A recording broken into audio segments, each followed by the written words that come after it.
problems for a lot of people so far this month. You look at their previous performance at Pulse, this is a squad that is dangerous. Even though they slipped up against Immortals, I think a lot of people are still considering them the top team from Group C.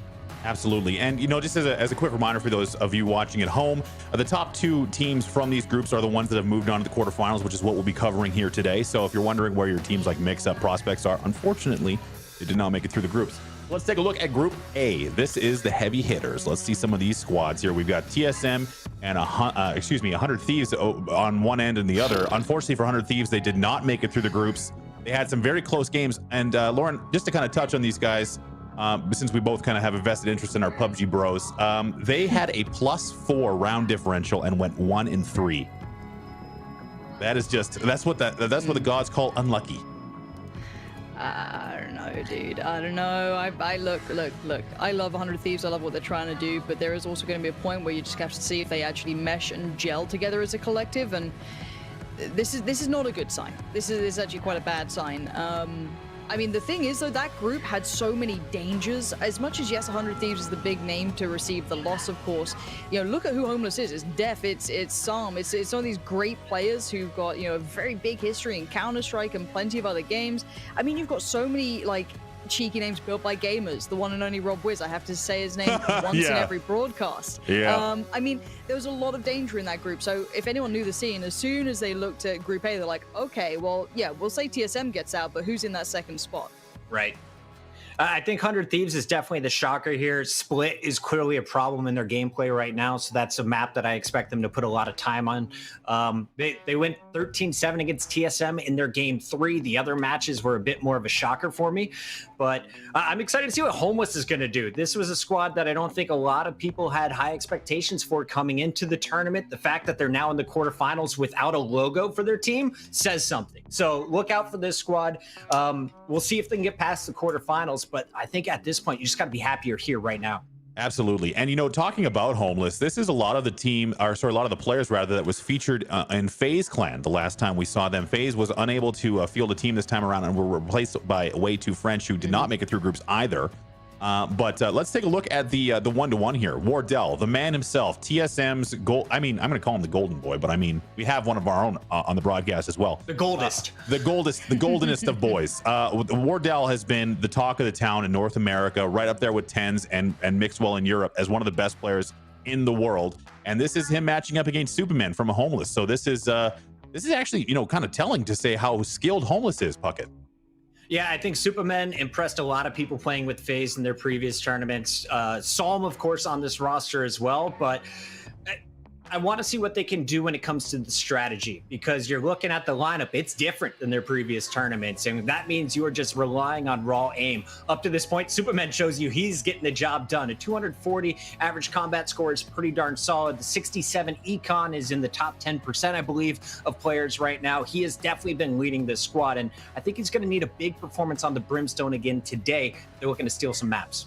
Absolutely. And, with a team like Homeless in the running, this is a huge debut for them. Well, not a debut. We've seen them in the past, but this is a huge opportunity for them to really showcase what can be seen in a market that is, slowly closing as far as, North American Valorant has really developed. But there's still lots of high profile spots specifically on Cloud9 that they would probably want to try and take. So let's talk a little bit about our next group, Group B. And you know what? We haven't talked about them yet. Let's just start with it. T1, 4-0 through the groups. Really, really dominant. And what can you say, Lauren? It's T1. We're ready to see them once again. I think that's the thing. We don't get to see them in every tournament, but when we do see them, you've got to hope for this sort of level of performance. You'd argue their group wasn't as tricky. You'd say maybe Envy was a solid second place. Maybe Way Too French could have slotted into that as well. But between Echo 8 and Team Kefri, no shade to them. But compared to T1 and Envy, or I guess just T1 for now, there's a gap, there's a margin. So I think T1 were always set to win this, but the way in which they did that, it was very commanding. I mean, certain games the other team didn't break past 6 rounds. I mean, I think Kefri's team only garnered like 1 round exactly. So it's like they were very strong, but I don't think anyone is ever going to doubt how good these guys are individually. I think everyone knows that T1 as individuals are phenomenal. Look at the round total. Look at the difference there. 62 differential on the round there. It's a crazy. plus 62. That is insane. So didn't even drop a map. No, exactly. They didn't. They were incredibly strong. The one thing I would say is that Envy looked very good as well. It's almost a takeaway. It's very easy to just look towards the tip top in a group, and obviously T1 commanded that, but Envy's performance was also very, very admirable, very, very solid considering, and I think that's why it could be a fun game up against TSM. I'll dip into what I've been kind of thinking about, because Bind is going to be a big element to this, and Envy plays Bind quite well. They played it throughout this group stage quite well. Whereas for TSM, Bind is one of the bigger issues they had in their group. No, they didn't lose a single series, but they did lose a couple of maps. So I wonder if Envy have taken the time to look over that, because of course that would be the first matchup. Again, I'll dive more into that down the line. But for now, I think this group, yes, it highlights, yes, T1 are great, we know it. But I want to see them against the big boys, put them against the big dogs who know what they're up against, and see how well they fare. They didn't lose a map. They're looking good, and Food is on his game right now. Can we look at these numbers? The Phoenix is putting up a 331. As you mentioned, it's against some of the lower seeded teams as we look at the overall 16 competing here, or 20 competing. But I think Food and Crashies being back on their game is what T1 was missing in their previous tournaments. And the youngsters are what really fuels this team when they're hitting their highest level. So if Food can keep up what he's been doing in group stages, he is going to contest with Drone and a number of the other top Phoenixes in NA for the title of best Phoenix at the moment.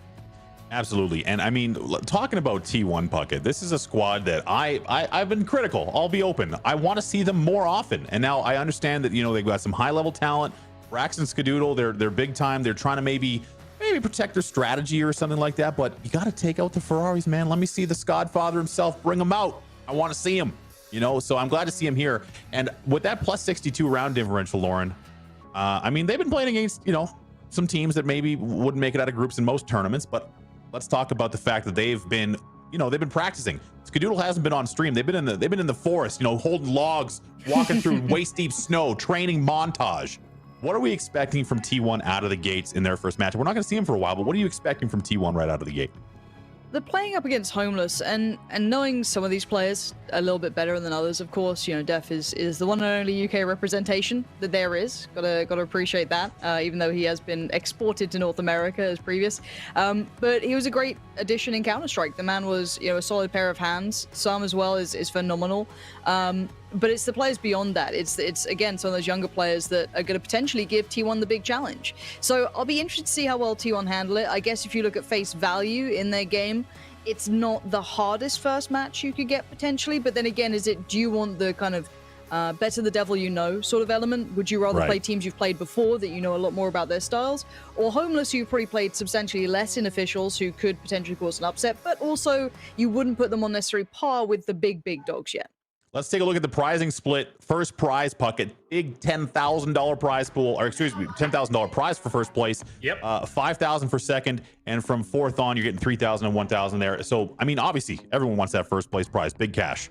Yeah, 25K prize pool, but everyone is playing for that first place. And honestly, I think at this point, these guys are making money from their salary. They're making money from their streams. Yeah. They're pulling it in. So it's about the title. It's about who is the best squad in North America. It's been up in the air after some inconsistent results recently. So I think you're looking at the bracket right now. Favorites at the top for me, TSM. Favorites at the bottom are T1. But the closest match, I think, is going to be that Sentinels versus Gen G, or Immortals versus Cloud9. I think both those series are going to be must-watch ones. They're all great matches here, Puckett. And Lauren, looking down the bracket, we're starting again with, for those of you who wondered, we're starting with TSM and Team Envy. That's going to be the first game of the day.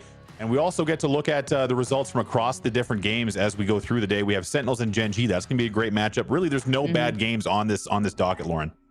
No, you're bang on. And to me, you know, and again, shout out to the guys in chat, the old Counter-Strike lot who maybe kept on board with NA a great deal, who know the likes of, you know, obviously Cutler out there in FNS. You know, you throw your mind back to CLG days. I mean, those two are on a team together, pretty well known, a personality team, but certainly got some results, and now they face off against in the very first game here, of course. TSM, the big favored team in that, but would I say Envy can cause a threat? Absolutely. So for me, I actually really like the first game of the day. I'm going to stick on that to be one of my highlights because of the potential of if the map pool goes right, there could be something fun with that, because obviously in my mind, TSM is such a firm favorite. If there's any chance of a slight upset, even in one map, I'm happy with that. As you highlighted though, that second game afterwards is probably the on paper closest affair.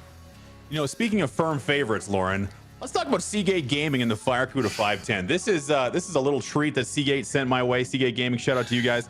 This little guy right here, little piece of gum, it's right in your NVMe slot. This is one of the fastest hard drives you can get. Okay, I'm trying to make it in focus. I'm a little shiny, and so is the packaging. It's good now. I like you that. know, 1 terabyte, super fast. This is faster than your typical SSD, like an NVMe drive. If you were looking about loading times, if you're looking about gaming performance, the Seagate FireCuda 510, that's the play. Get yourself one of these guys. It's a high-level hard drive. And you know what? It's one of the most overlooked components in a computer. Oh, I don't want to spend any money on a hard drive. I just want to put games on there. This thing reads like 3.5 gigs a second, homies.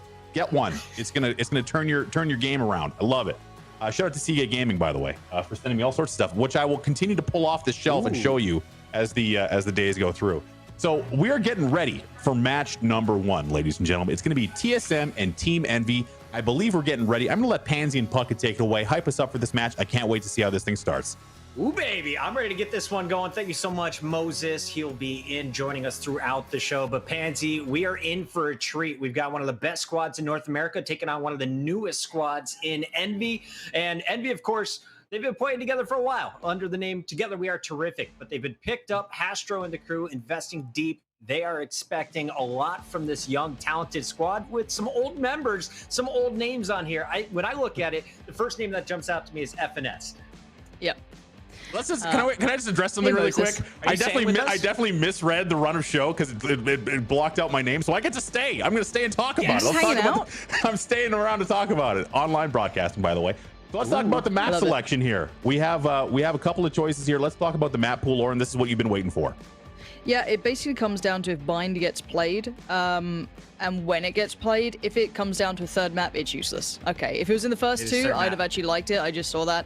I think Bind was the one where Envy could have potentially done some more damage. Ascent's fine. I think it also plays to a similar effect, but I know that TSM's very strong on that. I think you had to bring in Bind earlier.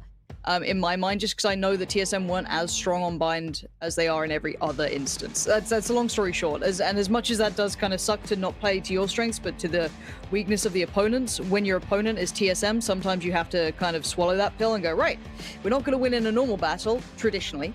And again, excuse me if I'm a little harsh on Envy here. I think I'm just going to play up to the hype of TSM until they prove me otherwise. But I think for now, if people want to take on TSM and bring them to third map territory, you have to throw in Bind earlier, and it kind of sucks because you may not love it, but again, I think third map's a little late for me. Yeah, okay, I mean, you're looking at the global numbers here for TSM on Ascent. They've got, what, 82% game win rate? I feel like that is definitely going to be a game, too. That's going to be tough for Envy. On the other side for Team Envious, what is your best map? You got to go with Haven or Split, and they went Haven here. I don't know if that's the best move, but actually, after looking at TSM's numbers, since the very first major tournament, TSM has a 92% win rate on Split. So good decision, FNS. As I'm looking deeper into the numbers, they're playing this one the right way. Taking Split out of the map pool, as the map pool increases over time, this is going to be the types of selections that you're going to be seeing. And just a bit of clarification, since it confused me the first time I saw it as well. Just on the right side of the screen, you'll see the little shield, which means Envy is defending first and TSM is attacking first on these maps. So just to clarify there. So let's talk about Ascent. This is a bit of an interesting story here, Lauren. As the last time these guys have faced off, the last 2 times, at least if I'm going off the stat sheet correctly, the former team of Together We Are Terrific, now Envious, has taken Ascent both times against TSM.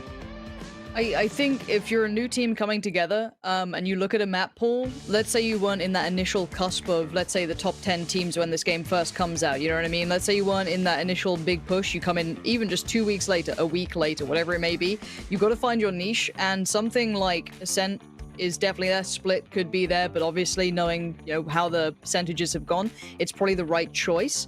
So I think Ascent could be a good option, but I think if TSM's smart, they're going to also be aware that their caliber, their level of gameplay wasn't quite as high on that map as it has been on others. So if they've gone back to the workshop and kind of reviewed and adjusted, that's what they should be looking at. So Puckett, with Bind in the rotation, I know it's a pivotal map. Haven is essentially, that's the play. I think that Bind is going to be the map that a lot of these matches are won and lost on. What do you think TSM's got up the sleeve here for Bind? I mean, it all depends. Do they win the pistol round? If so, you're going to expect to op second round, third round, definitely from from Mr. Wardell, and then I think you just see it coming on the other side for Envy. So I think we're just looking to see who's going to get these early picks and get this one kicked off. Absolutely. Well, it's time, I believe, for me to say goodbye for real this time. You guys enjoy the first game. I can't wait to watch. All right, thank you so much, Moses. Pansy, it's time to get into this one. We're going to see all kinds of marshals, some operators out, but of course, we're going to be starting it off with the pistol round. And don't get worried, chat. It might show you a Phantom in the UI, but they're all playing with pistols. When it comes to the pistol rounds here on Haven, we got to see who's going to be able to crush it. 83% for Envy so far in this tournament. On the other side, TSM has been no slouch at 75%, but that first round, it can give you all the momentum to kick off the day here now that we're starting in the quarterfinals. And you're right, it is about momentum here, and I think it'd be unfair for me to undersell what Envy can potentially do. I think we have to also give a lot of credit to TSM because, well, they're TSM for a reason. And just checking in, is the UI correct? It might be the other way around. We'll just have a little look at that if someone wouldn't mind, because my brain is small and tiny. It looks like a contact piece towards A for now, just kind of, you know, straight up TSM's pistols out. attacking here. Yeah, straight up pistols out and just try and walk it up. And they've done really well at this. It should already be instantly a retake. As soon as Caboose gets that swap towards Heaven, just pose for a retake. You cannot take a fight on this one. There's no point. Instantly go to a retake. Somehow grabs Hazed, which is quite surprising, which is actually a big pickup. Big pick to start things off. The spike is going to be planted, and it will be Wardell next into action. He's got his shorty ready for the push, and as you can see through the X-ray, they're going to be stacking the top. Everyone's going to be flooding in at once. The Jet's peeking first, and Wardell punishes on Mummy. And again, Jets and shotguns. I mean, what can you say about it? Wardell so mobile. Nice crossfire from Sabrosa, and this retake just ain't happening. This is a shutdown, it's a shutout. Finesse finds one, but it's all but clean. 3 stand, planted, everything looking good. Wardell going to keep that money building towards the operator. That's obviously his first port of call on this map. Attack or defense, it doesn't matter. It's Wardell. Just get the man going. On the Marshal straight away. And let's see the buy coming back in. Of course, it will be substantially lighter. I'm wondering if they clean eco or if they invest a little. It looks...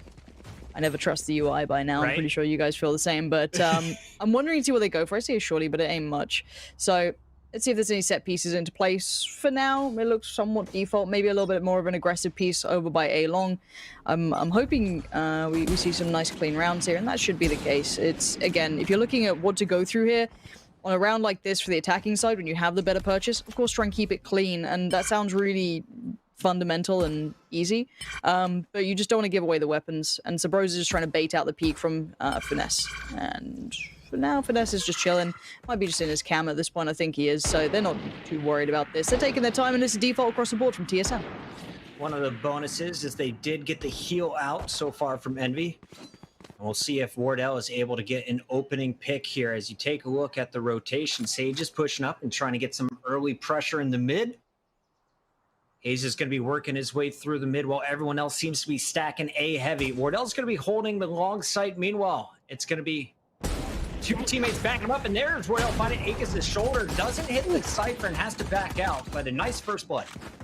I like that little idea with the shotgun in the cage. That's not a bad idea. Again, it doesn't equate to much, but you're not expecting to win these rounds. But if you can do a little bit of damage, take a gun away, cost him the rebuy on the armor, keep the economy as humble as you can, because you don't want Wardell safe with an operator, right? But for now, the SMGs are going to be doing pretty well for themselves, and that's going to just mean Spike's gone down, and it's time to try and do anything you can. Caboose does find Sabrosa, so again, small bonuses, and there's a little bit of damage done on Jet and Sage, so there could be maybe a pick here, but sadly, when you have the shorty, you don't get to play retake much.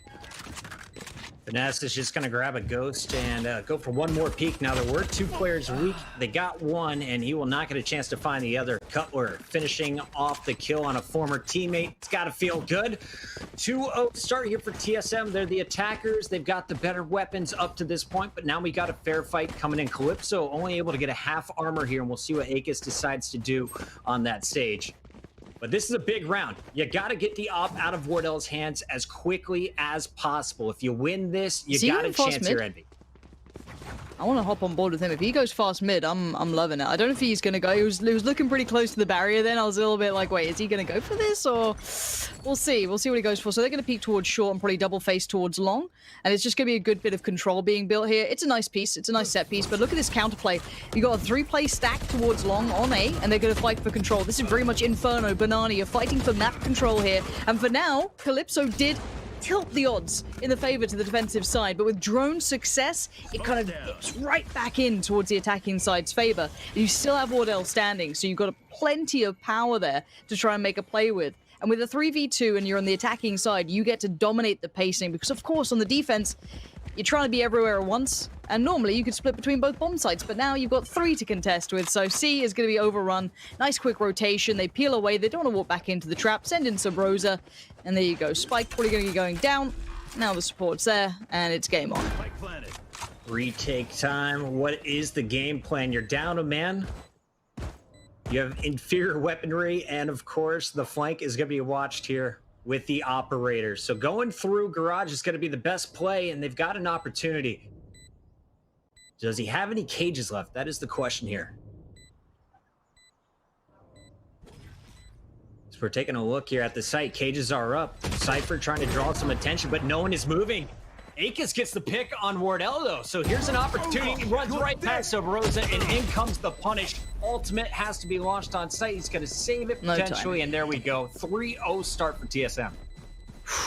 You got to check those corners, though, don't you? I mean, that is the classic. Like, you've got to check your corner with the intention of someone being there. You have less of those 50-50 corners now. Maybe they'd capitalized on long a little bit better on that little kind of like pushback in. That could have been something, but was Wardell like napping then? Like, what did he just miss it? Man. Like, what happened? I'm not used to seeing him not land a shot. I'm not used to it. Wardell. I don't get it. I don't get look, as said, I'm used to this guy just fragging out, top fragging, easy, just running through people, but hey, maybe he's got to, take it a little easy to start with. Give people a chance. All right, so we're going to see some sheriffs coming out on the defensive side. It would be interesting to see if Caboose uses his ultimate early as that Phoenix to gather some information, potentially get an early pick here. They've always seen players at A at the start of the round, and this time a cage is going to block their vision. Everyone just spreading out, trying to get some equipment. And we're going to see the first action looks like could be in the middle of the map as Wardell is trying to get an angle inching in on B. Just remember, Vanessa Cutler, old teammates, old buddies from the Counter-Strike days. This will be a fun one, I'm sure, for those two. But I love the way they're using utility right now to get free clear on kind of these corners and kind of information. That kind of Cypher and Phoenix combo is really good, actually, on the attack. It's a nice way to clear out so many potential angles. And they need to be this meticulous because they know they're probably up against a very weak buy. So you want to check those corners. You want to be meticulous in this because the chance of a gamble stack is pretty high. So for now, it looks like an A-lean, and aside from Brim, they're all over here. And I actually really like this composition right now coming in from TSM. I want to talk about that a little bit more in the future. I like seeing Brim coming back in. I like seeing Phoenix coming into play. Love the, smokes and flashes. Give me utility all day. But for now, it is going to be a clean site take, too. I don't think anyone can get there in time. Out goes Sub Rosa's ultimate as he is going to clear heaven. They try to get the plan off, but Caboose says, no, that's 2 quick pops. And all of a sudden, this is an opportunity for the defense to hold strong. Now, they're still outgunned, but they're up 2 players. What can they do here on the retake? It's going to be Mummy. Their star player through groups is going to find that ice wall. Cannot penetrate. He's got to go up and over it. Meanwhile, teammates are trying to move to the top of the map. And here they come. Defense pushing in first pick there, and it's going to be Hayes Cutler holding strong for now. Nice trades back and forth. Caboose finds his third and a fourth. Can he get the defuse off in time? He's got it. And that is a big round coming in from NB. Caboose, the hero, picking up 4. Put him on the map. I mean, honestly, you want to watch how to use good utility on retakes? That's it. That was beautiful from Caboose. Just playing the time really well. They kind of hit the retake. He trades on his teammate who had the worst buy, of course. They were going in with pistols. Why wouldn't you? He flashes them in. They break the wall. They get some great pressure. They instantaneously trade. They don't sit there and bait each other. This is beautiful. I love to see that. It's very rare you see those kind of retakes being so good. And I think that's just, it comes with, good experience. I think that Envy have a great deal of that. They're very experienced players at this point. So I'm happy to see it. And Caboose, if you keep showing off Phoenix like this, people actually might realize you need a little bit more utility. I like this. The flashes are coming back in. This could be a fast play towards C. They might try and switch up the pace. But speaking of switching up the pace, aggression down middle. Caboose is straight there. Finesse already found Drone as well, forcing out the revive. They know what's coming their way. And Caboose, off the back of that ult, he sees everything. He knows what's going on. They should be able to rotate another player over. Big roll here, Finesse to hold down the right side, and he's going to pick up 2 before getting dropped. Calypso is in on the action, but Wardell still alive, always dangerous, is going to find the body shot. The Spike's still on the ground. They're looking for the picks. Caboose from Garage getting rid of the camera. And he's, of course, just going to try and slow this one down. Wait for the rotation from the Jet on the pinch. Mame trying to get the angle, and you're going to see Wardell start to back up a little bit. Are they committing full? Yes, the Spike is being planted. They need this pick. They've got them locked into the site, which is nice. They can only be one place, which is C long, but they need that first pick in. And here we go. Mame's gonna be the first. That's beautiful. Okay, now it's game on. You might have Phoenix. There it is. Switches over to Phoenix, gets the kill, and then suddenly it's all looking so good. Beautifully played on these retakes. So composed, really well timed. They've just got this really nice synergy with each other, kind of working off the back of these angles, and then again, not pushing in too early, right? So Spike goes down, and they hold off CT, and they hold off kind of link or connector towards window room. And as soon as they do that, they know the only place they could be, obviously, is site, and then maybe over on C long. And what do they have left? They have a Jet, and they have the Phoenix. So you got flashes, maybe some smoke, some good movement. I love this. This is a really nice bit of play. Now, I want to see what the economy is going to start looking at, because surely that's now dwindled down for TSM. I don't think they've got the money. Now, bear in mind, pistols. I sat there and watched back one of TSM's higher, win-rated games, so their finals double up on the defensive side. Love that, love that, love that. Here we go. Peeking down towards long, expecting the camera as well. Anyway, I'll come back to that if we see something interesting, but Wardell's success does bank on his economy being managed to get him on the op. So I'm looking to see if he can recover that. And again, this is an eco round, don't worry. If we see Cutler popping off some more, I'll give it over to Puckett. But money-wise, this is good. Oh, the timing, the counter 3 and shoot. It makes me happy. It makes me happy, Puckett. This makes me deeply happy. We're hearing the desk tippy tabs. I'm getting excited. Lauren's excited. Pistol round is over. We are back to a fair fight. Ops on both sides, but of course, we're going to see Envy rocking the double op on Mame and Calypso. And Mame, like we've always talked about Wardell, but I feel like this is a player that is starting to steal the spotlight in North America. He was very clean on the retake over at the C site 2 rounds ago. There you see him getting the final pick to end round 6. But keep your eyes on the Jet from Team Envy as he's going to try and give Wardell a run for his money. Will we see an off battle at the start? I've been praying for it. Instead, Wardell is looking for the pick in Garage. That's where Finesse was causing problems last round. And they're going to just slow play this as it's going to be Drone heading through short. They will probably be the one getting info. As I say it, Mame peeks and Hayes goes down. You'd love to see it instantly shut it off, fall away. They've taken control. They've got to be careful of short. And it's a bit of a gamble because they aren't holding short. And if maybe TSM work that out, they could maybe pressure it quick, but it's a risky move, isn't it? What if they switch up that next round? I love this. I love map control games. And they're double dipping. They're going back in for more. Wardell outdoes Mame this time, though. You're not going to get away with it twice. You don't get to peek him twice. Using the ultimate, this is surely an invested round, but this is a pretty risky investment from TSM. It's already, what, a 3v4, but look at Jet. Look at where that spike's heading to.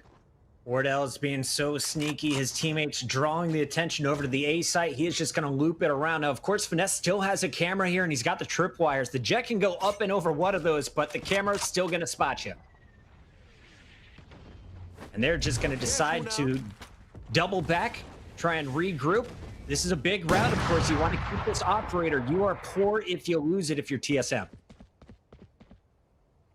Obviously, for the attacking side right now, they hit the brakes to try and cause a little bit of paranoia, right? So you keep maybe less players dedicated towards the site. But I'm pretty sure it's Caboose stuck in that corner, who's probably going to be good for one. You've got to feel like someone's going to check on it. They do. Nice work from Cutler. That's that kind of very experienced player. Overpeaks on Calypso, though, to try and secure the site. Now, time's ticking. You're down to 5 seconds here. Spike should be okay to be planted. No. Akis with a great commitment just to deny the plant. Beautifully played again. Envy. Envy. What's going on? And props to Calypso as well. Dropping the ult, stalling out everyone in the middle of the site. No spike planted, really good, no weapons to leave. Can we take a look at the economy? Yeah, okay, so Wardell is going to buy up again, and it looks like the rest of his squad, what can they get? We can get a Sheriff, We're rocking a Spectre. Cutler, is he going to go all in with the AR? Okay, so they're going to be trying to do their best here. Under weapons, double ops on the opposite side. What can you do here for TSM? Calypso's going to take one to the body. Survives it. Wardell down to 23 health. And it feels like TSM is so desperate to take this control, right? They've been fighting for this A control so often, and the nuisance of Caboose being here and, you know, everyone else being around is such a threat. Now, the natural progression, of course, everyone knows that we were talking about last round, hitting up short. So that's where they're heading now. Nice pick from Mummy, though. The switch up there, the adjustment. He was over by 8 at the start of the round. Switching it up, looking elsewhere, kind of being mobile is always going to be a really good factor. Caboose gonna get taken down by Wardell, so a bit of a trade out, but again, no site has been really taken. They're denying this kind of flank that was trying to come in through B, but now the site's vulnerable. Calypso with a nice molly. Unfortunately, the wall goes up, the heals come in, and it's still a 2-on-3. Attackers have the spike over at the A site, but that doesn't mean they've committed. If you take a look at Subrosa, he is out hunting at B, and he will be found. Finesse with a nice flank. This is now a very manageable 2v2. You got Calypso in heaven with the operator, stalling things out. And of course, the rotation coming in from Finesse through the smoke, pokes in as Cutler falls. Okay, he knows where one is. Yeah, Calypso outdoes him. That's... And I liked what the attacking side was doing then. Let's talk about that. The 3-2 split. I like that idea coming out from TSM. Kind of playing up short, trying to get that B late lurk to try and catch any players, kind of hit those rotations towards A. And it's a really nice idea. The theory piece is good. But again, that double AWP presence, there's a reason it's a very, very powerful product to have into play right now. And honestly, it's been a while since we've seen someone really test Wardell. The attacking operator isn't working out so good for him here. He's getting challenges. I'm pretty sure he legged the other player, but can we watch him? He's a glass cannon this round. Last time he got legged as well, and this time Mame is going to take him out through the wall. So no armor, no chance of surviving that, even if it hits you in the knee. First Bloods have been going to Envy. Big props. Of course, they're on defense. They have an advantage, but they are putting these sniper rifles to work. Another one from Calypso. That Molly is going to stall the spike plant. Everyone taking a little bit of damage on the site. And finally, Spike is going to go down. Hayes is going to be able to escape, but it's just 3 attackers. Make it 2 left as Finesse is on the pinch. Yeah, we've got to watch that Cypher over by A right now. They're on the flank here. And for Hayes, just has to buy time. He's trying to buy time for Cutler to get around the back. And Cutler has to play this so perfectly. You cannot rush this. You cannot go too soon. And there it is. It's all over. He tries to make it happen, but maybe there's recovery. Oh, okay. there's recovery. How the hell is this happening? Cutler and Hayes, the old teammates trying to get it done, but of course their former teammate Finesse is going to put the final nail in the coffin here of round number 9. 6-3. This was a 3-0 start for TSM, and since Envy locking it down on defense, nice snipes from Mame to open it up. Calypso got a few FB. Great Molly to stall things out. They're using their equipment, but most importantly, they're using these snipes. You know what? I'm going to be honest. It doesn't feel like an anti-strat, but it feels like Envy knows what TSM likes to do. TSM have a couple of set pieces, so that B piece is nothing new. I mean, if any of you watch the Valorant competitive subreddit, I'm going to talk while they're on the Eco or on the Sheriff round. I casted CS recently.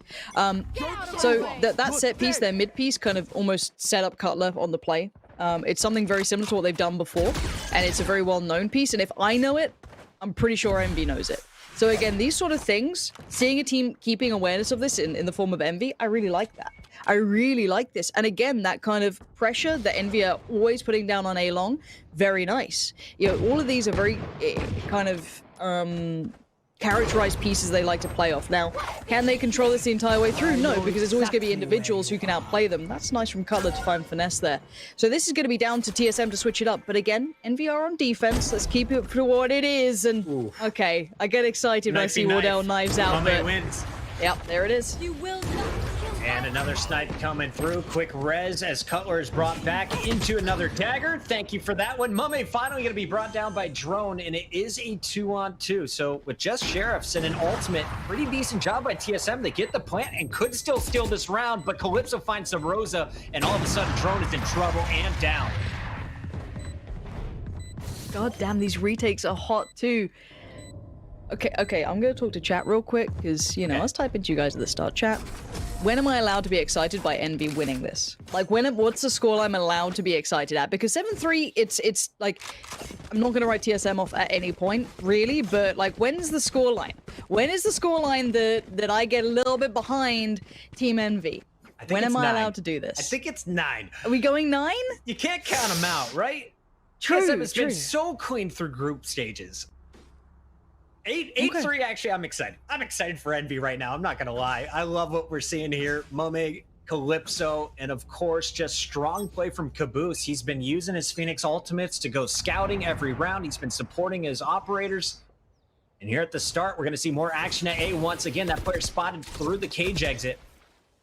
And we'll see, can Cutler work his way out of a pinch?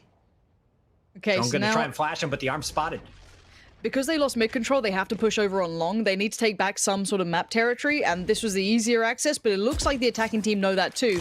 So the problem is now on A, they're in a pinch. You can see Caboose is worried about the back because technically Wardell could have pushed that. Revive comes in, so Calypso is back. So no harm, no foul, just no armor. Mame, though, is so good at tipping these scales, Puckett. The man is swift. So is this one. Calypso finds Wardell already 2 down to sniper rifles again. How many times does that happen? Chat, could someone please create a bot that just tracks the double kills to start the round? Ultimate's being invested. Not gonna find anyone. So Rosa still with his Brimalt available. And we're gonna see the attackers still try and make this work. 3 versus 5. Running out of time. 35 seconds left to plant. I mean, these retakes have been really, really good. So the 3 of these players live, they do have Brim's ult, though, which is a big element to this, so they could maybe bank upon. But let's see if he can stay alive here. He's trying to play it safe towards the window room. Flash comes in, Hayes is in danger, outdone by Caboose, but now where is that ultimate? So Bros has got to go clutch on this one. He's going to put it down. He's got to find the first 2 kills. He's dead, but has he bought enough time?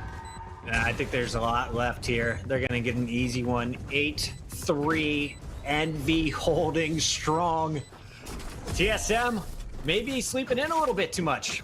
We'll see if they wake up here. Second half, a round away. Okay, chat's saying I can get hyped now. Chat's saying it. We can get hype Okay. right now. Okay, we can believe. We're believing. But look at this run. It's a pistol round and then every single gun round has been Envy's. What the hell? So, Pansy, question for you. Yeah. Going up against these operators has been trouble every single round. Definitely along A, and then we've often seen one peeking through the garage. What do you do to get past that? They're not doing the wrong thing. They're just dying. I mean, the problem is the cage has been missing, so you're getting free information from Mummy. They've got to use their utility to force them off. You've got to bring over your Phoenix. You've got to use your flashes. They've got to fight for it, and they're doing that. This round, finally, they're going for it. But by now, they still have to make this hit count because Caboose is one of those top fraggers, and he's been a nuisance the whole way through.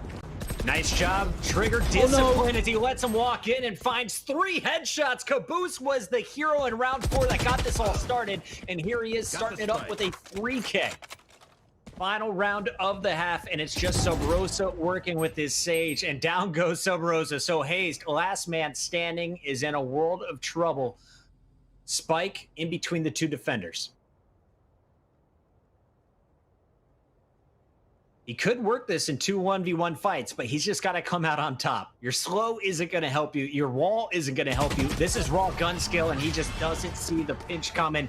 Akis pokes out at the right time. 9-3 half. That's how you start the quarters, TSM. It all looks so good, and then they just didn't check the corner. He's been playing that spot so often. Do you think TSM bounces back, though? I feel like they lose this game, but they bring it close. Because 9-3 is not something anyone in the chat predicted. I did not expect it. But we know this squad has the talent. This is going to be a big pistol round. They won the previous one. Let's see what they can do on the defensive side. Again, Wardell, the player to watch for me. He's going with the half armor and, of course, the shorty. Loves the shotgun on that jet. I mean, for me, I think the big story then was I don't think people are used to being able to get away. I don't think TSM are used to being aggressively AWP'd like that. I don't know if they have in mind how they like to play against it yet, you know, how to kind of isolate, force out, smoke out, flash out. But we'll see. This is where the comeback has to start. They've got to go all the way, right? And Sabrosa is doing just that. 2 to start with is a very aggressive beginning, and Wardell is chomping at the bit. Mome might be just fed to the blender. Come on in. Water's fine. Instead, Mome, Going the proper route. It's going to follow in his Cypher. Flash from Drone. Going to try and stall, and he was down to just 11 health, so needs to heal up, and he's going to get back to 54, but 2 bolts to the body will drop him.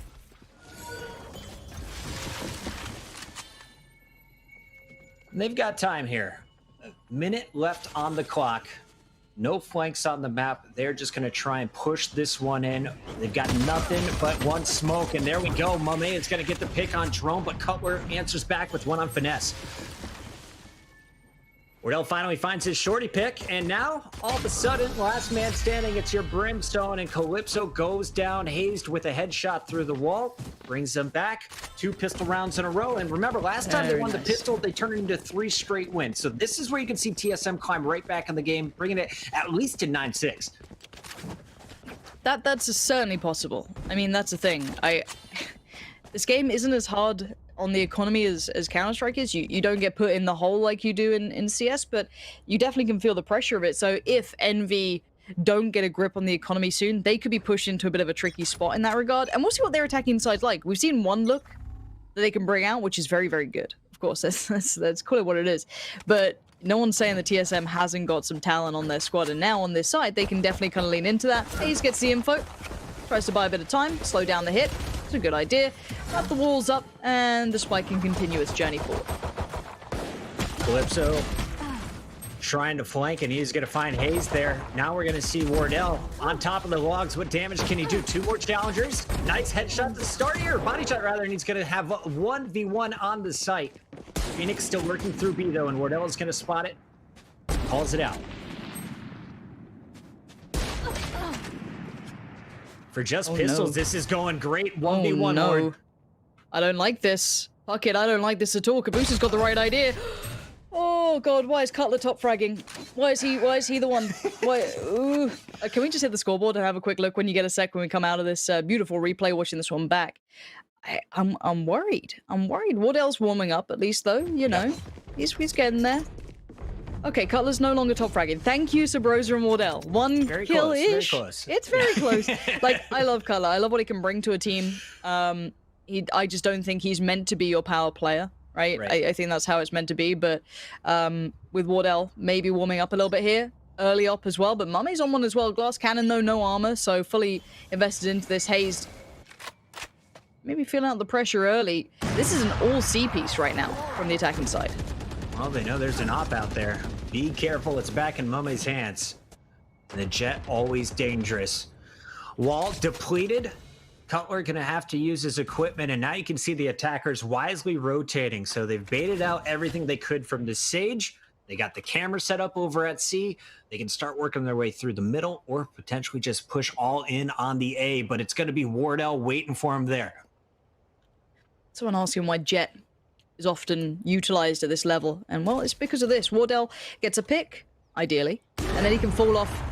Ooh, don't dry cross that. It's too dangerous. But again, it's the mobility you get with Jet. You can get to new angles, you can, you know, fall away from a pick nice and quick. And he's dedicated to this. He's got no one backing him up. They could be up short for all he knows, but he's a brave boy, is old Wardell, and that's a silly peek from Finesse. Going to be punished all day of the week for that. There comes the knives, and here potentially goes the round, Puckett. Wardell just taking his time. He's got the operator for long, and it's going to find the op on the opposite side. Wardell with 2, and Drone is going to finish off the round. Nice solo hold on A there by Wardell. It was cocky, like you said, but the man is confident in his shot, and when he starts to heat up, he is the most dangerous player in North America, in my opinion. Here he is. Mame with the peek, walks into it. The second one never had a chance, but we'll see. Can you keep this up at A? 3 dry fights against an op. No utility put towards him, no flash, no close smokes. What do you think is going to happen when you dry peek Wardell? One by one. Don't give him the room for success. It's frustrating when you see someone, you know, doing that when they just had the half where they were capitalized on it, right? They got away with murder because there wasn't that much Caboose with the Sheriffs. When they're on eco rounds, this man has been a legend. He got the first pick, and Mame, of course, has the Jet ultimate. So the daggers can do all kinds of damage, can help you find a weapon. Phoenix are also going to be invested by the attackers.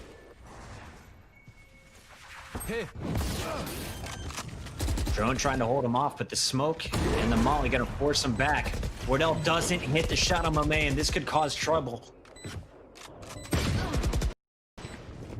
Flank trying to slip in as Akis finds the second headshot. Already 2 defenders make it 3 down. Ace is about to fall as well. Survives through the right click.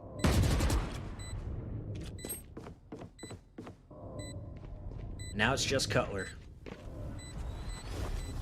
Again, this is the reason we always take a moment to consider pistol rounds, gun rounds, you know, how important are these? Those first 3, arguably 4, can be treacherous. Cutler doing everything he can. I mean, there's no discrediting what he can do here. The man's a turret, but the time is ticking, and Calypso will tip it in their scales, and what was meant to be maybe a couple more rounds of a run gets cut short. Now, at least they do die to the spike in the end, but this is scary times now, because that was not meant to be the round that they're able to bring it back on. If you look at the economy, of course, Thrifty is meant to help out those players who don't understand the economy, but essentially it's, if you've run a very weak buy in comparison, you're not meant to win it. Now, here's the big one, if I'm honest, Puckett. The last one shouldn't have happened. This was the big one. You've got a double AWP setup on the defensive side, which is obviously one of the most powerful ideals to have. But then again, the first half was only 3 rounds, and this was 3 rounds.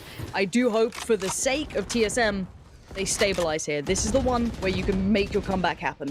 For anyone new to Valorant, we're playing to 13, so Envy just needs 3 more successful attacks. They got it done with the eco round previously. What can they do here with all the gear?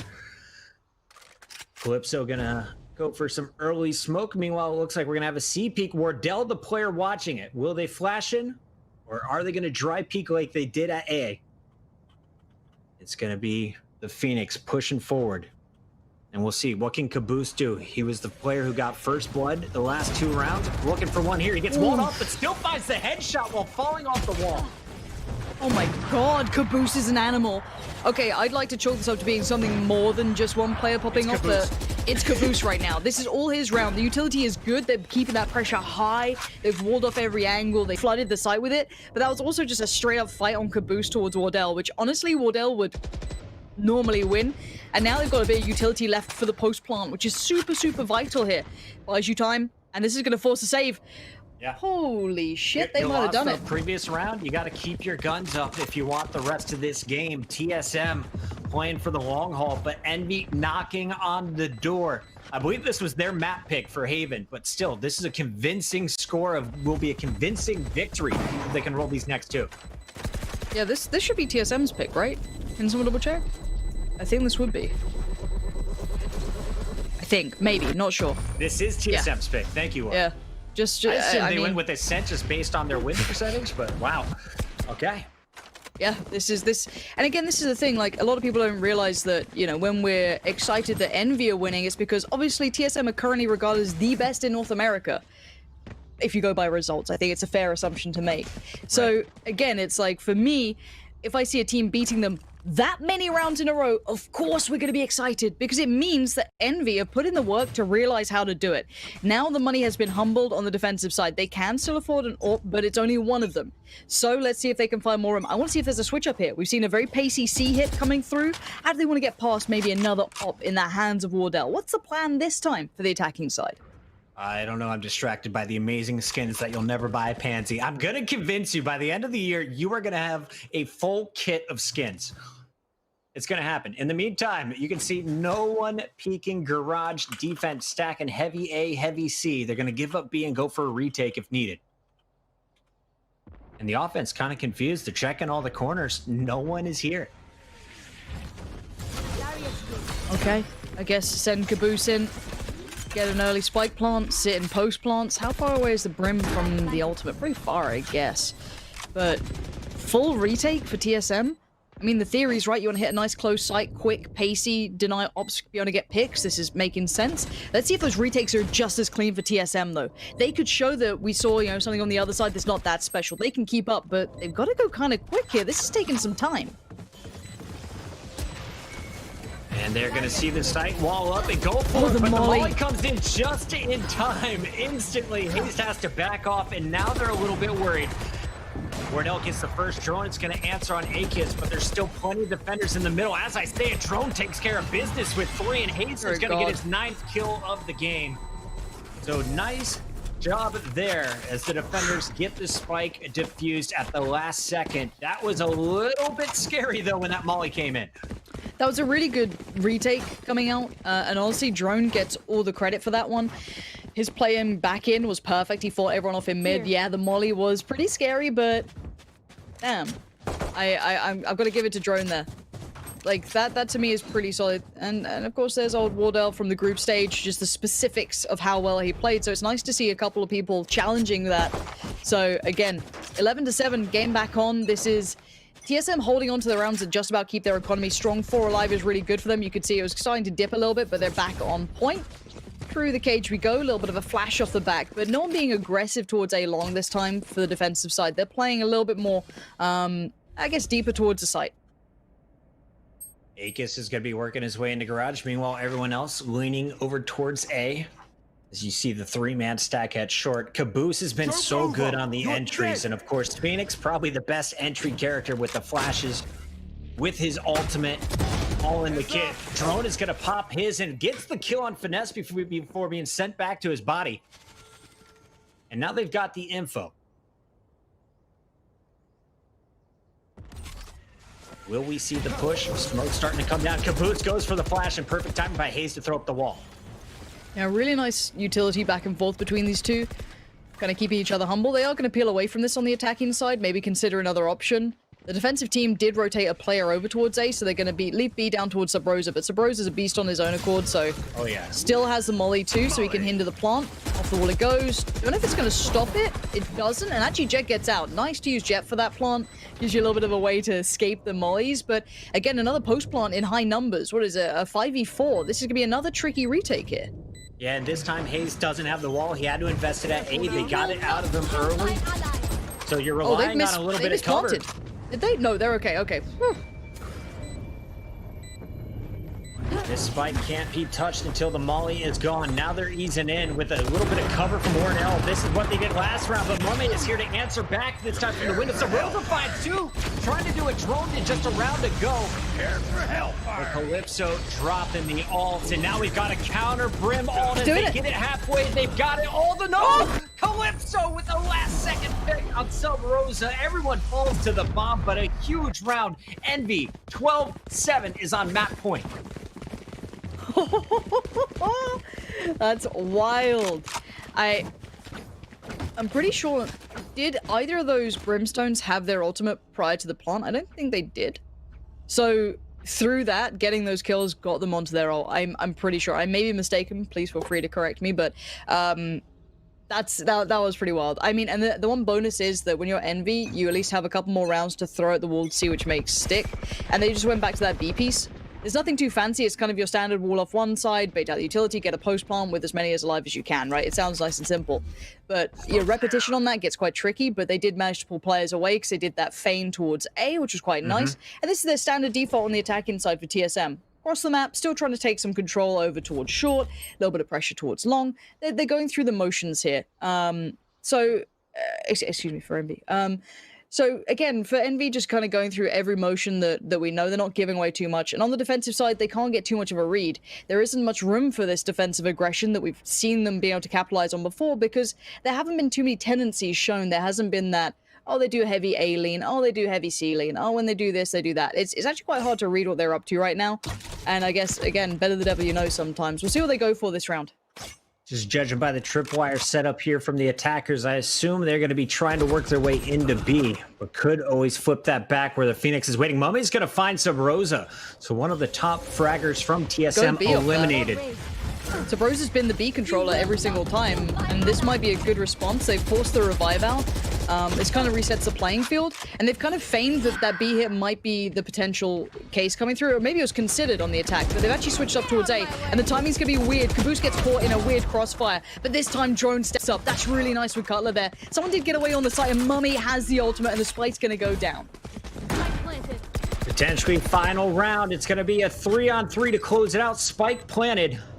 Mummy still full of daggers, ready to pop. And they know there's going to be a little bit of action from the top. Now they are for sure. It's going to be Wardell with the operator. Calypso trying to make his way up, and Hayes and Sub Rosa instantly finding kills. So Calypso trying to be the hero. And that is not going to happen. Nice job by TSM. They stay in this game.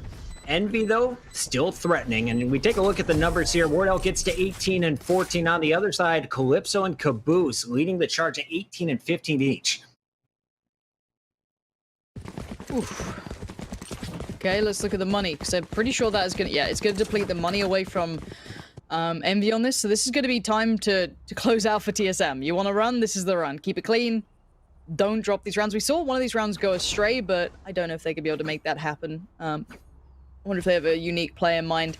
And again, for TSM, you want to keep this as clean as possible. You don't want to give away guns, because your economy is pretty fragile too. Look at the money they've got left in the bank. It's not a great deal. Yeah, zero credits.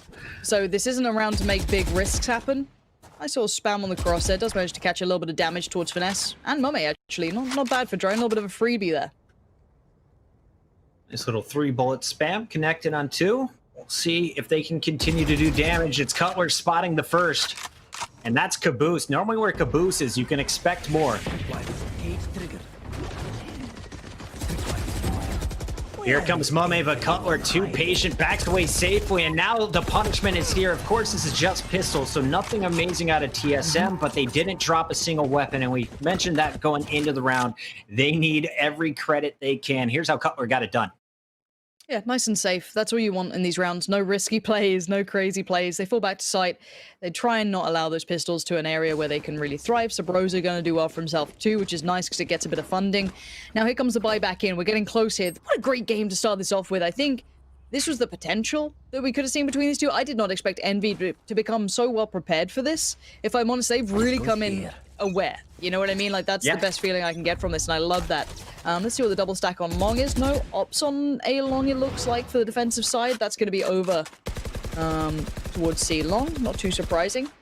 And a bit of mid-presence. They're not really holding the extremities here, so they're going to have limited information. They are banking on the traps to do the work, which Finesse put down, but this looks like it could be something pacey, either B-based or towards window, obviously the way they're sitting, but yeah, off the back of that ultimate pop, here we go. Hayes going to peel away from this, buy some time, try and run down that ultimate. Make it as lacking as possible, and Hayes, that's a dirty little spot, isn't it? Just gets it up in time. He has done that so many times to Caboose. As soon as he sees the flash, the wall is ready. And now Hayes, still up on his wall, is going to get even more equipment sent his way. He's going to survive it all, of course, and you can see the defense. They were heavily stacked up over at C. Now they're starting to read that, well, maybe that spike is going elsewhere. If they'd had a player working through short, they might have gone so much map control. You see it, obviously, hindsight's 2020, and we get a mini-map, of course, which does help, but let's have a look how they do this, because you still want that jet to kind of feign that C is where you're making attention, whether you step, make a shot, make some noise, but by this point, they're going to rotate now. So Jet needs to do something to make this valuable over by C, otherwise it's kind of all for nothing. Maybe a late flank, but that's pretty far down the line. You still got to take the site, and you do have that Cypher over there. Here we go. Wardell's found Mummy. That's all been for nothing, really. Caboose going to clear the site, but they are up in heaven. They should be able to get the spike down in this, but a post plant with 3 up against a full squad is going to be tricky, and that's why Caboose wants an early kill. Try and tip the scales early. Caboose is going to take the tight angle, hoping they don't check the corners. And he's going to let the Phoenix slide right in. Punish. Wardell waiting with the op, though, and that is going to be a tough situation now here for Envy. Just 2 left, make it 1. And Akis is going to be found by Drone. You mentioned it, the lurking jet on the opposite side of the map didn't work out for Mummy, and I feel like that's where things started to go wrong. Nice use of the ultimate by Drone to go scout inside the site, call out what he saw, and then, of course, Wardell watching his back with the operator. Playing it nice and patient. Wardell goes up to 20 and 14. Drone sitting on 12 assists this game. And when you look at the ultimates, the big one is ready. The Brimstone ult can stall out any attack, any spike attempt. Now the money's super good for TSM as well. They've got, you know, backup money, but I guess if they lose around, it doesn't really matter because they'd have lost. So at this point, you got to just keep looking at Envy's money. And right now, it is hot garbage. It is straight trash, but they're going to try and make something count. Though. I mean, they have, and that's the scary part, isn't it? It's like, does Caboose just have like one of those crazy rounds? What is this read? Are they getting ready for just retake straight away? I guess that could work if you're on the defensive side. You don't want to kind of tussle with the pistols early and maybe take needless damage. They've seen the info over by short, but as long as it's got the peak, smoke comes in. Finesse a little ahead of the smokes there, so maybe just wanted to get the quick pick, but it doesn't work out by any means. But by now, Spike's going to go down. Maybe. Yeah, there he goes. Spike is down, but Sabrosa's ult's going to do the damage. Get out of my way! It was looking grim for TSM, but now they're clawing their way back into this one. Still have to get rid of Caboose, who is in hell. Player also on site. That was going to be Calypso, and he is found. So both are removed. Akis just trying to take guns out here, and he is going to find a headshot before being ended. Cutler with another hold over at the A site, finding 3. It's an eco round, but keep your eyes on Cutler, the old man hands. We expect him just to support today's fragging.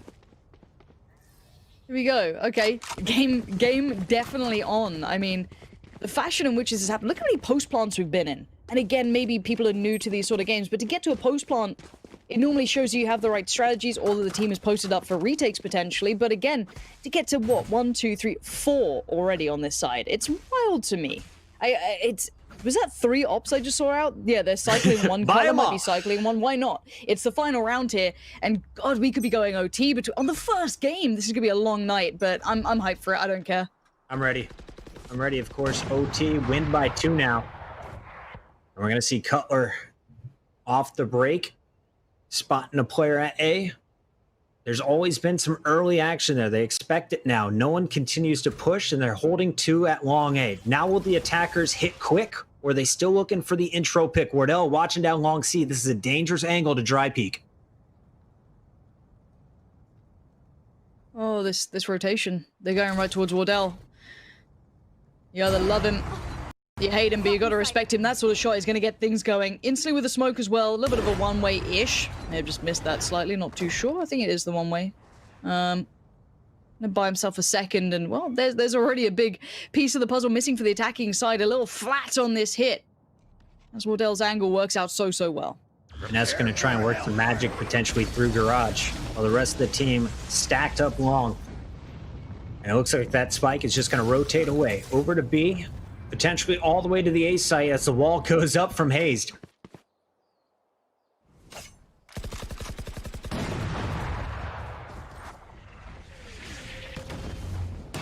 I mean, they're switching Snipers into the B everywhere. hit. Yeah, go ahead. Yeah, they're switching into this B hit, which, with Calypso finding that is good, but they denied the spike going down. And now Hayes might have just done enough. No, Calypso denies that. They're going to get it back to a decent scenario, but it comes down to that Cypher watching the backlines. You have 2 people flanking right now, so Finesse has to go big for his team here. And little does he know it, no he doesn't. Drone takes him down, and it's going to be the 2 players posted up on the site itself. This is so tough to hold on to. It's going to be a 2v3 and make it a 2v2. Mome finds the first, but his help now gone. Gotta buy time. This is a game-winning round potentially here for Mome. He saw Cutler for a second, doesn't know where he's at on the site. Peeks through the smoke at the right time. Cutler being a hero here, and we have a 12-12 on our hands. Nice slow play by the defense. I actually like the attackers.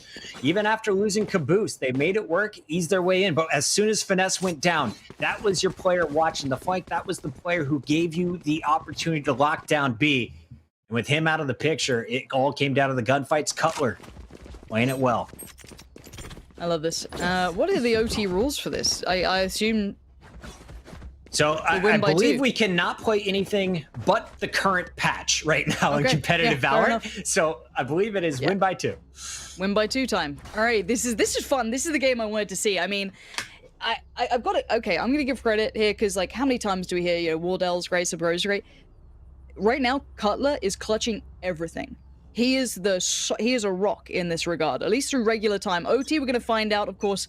It's gonna be fun. I don't care which way this goes now. This has been an incredible first game. I'm loving it. You guys are in for a treat. We all are. This is the first day of live broadcast. You have the PAX Arena Invitational, powered by Seagate Gaming. This, the first map of the quarterfinals, and we're going to OT. TSM down huge at the half, now has an opportunity to steal this game back. So impressive from them as well. You know, the resolve to be able to bring it back when you only have 3 rounds to play with. Now, of course, we know defense and ops, like, we don't need to talk about that. Yes, it's strong, but, you know, I've thoroughly enjoyed this so far. It looks like a switch up from the attacking side, which is, if I'm not mistaken, TSM at this point. Working their way up, it looks like they're going to go for a B hit so far, because they've not really got information anywhere else. And with the Cypher pushed up over on C long, they should have good quick rotations on this. And yeah, it's going to be a quick plant. The wall's broken, though. Wait, hold on. Drone's gone down. This is a danger. Finesse is there, too. Wardell's still with the operator in mid, but he's all smoked out. Won't be able to see anything. Meanwhile, his teammates starting to make their way into C. It's going to be Finesse working. And Wardell has a player down to about 6 health in the mid. So they're keeping mid presence. Hayes is going to find Finesse, and this spike will be planted. But Wardell is now out of the action. That spike didn't get planted. Defense holding strong, and that molly is going to cause all kinds of problems for Hayes. I want to see a small misplay from Sabrosa. I think you thought he was safer around the corner, but let's see what Hayes can do. The double dip in on the peak. That's so good from You're Hayes. gonna res in Quick one little round. res. Oh, Hayes, you absolute god. Okay, Hayes. Okay. What did you just do, young man? Hayes with the ace. All 5 kills, earns the res, and now he gets a chance to defend. Hayes, the one-man army, and I thought he was dead. This player, 1 bullet, and they're out. So I don't fault Calypso at all for falling back, but you can't expect Hayes to do this. You get real aggressive, pushing up on Mummy to finish the round. Oh man, I love that. That was so well done. And that was off the back. And again, you don't often see it. Sabrosa, I think he thought he was closer towards the box than he thought he was. So when CT killed him, he was probably a bit baffled. Maybe part wall bang, maybe part not. But it doesn't really matter at this point because, well, what a round to be picked up there. That's certainly going to smart. It's going to sting a little that you lose that round, as it was meant to be all yours. But go 1 by 1, and any of these players could succeed like that. They're all so talented. Now, for anyone new to the overtime rules, of course, you get a chance to attack, then defend. TSM just won their attacking round. They hold here, they win the map. If not, we'll extend to another round of attack and defense with the teams tied. Cutler backing out just as the teams look to be pushing into B, and we are going to see, here comes Envy. Cutler through the smoke, finds Caboose. Yeah, beautiful work from Cutler again. Just a solid pair of hands, teeing up the play for Sabrosa, and it looks like Envy's brilliance has kind of slowly dwindled here, not having that same sort of success they were having before, but they still have a couple of players standing and could definitely make something of this, but with that spike not being down, the time's just not on their side. Yeah, Spike didn't get planted because Sabrosa just worked his way through that wall, and now he's playing the opposite corner. Mummy trying to survive as Hayes is going to find Calypso. He continues to cause problems on that right side of the map. Meanwhile, it's going to be Sabrosa finding the 4th, and it's all up to the Cypher. Finesse with 10 HP, and that's not going to be enough. TSM, after being down, what was it, 9-3? At the half, if not 8-4, 9-3 at the half, comes back and wins this one in overtime, 14-12. As the top team in NA in my book holds strong, but Envy showing you they played T1 super tight in the groups, and they are no slouches. This was their game. This is exactly what I wanted to see, though, was someone like TSM being forced to go beyond just their aim stars like your Wardell and your Sabrosa. I think they're the easy names to go to. I think everyone can agree. But seeing someone like Drone being so influential, seeing Cutler being influential, Hayes having some big clutches, I want to see the full depth of TSM. That's what I've always been asking for, is that depth to them, and they showed it. But then also on the other side, let's flip it around. Envy. If you were to take TSM to that point, outstanding. Again, I don't want to take anything away from them. They looked brilliant on this one. So for me, I'm so excited to see what they can do. Caboose was a really fun one to watch in my eyes from that team, and I wonder if we can see more of that as we go forward. His entries were outstanding, especially, you know, whichever way you wanted to cut it. So I think this was a great game in 2 parts. One, it's a really good look for Envy, as they did just join Envy. They're, it's their new team. You want to kind of show up, right? You want to go show off. But then on the other side, you have TSM being forced to go a little bit deeper than what I've seen before. So I'm happy to be seeing that, really, really great first game in my book.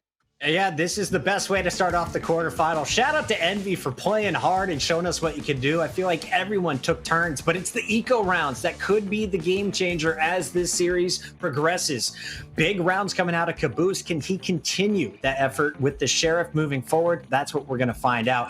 Pansy, I got to get your predictions. We're going to TSM's map. It's Ascent next. Does Envy have a chance here? They don't have a terrible record on the map. I don't know. I honestly, I want it to go Envy's way just so we can see a third map. I actually have no stake in this game, really.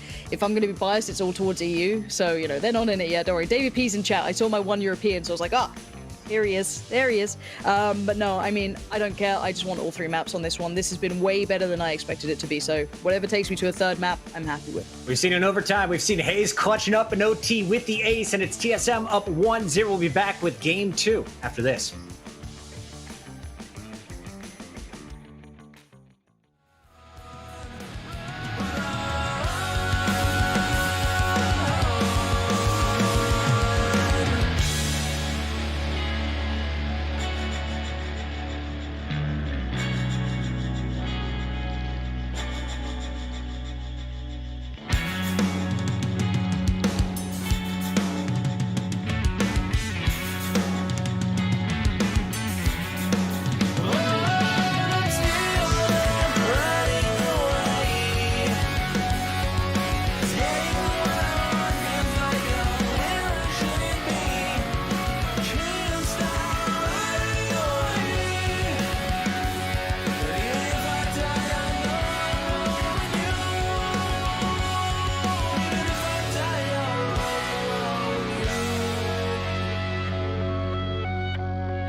Here I am on the day that everything changed. Here I am in a picture with my friends. Here I am face to face, feeling like I've been replaced. In your mind, this is how we were to end.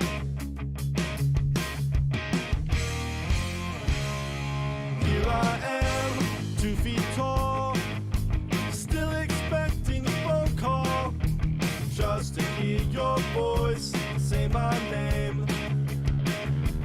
Here we are, showing scars, act our rage, give up our bars. These days, we don't look or feel the same.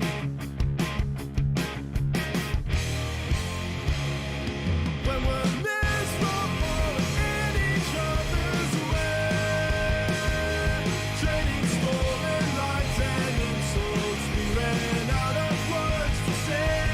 Has our welcome here long been overstayed? Or can we make it better? Are you getting better?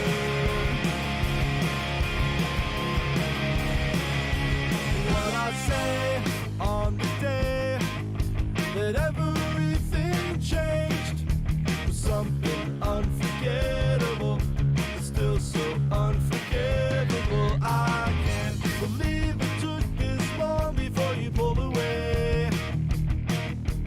Can't believe I made it this long without seeing your face when you're here. 'Cause we're miserable in each other's way, trading stolen lights and insults. We ran out of words to say. Has our welcome here long been overstayed? Or can we make it better? I think I'm getting better.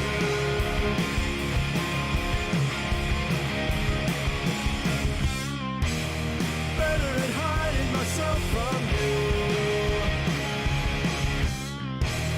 Better at making all these lies feel like truth. Now it seems like we were holding on forever. Tell ourselves we're getting better.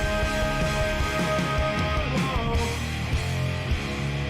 'Cause we're miserable and in each other's way, trading stolen lines and insults. We ran out of words to say. Has our welcome here long been overstayed? 'Cause we're not getting better. We're never getting better. Let's take a very and an absolute banger on Haven. Pansy, That was, and I'll open up to you, Puckett. That was a damn close game for TSM at the end, but I am not going to lie to you. I thought it was game over after that first half.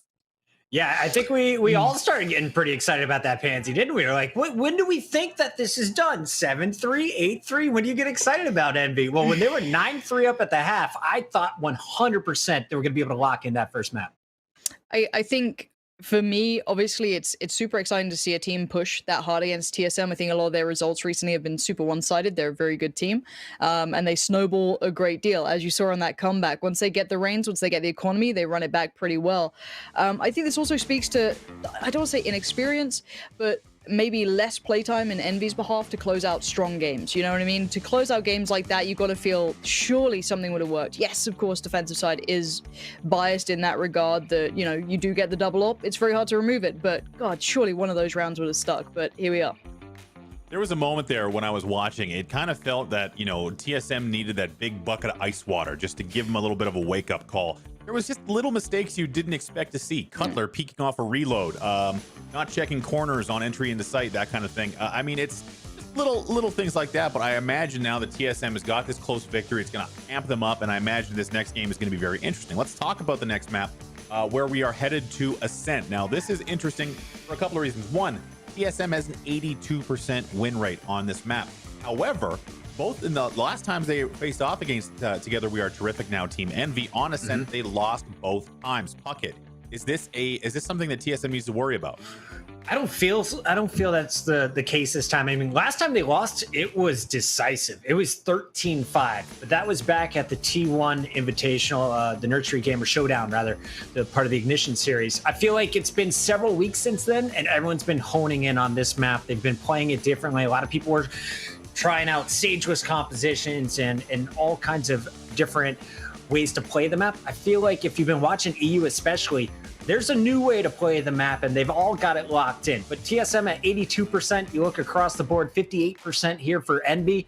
I feel like the numbers are telling you TSM doesn't have to worry about it. You just got to avoid the mistakes that you made the first time around.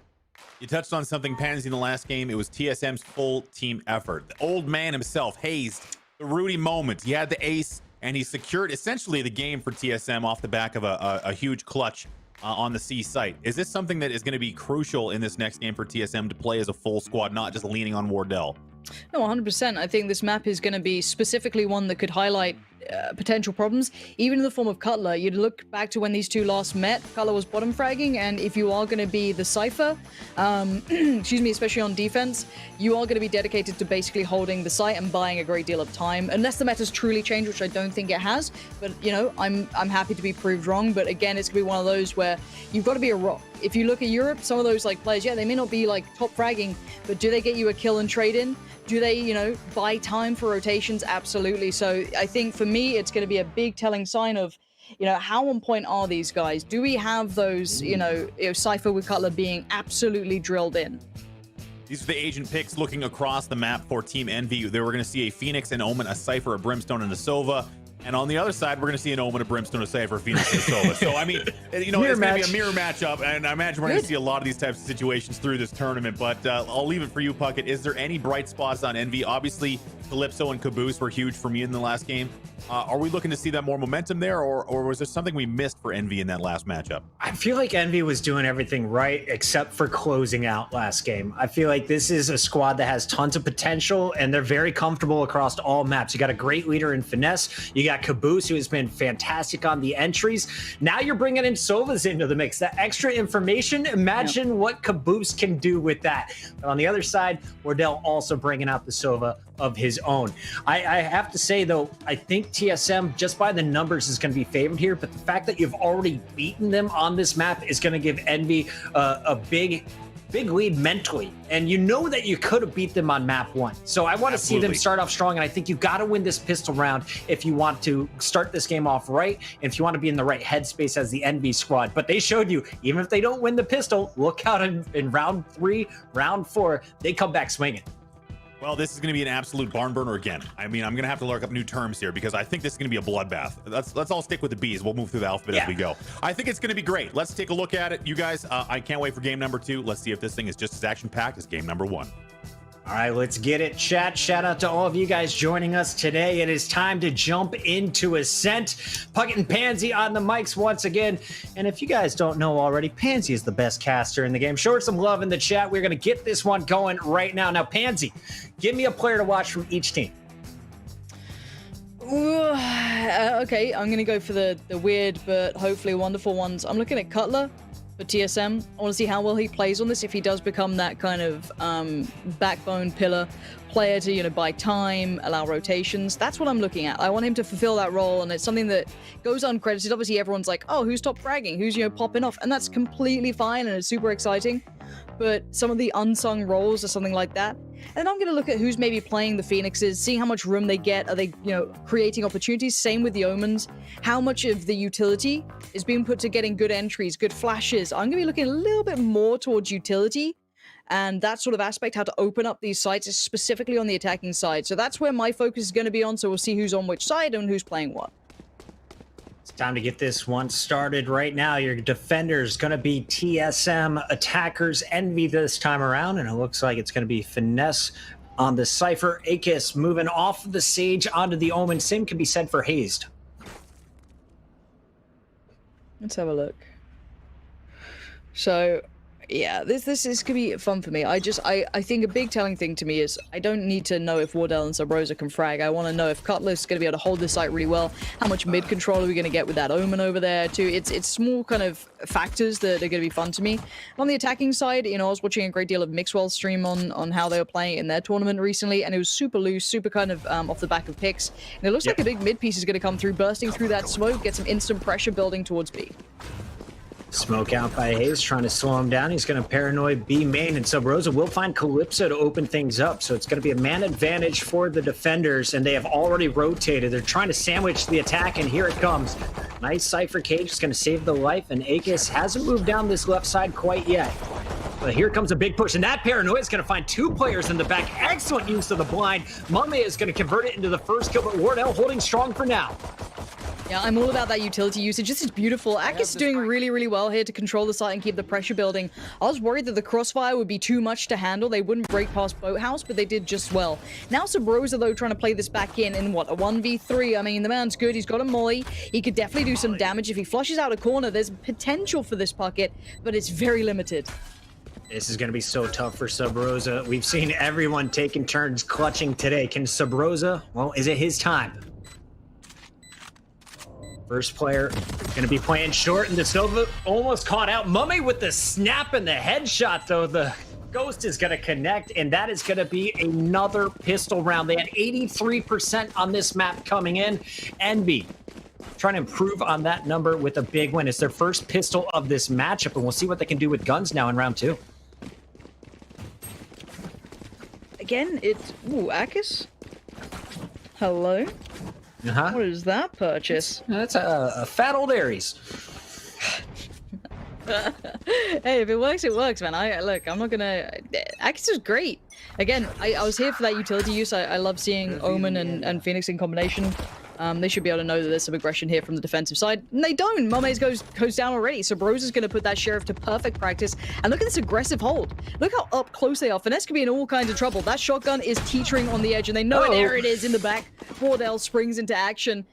This is dangerous. They pushed individually. Look at these picks. One was over by A, one was over by B. Now, of course, the A one's a little unfortunate, but you shouldn't be walking on your own. Against pistols, you're not going to be holding close angles. You got to bank on that utility and the ability to trade. Oh dear, that could have gone badly too, but Caboose just about stays alive on 6 HP. 6 HP, but he's going to be able to heal himself back up to 95 and more, actually all the way up to 100, and we're going to see now what can they do. It's going to be 4 defenders, and Subrosa without a Sage is going to be down to his 6 HP on the other side. Meanwhile, Envy, 3 players, spike in hands of their Brimstone. We'll see what Calypso wants to do with it. A is definitely going to be the site, and Wardell's about to find out. Dart's going to be picked. They don't know where the defenders are located. Caboose getting that intro. And here he comes. Oh no. Oh no, this is a disaster, Puckett. This ain't good. Calypso can try and hold this together, but there's a lot of bodies in his way and already damage being done to his teammates. Akis getting tagged up there. Calypso finds Subrosa, capitalizes on Hazed. Okay, maybe Vandals are pretty good. But Puckett, it's Cutler, the clutch master himself. Trading the shorty for a all shorty. he's got. Oh, All right, dear. but look at the health. I feel like a shorty at this range is definitely going to kill Calypso. Bam! And now he knows the Omen is weak. Oh my god. The downside of a Sageless composition, but I have not seen my a shorty God. at this range pick up kills. Can he clutch the double shot Cutler again? And he's going to get the weapons before the defuse. Thank you for the free Vandal. That is a clutch eco round coming in for TSM.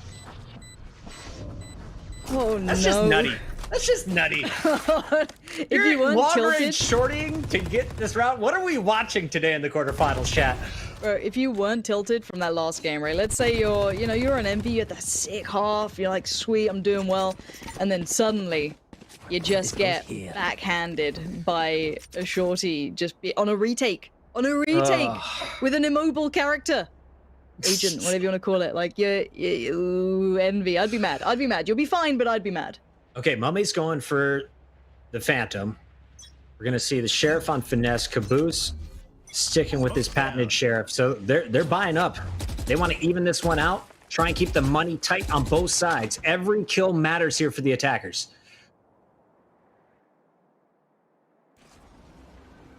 And Caboose, again, is going to lead this charge. This time, a drone is going to lead him in. We'll see if he can follow it up with another headshot. It's clean on Haven. Wise move by drone to just back up. They're going to wait for everyone to get stacked up over here at A. They've got the info that mid is clear. B is locked down by 1,000 cameras and tripwires. And it's going to be Sub Rosa with the first pick again. Defense and Sub Rosa. He has been clean on those first bloods.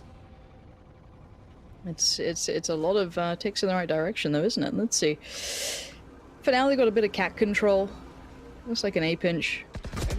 I'm present, but 42 seconds, they haven't really fully hit, and maybe trying to Mame show off that maybe it's a misread, but spam through the wall actually connects.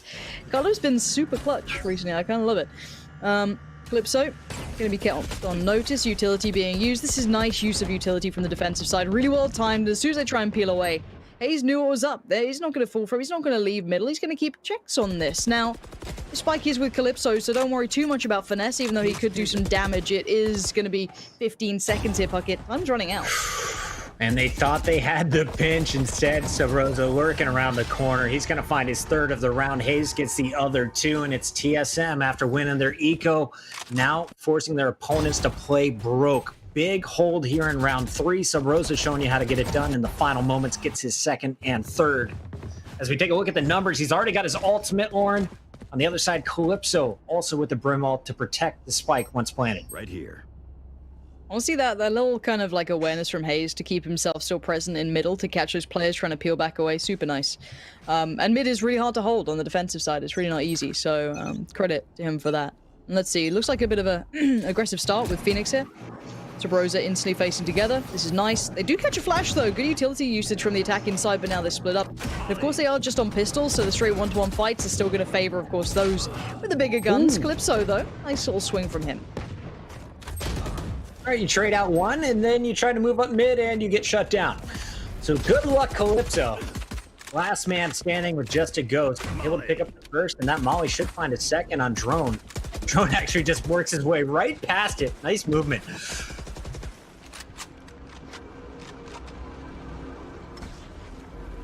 3 players around the corner. Calypso trying to take guns off of him, and Hayes will hold strong. So a 3-1 start here for TSM, but finally Envy back onto their weapons. We'll see what they're buying. Will Mame pull out a sniper rifle? Are the operators coming? Yes, they will.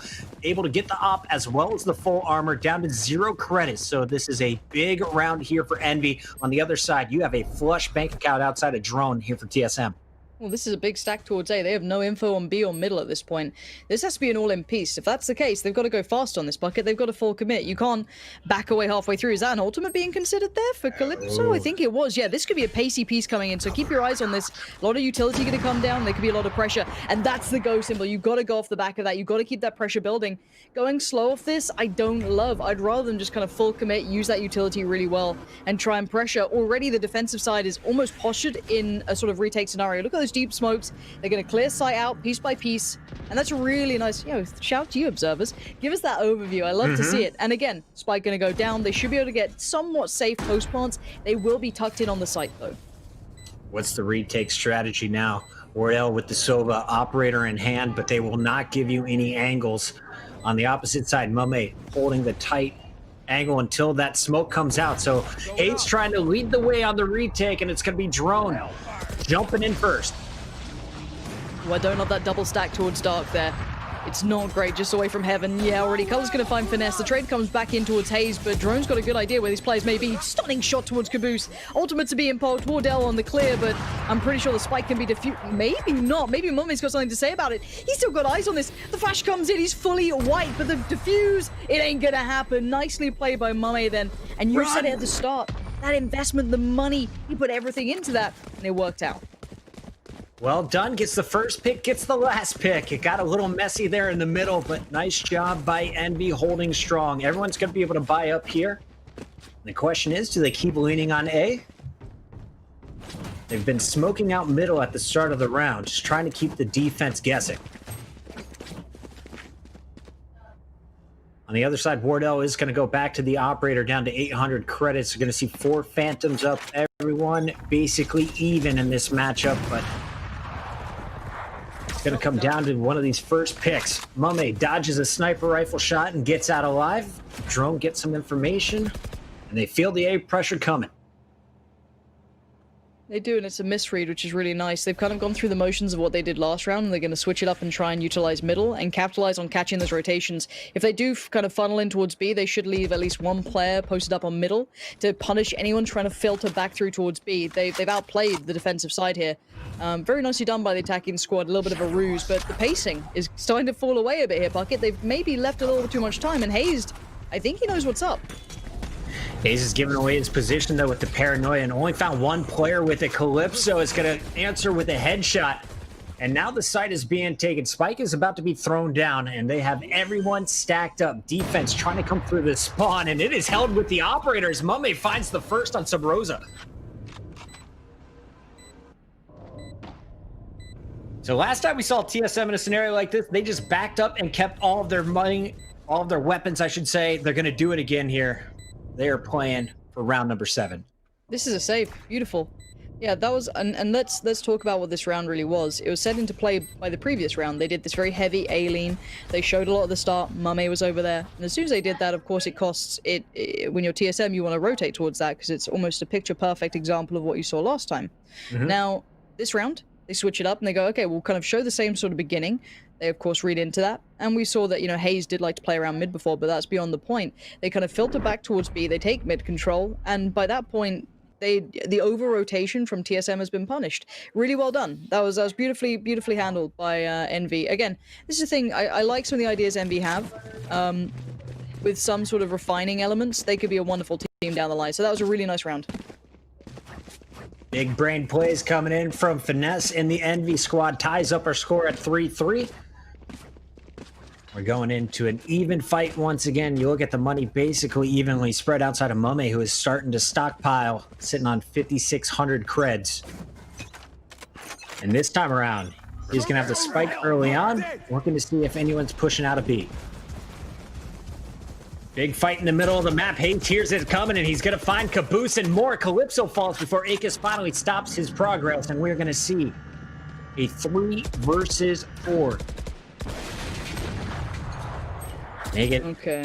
2 left. And about said 1. I thought Akis had it. Yeah, Can we just settle the chat? Is it so Akis nice. or Akis? I've seen both from you guys. I really like that towards Wardell. The isolation of one player is super well performed. Cutler.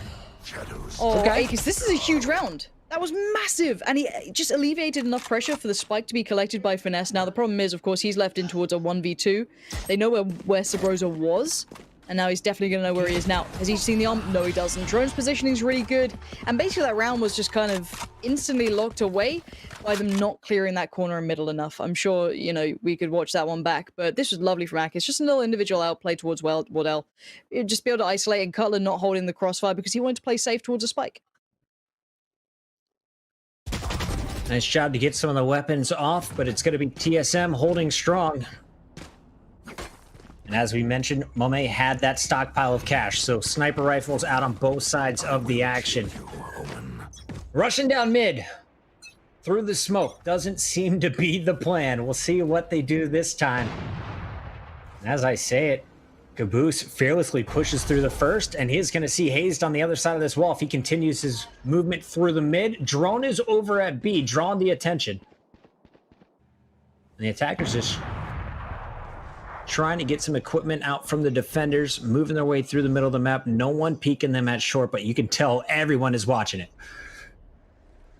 So bringing the spike towards middle is super risky too, but for now it's all on Hazed. Good luck. Oh my god, Hazed. I thought he could double down on that one. I believed.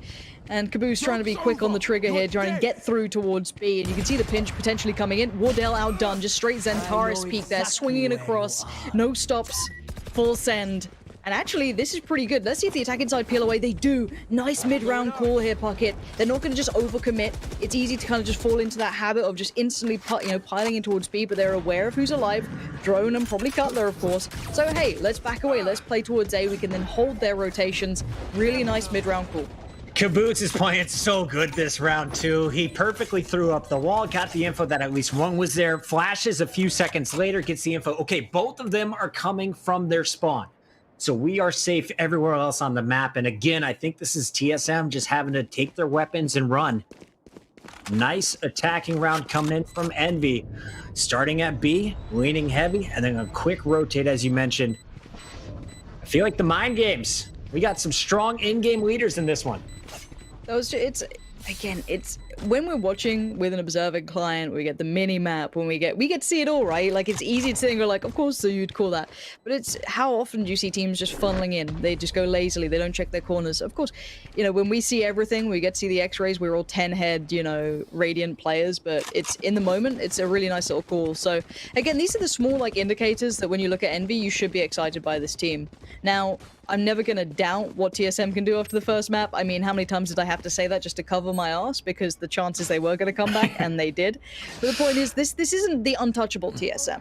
This isn't the group stage TSM where they looked super, super powerful, untouchable almost. This is a challenge TSM. And I like this. This is good for the scene. This is competitive. Absolutely. So, yes, TSM, I think they'll still win this, but is this an incredible start? Absolutely. Now, historically, through at least the group stages, it was Calypso and Caboose popping off on this map in particular. I want to see Caboose continue his aggression. He's been dropped the first man in their last two pushes through the middle, but he's getting the info and setting up his teammates to trade. This time around, it's Sub Rosa spamming through the smoke, and he is going to find the first. Bane's here waiting for the push on the opposite side as Finesse drops. This is going to be rough for the attacker. It's already two down, and a third has just been spotted. Again, this is interesting. Forcing TSM to fight middle is a unique one. I see a lot of teams just giving it up because it's really tricky to hold. It's very hard to hold safely. They may commit their jet to it, or one player, or maybe a raid, whatever it may be. Again, the meta's changing constantly, but they're actively fighting it, which I really like. But look at this weird mismatch of rotations. You've got such a weird area to be in. That spike with Sober. No, you did not. All right, we're gonna move on. Don't worry about it. Nothing happened, Caboose. We're gonna ignore it.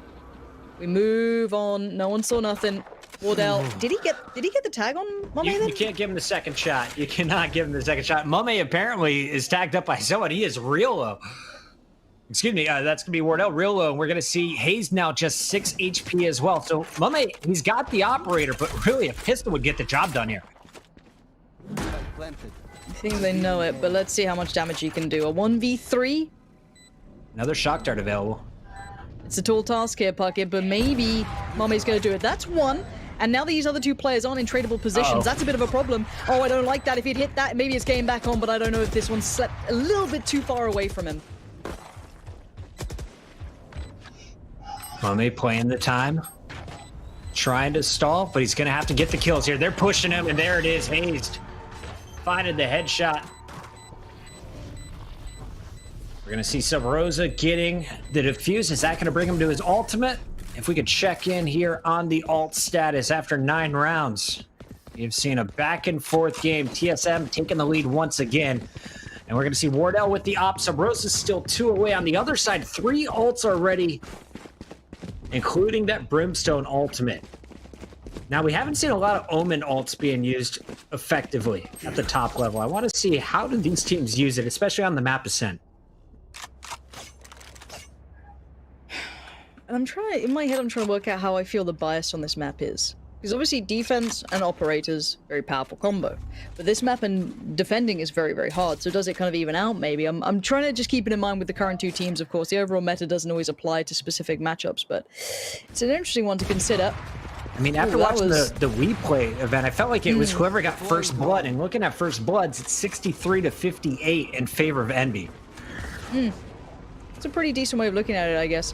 It's the rotations are so hard. It's such a long rotation route and can be punished so easily, but finesse to find drone is a really good indicator for the attacking side if they go off the back of this or not. We've seen them fall away, and keep in mind where that spike is, Puckett. It's not on A. And he's dead too, so they know they've got Spike over at the B site, but the damage is being done at A by Akis as he is going to find Hayes. So attackers still in this, just two defenders left. And Calypso's starting to make his way back over to that Spike. Cutler trying to protect, and he's got the info. I was going to say Cutler might have just won that round, but I think it might have just gone away from him slightly there. Wardell going to be leaned on in another pretty endgame scenario, a 1v2. Spike down. What are these rounds? Is it just me thinking they're a little bit weird? Okay, let's look at the HP. So obviously Akis is super low, so he should be the one just to kind of go in and allow the potential trade, but still Wardell. 20 seconds. Where are you going to take that Spike other than B? Door is closed as well, so they've got to be pushing through main, and there goes Akis with a quick trade, the operator following it up. So I was nervous with you, Horn, but nice job by Mummy to hit the shot.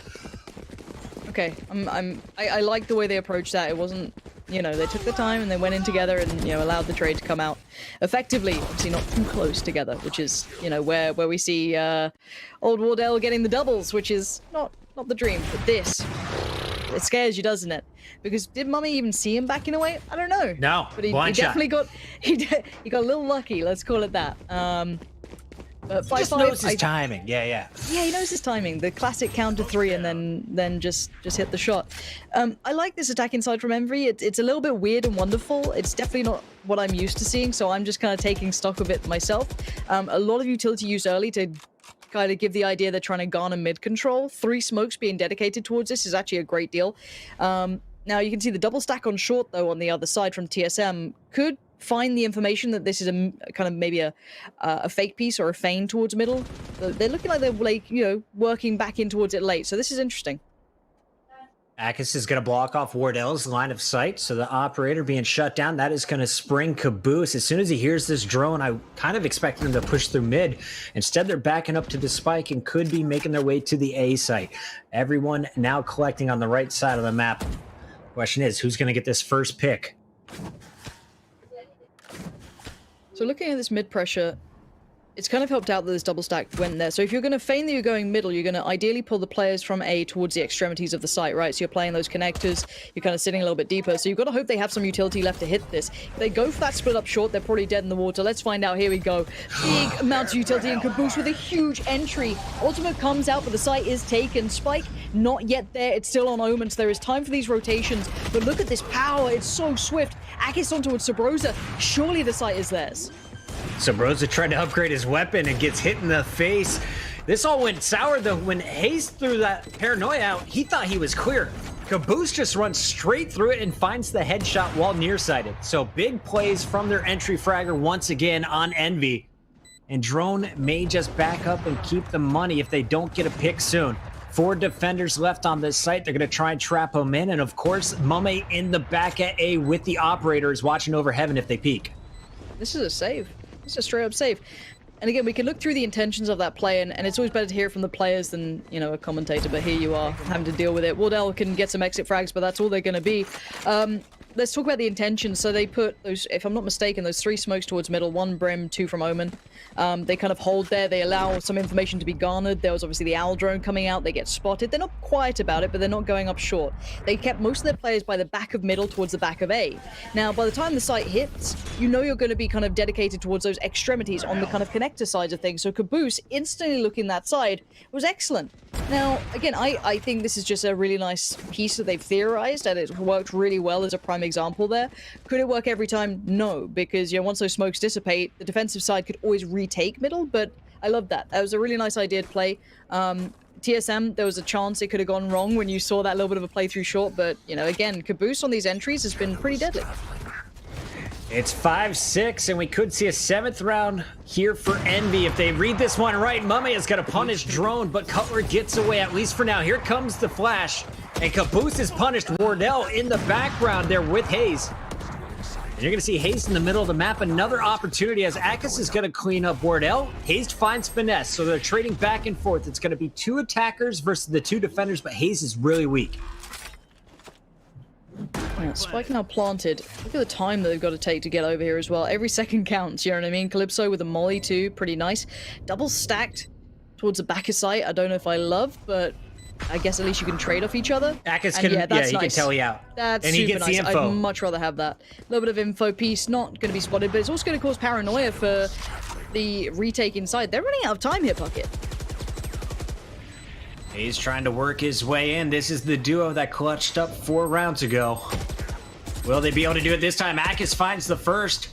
And now it's all up to Sub Rosa. Only thing he's got, the stim. Stim doesn't help in this scenario. Akis gets his 4th, and it's a 7-5 attacking half here for Team Envy. They've already beaten TSM in a tournament on this map. They are primed to do it again. A lot of people are saying this is still a defensive map. We'll find out, though, if TSM feels this one is all in favor of the attackers. They've got their work cut out for them again. 5-7, pretty good. Yeah, let's see how this begins. I mean, you know, the pistol can bring it all the way through, so it doesn't matter too much scoreline-wise, obviously, unless TSM pick it up, and then it gets a little scary because you get towards double digits, right? That's it, and even just mentally, because MR12 is, you know, MR15 is one thing, MR12 is very punishing off the back of a pistol.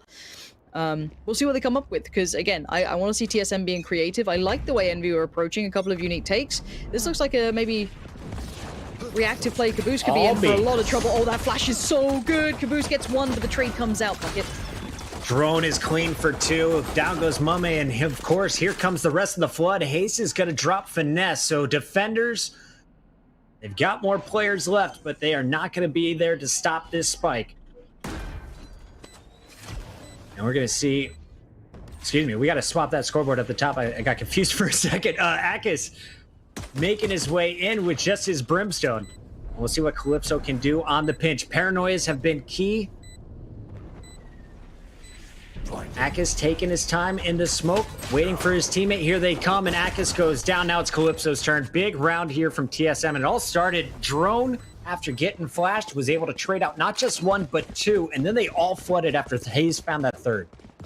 Yeah, I mean, that second kill that came in was just paramount, right? The first one, I was like, oh, okay, that's not bad. A 1-for-1 trade out, but be able to capitalize and bring it into a 3rd, beautiful, beautifully done. And now, of course, the economy gonna swing around and keep the newly appointed defensive side pretty humble on just the classics.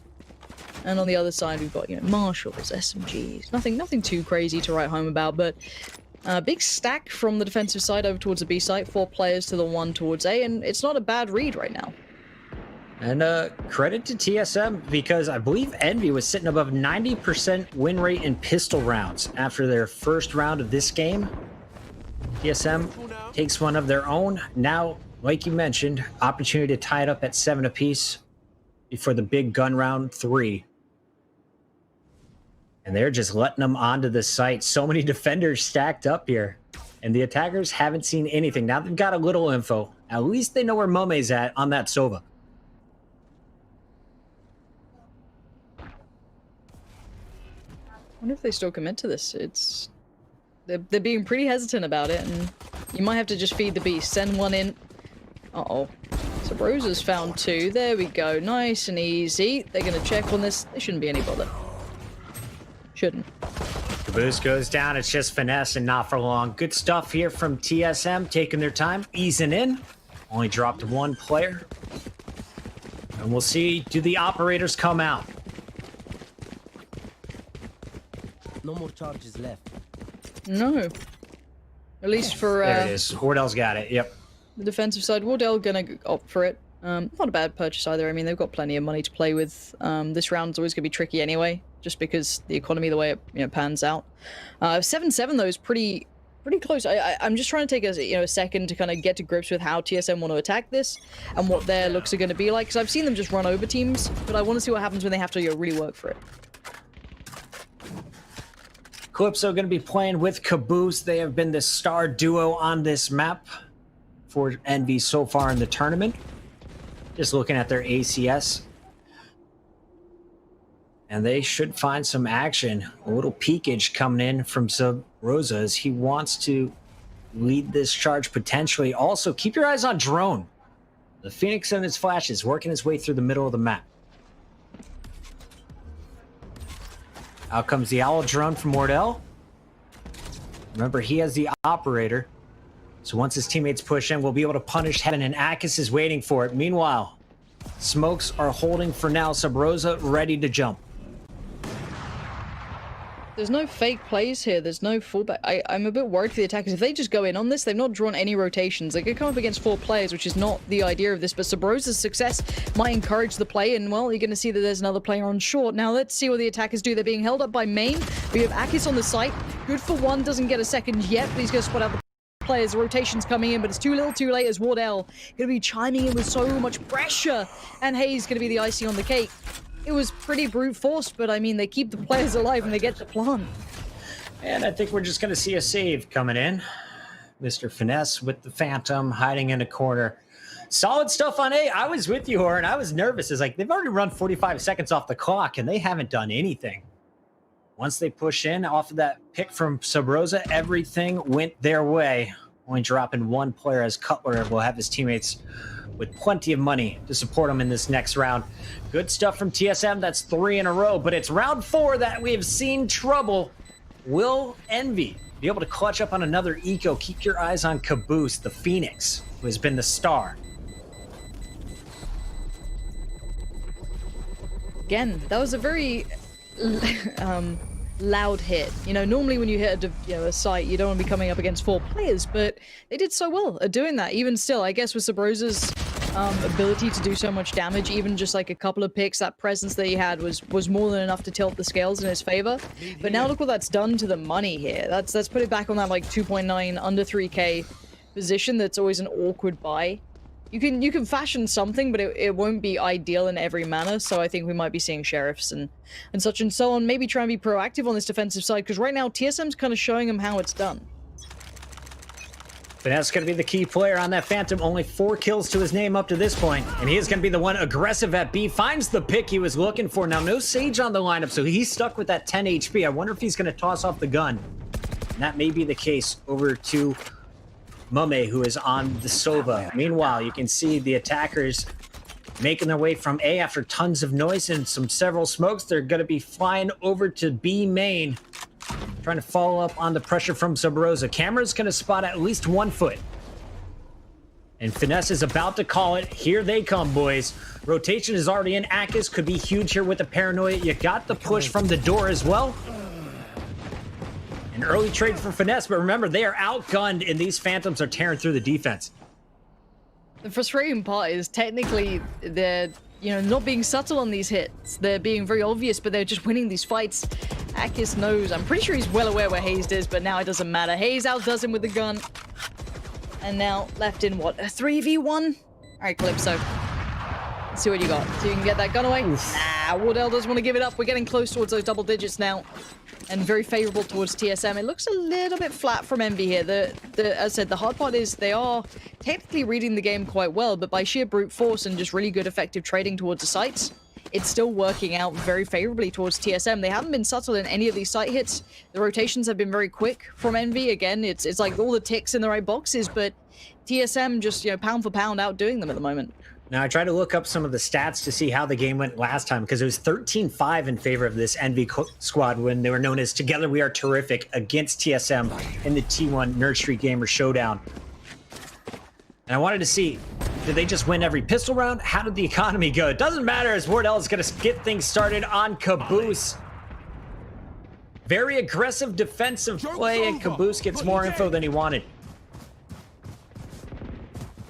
Let's go try and play that edge of smoke. Oh, Sub Rosa's so good. He still checks. I mean, that's the thing. I love watching Sub Rosa play. He's just a smart player, man. He's just got some damn good intuition, still checking the corners, even after his buddy walks past. No worries. And again, these very uncomfortable positions that TSM have got themselves into. You've got Sabrosa pushed up so you can hear all those rotations. He can be a pain in the back, literally. Calypso could do some damage here, though. That's the good one. Carla's gone down. Does he get away? Ooh, barely. Smoke's down. And Calypso's gonna come back for some more, peeking out of the smoke. He's gonna catch him. I thought he had two. Only gets one, but buys time. Mummy is going to find Sabrosa in transition. He was still holding in that mid. And now you're going to see the Omen. That's Hazed with the bomb. Just gets out of dodge. Goes all the way over to B. He's going to get the quick plant. Wardell is on the rotation over to support. And it's a 2-on-2 where I'd have to say attackers have the advantage. They have no idea where Wardell is. Now they do, and we'll find out. Will he be able to do much from this position? This could be tough for Hazed. See if Mummy can get the pace going. I think he wants to try and beat the pace to try and get ahead of Wardell being relevant to this round, but he can't do it. He has to wait for support, and he's got the operator trying to play retake on. It's always going to be tricky. Hayes just has to buy time. He has to pick which side, and he looks the wrong way, so Akis is there, but now Wardell. Can he clutch it out? It's a good plant for him if he's been called elsewhere. He's going to wallbang for it. Oh, dear. Does he get the wallbang, though? He sat it. No. Wardell tried it, but didn't happen. I was nervous. As soon as I saw that drone come out, I was like, he's not going to be there in time. Nice job, though, by Mummy pushing in.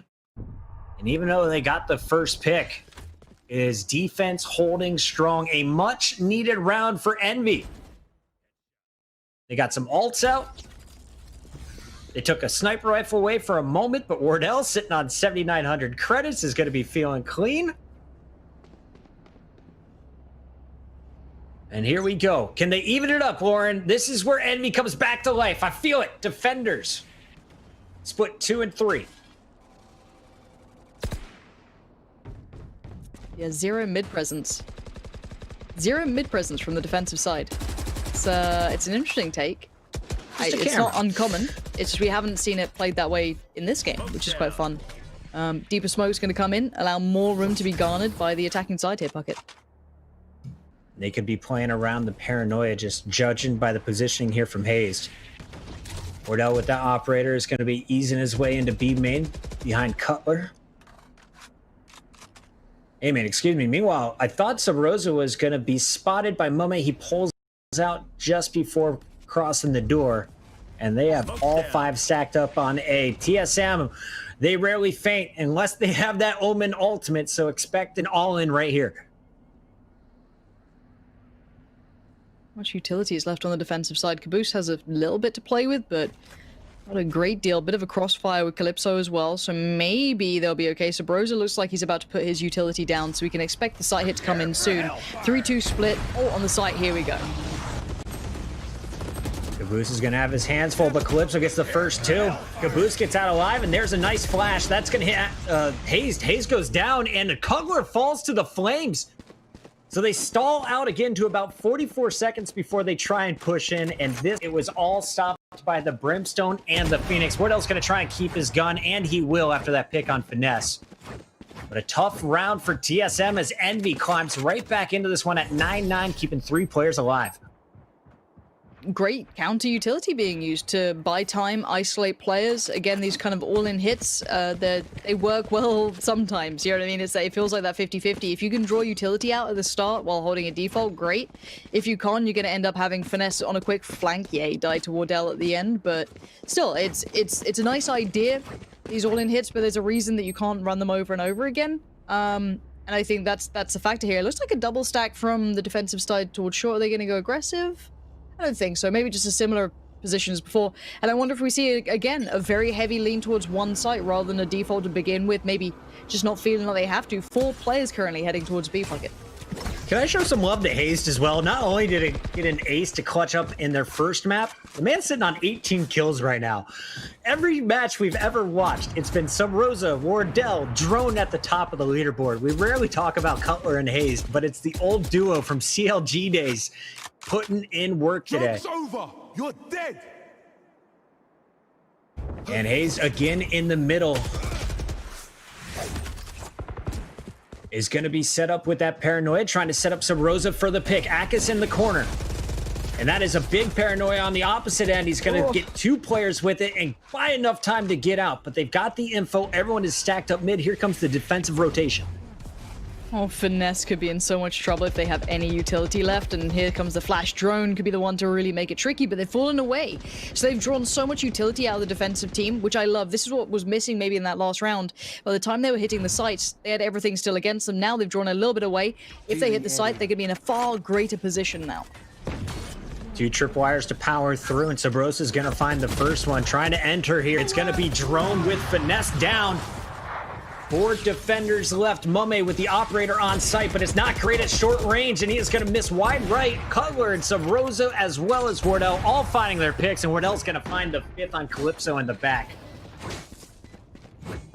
10-9. This one going down to the wire, just like game number 1. If you're just joining us, this is match 1 of the quarterfinals. First map went to overtime after a 9-3 lead for Envy. It was TSM clutching up and clawing their way back to the victory. Now here on Ascent, it's TSM's pick. A very even first half, and the second half, just the same. Honestly, I think that round, the big highlight was that mid pressure they used to try and draw out their utility from the B players before they hit the site. Beautifully done. Very well thought through from TSM. And let's kind of watch this back. It looks like it's probably be an A piece considering where the 2 players are over towards A long. And again, they might just run the same sort of idea. Pressure towards middle, get a little bit of presence towards short, try and get some of that utility away. Or what is Sova and Cypher doing over by A long? We'll see. This time, Mummy's up for the fight. Just dry peeks in towards Haze. It does allow the trade to come out, but they lose out on the player on the defensive side. 4v4 on defense is horrible. I thought he had the collat. I thought that was a 2-for-1. That was a great job, Mame. Instead, as you mentioned, this is tough for the defense. Sniper rifle down. Tight corners being held. And the attackers are spread out. You have no idea where this spike is going to be coming from. So Barosa's trying to get some information, just hanging out by the market. Meanwhile, the other 3 starting to make their way towards A. That smoke is going to stall it out, and that camera is going to be calling out the location of Wardell. Information So gathered casual. by... Oh, Sabrosa trying to fake it out. I like this. And it's going to keep your eye on the Brimstone. See how much they rotate away. It's hard to dedicate that 3rd player. So they can keep 2 here. Akis is in a nice spot. If Cabooses crossfire stays, that's been dismantled. That 1 wall goes in. Oh, they don't no. check on it. Oh, dear. It's fallen apart. They're taking turns, not checking corners. And you're done. Akis wanted to use his abilities. Instead, an aggressive sniper rifle finds him hiding in the corner. Finesse is going to clean up Sabrosa's zone. So this is still 2 defenders versus Wardell. Big pick in the middle of the map from defense. If anyone can do it, it would be Wardell. It's not the gun he's known for, but the man is good. 2 isolated players. He's going to try and deny the crossfire if they're going to come back in or the trade. And there he goes. Did have a valiant attempt at it. I like the idea. But in the end, the defuse comes in, and we will see Envy stay alive another round. This is a very close game, 10-10. I think this is just a display of how evenly matched these 2 teams are. Big play by Akis. They don't check the corner fully. He instantly punishes, gives his teammates time to rotate. And defense holds strong again. I'm looking at the money here. What can Caboose do? He's been so good with the Sheriff, but only 3,000 credits. Does he go for the long play? He's buying up for the Spectre. They're going for the win all in. Well, it comes down to Mummy's pick to me if he goes for it. Wardell's going to sit in the fire for a second, take a bit of damage, and then fall away. See if he can maybe get the timing right on that pick. But the defensive side are fighting for A-long control this time. So the response from the attackers, hey, let's look towards mid. Let's try and do what we did before to them. Split them in half, split them in 2. They don't actively play middle. It's going to cause them rotations and put them out of place, which is exactly what's happening with that Omen here. So this is a nice idea from the attacking team, but where do they end up? Drone's going to try and work his magic over at B. After dodging the drone, the owl drone, I should say, from Mame, I expect him to feel a little confident here. So Rose is going to call in the smokes, and here comes the hit. First, Wardell pulling out a drone of his own. It's spotted. Mame in the back with the operator, the player to look out for. Defense slowly working their way through the middle can cause problems. It was Akis on the Omen, and he's going to find Wardell. Mame is going to stop Sabrosa at the front. So nice pinch coming in. Finesse and Akis. I've got to say, Akis to me in the last couple of rounds has been dirty. That cheeky little corner he sat in, didn't get checked on, and got away with murder. Cutler's so far away, he's not going to do anything here. You might as well just save it. What's his money like? 3.2? I guess you could drop out a teammate if you need to. I actually don't know what the money's like at the moment, but again, it's that readjustment, that repositioning. Akis has been he just feels like he's everywhere, right? Like last round, he was posted up on the A site waiting for that push, and then the switch up this time towards B, very well handled. As you take a look at the money, yeah, Cutler, poor. Gotta keep this weaponry. Teammates should be able to buy. Wardell has enough for his operator again. And as we take a look at the ultimates, both Sova ults, we could see another laser light show coming up. As it's now Envy sitting on top. They've retaken the lead, 11-10. Now look how these rounds have gone recently. Let's look at the start. Of course, it was that kind of streak coming out from TSM. 4 in a row, you had that little kind of chime back in. But these last couple have been almost strung together from Envy. So let's not overlook how much damage Envy have done in the last 5 rounds. They've won 4, of course. So this is a pretty good streak. They felt like worked it out. I want to see a switch up now from TSM. They're getting close, but it's not been close enough. And maybe some defensive-sided aggression feels like the answer to them. However, these flashes, they're going to keep them a little humble on this, but they get the information regardless. And look at the presence in middle from the defensive team. A bit of a switch up here, too. Finesse is ready for it, but Hayes is there on the trade. And now we've got a 4-4. Spike in the middle of the map was spotted, but plenty of time to work around. Minute 19 still to go here for TSM. I'm keeping my eyes right now. What is the plan? I wanted to see, will Drone be leading this charge once again? He already used one of his curveballs over at B main to start the round. He's got one left. Nice late game utility, keeping short, being a nuisance. It's buying time, which is basically what the name of the game is. And now with the push out, I don't like that Sova's still at B for the defensive team. I'd like that rotation to come in, but here we go. It's going to be the push coming out. Here comes all that utility. Drone's going to try and isolate players. I quite like that. Cuts off too. It opens up a huge avenue towards the site itself. Flame Wall is going to stall out too. Spike still hasn't moved in. And remember, Mumme's still with the operator, is going to be pinching from heaven. And first, it's the ultimate. Spike spotted. Spike eliminated. Did not. Oh, yes, it did get planted. Okay, so just in time before that shot landed, and now they've got everyone injured on both sides of the map. 3v5 post plant though, so excuse me, 3v4 post plant is still pretty hard to hold. Let's see what these post plant positions are. I like that you do at least, I think that's Drone saying towards Dark, so you're still okay in that regard. Drone can try and play off the back, but he has to be instrumental in this to keep it together, and he's going to do just that. Huge moment from Drone just to keep things ticking in their favor, and this is going to be time to save for Mome. Get out of there, keep that up towards next time, and that crossfire in the post plant just won them the round. This sneaky little man walking his way out of there wants to keep this sniper rifle. 11-11. First map goes to OT. We're going to see a second one. I feel it in my bones right now. TSM continuing to clutch up in the final seconds. Cutler getting one. Drone, though, the key. He set it up when pinching in through short A. Gets behind him and causes problems. Wardell up to 20, Hazed at 19 after having 18, I believe, like 5 rounds ago. He's really slowed down, but Drone's starting to step up his game. On the other side, you mentioned it, Akis on the Omen, doing work. We seeing defensive-sided aggression again? I'm waiting to see. This is going to be, because you've got those 2 players stacked up by B, which could be it. I mean, you've got the Flash and then Mame on the op, so you could definitely get some presence towards, you know, B halls, which is exactly what they've done. But this time it's more of a default coming out from the attacking side, so spreading somewhat across the map, maybe leaving middle a little bit open, but that's fine. You can late play that because you have someone like Omen there. So again, it's going to be a bit of a misplay, whichever way you want to look at it. This will definitely keep players dedicated towards B longer than maybe they'd like, but let's see what the attacking side does with the information they're garnering too. Mummy's peeking around the corner. Will he see anything? Drone playing it safe, and of course there's the tripwire in case someone wants to surge forward. And here comes a walking Wardell with a peek of his own, and that's a dry peek that's punished. Nice pick by the Sova. Capes can be dangerous. They give away the game. Oh, Caboose, a little sloppy there, re-peeking on that one. Just kind of, I don't, the theory's not bad, the execution was poor. Unfortunate, that could have been a nice player advantage to play with going forward. And look at the ultimates now building up on the TSM side of things. They could definitely utilize some of this just to get in if they want to brute force it. Maybe Sabrosa feeling it once he's, done with these smokes. But there's still 2 players dedicated towards B. Here come those smokes from the attacking side. Flash now ready. It's going to be go time. And it's going to be drone in first. Mummy has been clean. Both shots landing. 2 attackers down, and Cutler is going to find an op shot of his own. Hayes is finally going to cut down Mummy, so Sova out of the action. Akis is still here, though, with the Phantom peeking from spawn, and Calypso is going to move up on that one. Cutler, though, still finding shots, is going to connect on a second one.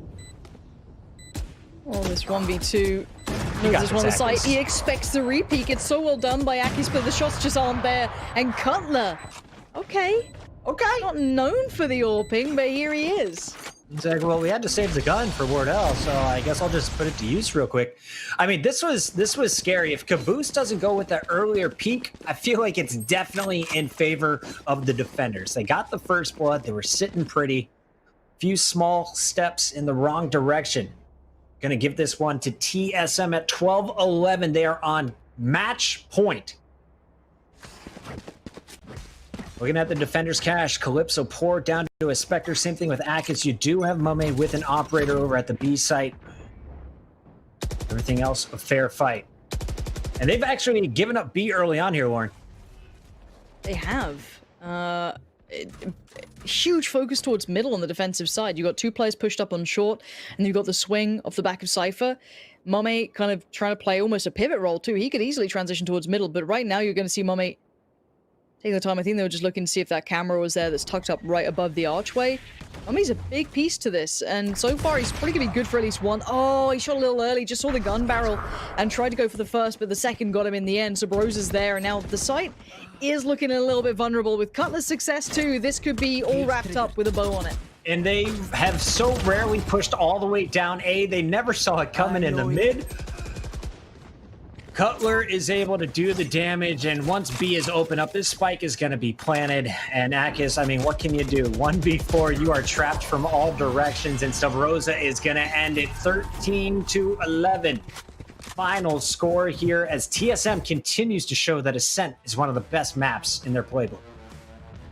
I think, though, this game is definitely reaffirming that people are catching up and keeping TSM away from having those huge pop-off games. I think that was a pretty good matchup overall.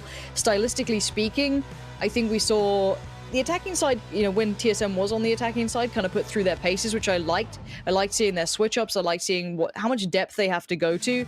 And that's the thing for me, is like, I've seen TSM in most of their major tournaments kind of just run through people very aggressive, quite puggy in their approach, and it works super well when they have so many heavy aim-based players. But it's nice to see them kind of having a couple of adjustments here and there. You saw them kind of switching up every now and then in some really nice counter pieces. And for Envy, yes, it does mean they bow down a little early in this tournament, but a great performance for them as well. It's a good showing from Envy. Love seeing this squad. I feel like they're getting better every time we watch them. Definitely a lot of raw talent on this team, but it's their use of the utility and working together that impresses me most. And that's a great sign if you're a Valorant fan, is using that utility properly. FNS, the finesse man, working with the old guard, almost able to take down TSM, but it didn't happen. Let's bring back in our host for the show. We got WTF Moses. Moses, how do you feel about that matchup? I'm feeling good, man. It was a tight series, very entertaining.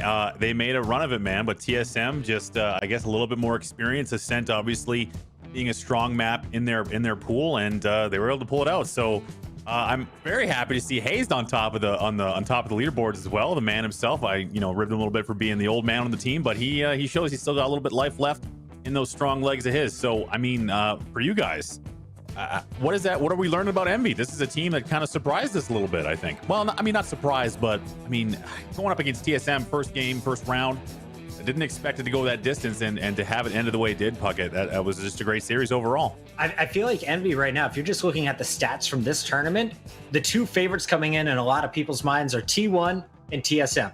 They lost to both teams by 5 rounds or less. So I feel like Envy right now is making a statement to everyone who's watching this tournament that, yeah, maybe we didn't fully pull off this upset, but we can hang with the best of the best. Just give us a little bit of time. We just got signed this last week. Like, they just put on their Envy jerseys. Look out for this squad.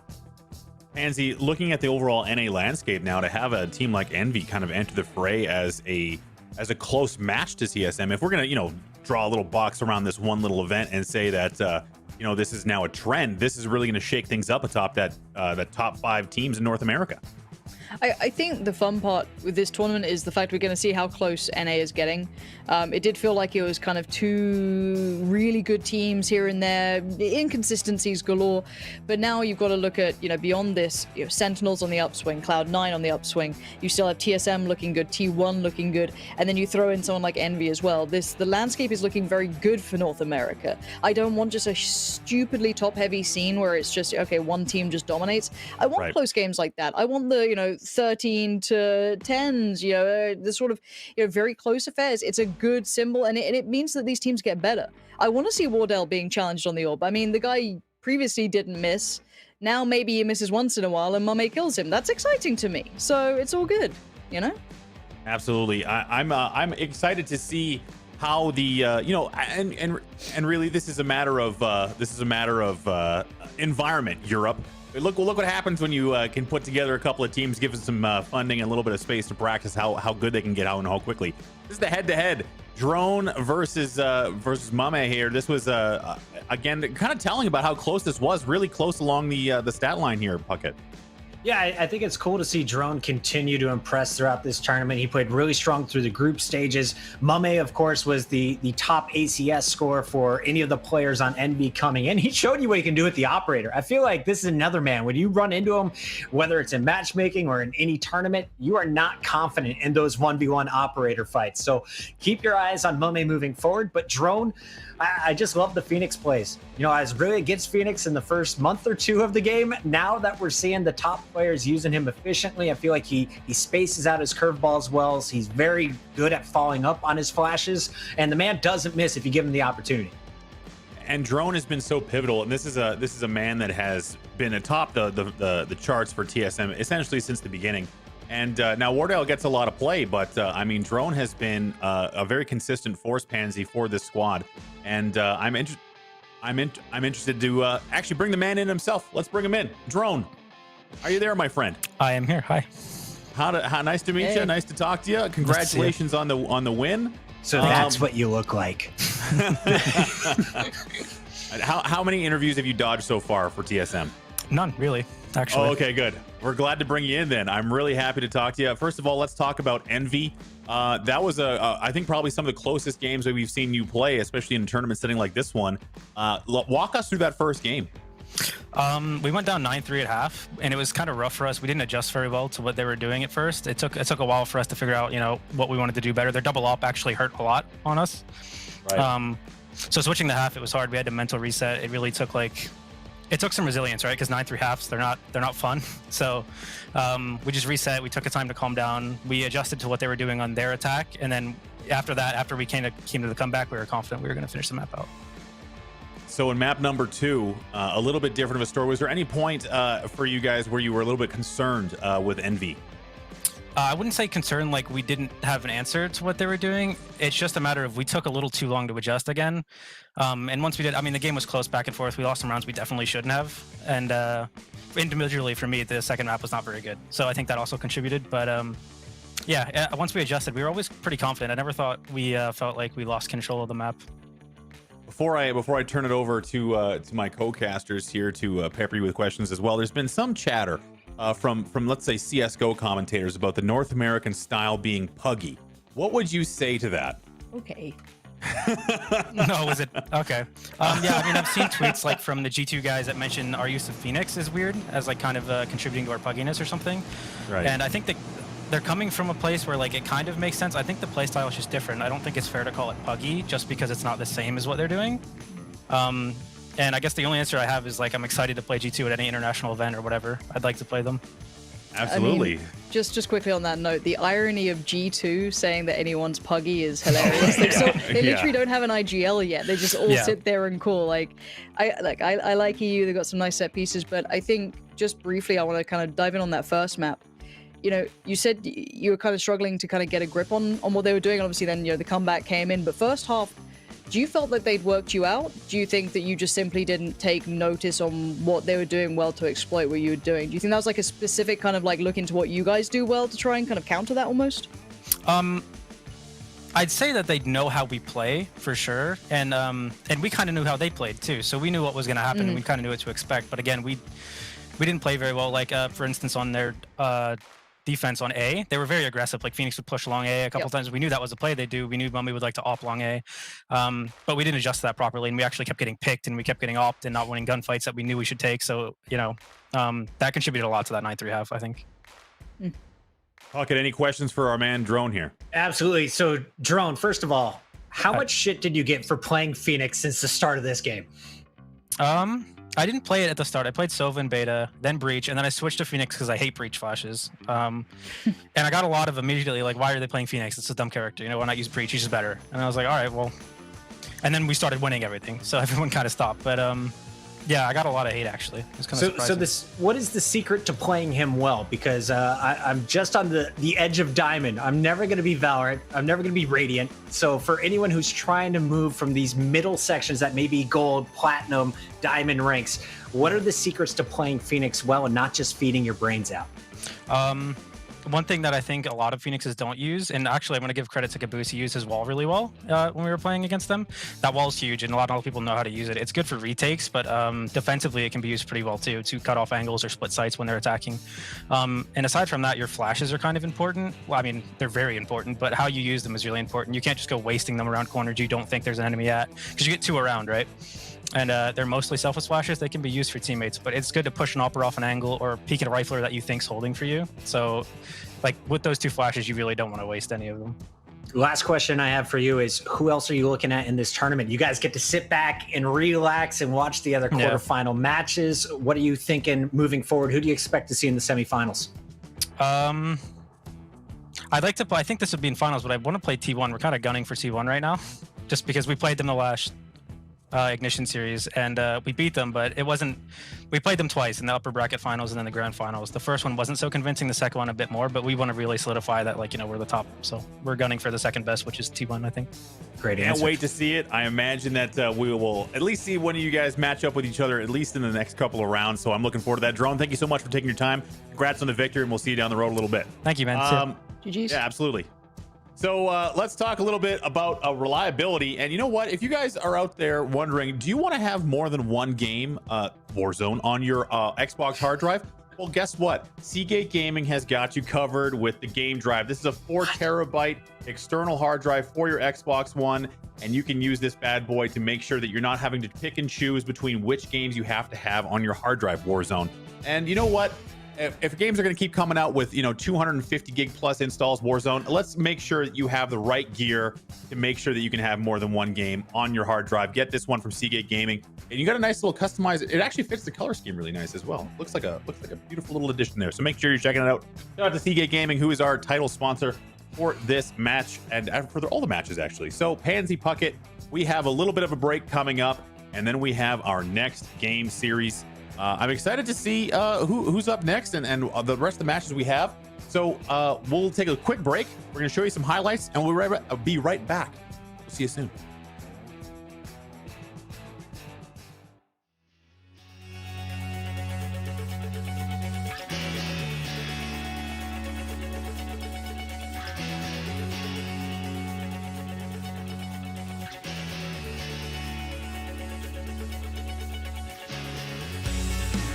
As the years roll by like stones, then you ask how far you've grown. Seeing opportunity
He's a go-getter, living secondhand.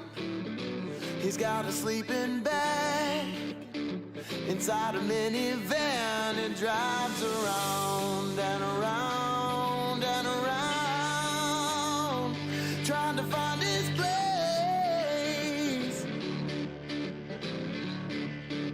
Yeah, he ain't getting much ahead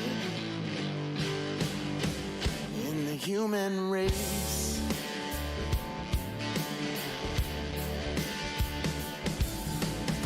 She's a smooth talker, yeah, she ain't bad. She keeps her stolen goods inside a battle flag she used to wave on high above the painted face. Oh yeah, yet she ain't getting much ahead in the human race. 'Cause when the sun sets on your shoulder, even though you swore it's never going down, and when the nights are getting colder, and you're burning whatever is around, it's time to reach on out and go get her.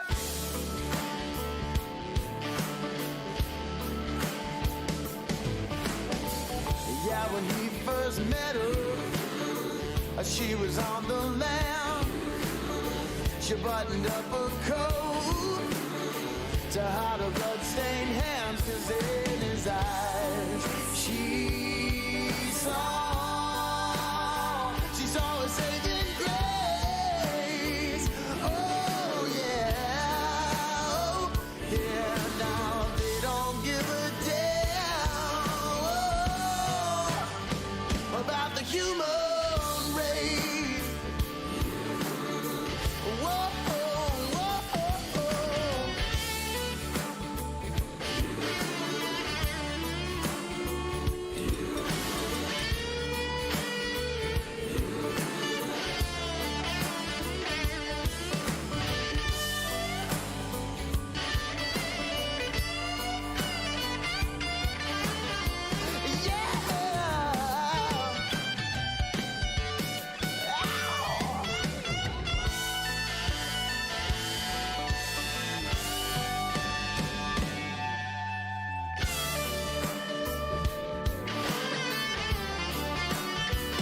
Cause when the sun sets on your shoulder, even though you swore it's never going down, and when the nights are getting colder, and you're burning whatever is around, it's time to reach on out and go get her.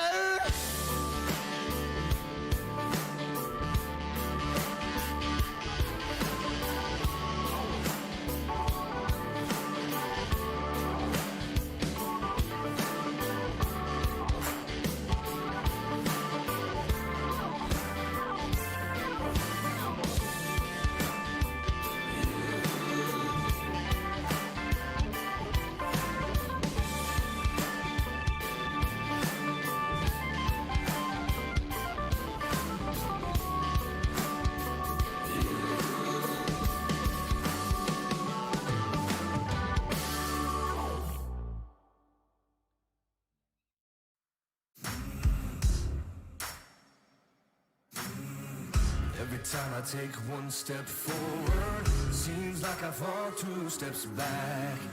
Every time I get my wheels moving, feels like they're coming off the tracks.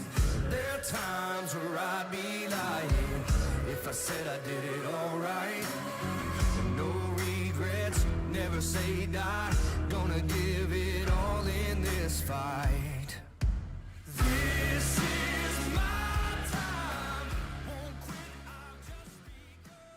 Welcome back to the PAX Arena Valorant Invitational powered by Seagate Gaming. I'm WTF Moses, joined by Puckett and Pansy. We've just seen TSM 2-0 Envy, and we are now moving right along. And the next match that we're going to be focusing on is going to be Sentinels and Gen G. Sentinels on the rise, Pansy. They've been putting it together as of late. And Gen G has been a little streaky at times, high and low, but they've, sometimes they'll be fifth, sometimes they'll win the whole thing. Kind of hard to chart their progress. But Sentinels has only been moving in one way. Let's talk about this team, Pansy. Yeah, let's start on that. I think you highlighted it really well. And the fun fact is the last loss that they suffered was to Gen G. Until that point, or as of late, they've won, I think, 5 best-of-3s in a row. And the one that they lost prior to that was to Gen G in a 2-1 fashion. So it wasn't even a landslide either. I mean, we, had OT in those matchups too. So this should be a good game. I think this is going to be the testing point of, are Sentinels still on the rise? Is this still all moving in the right direction? Is everything looking good? Because they have definitely been garnering some great results as of late. I think they're kind of in a position, Puckett, to be, and they're in the top 5 conversation, no doubt in my mind now. But let's talk about the where they began. I mean, obviously this whole thing kicked off for Sentinels with the high-profile signing of Sinatra from the Overwatch League, the reigning MVP of the Overwatch League. And there was a lot of questions of whether or not the skill would translate. Would an Overwatch player, even at the top of the top level, be able to translate to a CS-style game? From what you've seen from Sinatra, is that the case? Is he adapting his skills well? I was fortunate enough to talk with Shazam on our last major tournament in the Ignition series, and he was just telling me about Sinatra's way of thinking and how that makes him rethink his traditional CS approach to the game. I feel like playing Overwatch and other titles and not coming from that tactical shooter background gives him, he's basically limitless. He can play with weird guns. He was using the Ares way earlier than anyone else. He was trying so many different weapons. You would see him just locking down C-Site as a one-man show. If you watched his games yesterday against Cloud9, or excuse me, 2 days ago, it was yesterday. Feels like forever. He was on fire. The man started off with 19 kills, I think, in the first 9 rounds. He was lighting it up, and he is just a player that throughout my entire time at the Overwatch League, when Sinatra is on fire, doesn't matter what the rest of his teammates do, he can put you in his backpack. Now, Valorant, much more team organization is going to be required here, but I'm not expecting Sinatra to slow down. Seeing that he's going back to the Phoenix today has me really excited, because he was playing so fast that not even 10s could keep up with him. And you know what? Speaking of the map pool, just a little bit, I'm not sure if you guys were able to see it, but we are going to be playing on Bind first, which is an interesting choice. Gen G did pick, and they are going to be having a 67% win rate on Bind. And across the aisle there, looking at Sentinels, they have a 75% win rate on Bind. So this should be evenly matched. And looking at the agent matchups, I don't think we're seeing too much of a change here. Both are going to be running Sage on Bind. And this will be the first time we've seen this map today, so I'm excited to see how Gen G comes out of the games against Sentinels, I should say. And really, this is going to set the tone. I mean, Sentinels has been impressing us, but with the trajectory they've been on, constantly on the rise, the question becomes, Pansy, where's the ceiling for this team? Is this a top 3 NA team in your opinion? It certainly could be. I think the big impressive factor to me wasn't just kind of, Sinatra playing those quirky ways. It was the aggression. He was dabbling into it. That was against pretty good teams as well. He was finding room to be individually successful and then also echo that into a team success. So I think I want to see how they keep gelling as a collective, if they keep really working well together, which they seem to be able to do, and how far that can go. I haven't seen them at their biggest strength yet. I think this tournament will be probably the testing point of, are they actually within that top 3? Are they pushing top 2? Are they just a little below that? Everything's pointing in the right direction, but it proofs in the pudding, right? Proofs in, do they walk through this game comfortably, or do they slip up again and they're around the same point as they were in the Pulse tournament? Well, Puckett, I would ask you a question about Gen G, but I think my popcorn's ready, and I think we're almost ready for match number 1 here for Sentinels and Gen G. So I'm going to say goodbye to you guys. Enjoy it. I can't wait to see how things unfold on Bind. Thank you so much, Moses. That's right. We're going into Bind. First time seeing this map. I was hoping we were going to see it in the last series, but TSM getting the job done in the tight one. As we take a look at the matchup here on Bind, you can see Sentinel's been doing a little bit more damage when it comes to First Bloods. Very even, but it's all going to come down to this pistol round. Now, as we take a look at the attackers, that's going to be Gen G. Defense is going to be Sentinels, and already Sinatra gets the info. They're trying to come up mid aggressively. Yeah, this is a straight-up B split for now, 3-2 split, and there's 3 players here for the defensive side, so a good read for the defense. Let's see how that attack looks, though. But definitely success towards Shazam is definitely going to cull the numbers and eliminate some of that vision towards long. Sinatra getting the hot hands out, trying to stop the push from GMD, and Dapper is going to lock it. Not 1, 2, 3! Looking for more. Give Dapper the ace. Sinatra's going to clean up the 4th, and all of a sudden it is player 1 versus 3 pistols. The frenzy cuts him down. Nice start, good read from the Sentinels, and good reaction to an early B attack. So you take a look at the ultimates, already halfway there, more than for Dapper. Keep your eyes on Sick, though, in this match. We didn't really talk about him in the pregame, but against Cloud9, against everyone else in the groups, I was so impressed with this Sage. It reminds me a little bit of David P, where he's not playing to heal his teammates. You can trust him to solo hold a site, and you should expect the Sage to be aggressive. Yeah, and I want to kind of highlight that round as well. They lost their aggressive player in Shazam in the backside so well in that nice little crossfire piece. And very conservative purchases. We still got 2 ghosts with armor coming out. GMD going to be at least getting the orb there, working towards their ultimate. And this is, again, a bit of an A-lean, but at most you're hoping for... I say at most. We've seen a lot of these rounds go the way they shouldn't. But let's say what you should be looking at on the attacking side on these sort of buys is if you get a plant down, maybe get some guns away, keep their economy a little bit humble. That's a good round. You're happy with that. And honestly, they might get a little bit more. For now, those Zoms and Sinatra in combination going to be pretty comfy at the moment. Zom's getting it done with the pistol. Of course, Spectre bought up by Sinatra. And Zoms is looking for his 3rd, not going to get it. Effie says no. Has the spike, but really just a classic and a dream here. What can you do? You just heard the double portal. He's holding the angles, and he knows the pinch is slowly going to be coming in. Has to fight. Dapper wins that one as expected. And a nice 2-0 start here for the Sentinels, who have been red hot. They went 4-0 in Group D, and they have been on fire as of late. Certainly have been. Very crisp there from Zoms. I like that. And just well played, well handled, not too pressured, not too overzealous. Losing out on Zoms in the end wasn't the worst thing in the world. They'll be okay.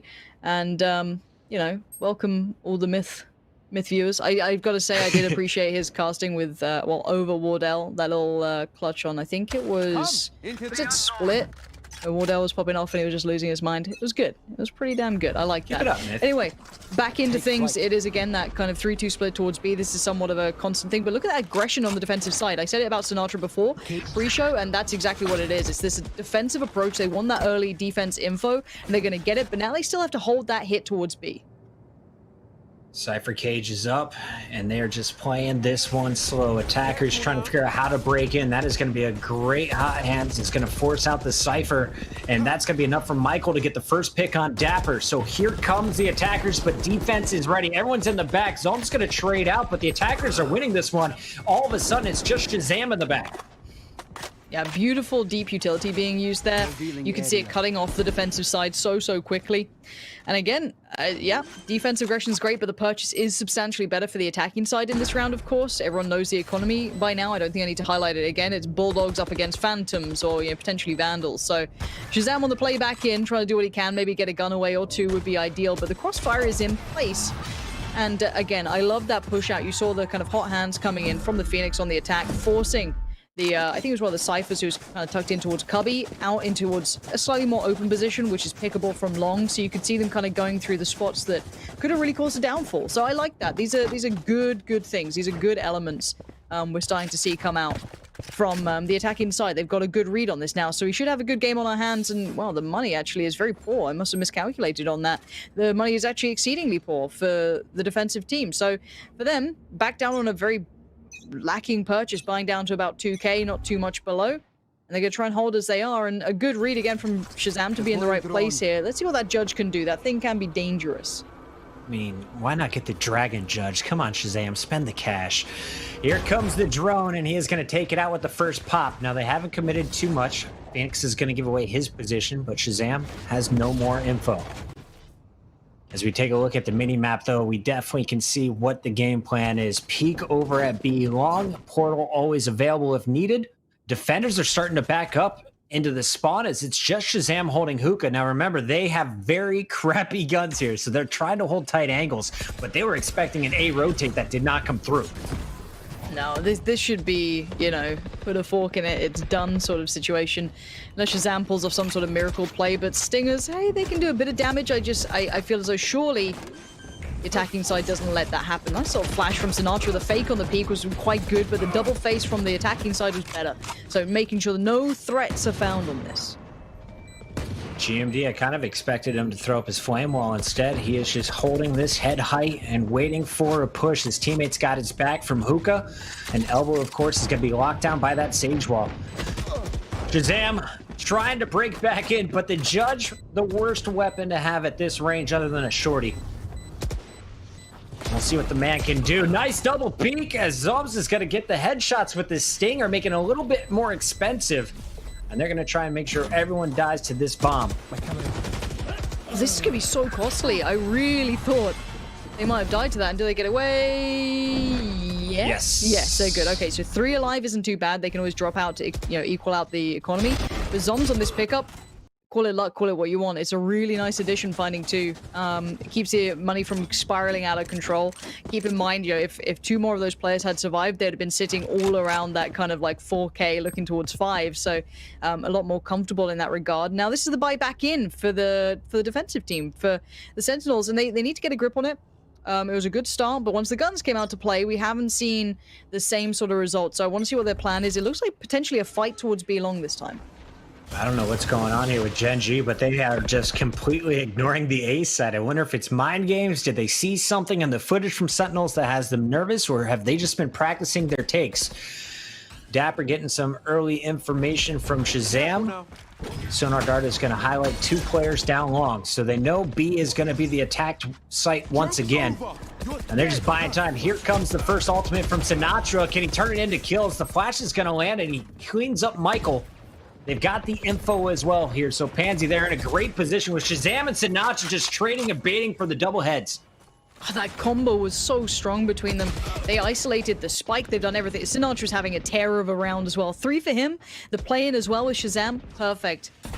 Quinn might just have to back away from this one. If he could get a gun away, that'd be great, but I don't know if he's going to be able to even allowed to do that. Look at this double stack again. Sinatra on the repeat does get punished this time for that sort of over-aggression, but they want to just get rid of him. Done. Dapper's there.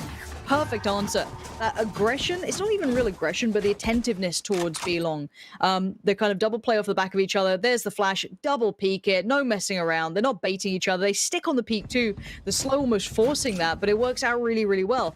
Now, this will deplete some of the money that was being decided to be accumulated by the attacking side, so this buy is going to be a little bit more instrumental to their future. Do they get a little bit more off the back of it or not? And let's see what the approach is from the attackers. It's been very all-in so far, Pucky. You kind of said it. They've been kind of ignoring A. It's been that B hit over and over again. Defenders still playing 2 at A, but rotating quickly. And last round was a great job over at B long by Shazam and Sinatra. We'll see what the Phoenix and Sova combo can do for the Sentinels. Meanwhile, I think last round was huge because when we talk about some of the great offers in the game, Mummy showed you what he can do. Everyone knows what Wardell can do. Quinn has been one of my favorites since the start, since the very first T1 $25,000 tournament. He was lighting it up, but back then he was on Sage. Now he's got Sova with a little extra info. Dapper with a nice position. Was that just straight through smoke? I feel like it was. That might have just been a timing piece. I'm not too sure. I don't know if you could have actually seen above the smoke, even on the site itself.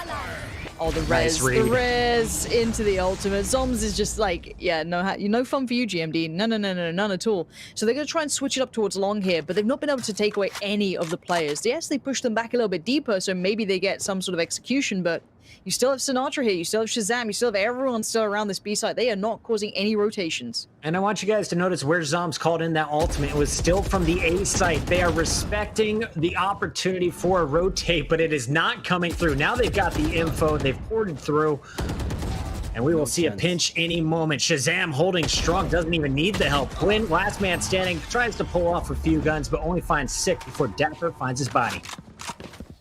Yeah, this is pretty big so far. The double to start with from Sinatra, I thought that was gonna be a one and done. Surely you think that's a one and done. No, doubles up, gets two, falls away. No one over peaks it, but they're ready on a crossfire. I was a little worried. Shazam's position was a little bit isolated, no easy trade, but there they are. They're always there. This is a really nice bit of synergy I'm seeing again from the defensive team. Now, let's also pinch of salt this. Let's not kind of get too heavy on the players who aren't popping off, because it has been constant B pressure, really.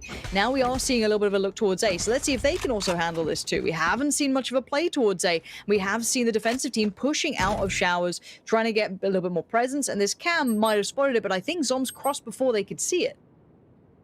On the other side of the map, we saw Huynh doing a nice job of pulling out the drone from Shazam, giving them a little early look, but I think they know the game is up. It's all going to be over at the A site. Sinatra, not quite sure, isn't going to fully rotate. Shazam is going to hold his elbows, so they've got a man advantage over at A, but the attackers are all falling. You've got Dapper, you got Zoms in power positions, and Dapper continues to push in through the wall. He's going to stop the spike plant. This round nearly over. It was just pistols, really, for your attackers, but good read by defense.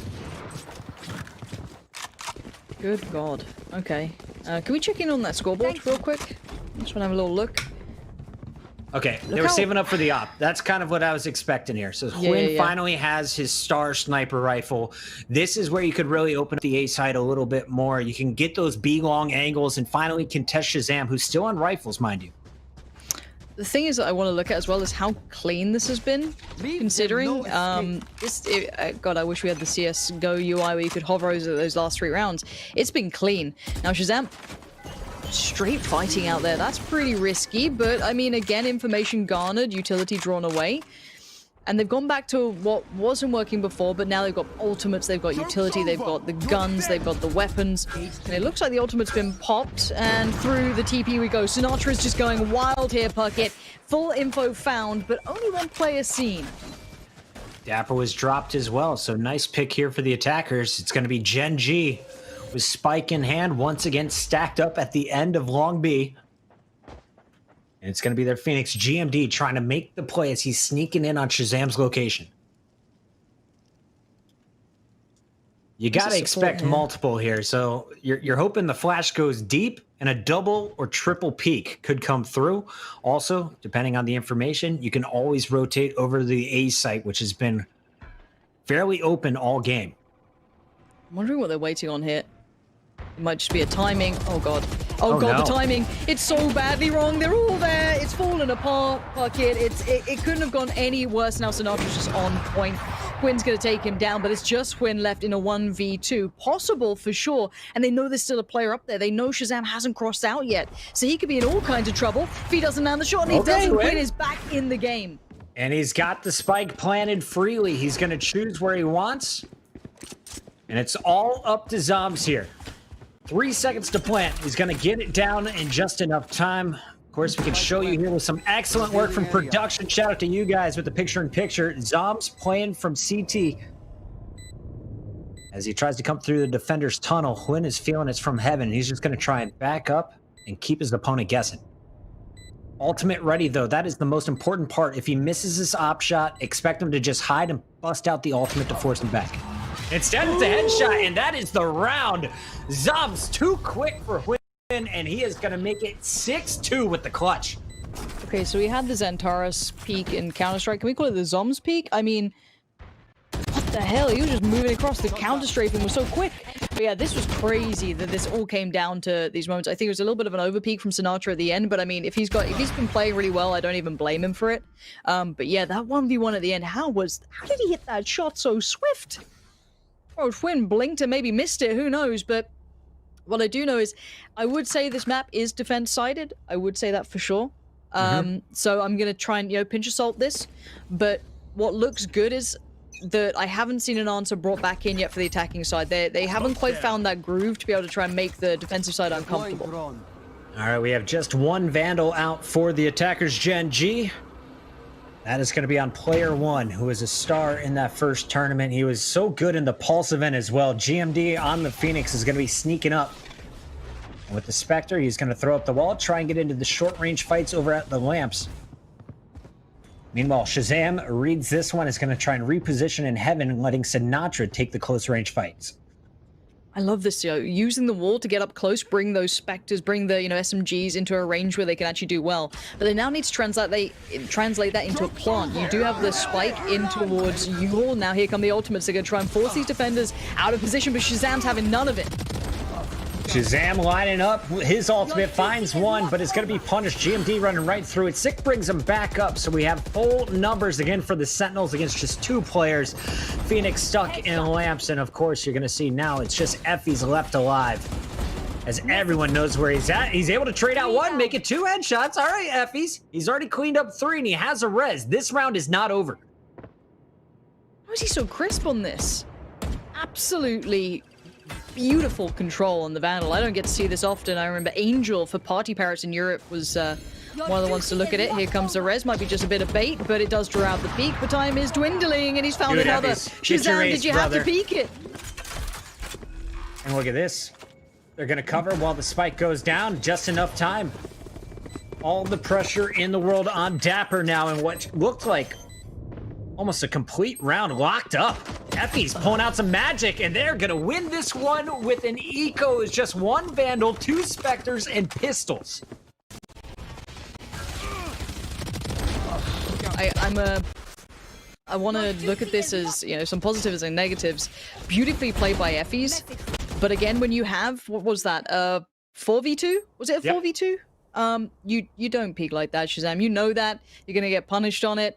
I understand the idea, but there's a little bit of danger, right? And obviously when you're 6-2 up, you're feeling confident or what have you, it's an overpeak and it's a punish, and this now opens up a gateway to come back into this potentially. It may not be much, but it's enough to kind of give him an idea. Shazam gonna be forced away from the peak this time, forced to post up over by slightly further back by Garden. All right, so Shazam's drone cut down. Finally, we see a little bit of A pressure as they're trying to hold the attack or defenders in place. And it looks like actually they're going to get the rotation over to A from Sinatra and Dapper. It's just Shazam holding B for the moment. It's the first time we're seeing this sort of split as well, Puckett. So you can understand the misread of putting all these players over here. You still have Shazam here, but depending on what they do, this could be a nice little bit of a piece, but they're kind of falling into where the contact's been almost made. So it's almost negating that presence that they had over by B. So Shazam's actually going to be loosened up. He can now rotate as well. 4 players on the site is not where I'd like to be pushing.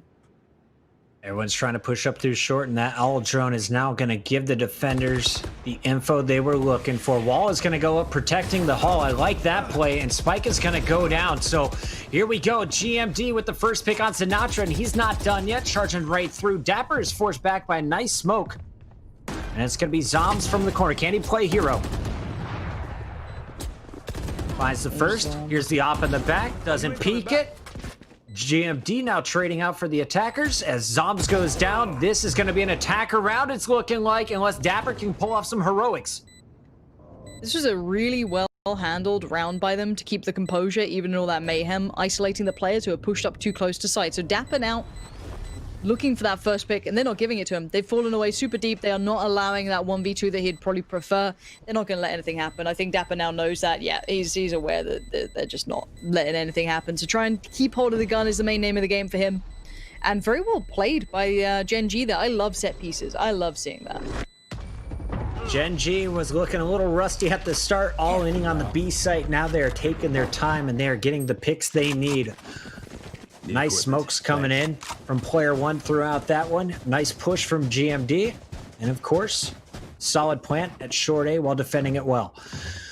See what the plan is though now for Sentinels, because if you lose this one, you're broke. I believe 1 player already just on a Spectre. The remainder able to buy up to the Phantoms. But if they lose this, they have $0 in the bank. And Huynh has the sniper rifle in hand with enough money to buy another one next round. I mean, in Shazam's latest interview, they were talking about, trying to maintain composure when they have leads to close out games, to keep this in mind, or the slow of the Combine. of Win. Yeah, that's beautifully handled. Very nicely done. They should springboard off the back of this, surely. You got that opener, but I guess you still know there's at least 2 players here. They've been playing with a 3-play stack towards B quite often. You normally have Sinatra and Dapper over here as well, but they've actually drawn another player through. So, again, heavy rotations from the defensive side, and they're trying to slow down this hit, but player one's having none of it. Dapper could be the big man to make all the odds change. Oh man, if GMD is there a second earlier, you stop that from happening, but Gen G still definitely in this. Zom's trying to cross over. Last man standing has the Brim ultimate to stop a spike plant. And that spike may be on its way over to A. He's going to hear it port any moment, and now Zoms has to make a decision. Do I port as well? Am I looking for a remaining player? Where does he cross from? It looks like he may go the long route, trying to cut up through short A.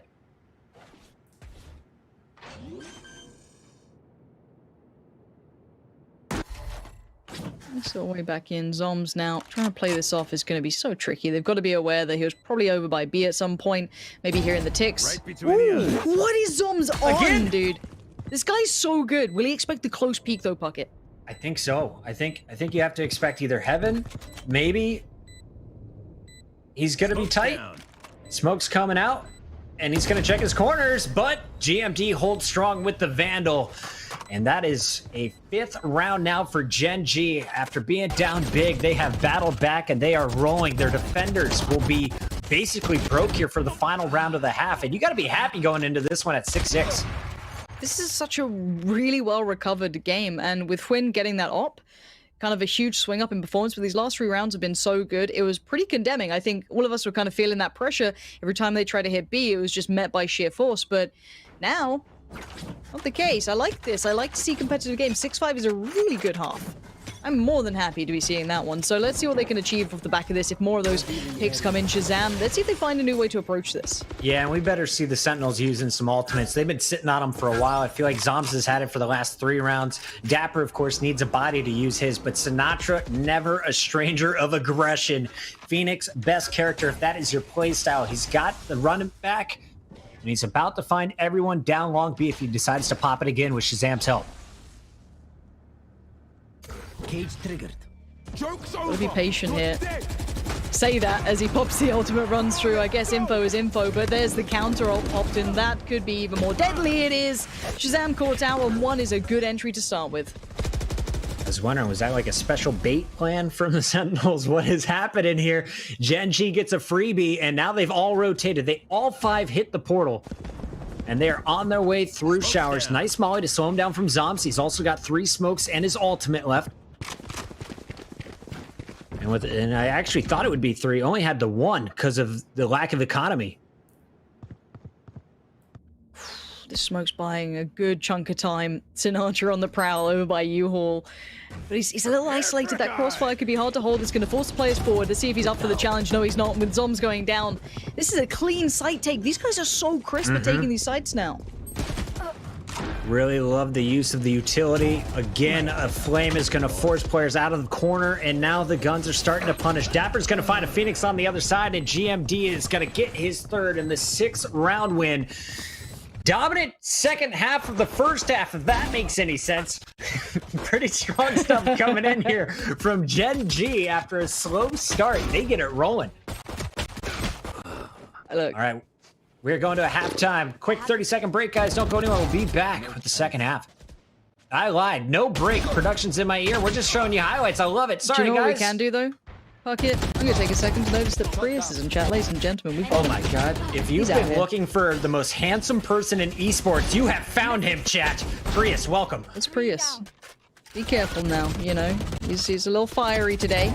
Ooh. We've got a Prius in chat, but I mean, overall, this game has been pretty close so far. 6-6, you couldn't ask for much more. And honestly, the end rounds coming back for Gen G were phenomenal. They were taking those sites so well. They were dismantling the crossfires, and I love to see that. I want to see if now, you know, the Sentinels can keep up the pace on their attack. You know, attacking is pretty tricky on this map, but once that op came into Hwin's hands, he really popped off. So this could be one of those where we're going to see if it can be replicated. We know there's some really good operator players over on the attackers, so definitely could be the case. And I'm so excited that we're getting a chance to see these quarterfinals. Great matchups across the board. If you're just joining us, this is match 2 of the day. We're showing you all 4 quarterfinals. And now we're going to be switching sides. Sentinels on the attack. Gen G playing defense here. And early on, they had 3 over at A, reading this correctly. But now you see the Sentinels wrapping it back to B. Will they check the corners? Dapper will not. The Frenzy's good for 1, but he used all of the bullets. Cannot clean it up. Shazam and Sinatra picking up picks, and that will give them a man advantage as they are slowly working their way. Don't have to commit on either site right now. Plenty of time. 40 seconds left. Looks like they decided to wrap this one back to A. Yeah, trying to draw those defensive players out of those kind of dug-in positions. Sick with a nice shot towards Twin is going to open things up. There is still the Brim on the site, but I don't think they can really stop this plant, and they've got so many barriers to get past. Very, a pretty wild pistol round from the attacking, well, newly appointed attacking side. They're so good with the Ghost. Long-range headshots, that was the name of the game throughout the group stages. They continue hot throughout this pistol round. Effie's Classic versus 4. And as soon as he peeks, he is done. Effie's might just try and trade this out on the way out. Instead, Zombs again. How many bullets does it take for this man? Just 1. Doesn't matter if it's a Vandal, Phantom, or apparently a Ghost. The thing with Zombs is, like, he's not even top fragging for the team, but, like, those kills, like, even just one of those kills he got against Quinn was just nuts. I mean, it's so exciting to watch a player like that, especially someone find their own in these sort of games and just, you know, be a real power player. And I want to see Hwin pop off with that AWP though, because, you know, once he gets going, especially with a, you know, defensive side, obviously the money's going to be a little bit lower now, which kind of sucks. But again, there's so many exciting prospects between these two. Speaking of that, we got shorties, and I'm never going to doubt them again after what we saw in that first game. Wardell was pretty nasty with it, but that's when he had a little bit of mobility. Yeah, he made it work out in long B with the Sova, so as we take a look at this one, it's going to be Sinatra entering, and there goes your shorty. Shorty down, flashes out. Another shorty in the hands of Brimstone, but that is going to be player 1 running for his life. As he repeaks, he's going to be executed. 3 down already, just 2 left. Spike is going to be planted, and this retake is going to be tough. Oh, yeah. Shazam. Nice and clean. Nice and clean. Let's not overdo it here. We want to keep this nice and tidy, especially after that first up. I mean, small margins can make such a big difference in these games. You know, you give a couple of kills over to the player who's trying to build up the economy for the AWP. You know, it's small things that can make a big difference. I always like the way that I think Wardell is a really good example of someone who builds their economy around getting that AWP, and you can see as to why. So it's quite good fun. So again, keeping that really tight checklist for the Sentinels here if they want to try and build off this. And for Gen G, I mean, I'm just waiting to see those guns come out, because these guys really swung into form once that happened. You've been thinking about the way the attackers have been working. They're looking for the first pick. If they immediately get a second, they go in on the site. If not, they're backing up and rotating it to the other, looking for a second pick. I love what the Sentinels are doing. They're playing around Sinatra, letting him be the entry fragger. This time around, though, you're going to have to fight through your Sova and the Cypher with Quinn playing close, and of course that is going to be Michael holding heaven. Keep an eye on A short for now. It's a really deep A-hold, though. It could have sounded bad. Quinn's going to be isolated, he can't do too much, and you're going to be posted up in an insta retake just because you stacked out 3 on B. I doubt they'll be able to stop much of this. Good info, of course. They'll be able to find a great deal of info off the back of it, but beyond that, it's full 5v5 retake, and they were postured for this, so they only had Quinn put up in towards U-Haul. Oh, Michael, very dangerous. Don't be reloading in the open. We already saw what happened there. Little aggressive Cypher play. Love to see it, charging right through the cage. That was Dapper looking for a pick.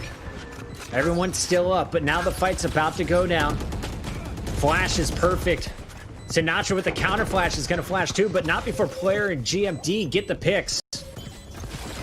Spike going to be tapped as the defenders are holding strong. That is going to do it. All 5 wiped without dropping a body. That was so good. Now here's the big thing. Look how much utility they had on that retake, because 3 of those players barely were in the fight, and they all survived, so they fell away. They didn't even overcommit towards us. This is so well done. Every piece of utility, they instantly isolated short off. They put the wall up, they put smokes down, they were able to focus between where they need to be. And it's the danger of doing those all-in hits. Yeah, you get the spike plant, yeah, you get to post plant, but can you hold it when you have no utility?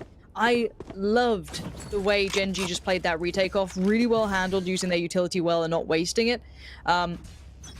Dun, dun, dun. And it looks like we have, it's a bit more of a default, a little bit of a heavier focus towards taking shower control and not being subtle about it, but they do have presence elsewhere across the map right now. I feel like they're trying to get this dart out from Sova every round. And Sinatra is going to be playing for his ultimate. There we go. Okay, so he's got his run it back now.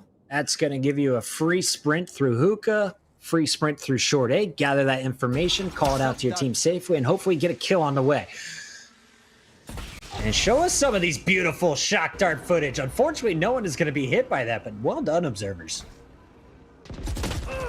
Looks good. This time, though, Michael going to find Sick. We've got a decent enough hold here, but again, they might be instantly going into post-plant scenarios. The site looks like it's taken. Yeah, they're going to fall away from this and wait for the support to arrive from the B site, and then just instantly look for that retake again. I don't know if they have the same utility left to be able to play it back in, though.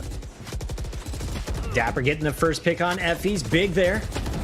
And now it's going to be Shazam holding tight with Sinatra. Michael's going to be able to pop his ultimate. That's going to give the information. And Michael isn't going to need much more. He's got the angle here. Teammate will be able to hop on Michael versus Dapper. Cypher v Cypher. Michael holds true. 4 kills for Michael that round. 8, not a problem for the Cypher so far. This is nuts. So these retakes have been so good, but again, this was the addition of damage done early on, so it's even better. But even look how close they're all forced back. They have the spike down, but they just can't control it. Even that bit of aggression from Shazam and Sinatra made no odds, and that's going to deplete the economy massively down to sheriffs, a classic, a ghost or two, like nothing really invested into. And I want to see the answer from the Sentinels. They've got to come up with something here. These hits, yes, they can get the spike down, but holding in those post plants, they're just not being able to do it. So until they've worked that out, until they maybe even push further on the site potentially, it's going to be super difficult to hold this. And I think they know 3 are playing B every round, but they have not attempted it yet. Let Sinatra just flash away and go for an early pick. Get a little aggressive here. We'll see what they can do. Also, I do want to call out, 2 rounds ago was huge. When Gen G clutched up, it meant that Shazam will not have an operator. Now we see Sinatra jumping through with just the stinger, and he's good for the kill on player 1. Effie's there to trade it out, and he has been a star early in the first half. You saw him with the head pops at range. What can he do at short range? Double peek comes through, and Dapper is clean with the Sheriff. That could have been such a dirty angle for Effie's. I don't know how he lost that, but Michael's there. Michael is the safest pair of hands, it feels like, so far. But with this res, it's game back on for Sick and the gang at the moment. The spike could get planted. Sick currently has it, I think. So maybe trying to be a little bit patient, a little bit cautious, see if anyone over peaks. Maybe they can get a punish on that. They're just going to hold for a second and see if anyone gets a little too anxious. Now they've been able to isolate 1, but of course the guns are going to come in and they're pretty brutal. Shazam towards GMD leaves it in a pretty poor scenario for one of these Sovas because that HP is looking deadly low. Win with every advantage here. Spike still not planted as well, so doesn't even need to challenge this fight. Wants to make sure they don't have any weapons, and the Classic will do exactly that. Win holds strong against Shazam. I thought it was looking good for the Sentinels, but you saw the defensive positioning. They knew that they were going to slowly make their way over to weapons, wanted to upgrade from the pistols. They never peek. They waited for their opponents to come into their line of sight, and defense able to make the shots count. Taking a look at the scoreboard, it is the Cyphers on top. What is this? Dapper, of course, for the Sentinels. On the other side, it's Michael, who has been so strong. 9-8, as this one has been back and forth. Gen G now in control. I've got to say, honestly, that was a pretty good round considering the money. Let's kind of call it what it is, but obviously at this point, you need a bit more. The rounds in the row are looking so favorable towards Gen G, but at presence, we see a little bit more aggression or maybe a little bit more up-close holds towards the A site. You have Brim dedicated towards that shower push, but we haven't seen this look yet. So for the Sentinels, if they don't scout this right, they might kind of be caught off by this. Let's see if they check on it early. You do have another play of the Cypher posted up by Truck, but it looks like they're not going to sit for the retake. They want an active fight on this one, and here we go. The site's already being pressured. Lots of action again. Michael's going to get 2. And we're going to see the spike planted. Just 2 remaining attackers against the 3 defenders, and everyone is going to be rotating again. Last time you saw a 3-stack come through this hallway. That seems to be the plan, but this time it's GMD leading the way with the ultimate. Drone is going to bait, and here comes the kill. Excellent execution. Great use of the ultimates. The round is now done as Effie puts the final nail in the coffin. This is so many good retakes. So many good retakes. I mean, okay, let's kind of look at it from two ways. One, the synergy between these retakes from Gen G is outstanding. You don't see it often. Let's again, be impressed with this. Normally in post plants, it's pretty tricky to play it back in this cleanly. Now, let's look at it from the other side. Yeah, they're doing great to get these plants down, but what else could they be doing here? Maybe pushing further in towards the site might be their only option at this point. They might have to over-push this, because simply put, they're being outdone on this one. And that was with a more attentive two-play hold on A. So you had those two players posted up. Now, last time we saw the economy in this position for for Sentinels, they did pretty well with it. They had the SMGs, they did that nice trade piece in towards the B site, but I don't know if you can do that 2 times in a row, so I don't know what the plan is now. I feel like they've hit a bit of a brick wall here, Puckett. I'm looking for a win to light it up with the sniper rifle here. He's playing deep on B, and if that's where the Sentinels want to be pushing from, they're going to find an operator to the mouth.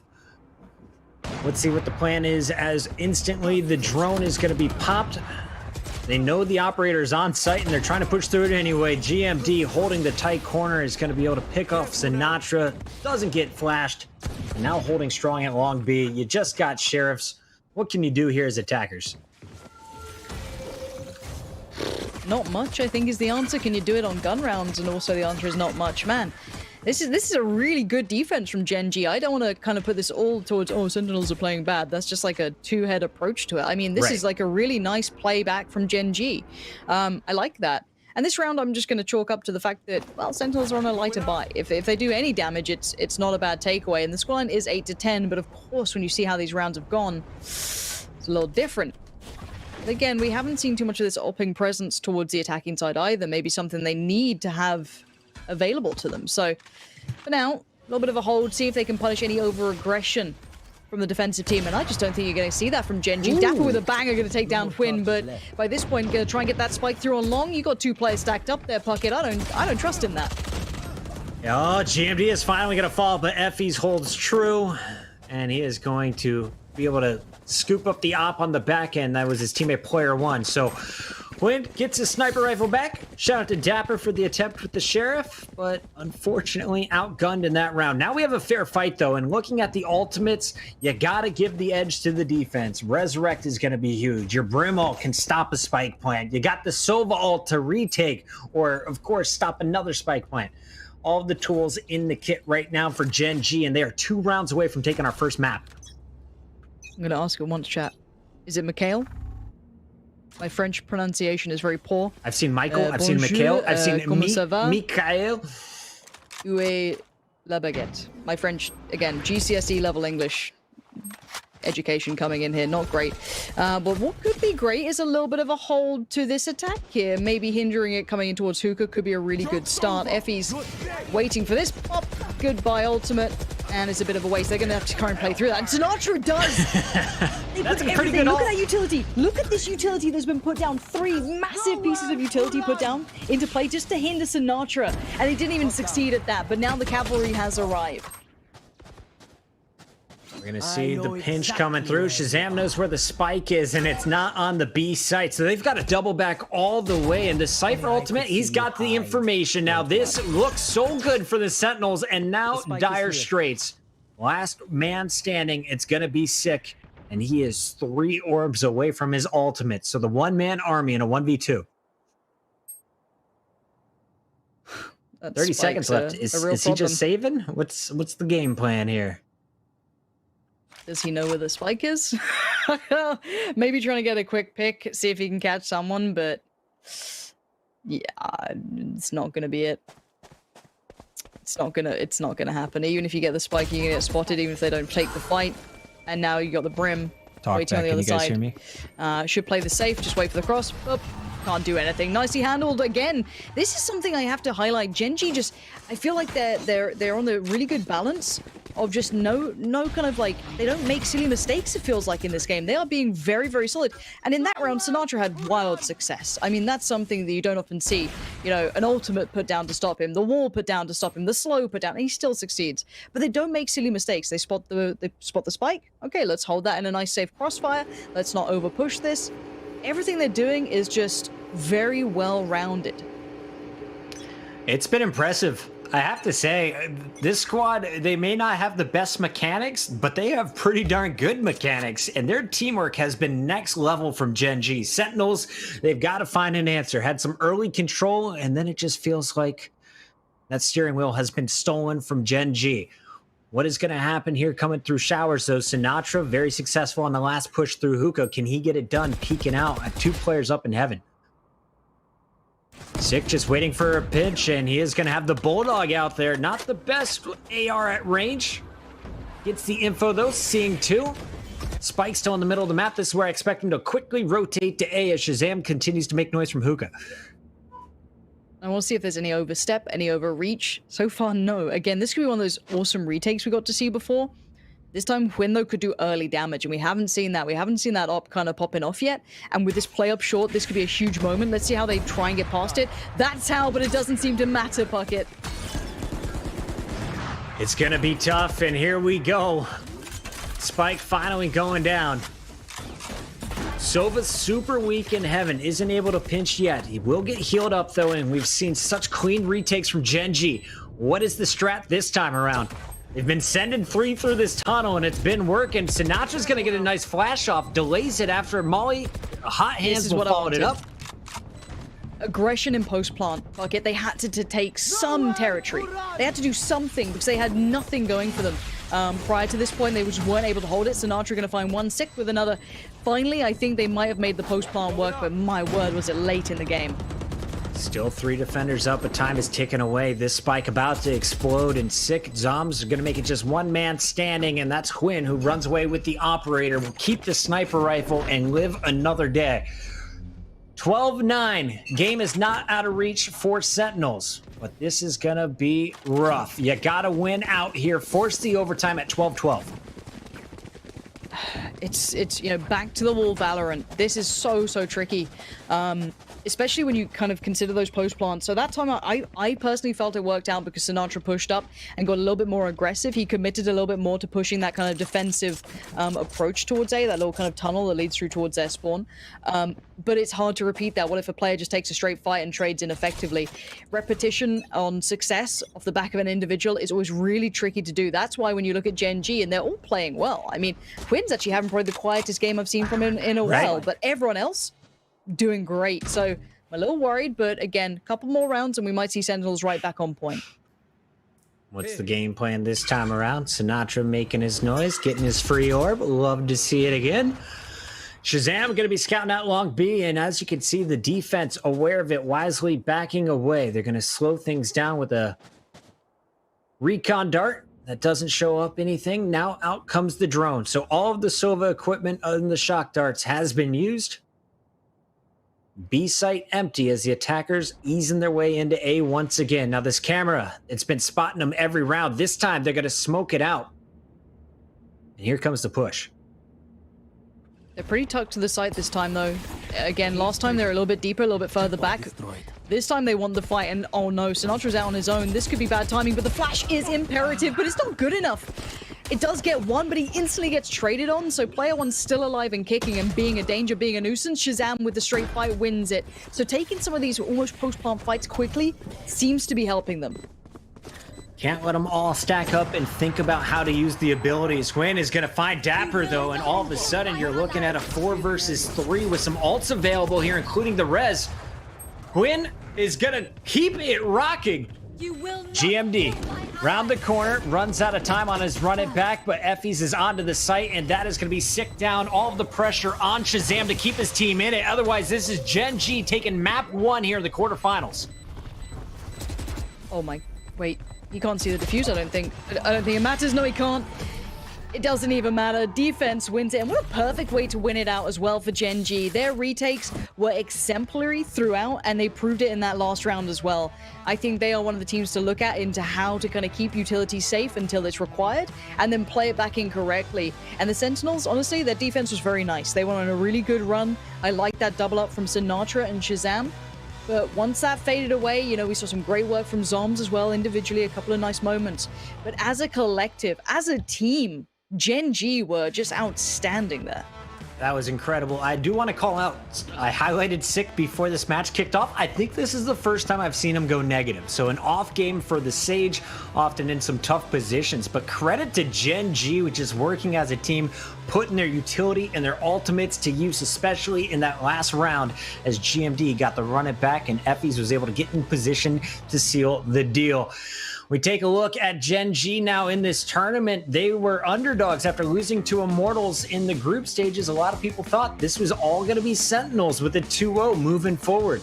Gen G holding strong and a good performance, at least on Bind. Pansy, what are your expectations moving forward, though, from Sentinels? What's good from their side? What are they struggling with that they need to clean up? Honestly, I don't think it was huge mistakes. There was a couple of individual errors that certainly came through, but I'm not going to sit here and critique them all the time on that. I think some of them were fair, some of them were overconfidence, and I think that's something they're aware of. Going into the next map, I don't know how you play against this. I like the adaptation from Sinatra when he tried to get aggressive in those post plants. I think it's very specific adaptation they need to be able to try and control Gen G here, because Gen G were kind of leading the pace on the attack a little bit at the end and on the defensive side. So a little bit of both that has to come through. A strong start from the Sentinels, but after a 6-6 half, it was 13-9 in favor of Gen G. They're going to take map number 1. We're going to commercial break. When we come back, we'll find out, is Gen G moving on to the semifinals, or will we see a game 3? It's game 2 up next.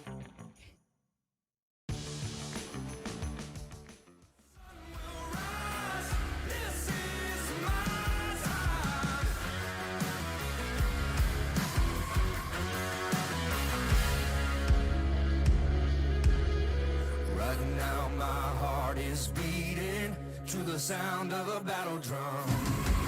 My pain is my survival. Won't back down from what's to come. There are times where I'd be lying if I said I did it all right.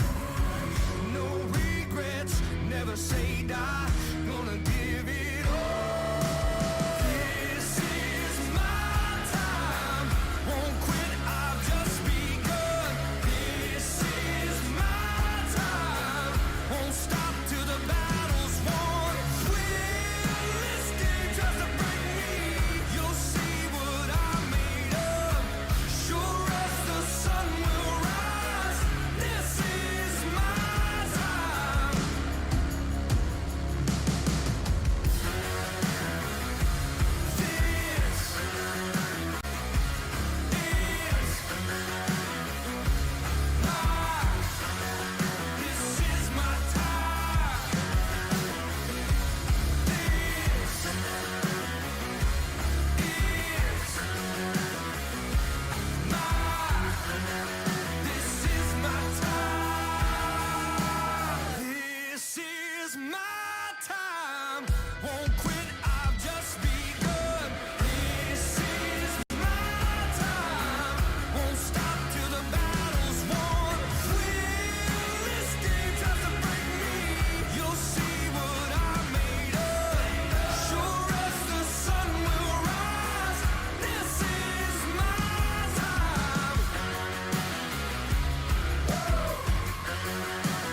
chatter makes my ears wanna bleed.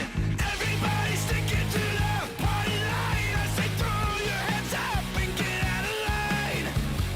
Let me tell you something that will blow your mind. It's a better argument than what you hear all the time.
Welcome back to the PAX Arena VALORANT Invitational presented by Seagate Gaming. I'm WTF Moses. You can see it right below there. And I'm joined by Pansy and Puckett.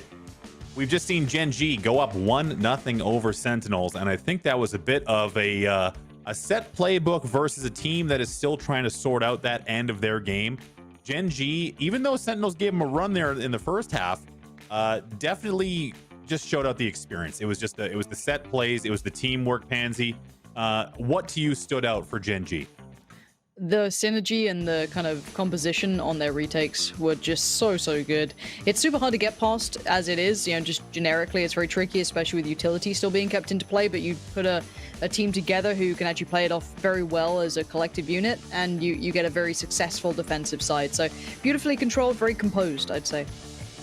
Okay, looking at the other side, Sentinels, they had some moments there where it kind of felt that they were in control, but ultimately it was just I guess I don't want to call it sloppiness, but they're still putting it together against teams that are playing at a high level for teamwork. Do you think that Sentinels has anything to worry about? Is this going to be an issue for them in the long term? Pansy, can I out you right now? Can we talk about your predictions before we got into this? Pansy thinks it's done. I bet her a New York City deli sandwich with avocados and bacon on it that we are going to see a map 3. I think the Sentinels, they got a little cocky, right? You were dominating. You were feeling it. And then all of a sudden, you're getting overwhelmed. How many times do you see 4 players push through the same tunnel? You're not expecting it. They weren't ready for it. But there's no tunnels on Ascent to worry about, Moses. We're clean. The Sentinels are going to be fine. We're going to that game 3, and it's all up to split. Puckett's calling a game 3. Pansy shaking her head. We are headed to Ascent, Pansy. So what is going to be the tale here? I don't know if this is a bad pick for Gen G, potentially. I don't know if this is a bad map for them. Obviously, it was Sentinel's pick, so I don't know if this just plays really handily to their bias. I didn't actually look into it, if I'm honest. 90% win rate for Sentinels on Ascent.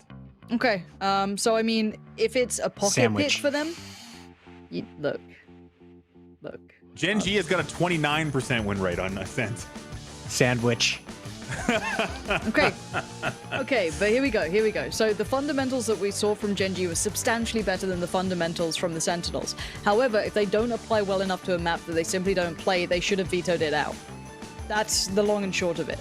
So for Gen G, just don't mess it up, boys. Don't mess it up. Let's take a look at the agent lineup here for Sentinels. We're going to see a Cypher, a Breach, a Sage, a Sylvan, and an Omen. And we actually have a different matchup on the other side for once, where Gen G is going to be running the the Raze, Sage, Jet, Cypher, Omen lineup. So some differences here in composition. Anything standing out to you here, either for Sentinels or for Gen G, Puckett?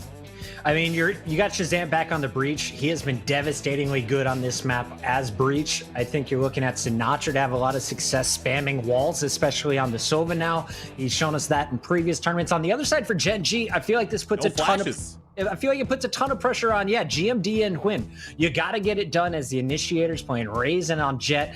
If you're not getting picks without the flash, you got to do it with raw skill or forcing players out of position. But that's something they showed us. They were really good at mollies in the last round, forcing the defenders out of position. I think they'll have a decent attack. My fear, though, is on the defense. I'm worried a little bit about and I say this as a confirmed Iron player, but I mean, let's talk about the absence of Jet in the TSM and the TSM matchup, where we did not see Jet on either side on Ascent. Is that what is your interpretation, Pansy, of Gen G deciding to run Jet on this map? I think it's more of a comfort pick or a potentially outdated meta pick. I think we saw very good current tier meta picks, to my mind at least, from the first series that we saw on this map. I prefer seeing Phoenixes. I'll take a Breach though. I don't mind a Breach if that's what you'd prefer. If it's a personal preference pick, I don't mind that at all. But I don't like lack of smokes. I don't like just depending on an Omen as your kind of entry player, you know what I mean, like just as that blind. I think it's a little bit one-dimensional. I think it could cost you a little bit. Jet can work, but I'm not sold in the same way, if I'm honest. I feel like this is Hwyn 100%. I want to be able to hit my op shot and get out of there. I feel like this is probably just based purely around the sniper rifle, and I may be reading just 2 at the top level, because Gen G showed us they have sick retake strats, they have sick attacking strats, but this move, when it comes to the composition, I'm not really understanding it, at least for this map. I'm going to go on a limb here, and I'm going to say that Gen G is probably going to 2-0 here, just based on the complexity of Ascent, the relative momentum, I would say, that they have coming off that last map. So I'm going to expect to see another Gen G victory here, considering that I just think they have the better executes, and I think that their team plays just at a higher level right now than Sentinels. But it could really go either way. But it's time for me to say goodbye once again. I'm going to sit back. I'm going to watch Ascent. We've got Gen G and the Sentinels coming up once again. Pansy Puckett, take it away.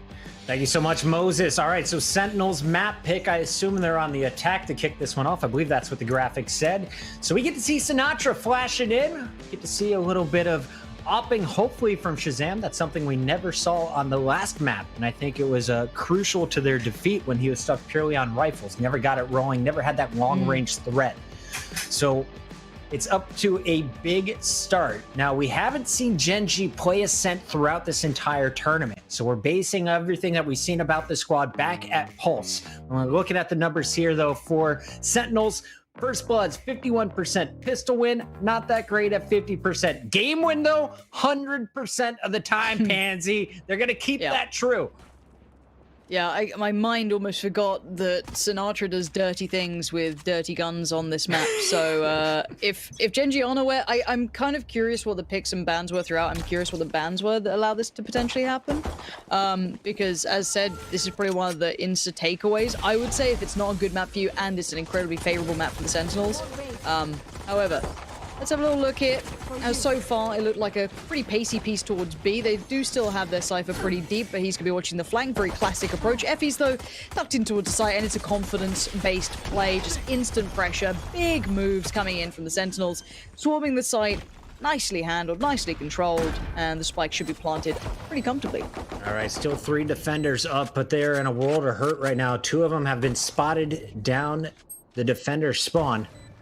Raise, that's GMD trying to make his way through the mid. So they're going for a pinch here, just waiting for everyone to get into position. Meanwhile, a flank is out right now. Keep your eyes on Dapper, that Cypher. Defenders easing in, but they're running out of time. They got to get into the action. They still haven't seen a body. Finally, Dapper is going to find player 1, but Sick already dropped, and we are going to see everyone falling on the defensive side. And a very strong start here from the Sentinels. Love to see it. I think that this is what we're going to see for the first 3 rounds. It's just full-on pushes. I kind of want to take back what I said, if I'm honest. I kind of forgot about Sinatra on this map. He's such an annoying player to play against. Very unorthodox. It's still a sandwich bet, Pansy. You can't back out of it. No, I'll pay up. Pay up, don't worry. Sorry, I will definitely pay up. But no, I want to see if those fundamentals do transfer over from Gen G, or if it was more map specific where they felt that comfortable. So yeah, we'll have a little look. Of course, this is somewhat of a clean eco here coming out from Gen G. Classics, and that's about it. So if they get anything out of this, a gun would be great. You know, cost the opposition a little bit here and there. That'd do wonders, but it looks like Sinatra just feels like being aggressive and... Oh, I don't think Overwatch League would allow that sort of thing. So... Actually, we encourage it. At least I did when I was on the show. Yeah, highly suggest you tactical crouch just to show how strong your legs are after carrying the team with a 3K on the Spectre. Well done, Sinatra.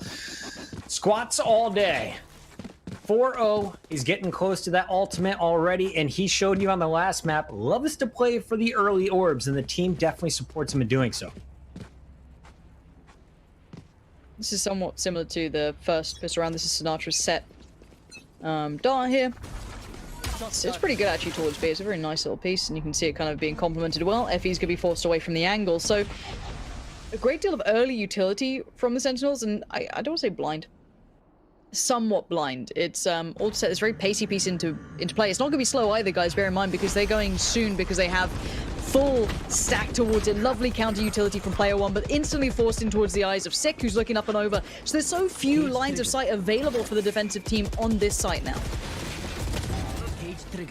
Wall is going to go down, and Dapper's going to find Michael Peak, and Sinatra on Effie's in the back means that the spike is going to go down any moment. 2 defenders left, as it's going to be Huynh working with GMD, the Jet and the Raze, and well, now it's all of a sudden just the Raze. GMD picks up 1, but what can you do against the 3 defenders all protecting the spike on site? He's been spotted. Here they come hunting, and there is the ego peak from Sick. He's good for it. Everyone's going to survive. Keep the weapon. Sentinels are rolling. This is something we saw at Bind, though, so I'm not getting too excited yet. Takes Gen G a little bit of time to figure out how to ease into the map. But so far, very impressive start. Sinatra at 5-0, 4-1 from Dapper. Shazam at 3-1, causing chaos with the Bulldog, now upgrading to the Phantom. Yeah, this is an incredibly good start for the Sentinels. What a nice way to make a little bit of a statement right back at them. Instantly keep the economy low, barely let anyone get off the starting blocks. Look at the economy. You've got 4 kills. That's it. They're barely able to hold this pretty, I don't say rinse and repeat, it's not, but a very well-founded attack, but it's somewhat similar attack. This is very different. I think they know they're up against a lesser buy, so of course they should be a little bit cautious. They should be a little bit careful. But they're handling it just fine. I'm really, really impressed with the Sentinels. Again, I think this is one of the maps where you start to get a little bit more idea of their potential on, and I kind of forgot it, if I'm honest, which is completely my bad, but it is also, 12:30 It was like 3 tournaments ago. You're good. You've been casting a lot of EU. I'll say that. But, no, I think this is actually a very good map for the Sentinels to show off their potential. I'm curious to see if any of the, as I said it before and I'll say it again, the fundamentals we saw from Gen G, I want to see them translate here. I want to see good post-plant positioning and retakes. I want to see Hwin kind of find a bit more form with that op. We didn't see enough of it in that previous map. And I'm just looking at the composition. I feel like this is a comp loss at the start here for Gen G, just based on the defensive counterpunch potential. Really, you just have Michael to slow it down and the Sage to stop anyone who is going to be surging forward. But Sentinels have showed that they can feint and then double back into his sight. And right now, you have no way to flash. You have no way to slow down a push that is being led by Shazam on the breach. And of course, Sinatra, who is playing very aggressive from start to finish in this game. He's got his ult now, and actually he's going to hand that one off. He's going to get it after this pick, though, if he's able to turn the corner on the race. Let's see for now. Let's see what the approach is. Sinatra's really good at clearing out certain areas. I love that, the B play, they have that set play when he uses the shock dart to kind of clear out. I call it Speedway. I don't know what you guys, or maybe Catwalk. I hope you guys, know what I mean. Ooh, I like Speedway. It's very nice, and that's a nice little double face from short as well. So the defensive side not giving up areas for free, that's pretty good. That's going to eliminate the kind of late lurk and potential flank. They also get good information off the back of that they could easily now stack out quite handedly towards A.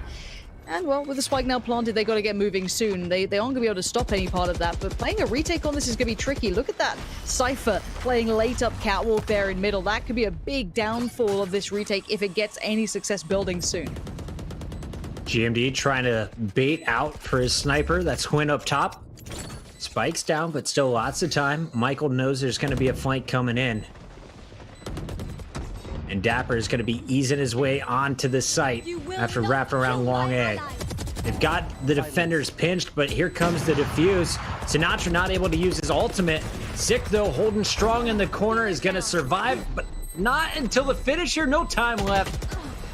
Nice job. Dapper's going to lock it in before he's going to fall to the bomb. Everyone dies, but it's a 5th round for the Sentinels, and Gen G just spent all of their money. Honestly, that, Dapper's play was just great. He was the safety net, he was the fallback plan. He was just always going to play for the spike at the very end there after I think he even got a pick earlier on Catwalk too. So very well handled. I think this is the robust Sentinels that could definitely easily draw into map 3. Now, at this point, the economy is just being perpetually broken because 1, they're not getting kills, 2, they're not winning rounds. So obviously those 2 elements, even if you're losing rounds, you get a couple of kills, your money gets a little bit more buffered. This has been very one-sided, so it's quite hard for them to do much more than this for now. But let's see what the attackers do. They need to keep this round clean because they want to keep that economy very, very humble at this point. Hwin going to go ahead and invest his Jet ultimate. Of course, it lasts the entire round as long as you're hitting shots. Teammates sitting on sheriffs. B-side is going to be locked down by the Cypher camera, and we are going to see a flank coming in. So potential opportunity coming in for Michael. He is pretty clean on the defense back on bind. Will he be able to get there in time? Smokes are out, and here comes the attackers pushing through into B.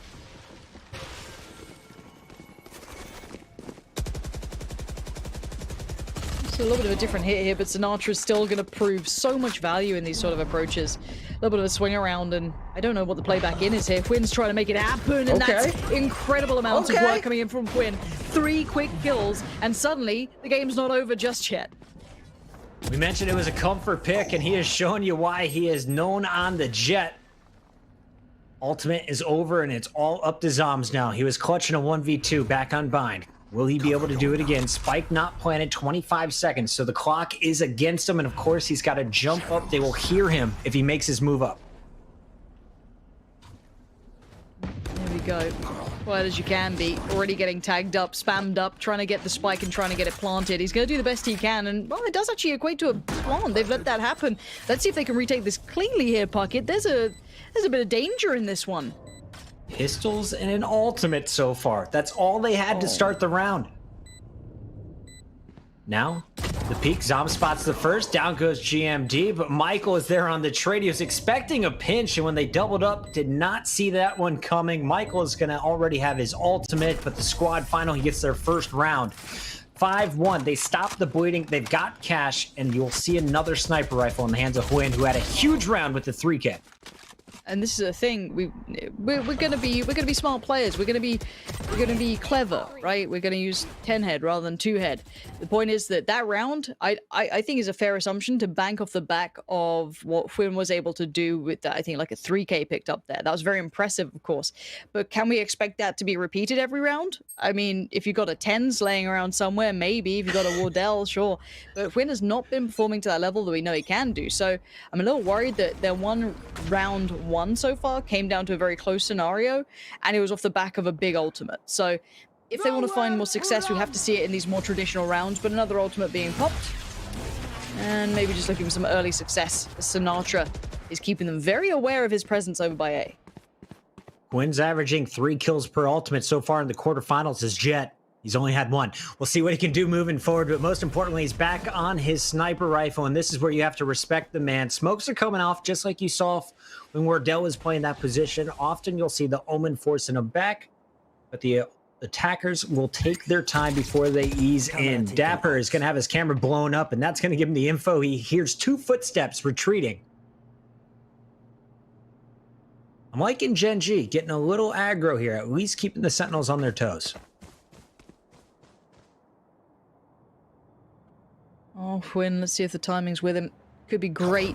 As that Cypher's about to leave that B presence. No, you gotta hit those. No. It's not good. It's very bad, actually. Oh, you know what? no. That's big bad. That's me and Diamond, Huyn. You'll clean it up later. I'm not worried. Player 1 is able to pick up 2 before falling in hell. And now we got the spike. Grabbed by Shazam. He's going to be planting it near generators, I assume. You got your Omen Zoms up top. Was so clean on the Brimstone. Phantom in hand once again. No paranoia, and he hears 3 footsteps. Got to get it done manually. There's the first. Can't get more. Michael is here. Is Shazam going to survive? The pinch from Dapper is coming, but he's got to hold on. Shazam's got to buy time. He's already gone down, but the flank, it looks like maybe they're considering it, but no. Dapper's going to be going around the other way, but it looks like they're holding this down. The door's shut. They've come off the fuse. Oh, that could have been an error. Okay. GMD on the trade. Did they get it to halfway? Yes, they did. No harm, no foul, but a little close for my taste there. I want to give a shout out. We got Elevate in the chat showing love to the Fortniters. What's up, Elevate? Man's on my friends list, always playing Valorant these days. Love to see it. Everyone getting involved in Valorant. So we take a look at the numbers. Dapper on a stinger sitting at 8-4. Shazam is going to be saving up for an operator potentially next round, but Zobs is he had an op. He's going to put it away. Looks like this is going to be a half buy for some, and he will buy it for Shazam. Okay. I finally understand what's happening here, and it's basically a fair fight.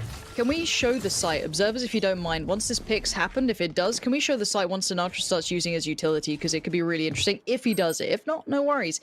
But we saw this a good couple of times. I think we saw it in Europe as well, with Mixwell, I think, being one to make a big highlight out of it, of course, because it's Mixwell, but certainly been utilized by now. I'm going to pop Shazam up. No one's really facing it this time. If you waited late enough, maybe you'd have, you know, the Sage or Jet having a little walkabout, but for now, that's not the case. Playing deep on site is GMD. The Cypher is going to be playing the tight corner. So B is ready, but it looks like the Sentinels are going to try and ease their way through the middle instead. And that Jet, Huyn, just waiting for a peek. The Sage there to bait. Or wall up as soon as she hears. And here we go. It's time for an entry. Double stack. This double stack here towards short is massive, and I don't know if is there a way around it? No, they're gonna have to break. Sick? No. I don't know if they heard that or they're just I think they're super paranoid about mid. Look at this rotation from Sage and Jet as a pack. They're both looking at middle now, and they've left A pretty wide open. It looks like Sage is coming back around, but they were really drawn away from like a couple of smokes here and there. Nice utility use from the attacking side to kind of cause a bit of a fake piece, but they haven't removed the player on the site. Fwynn's now there, but Fwynn's fallen, and this should be a spike plant, but the spike's left at the back by A main, so some time for these rotations. Yeah, it's going to be a 4, make it 5 versus 2, though, so this is going to be really tough for GMD and crew to break back in. The nade is going to do some heavy damage to Sinatra. Out comes the Owl drone, and this could be a save opportunity. I think they wanted to get to that operator, and that is not going to be the case. Dapper on the hunt, looking to chase down GMD. Strong take from the Sentinels.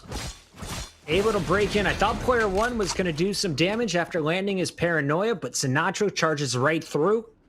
Trades out that kill. They get an instant resurrect. Full numbers, full weaponry. And looking at their opponents, they had to do some math to get the proper weapons. Oh, that's a really unfortunate round in my mind. I would have loved that double stack on short to stay committed to it. They fell hook, line, and sinker for those smokes in middle. They rotated away from it. Oh, that would have been so sick if they were there. But yeah, nice kind of like misdirection from the Sentinels, I guess you could call it. That was quite nice. And just a couple of exit kills here and there. But you set chat on fire by talking about Fortnite. I hope you're happy with yourself. You're welcome, chat. Fortnite's better than Counter-Strike. Suck it, nerds! Just kidding. Says the Halo caster.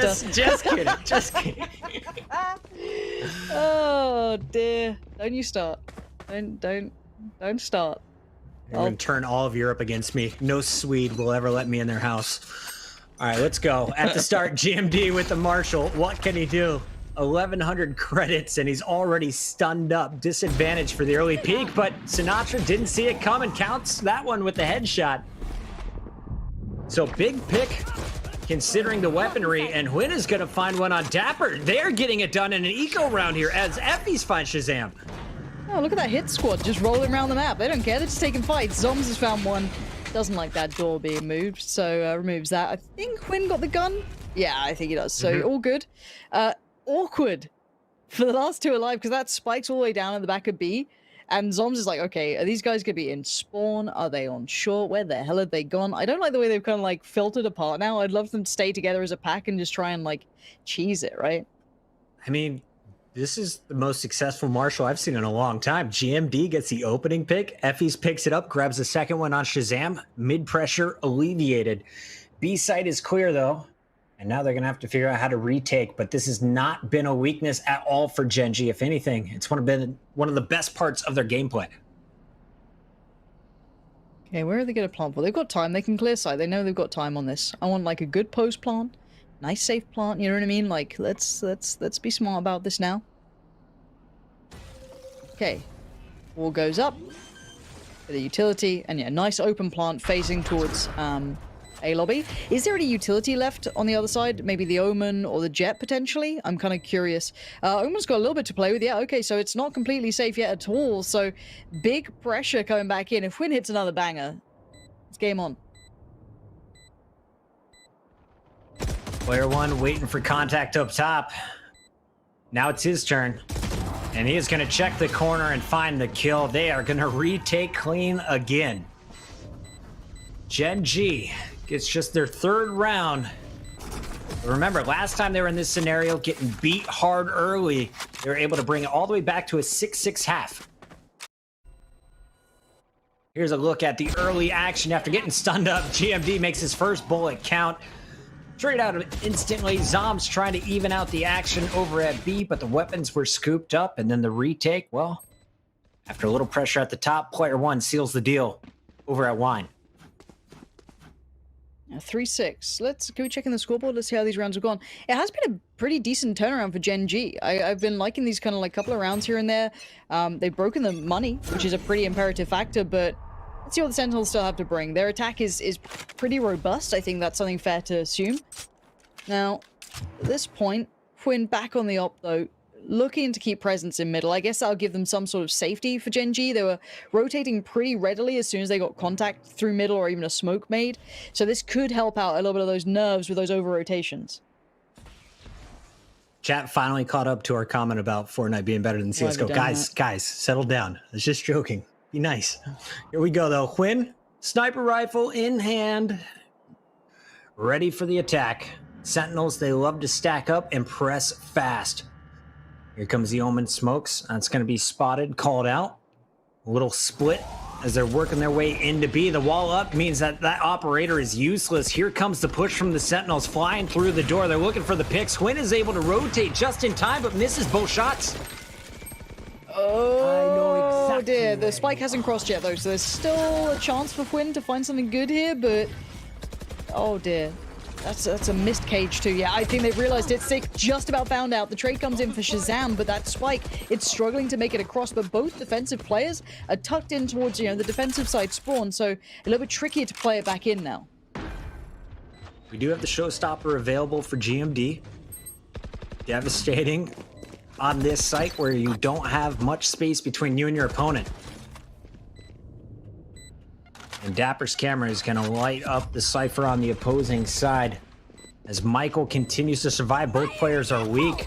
The 2-on-2, Showstopper is out. Rocket trying to just cause some chaos, and he is going to hit the left side. Not clean. Shazam survives. Michael is going to fall in a 1v2. He won't be able to get it done. Dapper getting the final pick of the round. As we see 7-3 on the scoreboard after our first 10 rounds. Sentinels trying to finish this one strong. And I'd love to see the economy because I'm not sure if Gen G can buy it all here. I think they might have been ripped away from that round. Let's have a little check back in. Yeah, it's going to be one of those shoddy buys. Vandal from Effie's. They made it work earlier when player one was the player purchasing it. We've seen the Marshall connecting for GMD just 2 rounds ago. And there is the second Vandal being bought up. So they're playing the long game, but still dangerous on the defensive end. Bulldog, Spectre out for Sinatra and Zombs. Aside from Omen, surely this is just could be a kind of, I won't say basic, but just like an all-in A piece. It looks like it's going to be now. Here comes utility, lovely work, blinding out towards shore, keeping smoke presence, keeping everyone on their toes. And this is a very well-scripted piece from the attacking side. And it looks pretty good so far, so good. Quinn, though, popping out the knives, surrounded, can't see a damn thing. Smoke everywhere, utility everywhere. And in all this mayhem, they're going to get the spike down, and they're pretty comfy with it, too. And I really like that Zombs teleport as well. If there was anyone challenging from the top, he would have had him beat to that position. As everyone is on this A site, the round isn't over quite yet. Michael, looking for a pick, will try and get his ult off as quick as he can. And now they've got it on 3. This is going to be tough. Yeah, good luck here. Sage down to 1 shot. Dapper shutting the door. And it's 8-3, looking like a 9-3 half, unless something drastic changes for Gen G. I think we've just seen... I like what we've seen from the Sentinels. Let's take stock of what we have seen. Obviously, their B piece is pretty well known to being very good at this point. It's a really well constructed piece. We just saw a really nice A hit then as well, with the Omen's utility being utilized on short, kind of keeping players either smoked off or blinded. But they also then get the mid presence. They don't all have to be towards the A side. They can still have a lurk in middle, and then they had a very all-encompassing A hit. Is this going to be the B piece again? I'm not sure, but early utility being used. But it looks like the defenders, well, they're going aggressive this time, Puckett. Effie's is going to be the lone man over at B, and that's exactly where the spike is going to be. They check the corner as Dapper flicks over, finds Effie's sight wide open. Going to take their time clearing. Wall goes up from CT. Spike going to be planted. And we're going to see what the plan is here for the retake. Just the Cypher ultimate available. Win is going to find Shazam in transition, so a nice pick will make it a 4 versus 4. But this is going to be hard to break through. I know exactly where you are. That's not going to help, but they know where they all are now, all locked in on the site, so time for the brawl, right? Time's ticking. They got to get a move on here. Everyone piled up together. I don't know if this is going to work out, but they're going to give it the best attempt they can. Sinatra doing damage is going to clean up GMD. And here we go. 3 kills coming in quickly from the defenders. Instant resurrect, and that's going to be punished. Player 1 and Win are clean. It was tough, but they managed it, and a big round to keep them in this one at 8-4. They'll have defender's advantage, but so far, Sentinels, one of their best maps coming in. We haven't seen it from Gen G at all, and it is showing. They were very rusty in the first half of that defense. You're spot on. I am worried that we've become a little bit accustomed to the Sentinels potentially losing some very strong leads, but I'm hoping that they just kind of close this one out. Close out the games you're winning. Don't let it slip. Again, make sure you... I think it's on the Spike GG. It has one of the latest interviews with Shazam.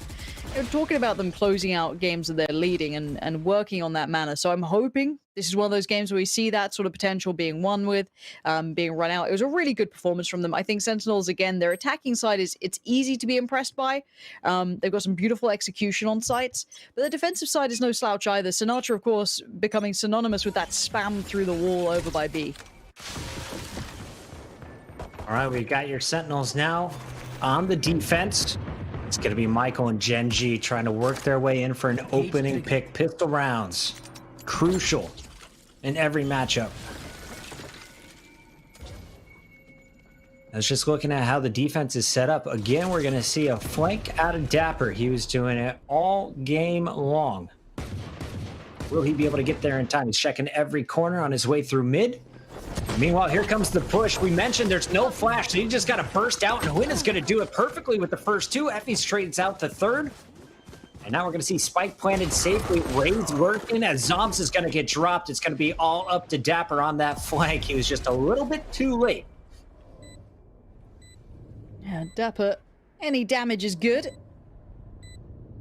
Full 1v3 would be better, but you don't allow this to happen, is what I'm saying. You shouldn't allow this to happen, no matter how good they play. Trying to isolate players here, that's the name of the game for Dapper. Try and find individuals. Is the crossfire good? It's good enough. Effie's is there, and the turn could have come through from Cypher if required, but there's the first step on the ladder, right? I mean, this is the first step back. 5 on the board. Let's say you get the next 2, which maybe if the economy kind of goes the way it might, maybe even one more, you're pretty close again. So we'll see what the economy looks like at the end of the next 2 rounds. But it's a dangerous start. It's the, the small window opens and the opportunity's outside. So you're like, you got to be a bit careful with this. But again, Sentinels are very well versed on this map. So I feel if there's a chance for them to close out well, it should be on this one. They're going to come flying through the middle of this round, it looks like. Everyone stacked up at A short and double at the mid. That's Sinatra and Shazam. The duo love peeking together. Player one with a little smoke spam. As Gen G is aware, they gotta watch mid. Can't allow any flanks, and now the Spectres at range showcasing their strength. 3 down already. Shazam's able to blow one up on player one, but that is gonna be a quick round for the attackers. 6-8. Game's getting tight. Yep, no worries. This is the one. This is the first attempt back for it to be a closer for Sentinels. They get a couple of these, obviously, as they have the lead. So the money right now will favor them to have the better purchase than the opponent. So you've got to feel like if they're going to get to 9, perfect opportunity to do so, and you want it to be a clean one. So let's see what they do with it. Let's see. It looks like the attacking team is going to just, keep it simple, stupid is the kind of name of the game sometimes. Just kind of play it out. All of 5 together. I'm looking at maybe the Cypher being a little around middle, though, for the attackers at least. Not by much. So it looks like an all-in A piece, because you can't play this late, bear in mind, because you haven't kept map control. I'm so curious of what Quinn can do with this judge. Are you just waiting for a gun to pick up? Or will he be able to burst in and do damage? It's just going to be the Omen on site, and he is going to find him, calls it out, and does a lot of damage. Down to 48 health, but Zombs holds true, picks up the first 2. Spike will be planted any moment here by Effie's. And as I say that, he decides to hop off the plant and try and deal with Sinatra, who's up top. Meanwhile, GMD finds Shazam lurking. And that's probably what they were waiting for, maybe to try and remove the ability to take that plan away from that position. Really nice hold to see if anyone got overly aggressive, and this is already bad news for the Sentinels. You didn't want to be in this scenario, you wanted to be on the other side of this. So this playback in is going to be costly for one and unlikely in the other. Even though you have better weaponry, you've got to go soon. Here comes the peek. Sick is going to get gunned down, as well as Dapper. GMD already with 3. Give him a 4th, and he's going to get it through the wall with the help of player 1. Oh, dearie me. Okay, so let's talk about what this means. Sentinels fans, we're scared, we're nervous, A little nervous. we're unsure.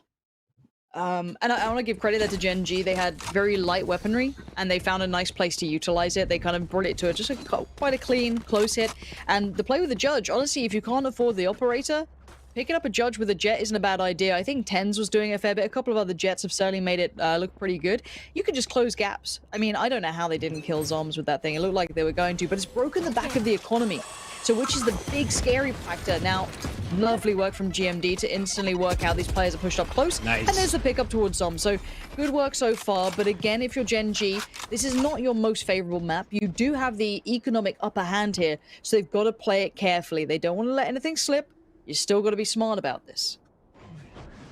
Shazam is going to see that in mid. Has 2 flashes to work with just the pistol. And his timing just barely missing the Jet underneath. Survives the first fight.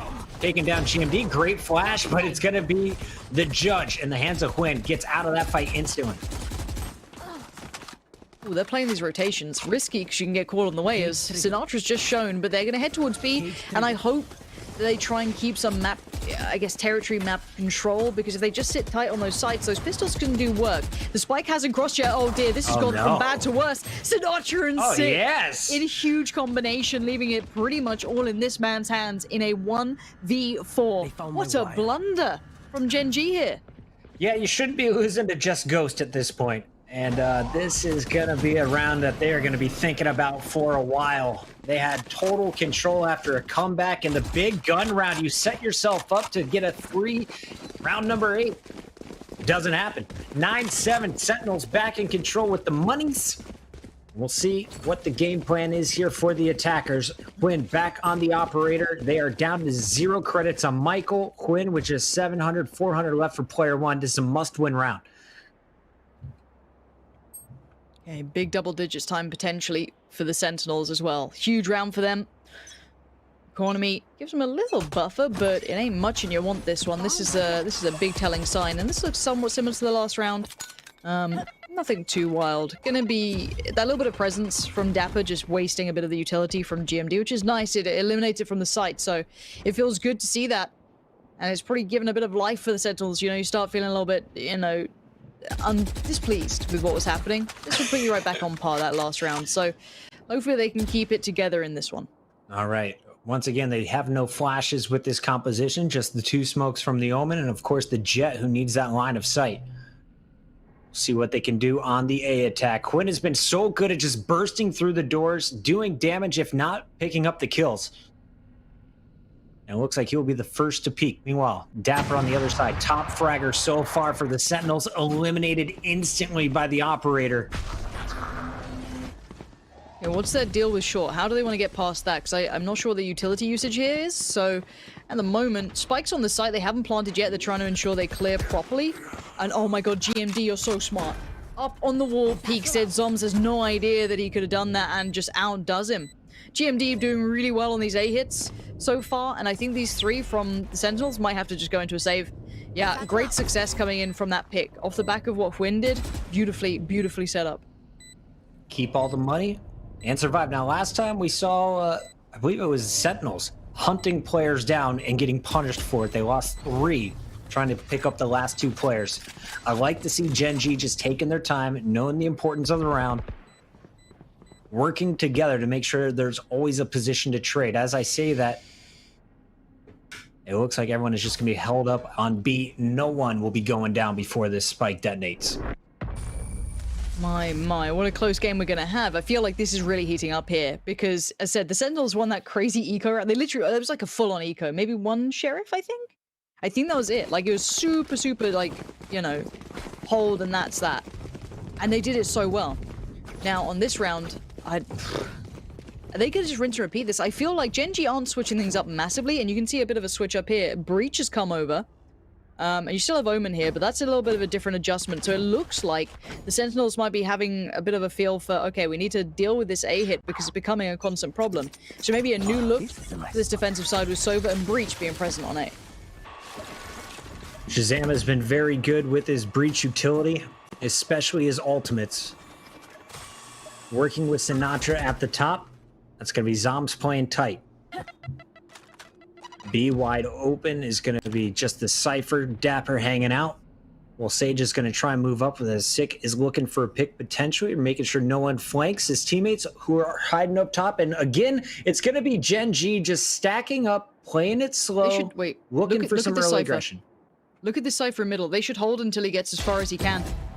Oh dear, this is a big individual play coming out from the Cypher here, and that's going to cause so many problems for these players on A, because they now need to be careful of their backs. No one's watching it. He can get right behind them. They've got to know this, but they're trying to commit towards this angle. This is such a big presence. Oh, dearie me. Like an assassin in the night, this guy is just walking around and destroying everyone. Good work from Shazam to finally stop it. By this point, though, the attacking side has everything they need for this to succeed. And with that now happening towards Sinatra, they can isolate the players wherever they want to go. Get out of my way! Shazam trying to hold strong with the operator. Hwin coming flying at him with the ultimate, and Shazam will connect. That was a headshot taking him down. Spike still not planted. 22 seconds left on the clock, so they got to act fast if you're Gen G. Sentinels now have the ultimate from Shazam. But will Dapper be able to follow up? There was ice slowing him down. Now it comes in, and a perfect one. Doesn't touch his teammate. Nice stun. Dapper with the first. Finds Evans on an instant drop, and now they got the info of the last player. Shazam and Dapper just pulled it off. Brilliant retake. My word, that was so well put together by those two. And Dapper on that shot as he dropped down, just banging the shot towards Dark.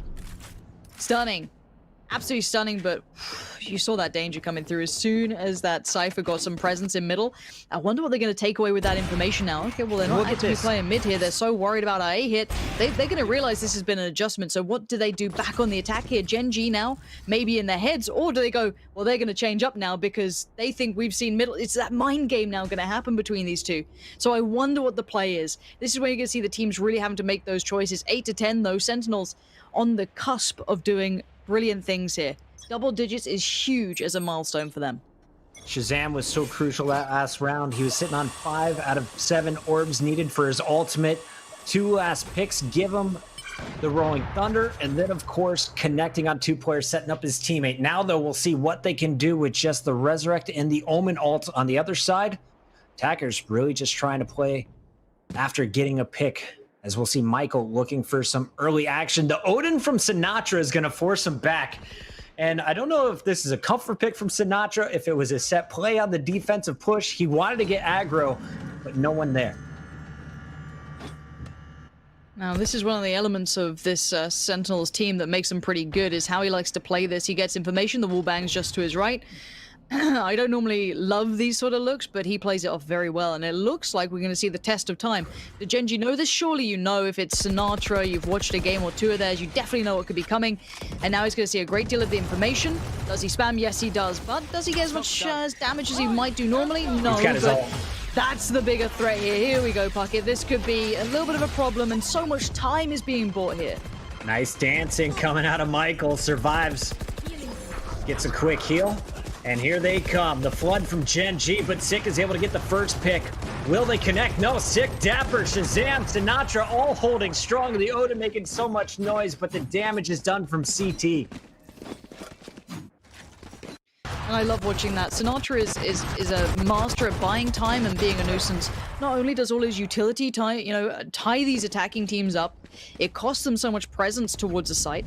And then by the time they actually sit in and hold, he just sits there and waits because he knows the rest of his teammates have made it towards CT. He can be a nuisance at the end of the light at the end of the tunnel is just him and that Odin. So beautifully controlled by him to set up the others to succeed. And now it looks like they've gone back to what was making it work for them before, which is this kind of maybe more dedicated presence towards A from the attacking team. They've been very successful with this slow followed up by the grenade previously when peeking at the A site, down weapons. Quinn also, of course, going back to that judge on the jet. Maybe looking to fly in. Smoke out. He's going to read the corner. And Zom's never even got a chance to pull the trigger. Instant punish. And now he's got a better upgraded weapon. We'll see what Quinn can do here. Do you fully commit on A? You've seen the rotations coming through time and time again. Oh, a little extra love from Win there for Zoms.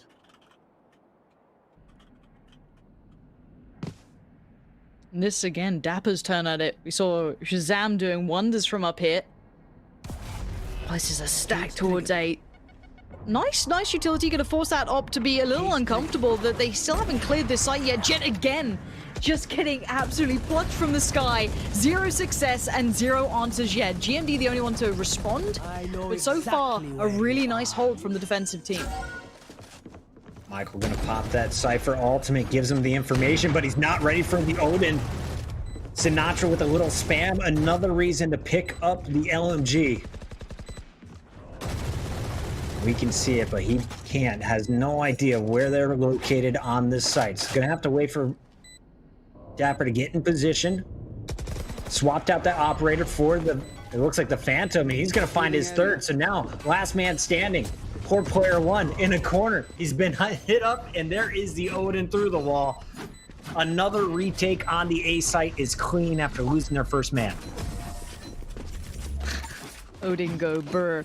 Yeah, 12-8. This is a good close from the Sentinels, assuming they make it count. I shouldn't say it too early, but it looks like it's all going the right way. They've got control of the economy. They found the answer to this hit that was coming in a fair few times.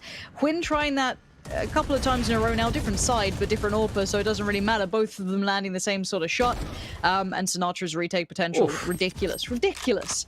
Playing very well. Again, I hate it because, you know, every person who has no idea what to do with that gun will pick it up and be like, it's a great gun.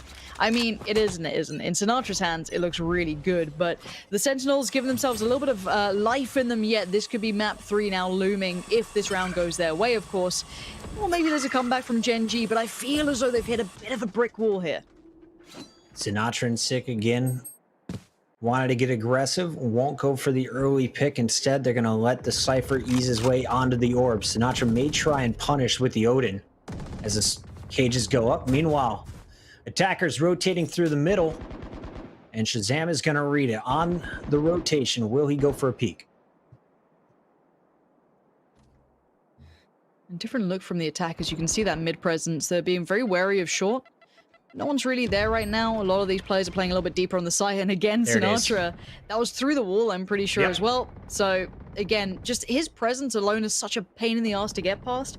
And you can see the attacking side is just like, well, what do we do? We've got this kind of 2-2 split now, maybe a bit of a B pinch coming in, but even then, you've still got the Cypher at the back by spawn. You can hold a very passive angle, and oh, here we go again. The damage is just outstanding this guy can do with this thing. Effie's is going to bring him back, so he knows at least where 2 of the players are. Normally, when Gen G commits, you will find multiple as Sinatra ready to lay down the rain of bullets. Teammates doing the damage from CT last time. It's GMD trying to break in here. 12 seconds left, so this spike has to be planted, or you have to get all the kills, or this game is over. Okay, that's a good step, but it's not cleared out yet. Shazam still buying time. 3 seconds. The spike, it's loose. They can't do it. Can't be planted. It's done. We're going to a game 3, Pansy. Sentinels holding strong 13-8 after losing 13-9. Way to bounce back. Incredible sniping over at the A site. The LMG, once that Odin got picked up, it looked like it just caused chaos for Gen G. Getting hit through walls, the bullet penetration, just too much for him. You're spot on. I think the big highlight for me is the fact that the Sentinels had a really nice adjustment on A. They lost a couple of those rounds. They were just kind of, it didn't seem terrible, but it just wasn't comfortable. They switched up the players there. They brought over Shazam to come over. They brought over, I think, who else was it? Was it, I think Sick came over at some point. Like, they were just switching in players to make, Dapper was over there. So it was really nice to see the kind of adjustment coming out from the Sentinels, not just kind of that, not one trick, but to see adjustment in these moments is really important. And again, I think it was an okay game from Gen G. I just don't think this is their map, if I'm honest. And I owe you a sandwich. Hey, Moses, how's it going? Hey, busted in. What's going on? Whew. Map number 3 coming up. I think that was Puckett called it from the beginning there. He wanted the map number 3. I've seen my Sinatra, baby. I've seen my Sinatra with an Odin on B site, locking it down. We're talking about Sinatra, Puckett, but let's talk about Dapper top fragging on the Cypher. I mean, that is that's huge. You don't typically see that. He's doing it, what? He did it in bind. He's doing it again. Is he going to go 3 for 3 here? The Cypher has been on point, but also I think it's the way they allow him to play. He is the late lurker, the flanker. He's been doing a lot of cleanups, and his clutches were so strong. I think that the game-changing moment, though, for me was when Shazam picked the jet out of the sky, gets his ultimate, and they clutched the 2 versus 4 retake. I think that was probably the moment where the Sentinels knew they had this one in the bag. The question is, can you continue making huge plays like that moving forward, going into a map like Split? Pansy, on the other side, talking about Gen G. Let's kind of unpack the shortcomings for them in that match. I think they didn't seem as tight as they did in game number 1. I'm going to be honest. I think this is just an incredibly good map for Sentinels. I don't want to take anything away from them. I think Gen G were okay. I don't think they were particularly great. I don't think they've got any super quirky plays or anything super unique. Whereas you look at Sentinels and they are, you know, probably the most creative team I've seen on this map, at least when it comes to things like Sinatra's play, right, their willingness to adjust. So I think it was a big mismatch and probably a poor veto. I mean, what do you veto? It's a very limited map pool right now. But again, for me, I think that was just credit to Sentinels for playing a great game. Gen G probably just need to kind of shift that out of their minds. If you want to get better at that map, they need to kind of specialize in it, I feel, which they're not right now. I guess that's the data coming back right there. That's a 90% win rate on Ascent for Sentinels. It's a 25% win rate on Ascent for Gen G. That's just the numbers coming up and coming up true, really. So I'm excited for map number 3. And I also have to give a huge shout out to our stats team. They've been providing us these stats from behind the scenes. The Spike GG obviously helping out a ton as well, promoting. And they actually had an opportunity to connect their API, whatever magic data it is, to our Twitch chat. And Whoa. we have confirmed that on average the rank in the Twitch chat is Iron 2. So Iron 2. I imagine that's because I'm in the chat as well. So shout out to all of our Iron 2 chat out there, really showing your worth as we all expect. So Pansy, looking forward to map number 3. What do you think? What are you calling this thing? What do you think is going to be the big factor? I actually have no idea between these two. I think we've seen some of the best elements from both so far. Map 1 highlighted Gen G's ability to play as a collective, that kind of, you know, bounce off each other and kind of have those brilliant retakes, those good individual plays. I think Map 2, you saw the quirkiness of the Sentinels, how they can have some real highlight moments. But again, I think it just highlighted the best in both. So I wonder if we get both on one map, or if, you know, Sentinels quirkiness doesn't apply to this one, or if, simply put, Gen G don't have that sort of comfort on there either. Can I chime in real quick here? Oh, of because, course. all right, so first off, I want to give credit to the Sentinels because I believe they banned the map Haven. So they had the higher seed, they won their group, they had the chance to ban. So Gen G, they get first map pick, third map, of course, will be whatever is left over. That map is split. Out of the 1, 2, 3, 4, 5, 6, 7, 8, 9 times they have played, they have never played split. And that goes all the way back to the T1 Invitational for group stages. So this is the first time ever watching these two teams, unless they have played against each other in scrimmages, they have no idea what to expect from each other, at least in the matchup, without watching VOD. So this is going to be a good one. I think it's going to be really good as well. I mean, just looking at the overall stats, you know what? I think we might want to save this just a little bit. Let's run the highlight package. I'm not sure if we're ready for that production, but let's run the highlight package. We're gonna take a little breather, and then we're gonna come back for match number 3, and we try and cap the series off as we look ahead to T1 and Homeless that comes up after this one. So we'll be right back.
Something good.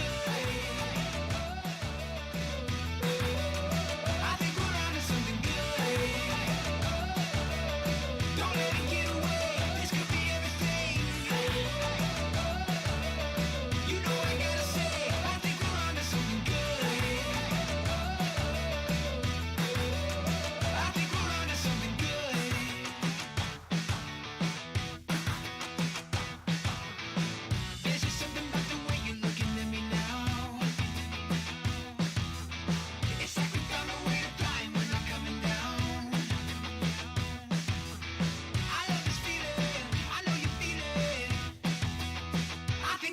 something good. I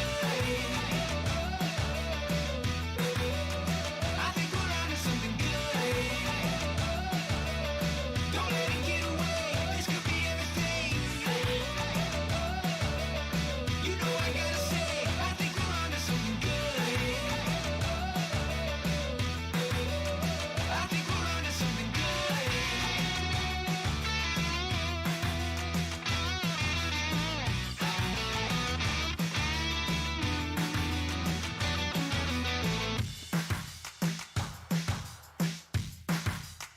I think we're onto something good. I think we're onto something good. Don't let it get away. This could be everything. You know I gotta say, I think we're onto something good. I think we're onto something good.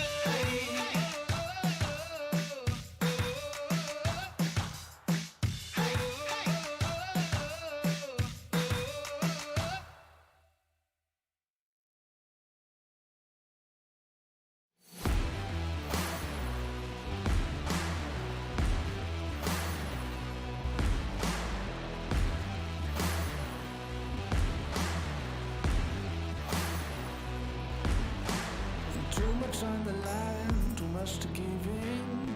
If you think it's over, then let's start it again. The planets align, the stars burn bright, the sun goes down, we keep going on now.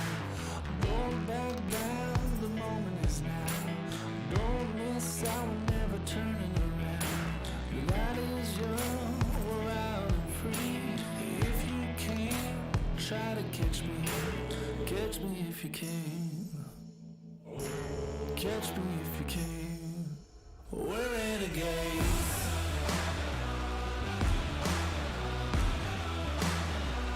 We're renegades.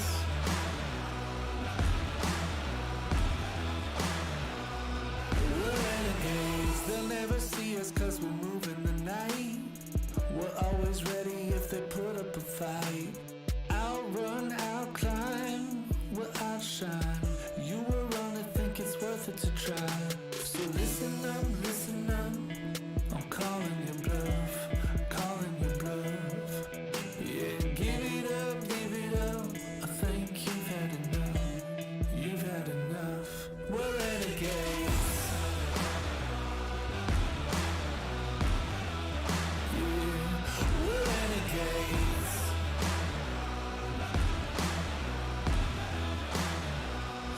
We're renegades. Too much on the line, too much to give in. If you think it's over, then let's start it again. The planets align, the stars burn bright, the sun goes down, let's keep going all night. So listen up, I'm calling your bluff, calling your bluff. Yeah, give it up, think you've had enough, We're renegades.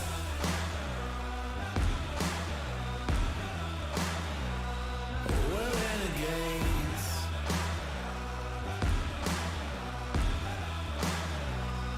We're renegades.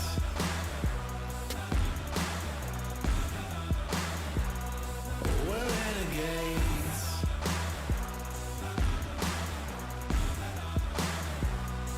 We're renegades.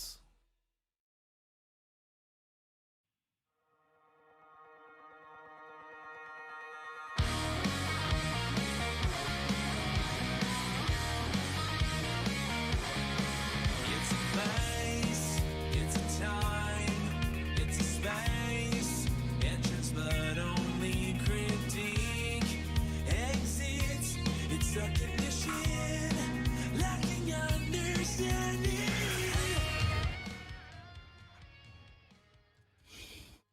Welcome back to the PAX Arena Valorant Invitational. We have just put ourselves in a 1-1 scenario. Genji and Sentinels facing off. We're headed into map number 3 on split.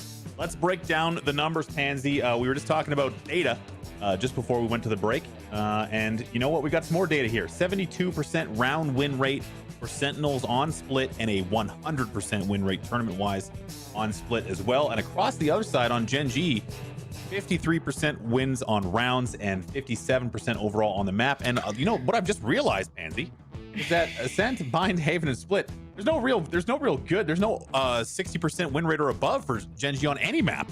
So if is that a concern for you? I mean, let's also talk about the size of what we're pulling this information from. It is limited, and it's a lot of these teams have only just recently started to be confident or come into their own or find their form.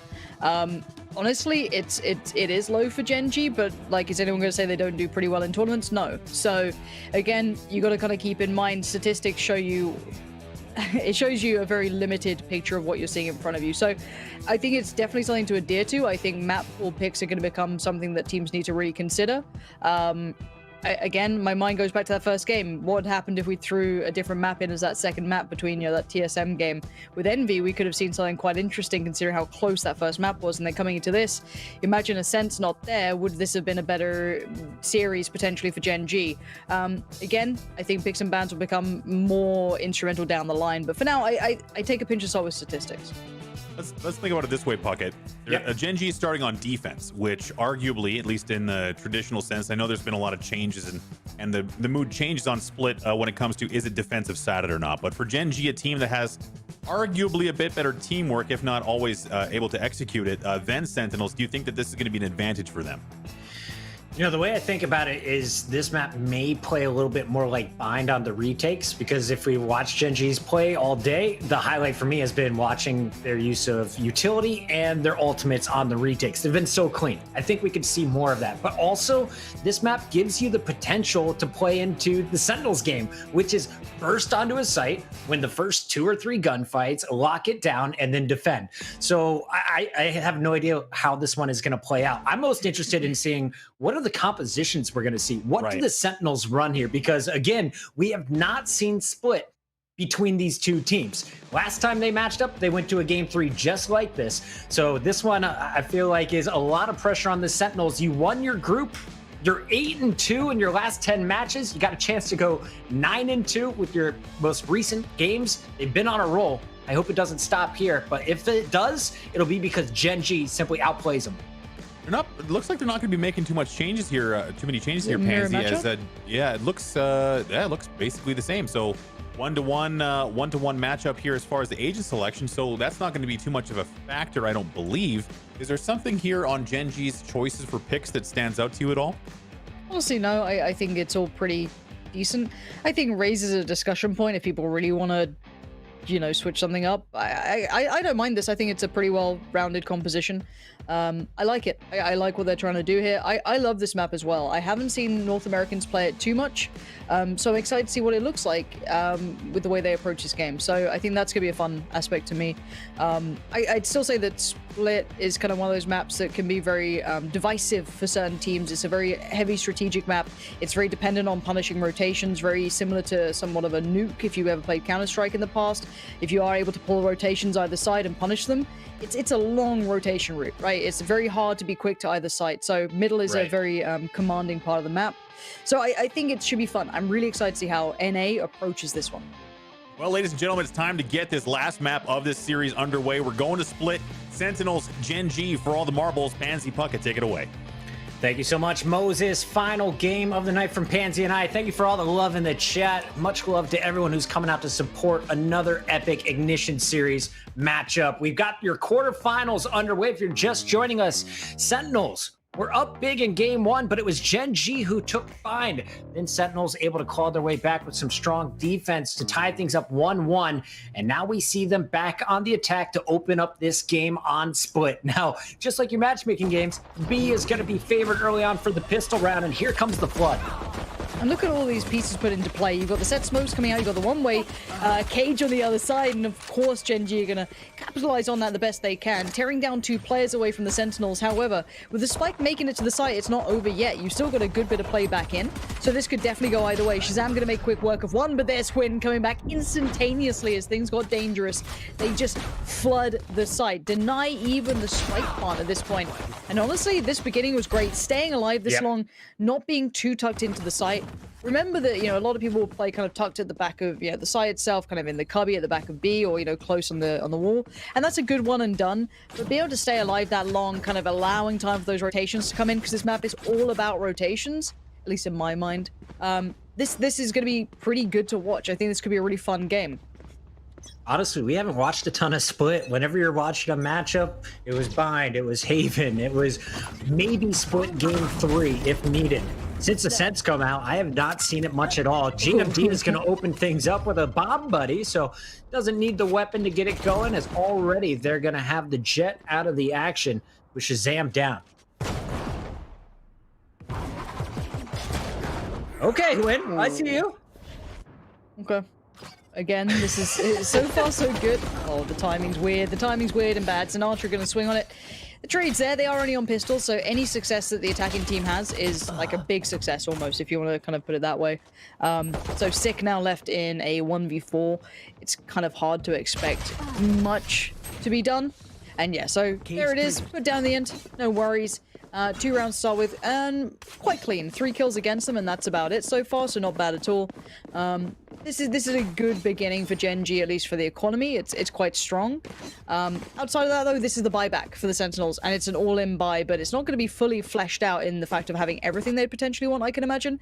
Unless they completely say they might have done, actually. I saw a lot of classics, so yeah, maybe they're fine in this round for money. It's going to be tight going forward just because they haven't had much impact overall, but let's see what this round looks like. I'd like a nice pacey piece towards A. If that is the case, I wouldn't be surprised if they play full retake.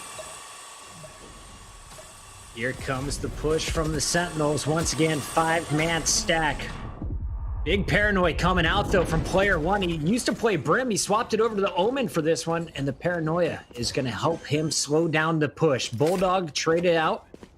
Now we're going to see the spike planted. Weapon advantage for the Sentinels in the 4 versus 4. They've got time on their side as well. And a nice flank from Shazam. This could be good. They should be posted up for this retake. They've got to know that this was the idea, but this positioning coming out is going to be hard to kind of push out of position. 3 players tucked towards pillar is kind of weird. And that's going to show where they are, and away we go. Jet goes in, the retake begins. Sick finds Twin, though, and these lesser weapons are being kind of torn apart, but Shazam finding Effies is going to open up an opportunity. GMD, though, unable to capitalize on anything on the site really beyond that first pick that they got by Pillar, means that this just slips over towards the Sentinels. But keep in mind, they did have the better purchase there. They had the Phantoms out. They did lose a couple, but not too many. They should be able to reinvest okay.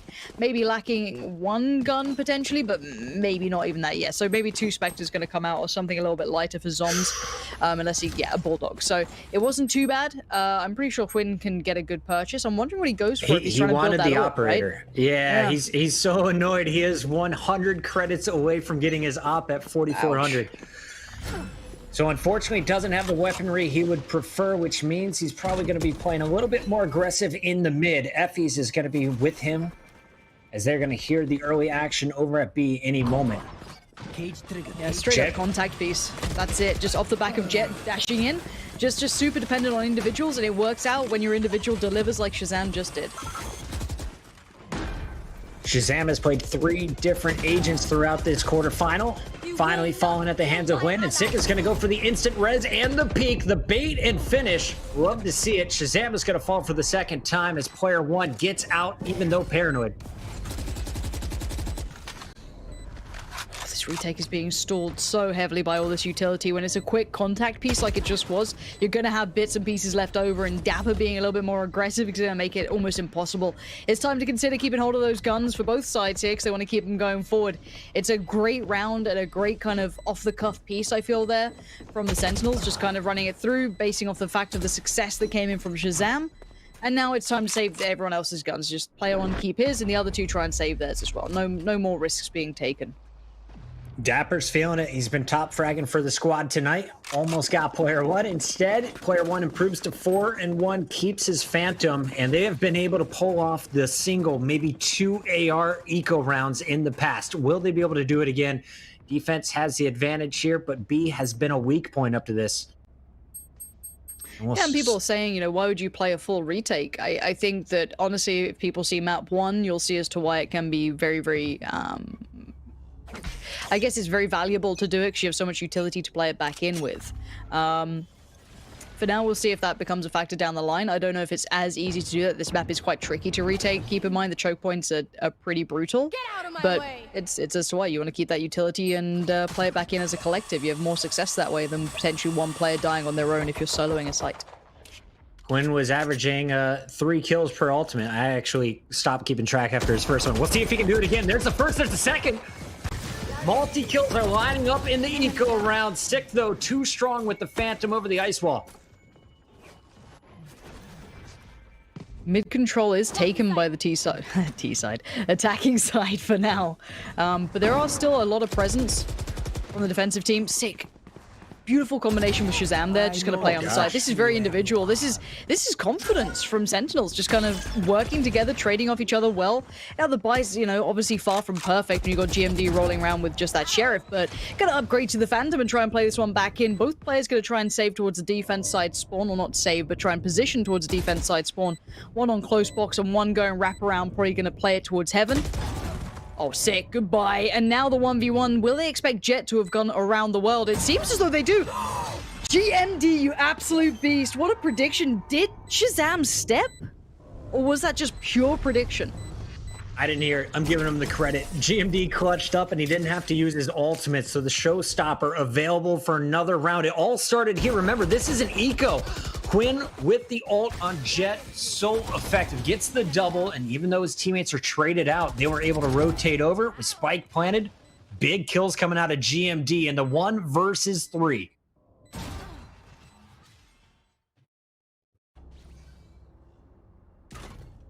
All right, 3-2 score. Genji's got the money.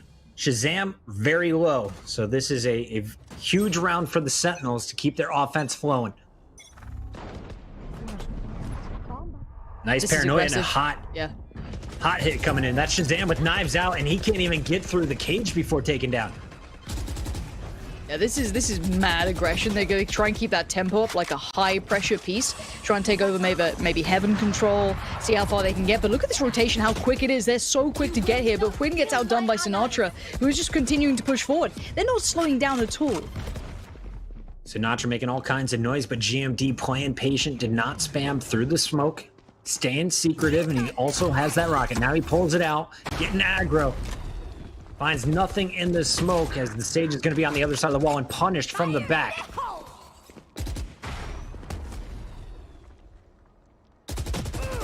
Good luck in the 1v2 now.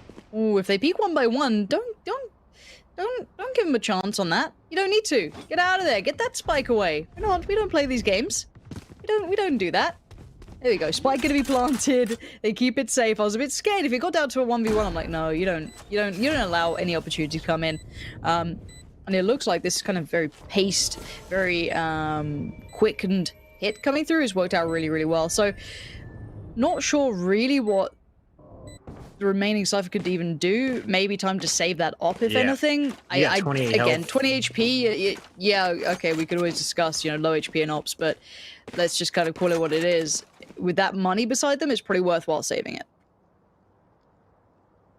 All right, so Operator will be saved, handed back to Huynh for the next round. Shazam and the Sentinels, though, get the job done as Sick gets the site planted, and we'll see them safely rotate off of B. Will they peek, though? Are they going to go for the peek? And just at the wrong time. Michael looks away, but no damage is done on either side. 3-3 even playing field, and as I say it, I take a look at the monies. Can we get a buy from Michael? Is it going to have to be another 1 AR, single sniper, and some pistols? Yeah, you might light buy around these 2 guns. You can still do some good damage with it for sure. God, that frenzy skin just looks very phallic, doesn't it? Oh. Sure do. It's not.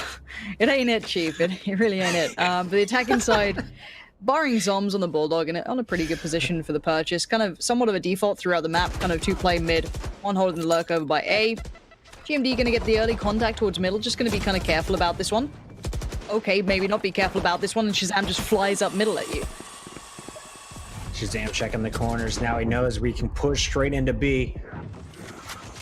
And there's the first one as he helps out Sinatra. Sinatra with the bait and trade on Shazam. They have done that all day long. The duo powering their way through as Shazam finds his third. Just 2 defenders left. Sniper, the op in the hands of Win. He is in a tough spot. A work from Sick, but an instant inject.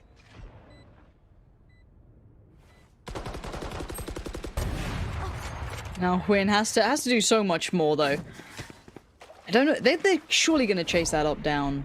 You can't let him keep this one comfortably. They're having a look. You can see Jet and Ray's having a little bit of a wonder. Spike's down. He's not going to win the round. But let's kind of talk about what we're seeing here. Very close affair, but these two desperate to take that gun away. But this position surely is good for one here. I don't see him getting this taken away unless he misses like a straight up shot, right? He's whiffed a few today.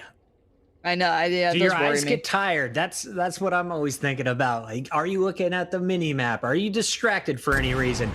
Gets the double peek from Sinatra, able to lay him down, fakes the climb. And Shazam now pushing forward with Zombs. They're going to wisely back away and keep their weapons as well. So they will keep an operator. They saved this round, so not a terrible performance by Gen G, just the operator and a Vandal, I believe. But now they should be able to buy again. Yeah, I mean, I think people are getting used to the value of those ops, so get used to people trying to save them. I mean, you know, very much how it is. Gives Win a good chance in this round to maybe do some damage. It looks like he's going to try and take himself over towards middle, but this looks like maybe I don't want to say pacey because look where the spike is. The spike's over by B, so it looks like they're going to try and fake out that A hit they've done before. I want to see how this looks because, okay, the spike's heading over that way. Maybe they've had enough of a success there. I'm interested this time. I mean, I'm actually curious why the spike's being held over by B, but they've had 4 players quite committed towards A. They haven't fully gone in, but you know, maybe try and cause these rotations, but no one was technically in middle to catch that. So an interesting approach, and I want to see how this now unfolds. And how much utility is left for the attackers, because they're trying to draw some out, spotted by a camera, didn't get much done. But yeah, Zombs, no paranoia. 1 smoke left. We'll have 2 here in 6 seconds. And they're probably waiting on that before they make their push up mid. Meanwhile, Effie's with the Resurrect is going to try and stay alive this round. And they're in a position for a really good 3-2 here. If you look at where they're approaching, this could be a really comfy 3-2 split if they get the timing right. You can see that utility from Omen being put down towards that kind of B hall to try and hinder Raze and Sage. But when this hit comes in, it's going to be hard to handle, although they do have now borderline 4 players here for the defensive team. Nice job by Effie's. Gets the first, finds Sinatra up close. The drop from Zombs is going to clean him up, but so far, defense doing solid. Michael is going to find Zombs, and all of a sudden, it is just Sid, the one who had the spike at the start of the round, hanging out at B. Gonna get rocked. 4-4. I actually wouldn't have minded that if they were able to kind of capitalize on that mid presence they wanted a little sooner. I feel like having those, it's like being a 4-1 and the spike being on the 1, which was the Sage kind of over by the back of B. By the time everyone came around, it kind of lost its punch, right? It kind of lost the whole fake that was going on. It's a bit of a shame. I'd have really liked a bit, if it had a bit more pace, maybe they could have had just that kind of nice pinch towards B, just 2 players. But by the time they got there was so many more. A little unfortunate, but now it looks like they're again getting ready for this potential hit coming in, but this time everyone's towards A. Yes, you got Omen towards underpass, but that's just to set that little bit of a paranoia and those smokes into play, and here comes the swift hit. But as we can see, the weaponry is subpar for the attackers. I feel like Shazam is 0 for 3 on that attempt. Might just put that away, even though it's just a pistol round trying to close the gap. But they have been ready, either with a Cypher Cage or 2 guns pre-aimed at him. They're still committing to this A-ramp push. And it's going to be Sinatra coming in behind the boom bot. Grenade's going to force GMD out onto the balcony, and they've taken over Heaven Control. Zombs is going to find Michael, so they've got 2 guns to work with at least. I'd be mad if I was GMD, but for now, yeah, it looks good. Wait, the spike's on Sick. I'm pretty sure the spike's over there. They've got to kind of do a little bit of a... Sick is in the corner. Yeah, they've got to help him out on this one.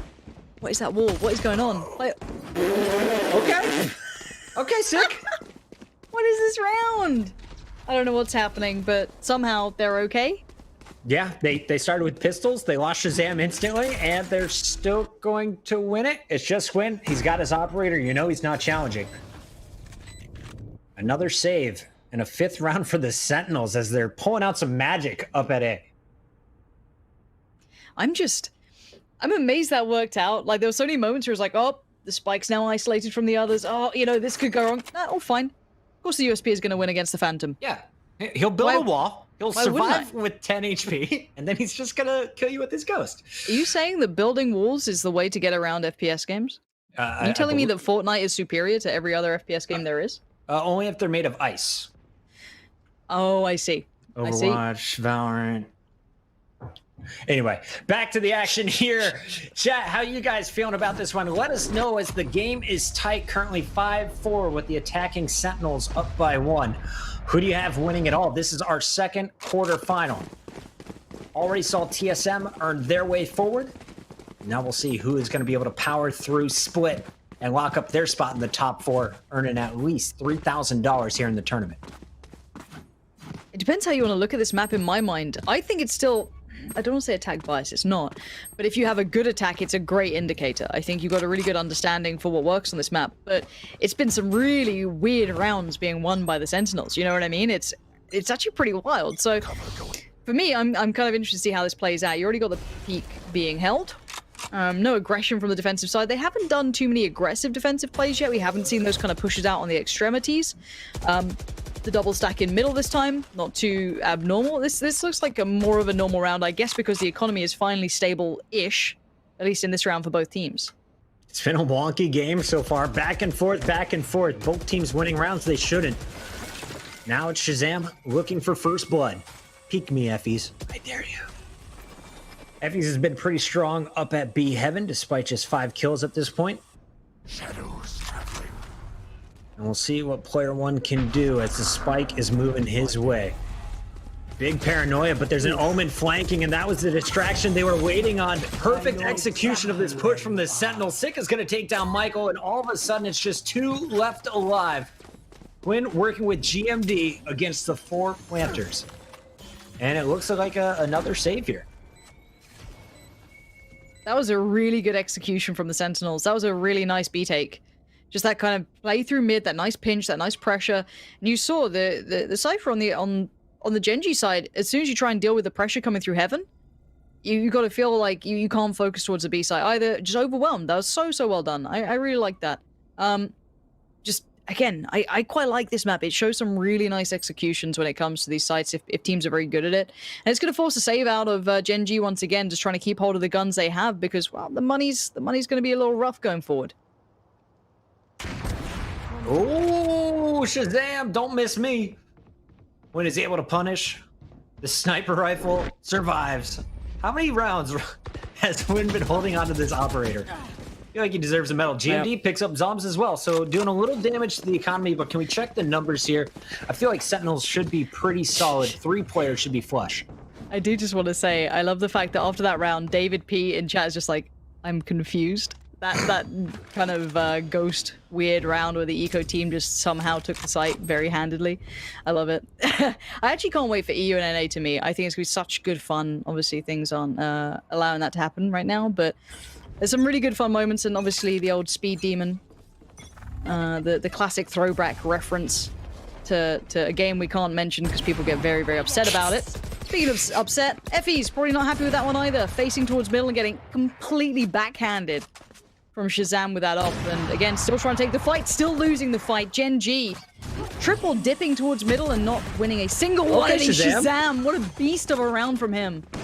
Shazam has always been known for his ability to do damage with anything with a scope on it. Again, showcasing his power in the middle of the map. I would peek him. All right, 4-7, looking at another 8-4 opportunity for the Sentinels. This is a really good attacking side from the Sentinels. I like this. Genji have got their work cut out once that half switch comes in. They definitely have to kind of match the tempo that's been brought in. This is a pretty diligent attacking side. I like it. Been large and in charge of the economy, almost capping out on money for Sick, and, you know, obviously Shazam sitting comfy on the op. You've got Dapper towards the high end of it, Zombs as well. They did pretty well to keep their economy in such a good place considering. Even though there has been some really nice executions, it's still being kept control of. Shazam, again, feeling confident towards middle. Don't blame him either after that last round. Teammates making the wall weak. If this player tries to retreat, Shazam has him dead to rights. Meanwhile, Effie's still holding the top stair. And you can see in the picture-in-picture, they did it earlier. This time, Sick, not with Spike in hand, is starting to ease his way into the B tunnel.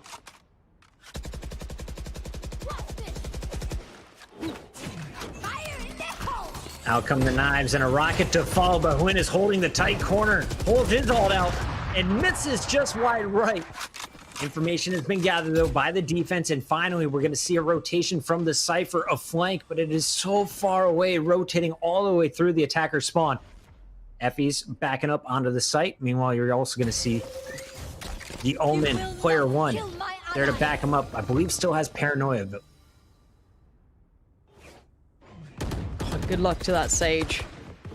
Effie's, if you hold on to this, you're a beast trying to buy a bit of time. You do have Omen playing this really quirky little position. Could be annoying. They seem aware of it. Shazam already removes Effie's, though. This is looking pretty good. And there it is. Cleared out by Dapper. Good trade on Sinatra's death.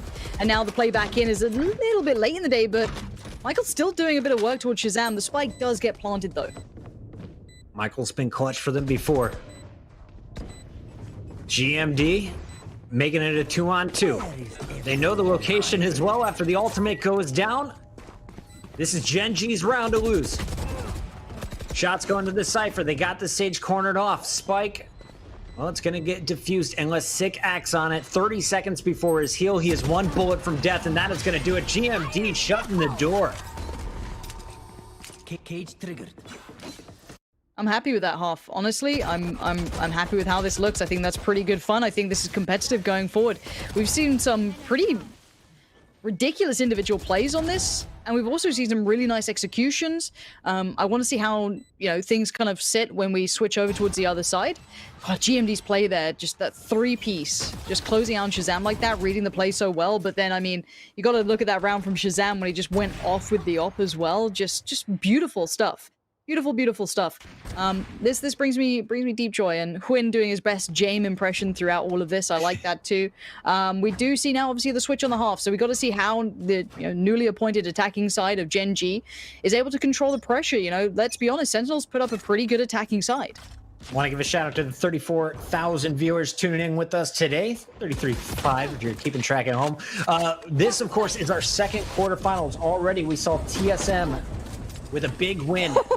Sentinels trying to move forward. Coming up next will be T1. The pistol round, though, definitely underway and already kills being traded back and forth. Attackers with the advantage here as Gen G has taken high control.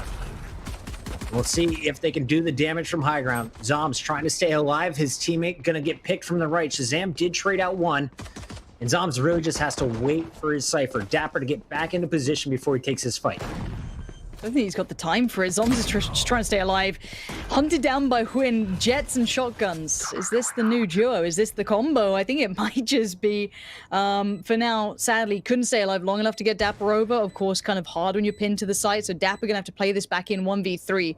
All of these afterplant positions are dedicated towards the site itself, so it's gonna be tricky to find a way forward, but Dapper gonna do the best he can, but you got a shotgun on one side, 2 on the other. I'm not liking those odds either, but attempt must be made, and good for 1, but Huynh gonna get 3, and that's the perfect way to begin your road to getting that op into play. All right, Gen G. What looked like it was gonna be an 8-4 half is now 6-7, with Gen G having the money and the weapons going into round 14. Could be tied up here. We'll see where they execute. And Heavy also stack over at B. With a little mid attempt, what are you expecting here, Pansy? Honestly, I just love the fact that there's so many players, either still in this tournament, playing up soon, or, who've already played. I think we've got a couple of others just tuning in. I mean, Sabrose is in chat. You've got everyone kind of, turning up. I like that. I like to see it. And it's a gamble stack from the Sentinels, just 4 of them staying together, trying to do something. You're on pistols. You might as well try something out. You're not going to win straight 1-to-1 fights, normally at least. I say this after seeing some very strange rounds, but normally, it's what it is. And, it's a gamble stack, and gambles can go wrong, so that's what's happened here. Sadly put, they didn't get much out of it. If they can cost them a gun or 2, that'd be pretty nice. But beyond that, it should be a wrapped-up round. Let's see how much damage can be done with these pistols, though. Shazam never afraid to go in first. This time it's Sinatra, and Sinatra gets the help from Sick to survive. Huynh at range, putting that judge to work, and he is going to call out, I've seen 3 at least. The spike planted, they know where all the defenders are. Now it's just a matter of time. Pick them off at range. This is really nice. So far, so good. It's ticked every box, right? You keep them at range. You don't allow any individuals to come in. You keep those crossfires in the right place. This is all good stuff. This is very clean as well. You got to try and keep that money as humbled, as kind of pushed down as you can. And Twin's going to be on a good chunk of cash soon as well, building up off the back of that judge. And how often are we seeing this now? So many times we're seeing these, the dedicated oppers for the team banking on those pistols early and shotguns early, and it works, especially on something like a Jet. You can get up close, you can get super in their face, you've got that movement to come through. Now this is where things switch up. If you're not up to date on the economy, first 2 rounds go, let's say, one team's way. The third round, traditionally the team on the opposing side, unless something's gone terribly wrong, does have a more favorable buy. So this is where we could see that fight back in for the Sentinels. And I do want to call out that Shazam has bought up to the operator. Don't believe he has any shields on him right now.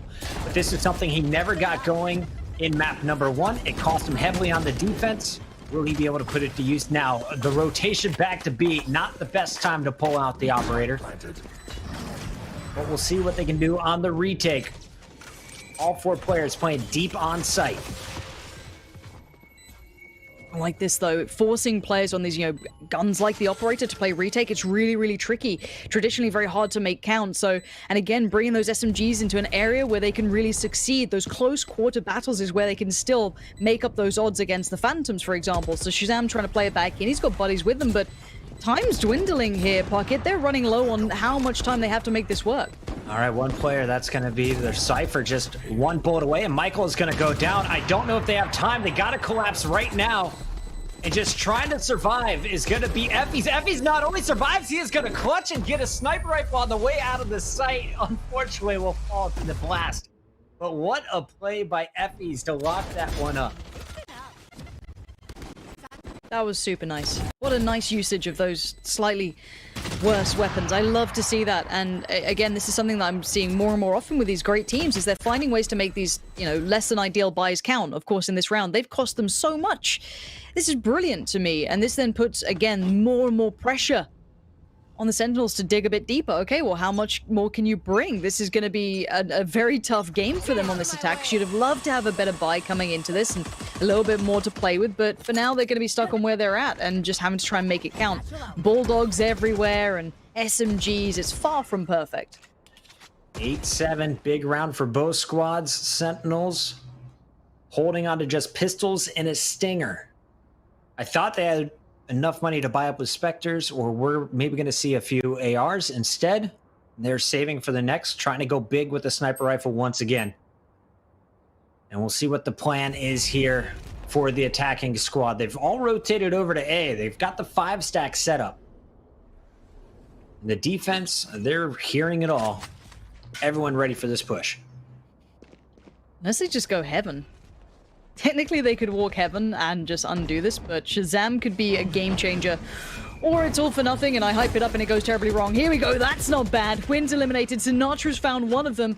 Uh-oh, this is where problems become bigger issues. Now, for at least the sake of the attacking side, they've kept control of this, but Shazam is still at large. Sinatra also combining with a headshot, and they hold again with pistols and a Jet ultimate. How many times have both teams been able to pull this off throughout the 3 maps? It's been ridiculous.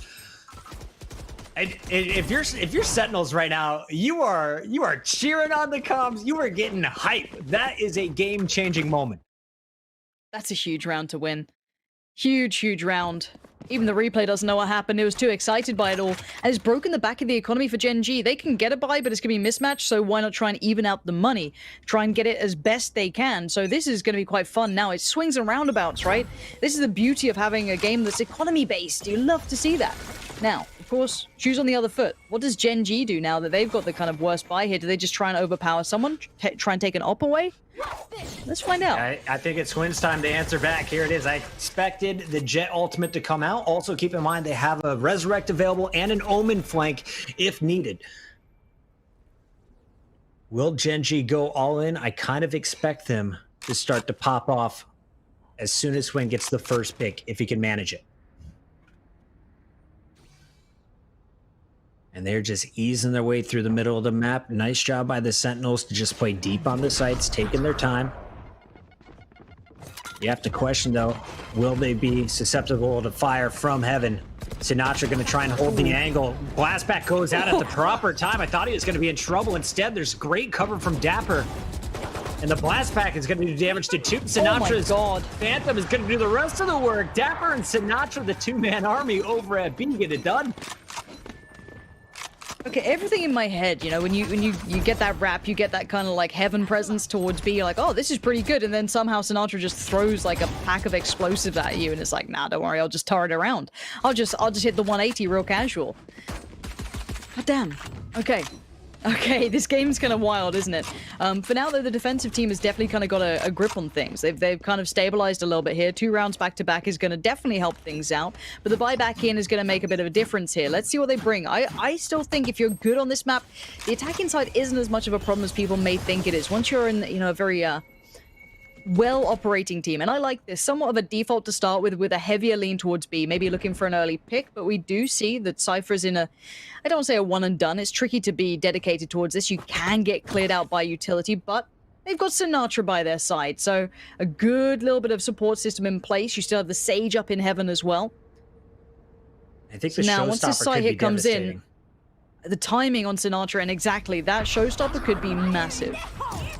Keep your eyes on the rockets from both sides, and here comes the attack. And over it goes Sinatra, double blast pack into the explosion. GMD goes down, perfect grenade, and Sinatra is getting cleared by Dapper, the duo holding it down.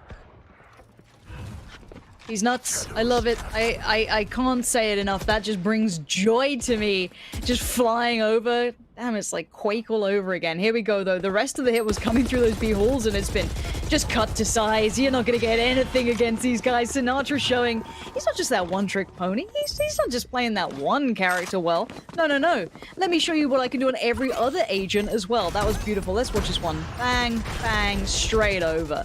It's just... I thought he was so good playing Phoenix on Bind, just playing aggressive corners, peeking with Shazam. I was kind of upset when I saw him go to the Rays, but after watching plays like this, he is showing you he can not only play Phoenix, he's got the Sova, which he showed you on the last map, Ascent, and of course, his Rays can be devastating when above you.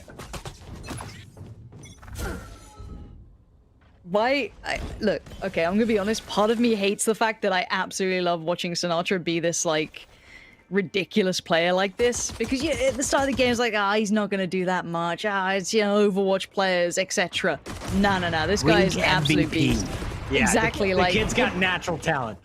Absolutely, he's so damn good, and like he plays it in a way that I think is gonna be fun to watch down the line. For now, though, Sinatra does get overwhelmed over by Heaven. I'm seeing if there's maybe more of that coming through. Got Jet coming over. Shazam's there. Shazam finds one. Traded on, but Sick should be where all this kind of stops. Fees, are you kidding me? Okay. 3 ain't bad, but it ain't all the players. It would have to have been 5 if they wanted a shot at that one.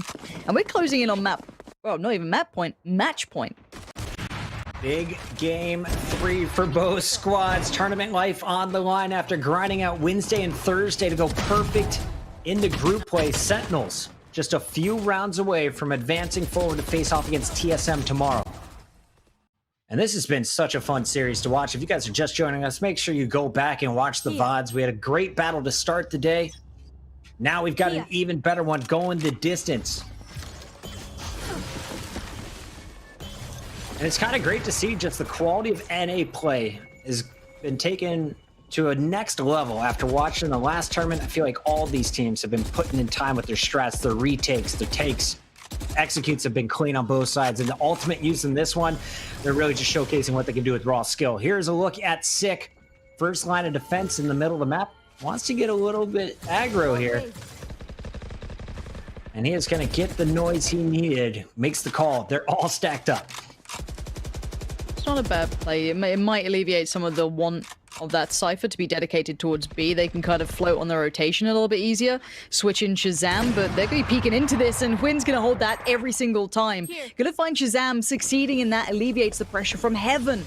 So now would they be kind of wanting to push it? Of course they are, but there's 2 players on the other side. One of them being Sick, gets traded on, so it's not over yet. Rez coming in. 5 on 3. Sinatra trying to hold strong. He's able to get 1. Dapper is going to find 2. And Effie's challenging from above is going to get punished. But it's Zombs left 1v1. Knows exactly where the Cypher is with the spike planted. Here's a great paranoid. Can he follow it up though?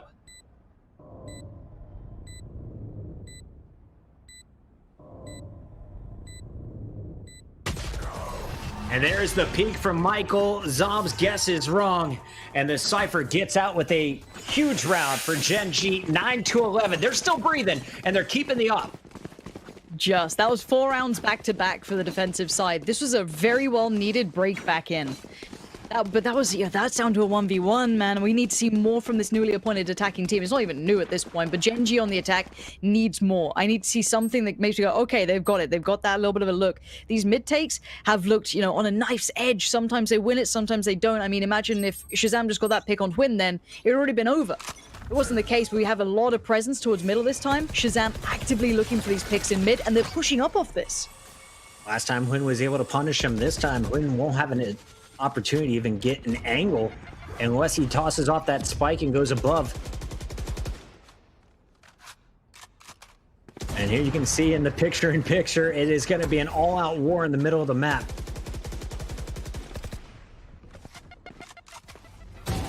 Oh, but this play from Sick. It's the first time he tried it, and I like that. I wish he could have been able to maybe get the wall up a little bit quicker or been able to make a little bit more out of that. But 4 players standing against 3 on this map when rotations are so tricky to control. If the attacking side just hit the brakes for a second, see if they can catch that Omen or keep some awareness towards it, they could be in such a prime position, but it looks like they're peeling away, and this could be a good read from that Omen towards the sewers that, well, I haven't heard anyone, but look at the rotation from the Cypher, heading right back around towards A. They've lost control of middle, they've lost their vision, so it might just come down to that raise, but when I say just that raise, I might be underselling what he's been able to do recently. Sinatra's been on fire. This time around, just 1 blast pack to his name, 84 HP and 17 shields. Can connect with multiple headshots. Huynh comes flying through, calls him out. Sinatra putting 2 shots in the body, but it's going to be up to Dapper, who holds strong. And just like that, it's once again a 1 versus 1. Cypher versus Cypher. Spike not planted. You got to get it down with 4 seconds left on the clock. All the pressure in the world on Michael.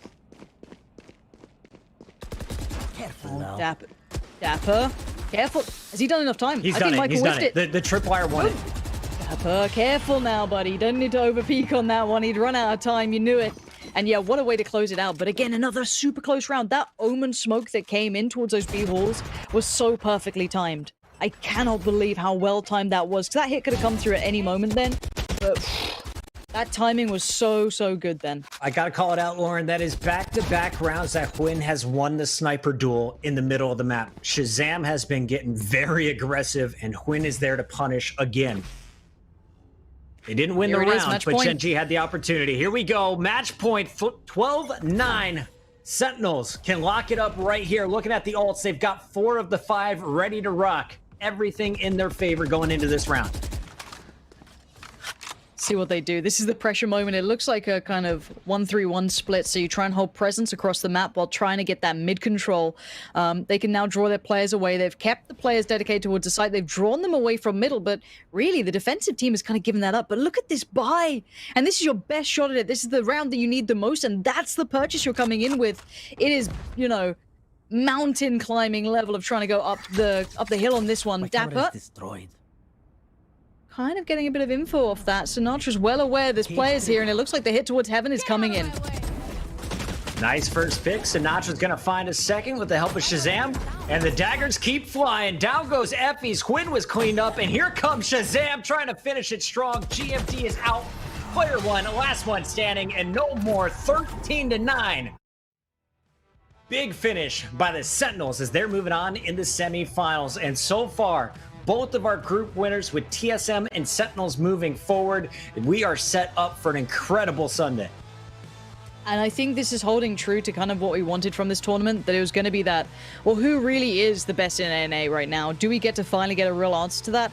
I feel as though we might actually get a bit of a takeaway from this. And again, I want to say it, this game was a brilliant display of the improvement we have seen from the Sentinels. These guys have been on the upswing as of late. You look at their last 2 tournaments, maybe 3, and you're like, oh, okay, these guys, they're starting to get all those boxes being ticked. And this is a marked improvement for them. So yes, one map was a little bit of a hit and miss, but this one, Wow, what a great pickup of performance from them. I also want to give a shout out to the Gen G boys. They played very strong all day long. Great tournament from them. A little slip up against the Immortals meant that they didn't get the map choice. They didn't get to choose the veto, and that could have been the game changer in this matchup. I think if you run this back 5 times, it's split 3-2. How you doing, guys? How's things going? I mean, what a series. I'm excited to see Sentinels win out. You know, Gen G, full Canadian boys. I had a great chat with the FEs before and for the interview, and I think that you know, Sentinels is another great storyline in Valorant right now, having, you know, progressed to the point where I think we can start to recognize that this is not just some, you know, show team. This is a team that's a real squad. So Pansy, just looking at the overall outcome of the match, what was your succinct thoughts on what gave Sentinels the upper end? I honestly think their individuals had a couple of great performances, but they just looked like a better team altogether. Just as a standalone, not even comparison to Gen G. Gen G's first map was wonderful. I think that was kind of their highlight piece as to what made Gen G great, but the progression we've seen from the Sentinels just eclipsed it. Their individuals had some great moments. They finally have that synergy between each other, which I feel like for a couple of games in the past, we didn't see that synergy. We didn't see that kind of ability to trade off and kind of complement each other's styles. So for me, it was really nice to see that combination of them coming together finally. Okay, what are your thoughts on the overall matchup here, and what are you looking forward to for Sentinels for the rest of this tournament? Man, today has been such a great day. We kicked things off with an overtime with the TSM match. Sentinels making me sweat the entire way through. And I saw a lot of people saying in the chat, like, Puckett is biased, or the casters are biased. It's like, well, we had very high expectations for the Sentinels when they first announced their roster. They didn't live up to those expectations. They are now doing it, and if you look at their last 11 matches, they are 9-2. No one can deny the route they're on, and what I love about this is that means that we have so many more teams that are now competing for the title of best squad in NA. It's not just TSM and T1. Sentinels throwing their hat in the ring, and I just enjoyed what we saw from both sides. I feel like Gen G is a squad that is going to continue to improve. They show if they put in the time what they could do on bind retakes. Imagine what they're going to be able to do in 2 months after practicing these maps. Shazam, looking at his matchup against Quinn on the Jet. This is Breach versus Jet. Doesn't really matter on the agent, but let's take a look at those stats. 213 average combat score, 54 econ rating. Really, overall, the edge does go to Shazam, and this is the player of the match for me as well. Shazam, you know, he was a factor, Pans, the entire way through. He certainly was, and I do want to credit Huynh as well. This wasn't the best I've seen from Huynh, if I'm honest. In their previous games for Gen G, he can be outstanding. This just wasn't a great game for him.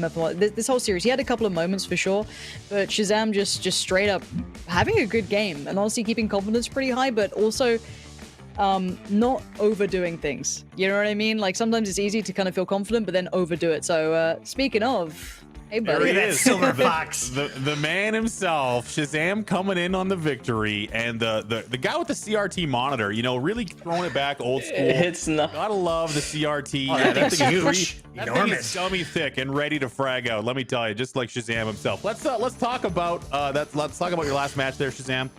What went right for you guys, and how are you feeling after that last couple of games?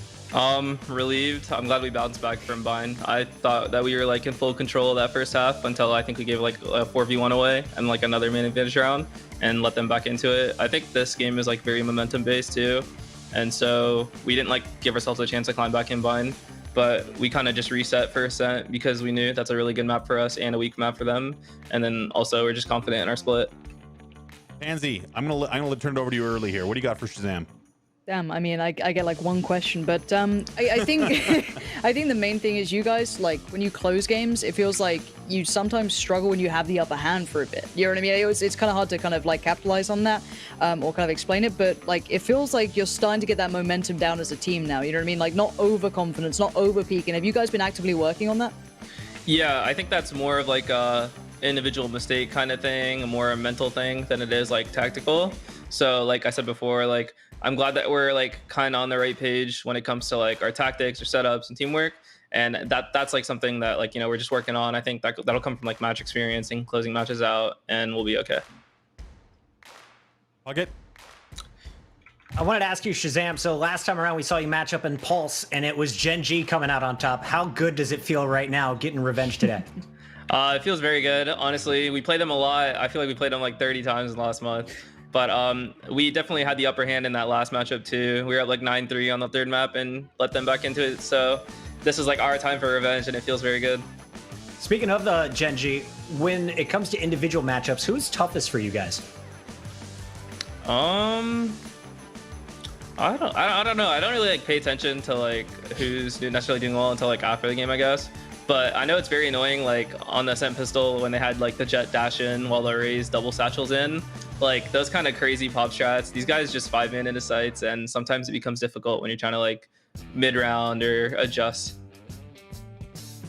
You know, looking at the rest of the tournament, I'm excited to see your guys' growth as a team. How have you guys been measuring that? Is it something that you're feeling within the squad? You know, this is something we're outwardly observing. I imagine you guys believe yourselves to be the best regardless, as I expect you would, but are you feeling yourself improve? Yeah, definitely. I think this game just requires so much like trial and error too, like experimenting with different plays, setups, characters. We're starting to get like a routine down, but we also want to evolve. Like with the Viper buff, we definitely want to try that out after this tournament too. It's just about playing and talking, and I think that we have the right attitude towards it. So I'm pretty confident for this whole tournament. I'm excited to see some Viper plays. Are we not going to see that this tournament? You're going to leave it for next time around? Or yeah, what? not this tournament. We've got our stuff for now. It's kind of last second update, so. So we've been spending some time talking about agent selection and stuff like that. Did you find that at any point in the last couple of games that Genji's agent selection was a little bit odd? No, I think it's pretty similar to like a lot of teams in NA how they're playing. Like I think I'm like the only breach, and like but much to Pansy's chagrin, I promise. But I love like, seeing breach. I think it helps our Ascent a lot, and that's why even though like he's a terrible character for yourself, like he can make a lot of impact for your teammates. And so but I think that like it's not really the agent comp, like it is to an extent, but it's really how you apply them and play. Like it's your teamwork and how you play the rounds out, because you could really make a lot of these different like variety comps work. All right, Shazam, I have one last thing for you, and is that we have to confirm that there's other people on your team, because every time we try to interview you, it's always Shazam. You gotta pass it off to the guys. You know, we can't be talking about your bed, your haircut, and your monitor forever out here. Okay, so. Dude, I'd love to get them to do interviews, but they Jay, never don't be want to shy, do bro. it. Come on. Yeah. Come on, Sinatra. It's just Pocket, Pansy, and Moses out here. Just We're not gonna hanging bite. out. We're just chilling. For Shazam, we're gonna let you get back to it. I know you have lots to look forward to, and we're looking forward to your next matchup as well. So congratulations, and we'll talk to you real soon. Awesome. Thanks, guys. Cheers. All right. And you know what? It's always good to have someone on your side looking out for you. Just like Seagate Gaming is looking out for the fact that you cannot fit too many games on your hard drive these days, which is why they've got this great external drive, 4 terabytes, huge. It matches the aesthetic. It looks great. Seagate Gaming, the title sponsor here. I don't really know what other points to make about a hard drive. It's external. It holds data. It's so tiny, but so big. It's so tiny, and yet so big. And believe me, that is not the first time I've heard that. So as far as the the sponsors are concerned, shout out to Seagate Gaming. Thanks for being here. Thanks for supporting Valorant Esports, and thanks for this neat little package that you sent me. And you know what? We got more Seagate products to go after that one, so don't worry if you think that that's where the innuendos are going to stop. Not the case. We're going to take a little bit of a break. We're going to come back. We've got our next set of matches coming up real soon. Don't go anywhere.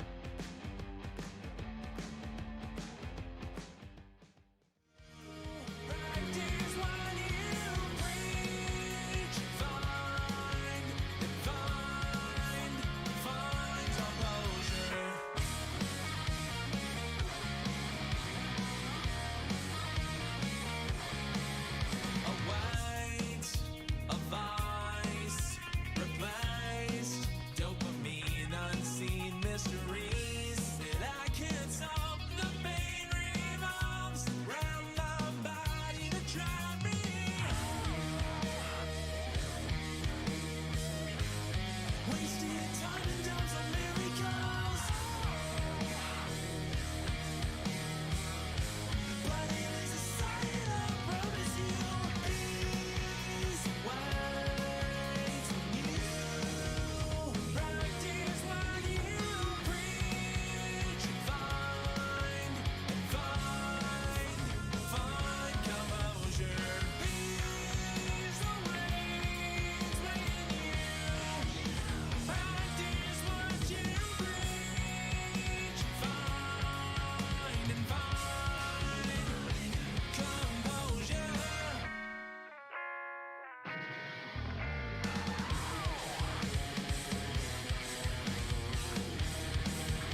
hearts are beating. They beat us once tonight. We step into the rhythm until we feel alive. Don't underestimate it. This feeling's too contagious. They're never gonna tame us. So let your spirit fly. Bring the house down.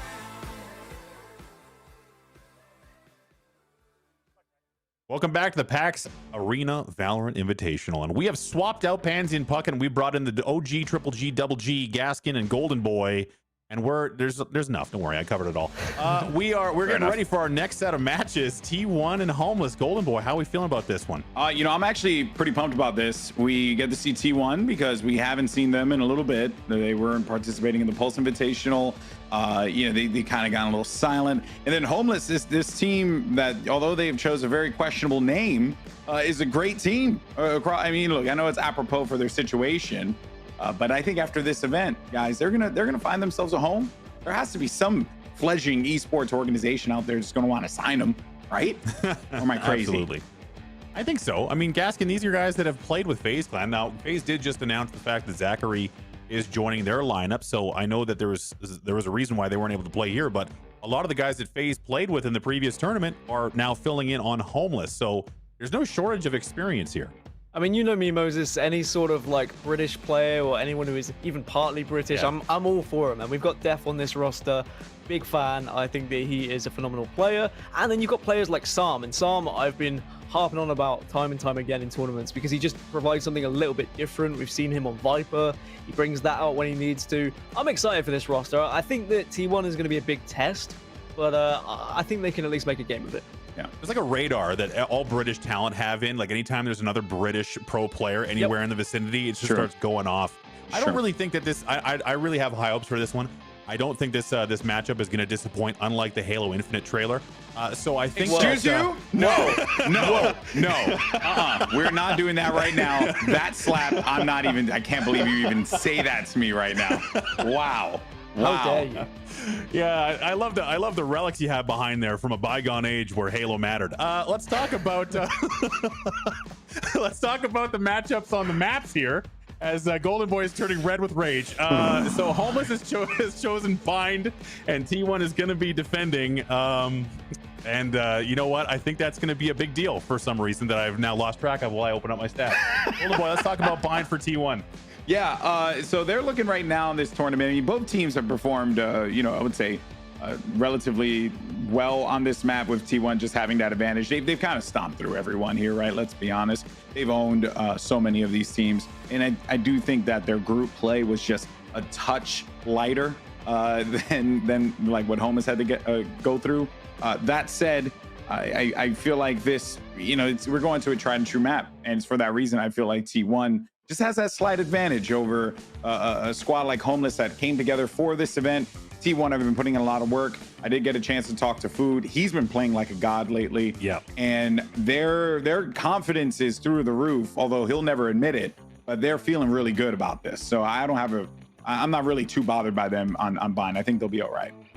Gaskin, we have a short window of stats on Homeless, obviously, because this is a team that's come together specifically for this tournament. And we also have a short amount of data on T1 because they don't like to play in tournaments.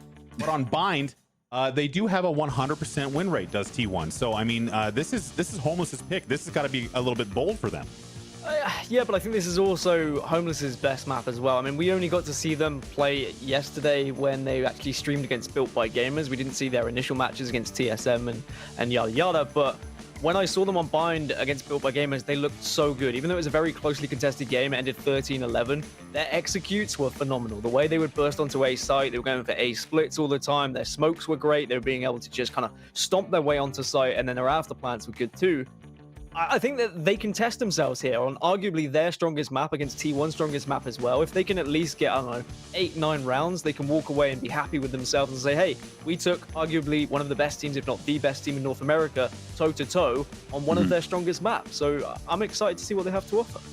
Let's take a look, if we can, at the agent selections. This has been a factor, and especially on Bind, I imagine we're not going to see too much of a change up here.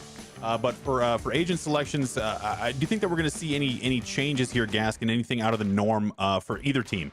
I don't think so. I mean, Def has played Cypher like 100% of the time, and like he just likes lurking on bind, and he finds some success with it, finds little success in other times, and I guess it's really going to depend on who he's going up against, and T1 might try and kind of victimize him a little bit, try and take him down when he is away from the rest of the squad. But you can see here, like, that's your normal kind of approach to bind, like nothing crazy, nothing out of the ordinary. Okay, you've got a Phoenix there for Brax, but I like this on both sides. I think that we're going to see a closely contested game. Absolutely. And you know what? I think, is there a moment here, Golden Boy, where you're thinking that Phoenix versus Raze? I know Raze has been, you know, a point of discussion for quite a long time, but there's been a slow kind of erosion of how often we see her. And with the Viper changes coming up, do you think that Raze's pick rate is going to be affected even more? You know, there's a very strong potential that is the case, but you know but I think it's for different reasons. I just think that you kind of want to be able to have a little bit more utility and more vision blocking. I think Viper's Pit is actually a really good ultimate, but Raze is just a great agent to have for explosive players like Sinatra. You saw what Sinatra was able to do in that last game. That's kind of like where you want to put your top fragger on that character, because when they're able to get going and they can chuck out multiple nades, like that actually is a huge advantage for your team. That's a lot of pressure that you're putting against the enemy squad, whether it's on attack or defense, doesn't matter, because you're just, if you pick, you know, throw your first nade out early on, right? People like Sinatra will pick up 2 kills, then they're out there again getting another nade out there. There's just a lot of advantage to having Raze, but you need to have someone that can actually play Raze really well. It's the same thing why we don't see Reyna all that much out here versus like in Europe. You actually see a lot of Reyna. I could be wrong, but I have seen a lot of Reyna in Europe. I imagine that we will. And I want to hit you with one quick last question. Let's zoom all the way in. This is T1 we're talking about here, and Homeless is a relatively, you know, it's a mixed team. Is there any reality here where T1 does not come out of this thing? No. I agree. Gaskin? T1 comes out. I'd love to give you the storyline of Homeless, like taking down 100 Thieves and getting out of that group and now going on and marching their way to the finals. But I just think T1 are too strong right now, and I think this will probably be the end of the road for Homeless, but I'm still hopeful that they can just provide a good, entertaining matchup. Well, we're headed into bind. It's match number 1. It's T1 versus Homeless. Golden Boy and Gaskin, take it away. Thank you so much, Moses, even though you have angered me very much so, and that's fine. I forgive you, kind of. Welcome, everybody. You know that, you know, you have many choices to watch on Twitch, a lot of great things going on right now, but we're glad you decided to stick around with us here today, because this matchup, even though I feel like T1 is going to walk away from this the victor, I agree with you, Gaskin. I think we are going to get a highly competitive matchup between these two teams. And I think this first map is going to be the best example of that, especially the fact that this is arguably Homeless's most comfortable map. I know we're running off not much data because they did form purely for this tournament, but when I watched them yesterday, they looked so structured on bind. They knew exactly what they wanted to do. It is one of like the most played maps for the majority of teams nowadays, just because bind is very popular. But I just like what they had to offer. It wasn't the norm. They went for stuff a little bit different. When they're smoking their way onto site, it wasn't your default smokes that would just kind of cut truck off.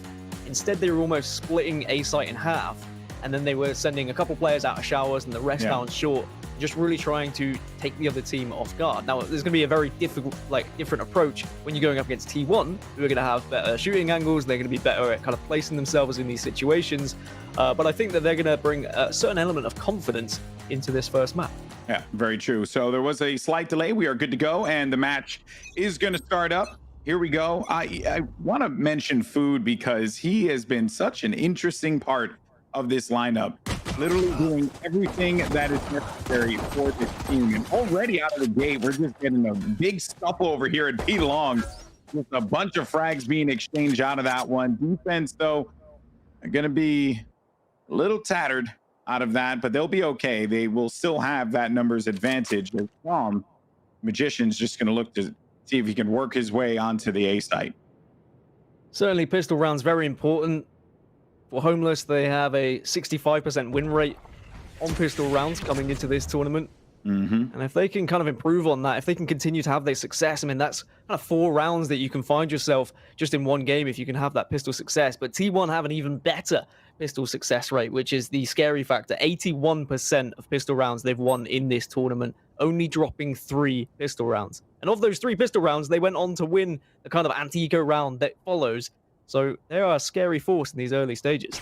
T1's just scary in general. And I know that the conversation for T1 has been like, well, they're so good, why haven't we seen them play in every North American tournament? And honestly, I wish I can answer that question for you, but it does look good right now. Psalm's trying to answer the question himself of how he's actually going to get onto the site and successfully win this round now, but it's Food in the backfield, has his teammates back, and even though it was getting a little dicey there, it will be T1 that walks away with it. And now I feel like I get to talk about Food, because in case you guys don't know, Food plays the Brim, the Jet, and the Phoenix for this team, which has been interesting to say the least. Just different roles altogether, and he's been playing them very well.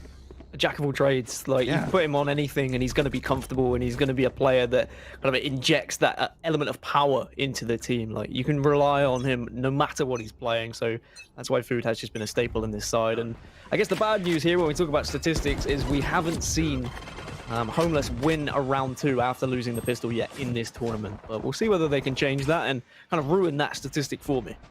Okay, well, Dev is going to try and get on site, but AZK is going to stuff him down there with the SMG, so handle that business with the Spectre. A few more are going to be located here right by B long, which AZK gets the information that at least one is going to be located there. And also this angle is going to be quite scary. Kills away at the wrong time, and it's going to be Superman that gets the better of him with a classic. Ska, though, will still have some support in the backfield. And they're just, looks like they're going to just bolt on over to the TP side. They're poised with the kill. Just going to try and keep this drive alive for this team. They're going to get onto site, and they're looking pretty solid here, Gaskin. This is, you said that they haven't really been able to win that second round, but so far things are looking pretty decent here for the attackers. Yeah, this is where they take that statistic and they shove it and rub it in my face, and I'm perfectly okay with that, because this is the round they need to win if they're really going to take T1 to a game here. They need to kind of get T1 out of their groove, make sure they're not confident, don't allow them to play their way. Instead, take the game to them, try and take them out of that comfort zone, and then they might find a little bit of success. If it makes you feel any better, I predicted Gen G to lose the tournament one time because they lost the map by, like, I think it was like 16% or something. The numbers don't really matter, and it seems like the numbers aren't going to matter here either, Gaskin, because the numbers were right. While all that was going on, Scon Company, and it's Food once again who has been playing spoiler to this Homeless team. But now this is where we get to see Homeless really demonstrate what they have to offer on this attacking side on Bind. I mean, I'm expecting Def to kind of lurk around a little bit rather than being with the team. At the moment, it looks like they're going to be kind of looking towards an A split. When we saw them play against Built by Gamers, round 3, they went for an A split. They sent 3 to Showers and 2 went to Short instead. It looks like they're going for a little bit of a default setup here just to see if they can catch anyone off guard early on, and then they'll look to maybe push towards one of these sites a little bit more heavily. Smoke's down. All right, so Food's going to place down another smoke. Try and keep this going here. Orb will be picked up. Action has slowed down. Brax is going to take firm control here of B short. So you try and walk your way through market. You're going to get met by a Spectre there. I believe that was a Spectre. All these skins are changing now. Feel like I'm going crazy.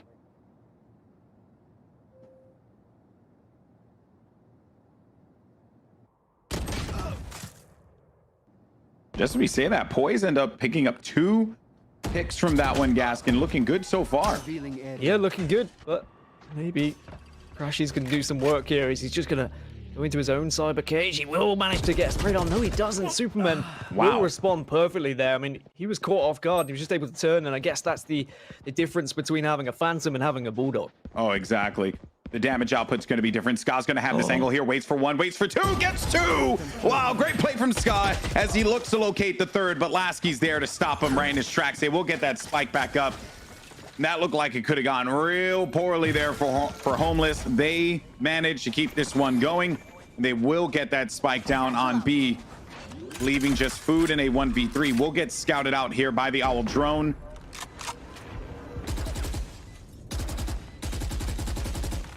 And you're asking for something quite Herculean here from Food, but you know, he has been playing on fire for this T1 team. It's not impossible. I think he's waiting if anyone's going to try and challenge around the corner. He's good now. Doing his due diligence as well, checking all his corners. Knows that typically one's going to be inside of Hookah. He knew it, but Poise just had his number and was able to take him out. That is going to give him that third round win that they needed, right? A little bit of a mix-up now going into round 4. It's going to affect the economy just a bit here for T1. They're just going to have to figure out what they want to do now on this defense, because and its current pace, Gaskin, Homeless is now on track to tie this one up. And it is really interesting to see how different Homeless are approaching this game compared to what we saw them play against Built by Gamers yesterday on Bind. They were very much focusing on these executes, these fast pushes, getting onto site, but here they seem to be going for more of a default play and just saying, maybe we respect T1 too much, and we think they're going to be pushing out. Maybe T1 don't respect us at this point, so they're going to be pushing out, they're going to be getting aggressive. It makes sense on this round in particular because, of course, there's no money, there's no economy on the side of T1, and it does mean it is going to be an easy little waltz onto a site. It's just going to be the one player. It's going to be Food in showers, and maybe he can catch a player off guard here and do a little bit of damage. If he gets this kill, it actually could be pretty big, and he is going to get the kill, so that means he gets the weapon as well as his orbital strike is now going to come online. They can use that for some stall or to retake this site if they really want to, but it's going to be real challenging for them to do it. Sky uses Hunter's Fury. Threw some shots out, didn't really connect with anything, but did slow down that plant. Ultimately, they are able to get this one down.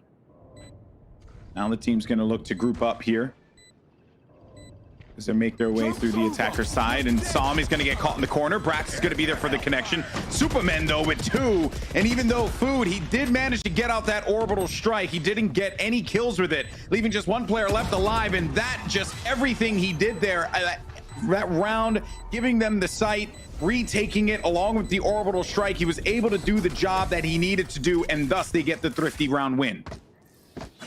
I'm just wondering what you're looking at when you're walking into showers there. He wasn't checking it. Like, was he just checking the close left angle just a little bit too aggressively? I mean, great instinct there from Food to just push up a little bit to ensure it wasn't going to be a comfortable entrance into the showers. Oh, but that is a gifted round from Homeless, and T1 now are going to be in such a commanding position, whereas Homeless, their money is not great. It does look like they are going to be forcing up, though. Just trying to make the most of a bad situation here. There's a couple of sheriffs to go around these assault rifles.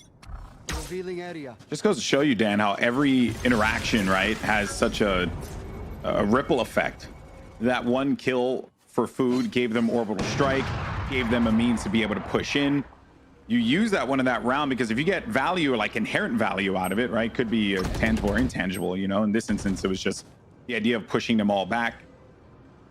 We were able to benefit from that one greatly. Oh, Scotch has got the top of the hat of Cypher. There goes the orbital strike. Lasky, though, is going to get the better of him with a blast pack. Brax, though, there to meet Lasky on his descent down. Finds one player in the corner, but Poise somehow, some way manages to win out that fight against Brax. In the backfield, though, going to be a few kills going to the favors of Homeless, and that is going to be a second round win here and a commanding one, taking that B site. Yeah, we saw this yesterday as well. Lasky just kind of having that fearless attitude of I'm not scared to push out of Hookah, and utilizing those blast packs effectively, not only to project himself onto the site, but also to do a little bit of damage. And the rest of the team aren't scared to follow him. I think it's more than a good situation to have an entry fragger like that, as long as you've got the support to follow up. And the kind of split push from Hookah and from Long just maybe caught T1 off guard there. And that is another round that you could argue Homeless shouldn't have won, considering the fact they had 2 sheriffs to work with, but the res came through. Their economy is good now, and well, this is looking like it's going to go back and forth. I mean, I'm surprised they were able to get onto B site that successfully, but impressed at the same time. You could see that attention being put down, and actually a full rotate over to the A site here, leaving B completely open. Cage triggered. The one cyber cage goes down. That's going to disappear in a heartbeat, but this is a quite peculiar situation here is they've made their way all the way over to A site. Both teams effectively have taken ownership of opposite ends here on Bind. Superman will get the spike down. Spike planted.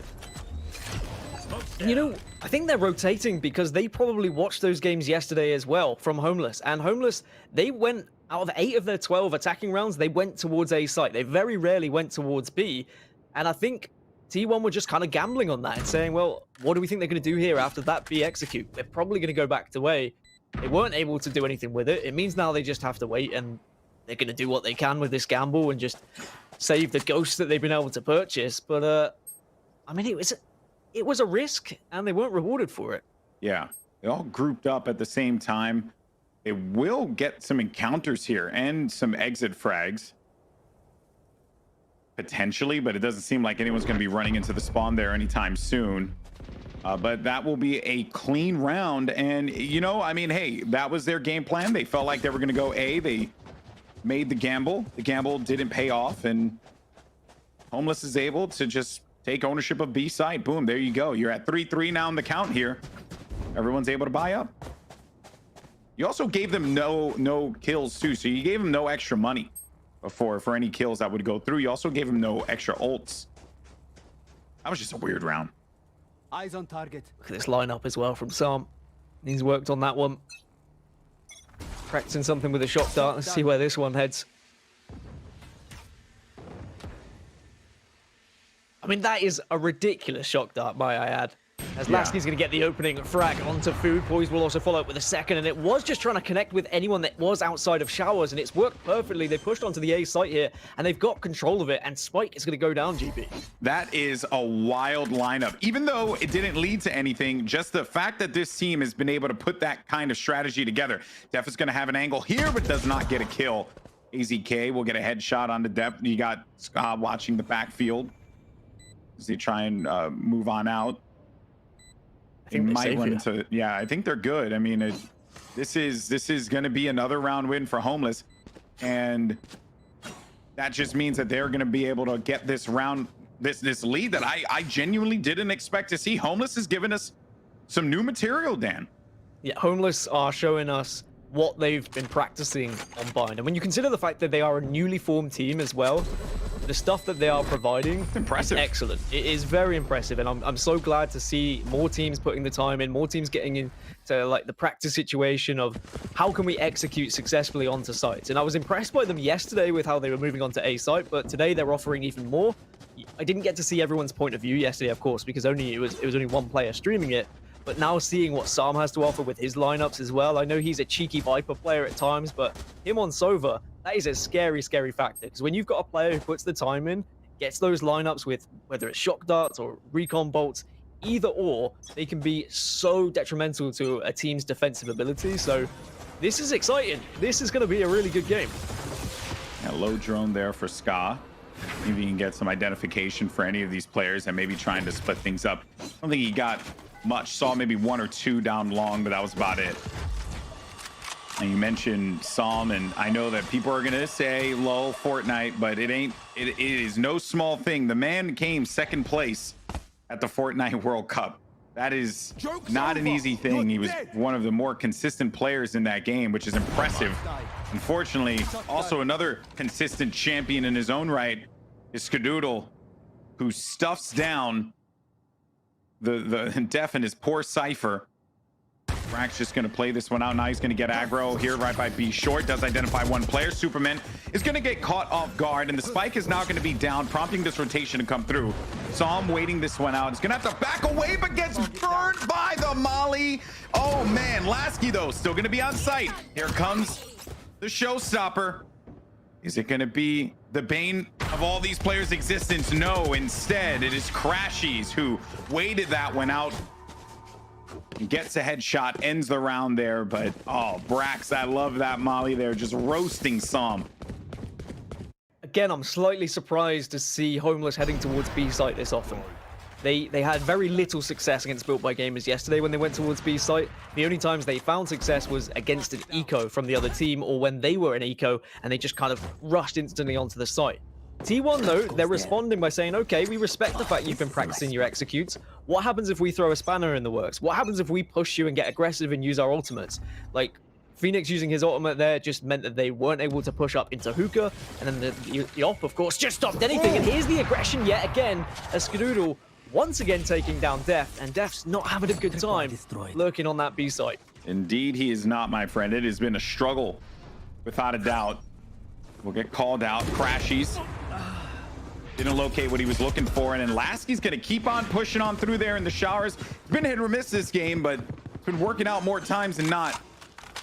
Lasky maintaining control of the shower area. You're going to have these three players, apologies, making their way through the attacker side, or the defender side. I'm all over the place right now. I'm so sorry, chat. Everyone's just lolling at me. They're all laughing at me, Dan. Can you believe it? You're going senile in your old age yet again, GB, and it's okay. True. It's very true. We forgive you. That's your one. That's your one. You'll be perfect for the rest of the cast now. I have to be, obviously. You know, this community expects nothing less than perfection. But again, it was the Sova lineup and the recon bolt that allowed them to so successfully push onto the site, and now Lasky's just clearing things up onto Brask, and Brax is going to be another kind of save here for T1. They're backing off, they're getting away, but Poise wants a little bit of this action. AZK denies it. But yet again, another perfect execute onto A site. They even lost Def in the early stages of that round, but because Def got so much info, saw there was 3 on the B site, suddenly the recon bolt comes out, gets all that information onto A. They knew there was a player hiding in the cubby next to showers, then they just pushed out. They got aggressive. 5-4. Now, they held their own there, right? It looked like everything could have just gone wrong. The moment you lose that first player, the first blood going for the side of T1, most teams would crumble against a roster of this strength, but not this squad. This homeless team is playing this team very close. They're playing T1 close. This is what I did not expect to see, if I'm being honest with you, though. Crashies, he had to witness AZK just get bodied there, but Crashies is going to be playing the cubby. Does manage to get one. Ooh, no, will not be able to stay alive. Played the cyber cage and was kind of caught with his hand not on the gun quite there. Thought he would have actually gotten the tag on that player. Yeah, he got the first one. So, yeah. Wasn't able to follow up and do the damage, but still 2 players remaining. Skadoodle did get a little bit of information there, and maybe they know there is going to be a rotation towards B. The Def is desperately trying to get out of Hookah here, but he is being careful. Knows that it is an easy peek from that defender's spawn. 2 versus 3, but Brimstone is low. Food is just going to be waiting over on that A site. And they've got time to work with here, GB. Ooh, I don't think Brax saw. Def poked out the worst time there, and this actually could... This slow play could get into the minds of T1, but I think that they're just going to rest this one and wait it out. They have angles everywhere. They're very confident that they will be able to locate this. They have that numbers advantage. Oh, and Psalm just squeaked right by. So Psalm did a whole sweep around, and Food didn't see him, but he's going to see him here because he has no other choice, and he's going to meet him right at the front door, and he stuffs him at A short, and that is going to end this round here for Homeless. That was just all manners of peculiar there. The Psalm combing the site, telling his teammate, hey, you're good, no one's here, but homie was still going to be inside of heaven, so they really didn't have anything to counter that. Yeah, I'm sure Psalm wanted to push into heaven and wanted to check that one, but he probably felt it was too much of a risk because there could have been someone in the defending spawn. But again, that round started off with T1 being aggressive down A short and just taking the game to Homeless, saying we're not going to allow those quick executes from you, those successful executes that have been getting you onto the site. Instead, we're going to go for those early picks. We're going to try and eliminate some of that utility that you have to get onto the site. And it meant that Homeless just really struggled from that point. And I really like the aggression we're seeing from T1. Skadoodle's Owl Jones going to give him a ton of information regarding where they're going to be on short. Ska's going to wait this one out. Does manage to get one. It's Psalm who falls victim to that shot there. Poise will bring his teammate back. Here comes the Hunter's Fury. Does tag one, but just as that happens, Def is there to help his teammates out. Now Def, he's going to just go on through. He went through the cyber cage, saw Brax, but apparently just did not have an angle to be able to take him out. AZK watching the corner. And a safe wall will bring back Scout, bring back that Opera, and then give them a little bit of an advantage here as this team is going to opt to make their way over toward B long. Yeah, it's a heavy stack towards B, but everyone else on T1 are also at this B site, except, of course, the Cypher just on a little lurky lurk. So even if they do TP here over towards the A site, which is possible. It is possible. We did see it once yesterday against Built by Gamers, and they did win that round, actually, but not much time to work with now. Only 30 seconds entering the site, and they walk straight into Brax and Skadoodle, who just make it short work. Just one player remaining now. It is going to be Supermen.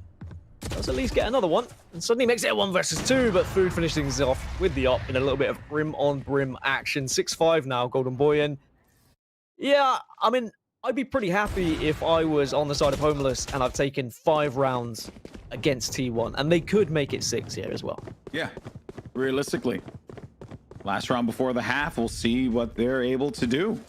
But this has been a strong showing for Homeless thus far. If you're a fan of either of these players, you're very happy about how they've performed. I think they silenced a lot of doubters in group stages when everyone just kind of handed it over. They were our one, I guess, surprise. Even though the talent on this roster has competed in numerous events, has found various degrees of success throughout Valorant's short competitive history. So this has been a good half against what many consider to be one of the best teams in the game. Yeah, I mean, Homeless are the reason 100 Thieves aren't in this tournament, and I think a lot of fans will be aggrieved. They'll be angry that there's no 100 Thieves left in the tournament. We would have had a T1 versus 100 Thieves action, but didn't work out because Homeless said no, and here's the aggression yet again. Brax taking down Sam, and they instantly have that player advantage and all the information from the neural theft. That changes dramatically. Sam saw both players crouching on the box right by the window. It really does, but they're still going to be able to get the spike down, so things are at the very least looking just a tad bit better for Homeless. They simply need to be able to find these frags, and just as I say that, though, Brax is going to be the one to find it instead. All these ults are going to be used. Lasky's going to be in the backfield here. He goes, pops the showstopper, and his teammate's there to pick up another one, but Brax, he got himself 3. It's now going to be a 1v2. Can Brax clutch this one out?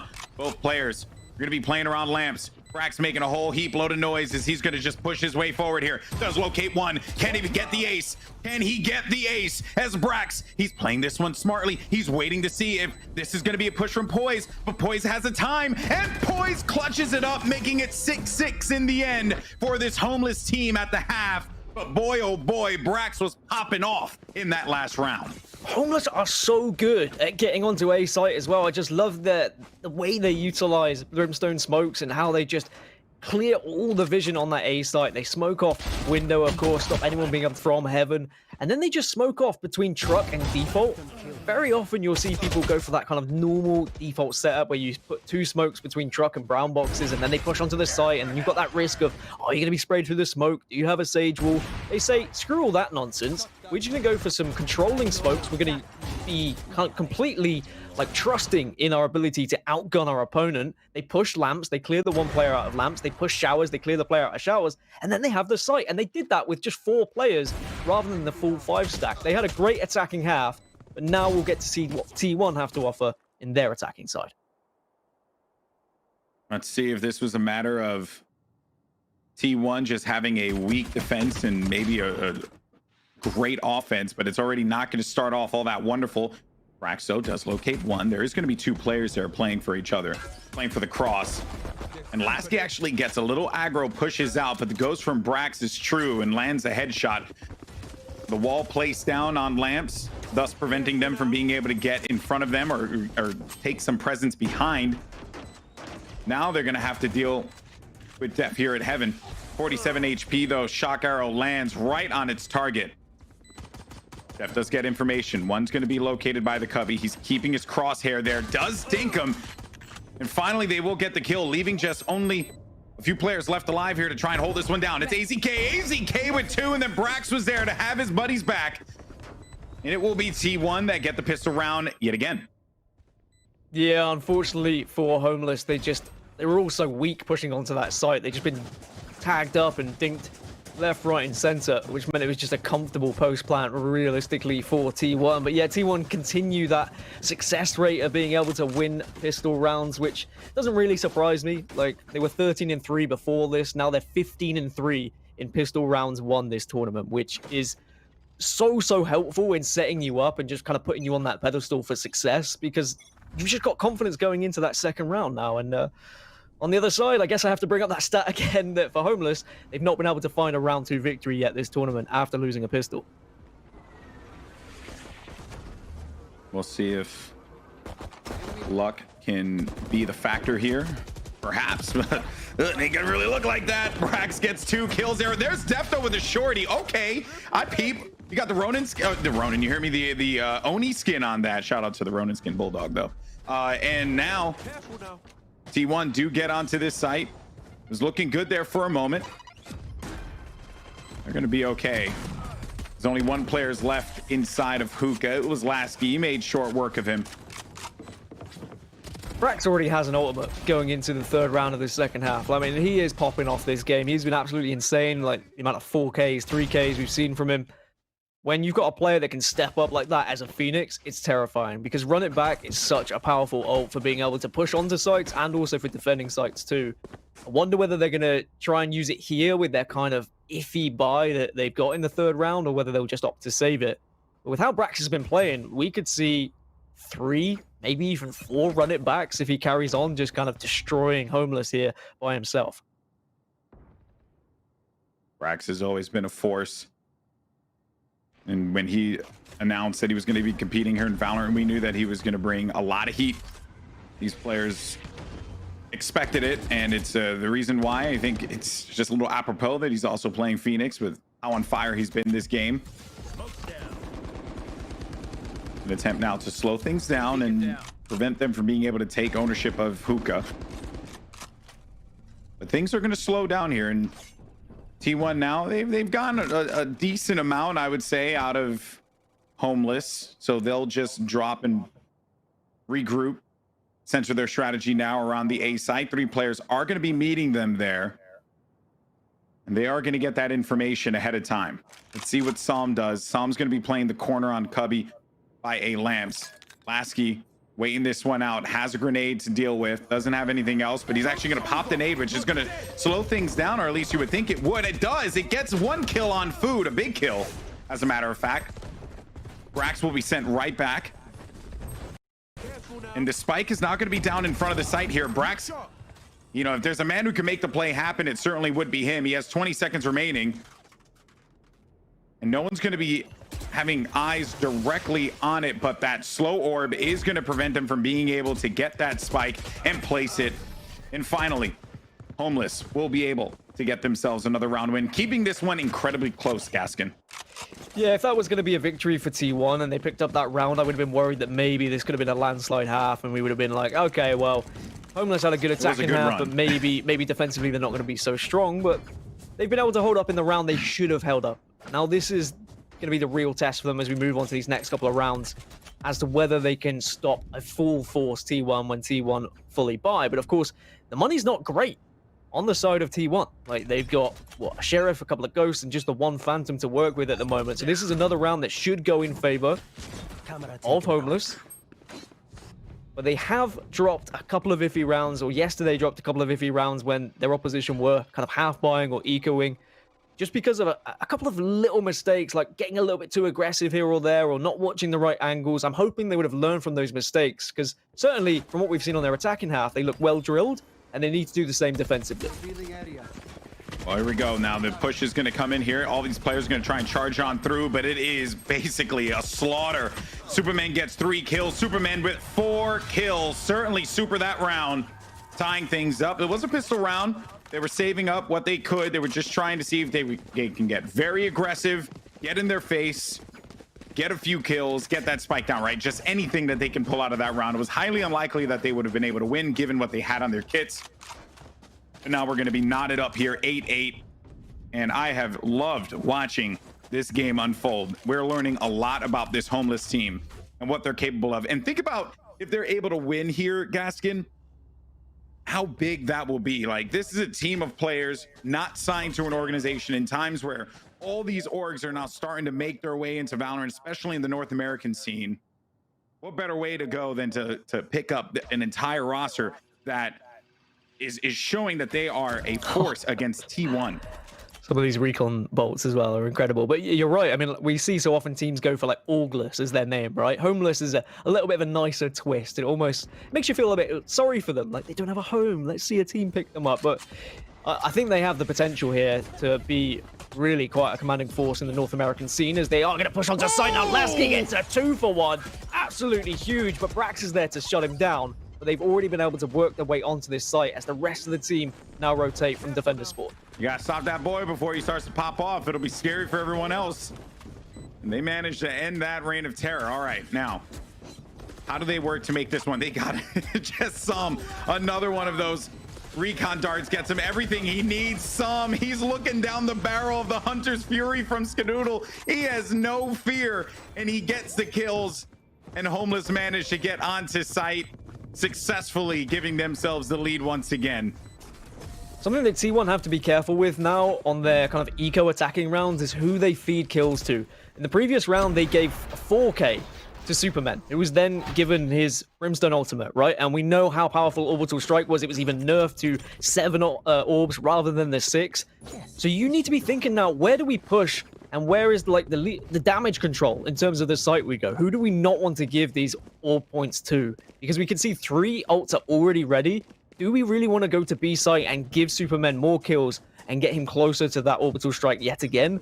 I'd say no, and I'd rather see them go towards A. So Lasky's going to be solo holding on A for right now. He will have his teammate to join him in a moment. Ska's doing the poke around the corner to see if there was going to be a shot that would be exchanged, but they got nothing for that one. They're going to march their way right on through the shower.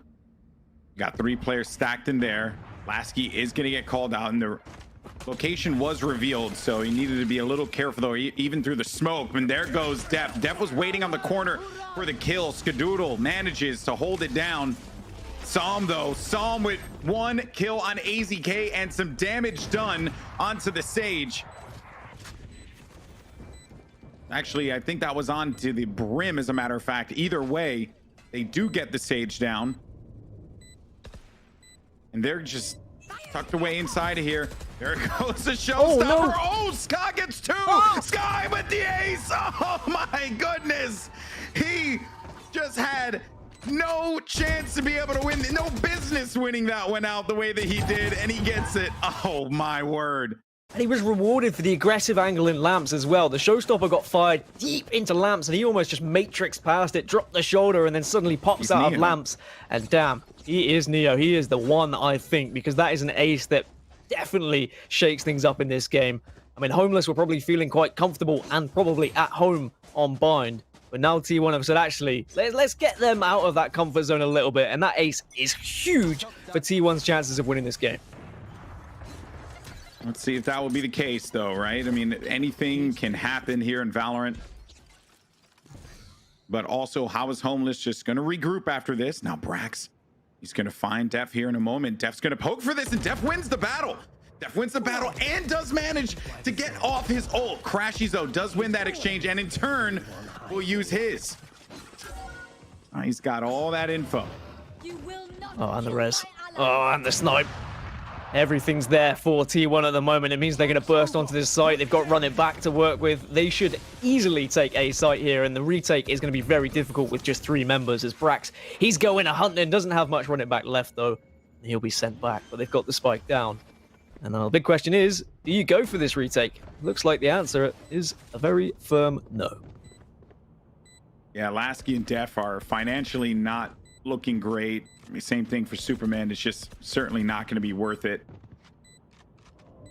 So this will be a round win now for T1. They've managed to bring this one back after an incredible jaw-dropping ace there from Ska.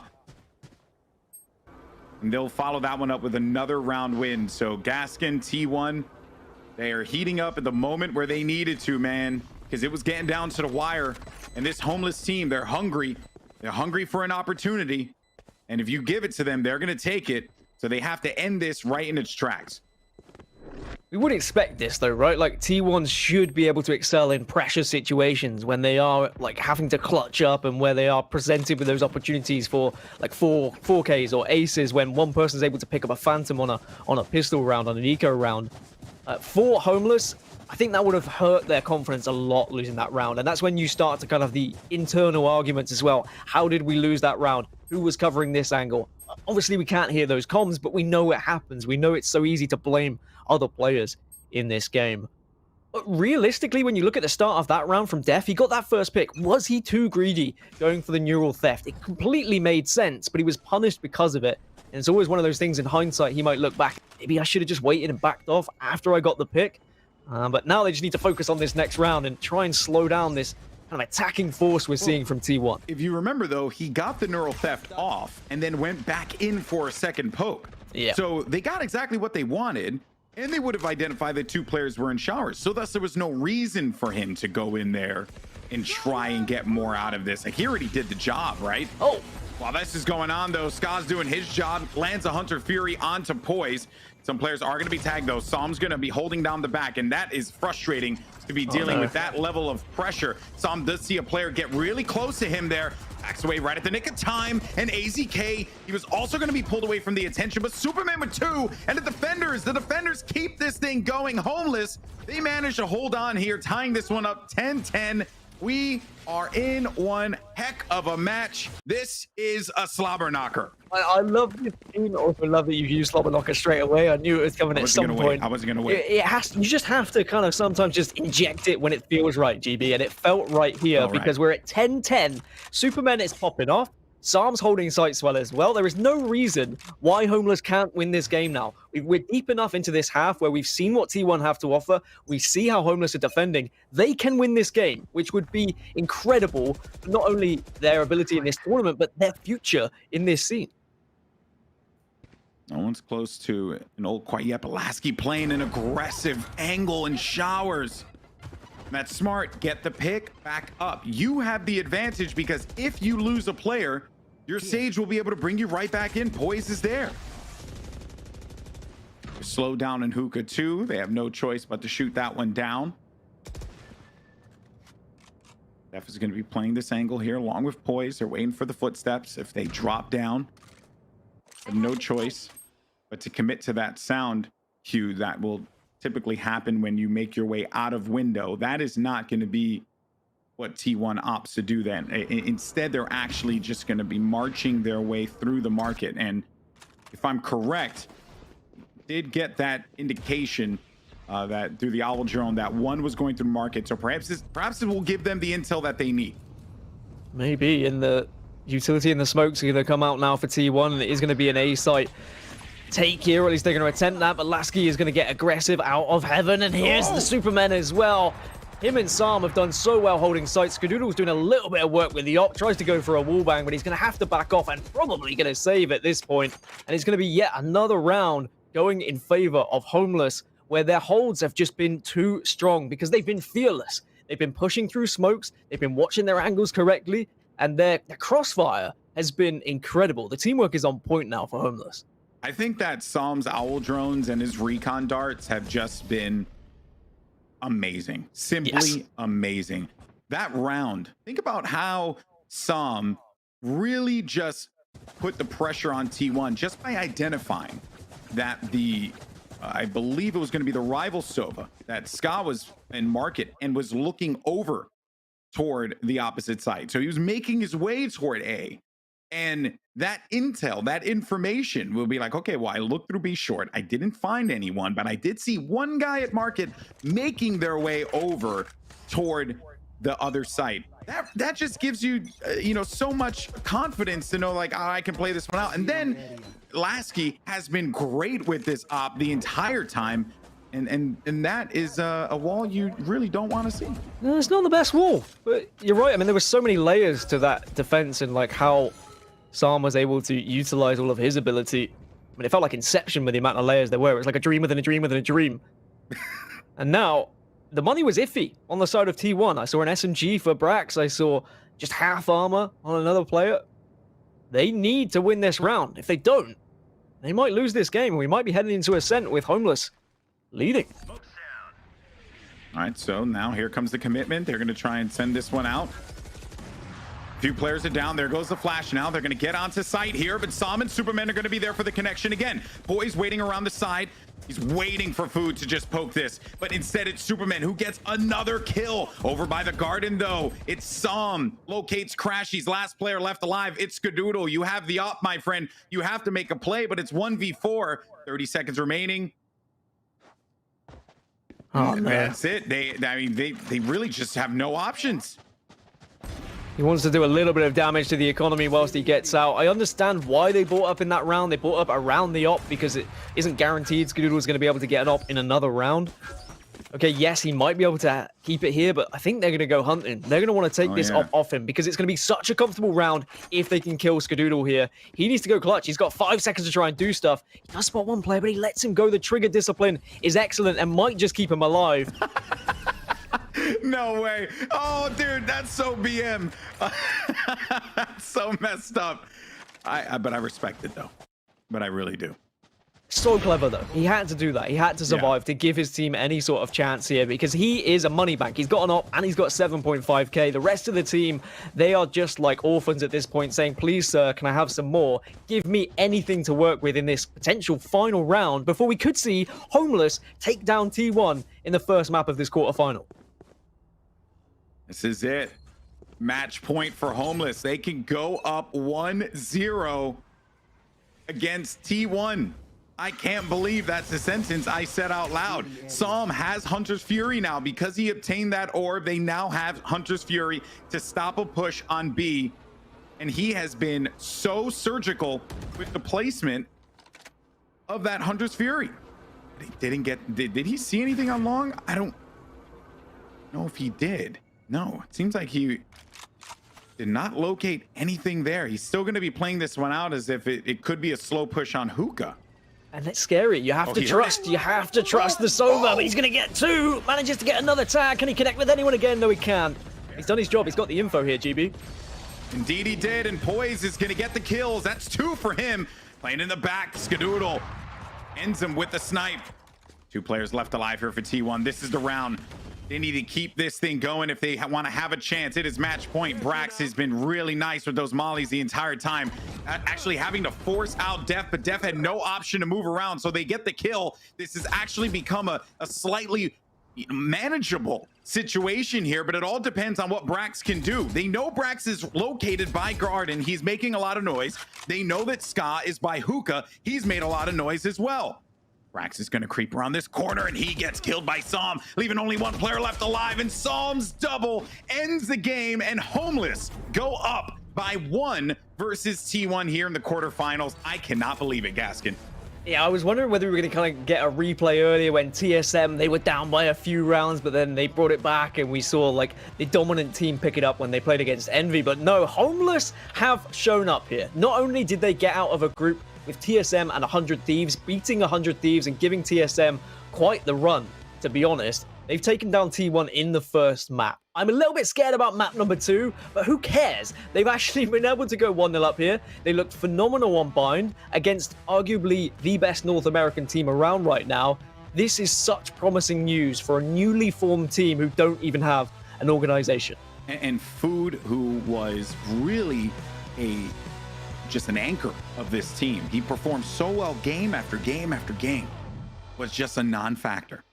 The entire time he just didn't get a rhythm going, which is rather shocking for how good Food is. And hello, Moses, welcome back again, you traitor. How are you guys? I guess we're all just sorry, I missed that last little part. What was that? I called you a traitor for Halo players, but anyway, go on. Oh no, sorry, I thought you wanted to trade your Halo copies. So I wanted to talk a little bit about the history of things that are you know, I think maybe we're washing over a little bit here when it comes to T1. Now, obviously, a shocking loss for T1 in this first map, as most of their fans, I'm sure, are lamenting right now in the chat. But let's talk about their road to where they got right now. They went up against Echo 8 in the first 2 games of their group, whose most notable achievement is having 2 players that were cheating most recently. They have Way Too French, who was brought in to replace FaZe Clan at the very last minute. So Way Too French, shout out to those guys, but they put up 6 rounds total against T1.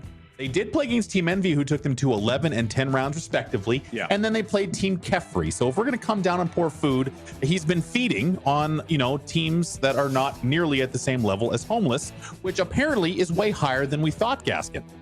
Yeah, I mean, well, we didn't know what to think about Homeless because they weren't a team before this. They literally formed for this competition, and everyone's like, well, I mean, there's some good people on that team. There's a couple of players that could do a bit of damage, but you don't expect them to do that kind of damage. I mean, we know what Sam has to offer. We know what Def has to offer, but this combination of all 5 of them is pretty sexy. I'm going to use that word, Moses.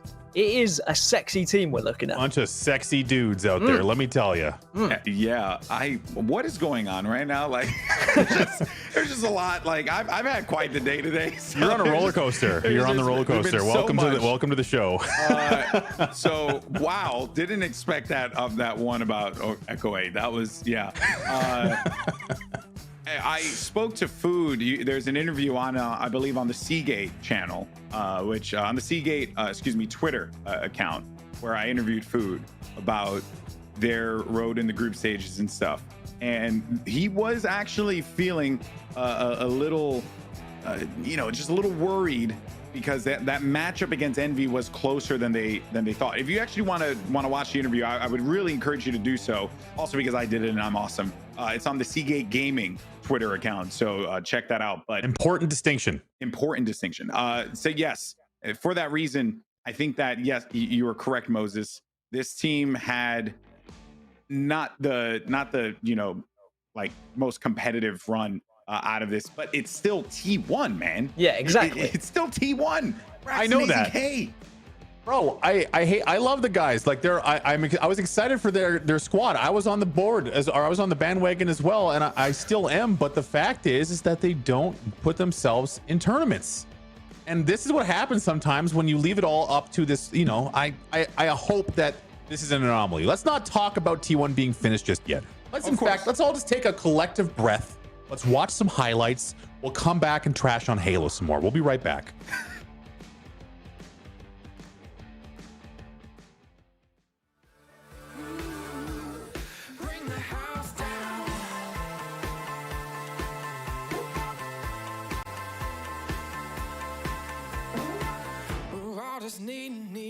We need to let it out. Don't even need a reason. There ain't no stopping now. Bring the house down.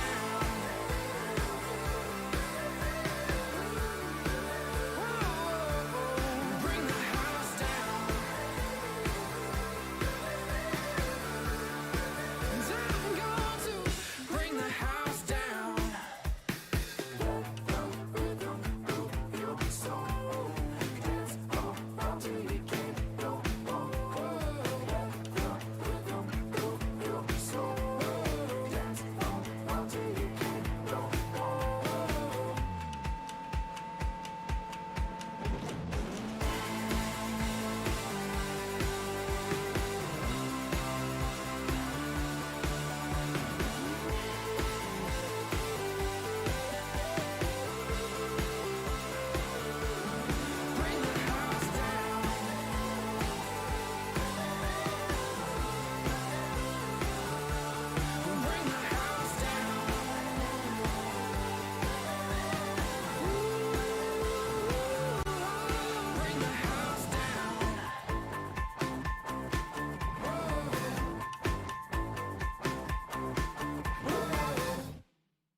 Truth, no, you don't have to lie to me. Don't fill your head with things and think you're free. I can smell the fear, I think you made it clear. Yeah, I could be rude, be in the mood, I can be rotten. I could be cool, mind like a fool, but never forgotten. Creeping in the dark, waiting for you. like what you see. Yeah, I feel like a monster, and I'm just here to haunt you.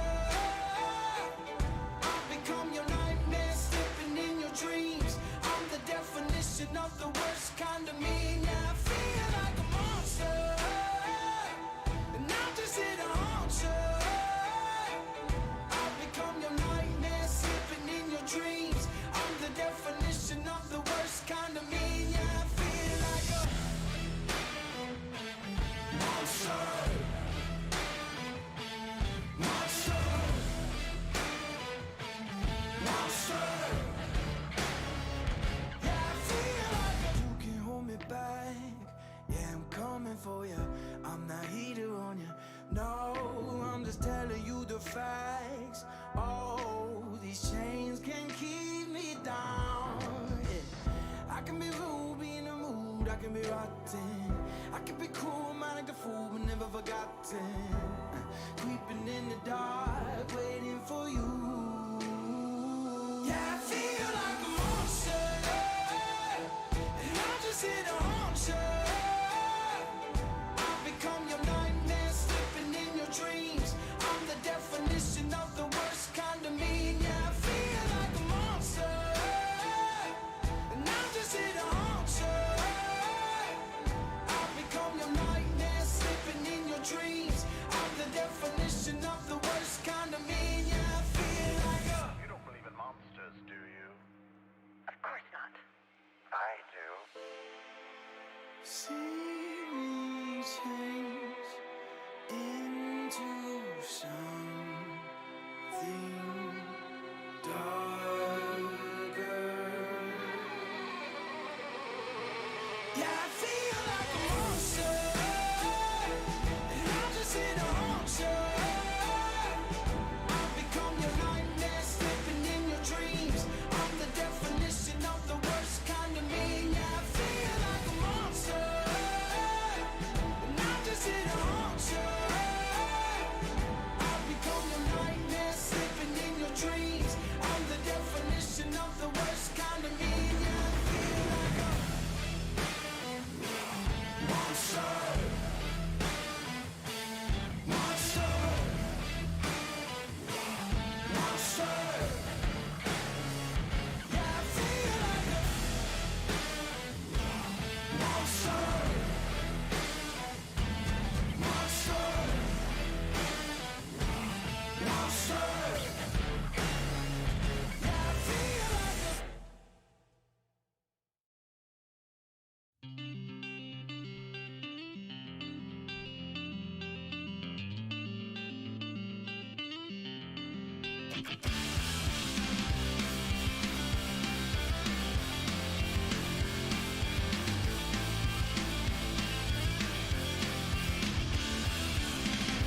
Dropping you off at the airport, watching you walk away.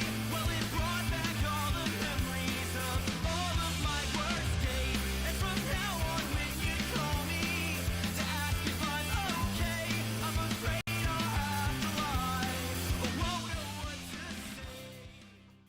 Welcome back to the PAX Arena Valorant Invitational presented by Seagate Gaming. I'm joined once again by Golden Boy and Gaskin, where we are in a topsy-turvy world where Homeless is one up on T1 in their first quarterfinal matchup, which is a little bit strange, Golden Boy, considering the fact that T1 is coming into this tournament as I would imagine one of the favorites. Yeah, after T1 Nurse Street Gamers and how that event concluded, TSM coming out on top over T1 in the finals, I think that there was a lot of conversation about those two teams, right?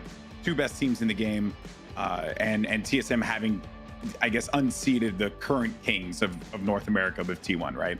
And I say that with not a lot of info going into it because we didn't see T1 compete in a lot of tournaments. We just know from, like, they have Skadoodle, right? They have Brax, AZK. I mean, the names on that team alone are enough to just, instill fear in any of your opponents.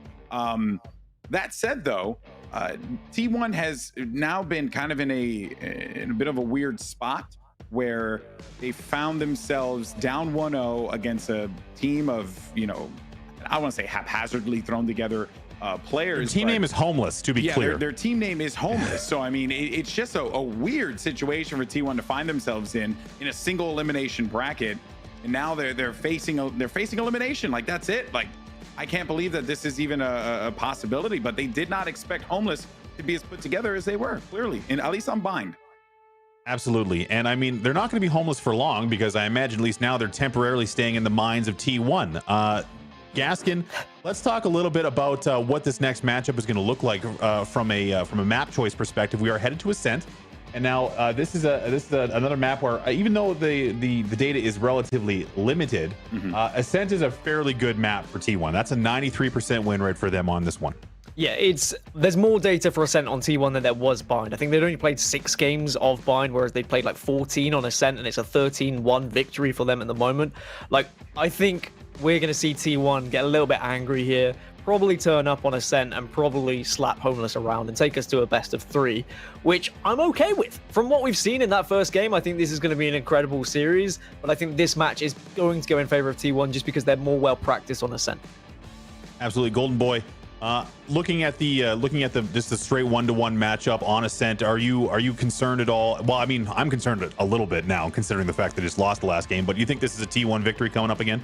I do believe that Ascent will go for T1, not because the stats are necessarily in their favor, but just because of the changes that they've made. So you're actually going to see Food playing Phoenix for this team on Ascent. That's something that they again, he's like one of the most versatile players in the game, but he's also the most versatile player on this lineup. And we're going to see the picks in a second here. And yeah, so there it is. So Food will play the Phoenix, which means that Brax taking ownership of the Omen, and then AZK bringing out the Breach.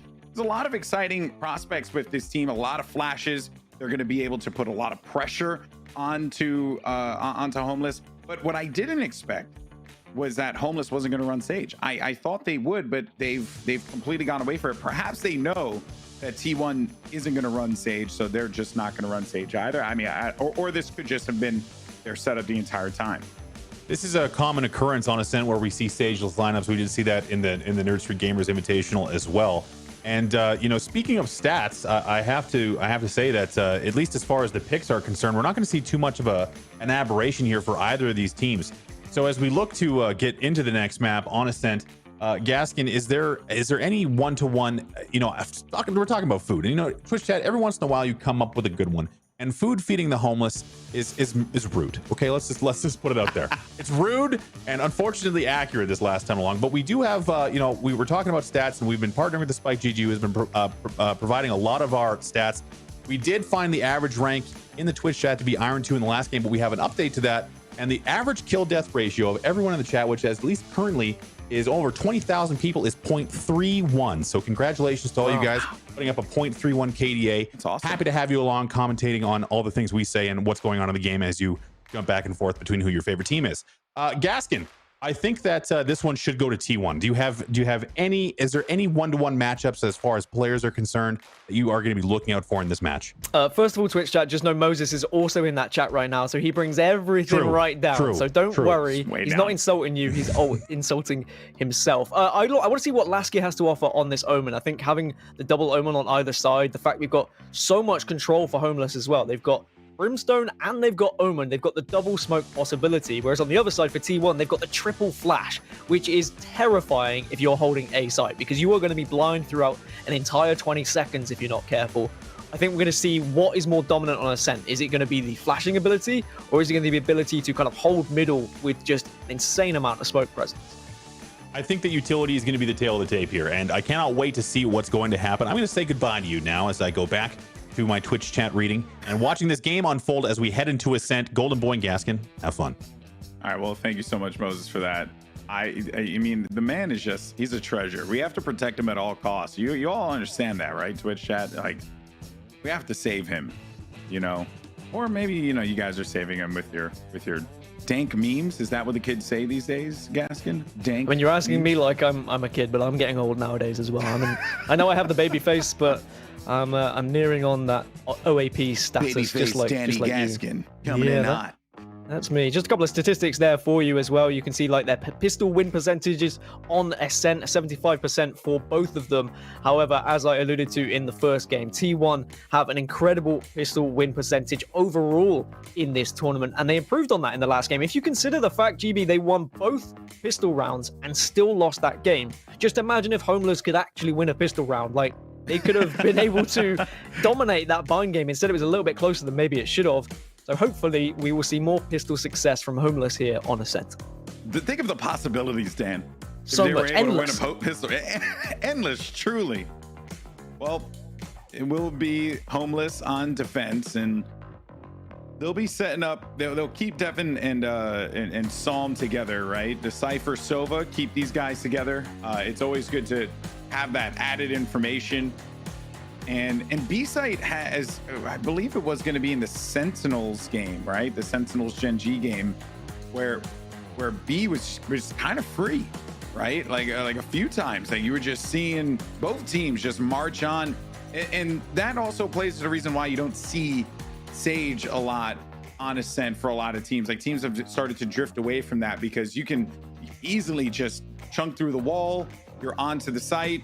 Like even the slow orbs, it's not really going to be much to stop you because there aren't great angles when that player has to dip away after the amount of pressure that's going to be put onto the wall. There's just a lot of reasons why Sage is going to be used here, and both of these teams opting, which I like this counter almost to each other, right? The smokes, the control versus just the high intensity flashes. What's going to come out on top?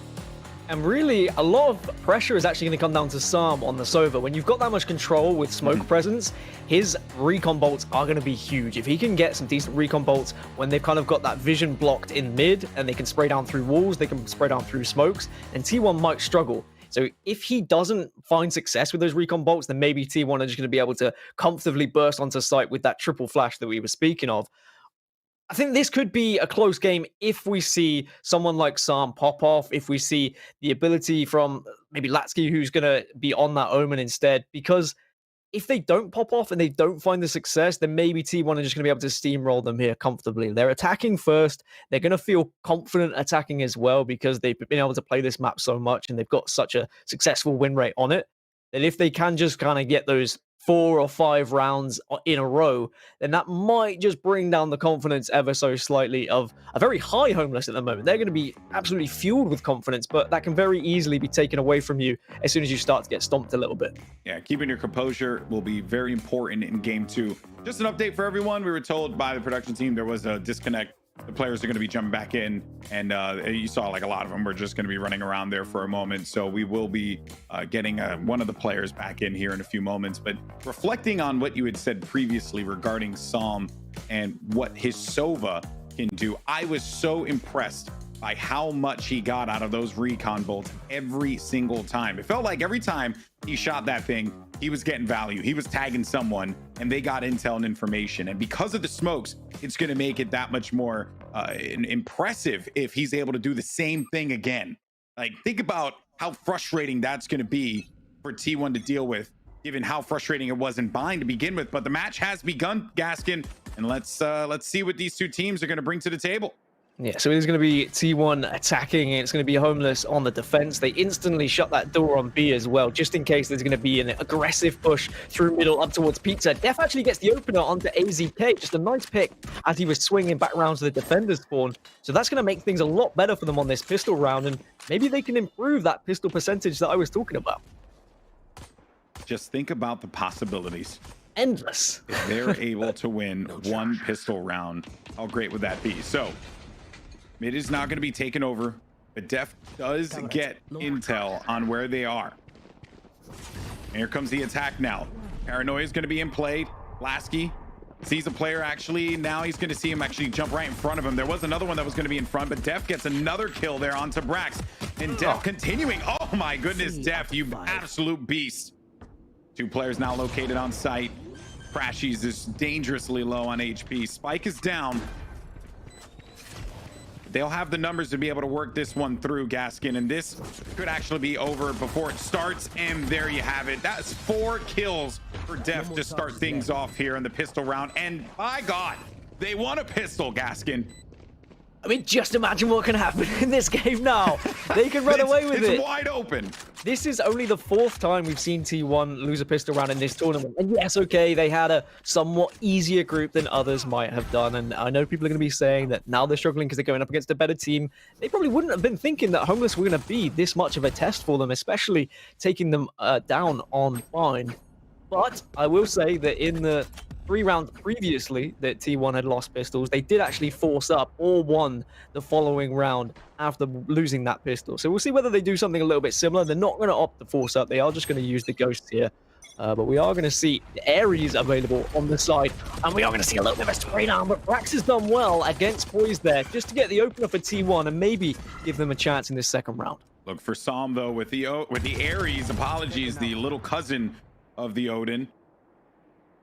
And Psalm ends that one. A player looking just, Brax was just, or excuse me, not Brax, but the Phoenix was looking to just get inside of there and looked and peeked the corner, doing the due diligence. Def, though, shockingly enough, is going to get picked. Headshot there for AZK now.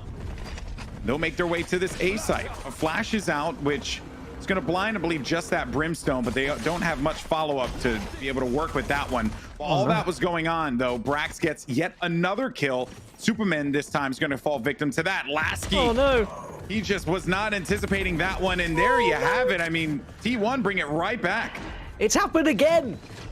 So that's 3 out of the 4 pistol rounds they have lost in this tournament. They've come back to win round 2. They didn't even force up. They just had ghosts, and they were just successful in the battles. Maybe we saw a little bit too much aggression on the side of Homeless. They're looking to try and do a little bit of damage. I mean, I respect the Ares pick, especially when you're a Sova, because you can obviously utilize the recon bolt and then you can spray down through the wall over on B site. But that is not a round that we wanted to see lost for Homeless, because now their economy is sent straight back down into the gutter, and T1 could potentially run away with things on this attacking side.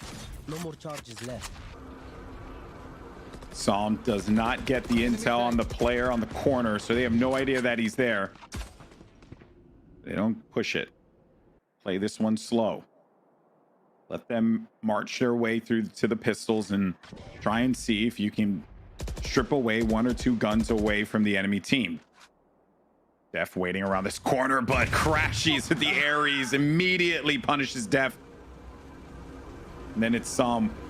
Oh no. Oh no. Psalm has been called out. Oh, Psalm, you hate to see it. Gets tagged up by Food, and now this B site. Only 1 player left alive to try and defend this thing. And he's all the way in the back. It's Lasky. Just had a shorty and a dream. The dream has been crushed. Only 1 player left standing, and that's Poised with the shorty as well. Maybe he can get a little high impact kill here if someone gets aggressive, but he doesn't really have many options. The range is going to be working against him here because he's using a weapon called a shorty. And there you have it. So that's 2 rounds now for T1 after dropping the pistol. We spoke about the possibilities being endless. Well, it seems like there was only 1 possibility, and that was T1 winning 2 in a row. Yeah, a real shame, really, for Homeless, because it could have set them up for a decent defending half. And I still feel bad about that. It was almost like cannibalism, seeing the Sova drone catch out the Sova of Psalm, and then he was just punished because of it. You hate to see that. You just don't like seeing the same agent on the other side doing the dirty to you. But now they're going to expect that. That just got very dark. Yeah, I mean, right there. This is how I roll, GB. So, the streets are crazy in the UK, yeah, man. I didn't know that. Very different.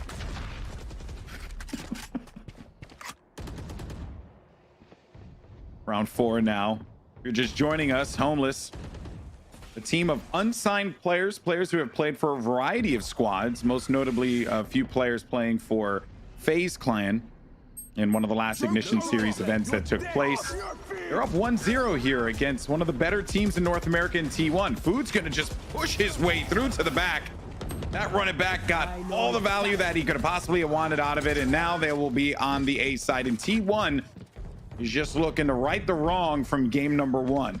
Look at Crashy's cheeky little spot that he's holding here. I like it. They've got the after plants though at the moment, but are we going to see the push in? Superman will get one onto Skadoodle, so at least that's the entry. Def gets one as well, but AZK now will defend on the site, but Superman and Psalm, they just sweep on in. And indeed, they brush up this entire site. 2-2 now, and well, they're right back into things, Golden Boy. Yeah, that was big for them. They had a great opportunity after that pistol to get themselves 3 rounds out of this, right? One for sure that should have gone their way, and it simply didn't. But they'll be able to make the sandwich. They'll get the first, they'll get the fourth. And that is going to affect, you know, not the economy all that much there for this T1 roster. Whereas Lasky, despite the win, they're going to have to get a bulldog on him.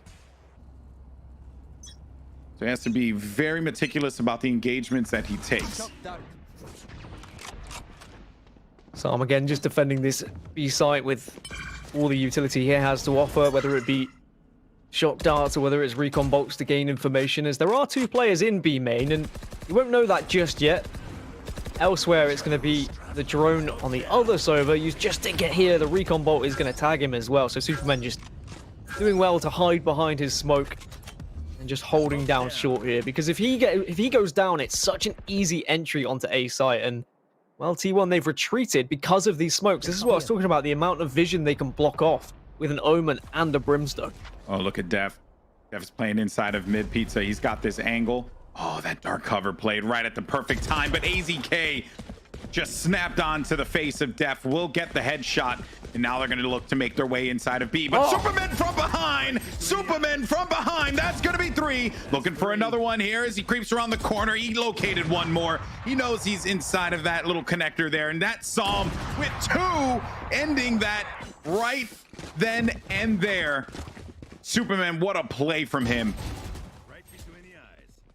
I mean, Superman is just insane and continues to surprise me with how he approaches the game as a Brimstone. It's a very difficult game to play as a Brimstone sometimes, because you don't have much to help you kind of enter onto a site or kind of flash your enemies or anything like that. You are just there to kind of control the map. Like, that is what Brimstone's about. But you do get some real powerhouses playing Brimstone because they just have raw fragging ability. Superman, his positioning is phenomenal. He knows exactly where to be and the right places to stand to try and catch people out, and he is hidden in the dark cover absolutely perfectly there now. And we will see 3 rounds on the board, and money not so great for T1. If they lose this one, then suddenly they're going to be back right at the bottom of their economy.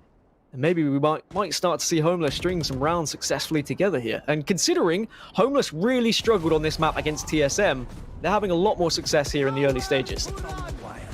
Some plays the Hunter's Fury out, doesn't get a kill for it though. There also is going to be the orbital strike, and Def within the scuffle gets 2, gets 3. Def 3 kills there, and the spike is now going to be down.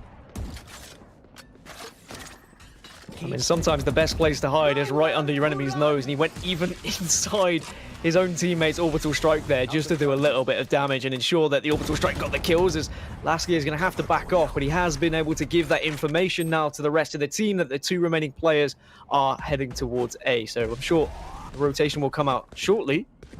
But here's Sam, still there on A site, doing the damage, was able to get 1 and make this a 2 versus 1 situation. Very winnable for Skadoodle. Omen is dangerously weak. Then the first one entering the engagement is Def on Cypher. So look at that at the top left of your screen. So smart. They're going to wait for one another. They have to. They have no other. They just, you know, 1v2, you want to be able to trade that out, but no one's there to receive. Instead, though, Scott is going to reveal the position, and Def can play this one out, but the options are going to be very, very limited. So as he jumps down, he does the right thing. He shoots for that left corner, and Def wins it out for his team. 4 kills in that round for him, and that could have gone very poorly for the defense. Thankfully, though, Def did the due diligence and tells him no. Nope, not happening. I quite like it, though. I mean, typically you'd see both players drop together, right, and just and check under heaven, but because they didn't have the information, they almost just used Lasky as bait there, and just trusting in Def's ability to win a 1 versus 1. He got the information, he knew he was going to be in hell underneath heaven there, and it meant that he could take the situation of just jumping on towards Generator, getting a good angle, and then forcing the fight out of Skadoodle. And another impressive round, and now we're straight back into things with just Ghosts on the side of T1, and could be looking at a 5-2 lead here unless we see yet another successful eco round from T1. And I mean, we've seen it once already, so they certainly have the possibility to do it again. it is not insane to think about the prospect of T1 getting yet another one of those odd, thrifty round wins. It's a little bit more challenging here on Ascent, given the chokes and how you have to try and approach this with your weaponry. But they're actually going to make this way through the site now, so no one's going to receive them here as they make their way through the doorway. Food, though, shot right in the chest from Lasky. Lasky's still going to be holding down this angle, but Som receives 2. Poise there for the cleanup, and this is just, again, the screen says it, flawless. Flawlessly done by Homeless. Flawless Homeless. Maybe we should call him flawless. It's just so much less. Just say less. Less. So much less. Obviously, the possibility of T1 doing what they did and winning an eco round, but of course, the original eco they won was just against SMGs and shotguns, etc. When you're going up against the full force of the rifles plus the op, it suddenly becomes very difficult. And now with a 5-2 advantage on the defending side, I mean, Homeless have put themselves in a really good position. If they can continue to build on this, continue to reset the economy of T1, there is no reason they can't win this game. Their attack against Envy was actually really scary. Like, they could have actually lost the game because of how that worked out. Like, I believe they went 10-2 against Envy on defense, and then their attack was just all over the place. So I don't know if that says more about Envy, but given what we're seeing here so far, it's been spotty for T1, and already 2 players are going to be down, but 3 players are going to be down. 2 on the other side for the defense. Numbers advantage for Homeless here.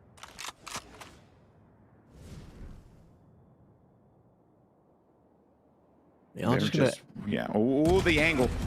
Love it. Edging their way onto site, GB, and now Poised is going to be poised for the perfect kill here. Does flash himself out and finishes off the round. 6-2 now, and I mean, you talk about the attacking half and like how they almost threw it away, T1. On the other flip side, when we saw TSM against Homeless, Homeless picked up their only 4 rounds when they were defending, and then when they went onto the attacking side, they didn't find a round at all. They really struggled attacking, and that's where my worry is going to come out. If they don't pick up any more than 6, then I think maybe T1 might be able to take advantage of a somewhat uncoordinated attack routine from these guys, which surprises me after what we saw on Bind. But when they've only been formed as a team for so long, you can only practice so many maps. I know there's only 4, and everyone's gonna be memeing, so there's only 4 maps, but it takes a lot of practice and a lot of time to actually get that good on Bind. But maybe they've been able to do a little bit of homework overnight, and maybe they've got something they're gonna be able to pull out when they come to attacking on Ascent. But they may be able to win this game just defending, GB. Yeah, could very well be the case, right? There goes the Rolling Thunder, is out. I think it did set a few players back. Superman gets the burn on Food, and I don't know if he angled that one around the corner there when he came around, and I think he was on run it back state. And Def, a final kill there is going to put a bow on that round, giving Homeless a 7th round win, or 7 wins in this half. This is getting a little out of hand here. This is getting a little bit scary if you're a fan of T1, or even if you're just a player on the T1 side. You're saying, guys, we really need at least 4 here to give ourselves a chance in this second half. Like, I don't care how incredible they are defensively. All it takes is 1 slip up, and a couple of rounds strung together on the other side, and then suddenly Homeless are 2-0 in this series, and they're progressing into the semi-finals, which no one would have expected. And there will be another half to play, but the numbers, right? Like, think about the numbers. If they are down a considerable amount, that's going to hurt. Every single round at that point will be so critical for T1. They cannot give up. They have to start putting rounds together right now. They have no other choice. The T1's defensive half did look very good against Envy, as you quite rightly said. They won 10 rounds defensively against Envy. And yes, okay, they almost threw it away. They still managed to pull it out as Def gets the opener onto AZK, and they make things even more difficult. Poise gets one onto Food. And if Les Brax can do something incredible, which he does, that's a double with the Sheriff. And okay, this round is still very much here for the taking for T1. So the angle being held by Crashies is going to be a little bit of an anti-flank, right? As soon as Psalm goes through the archway, we'll be met with a rain of bullets there from the Ghost. And that's really the only play that Crashies has. And they're taking this one slow. I appreciate that. Oh, but Crashies actually, he challenged it, and then he swung. Psalm swung and actually got Crashies, but that's going to leave the backside open. Now, though, while all that was going on, Brax gets the kill. They get the spike down. They should be able to work around this, and maybe they start to turn their luck around. Brax, can he get the aim? Oh, my goodness, Brax, you absolute beast. Oh, my word. He started that round with the Sheriff, ladies and gentlemen, and he has just managed to get an ace and give a little bit of a lifeline here, I feel, to T1. Just give them that little bit of momentum, a bit of confidence, just to try and believe in themselves attacking. If they can make this a 7-5 half, game on. I still think T1 are the favorites. However, if we see this go 9-3, then I'd still be a little bit concerned, and a lot is going to be riding on that pistol round, which T1 have found a lot of success, but we did see the first pistol round in this game go to Homeless. But these games, I mean, they are certainly entertaining as Lasky gets another opener onto Crashies with the op, and that's going to make things a little bit more difficult here for T1. How great has Lasky been with this op today, man? Putting the shots where he needs to. Nothing crazy, nothing too flashy, just getting the job done.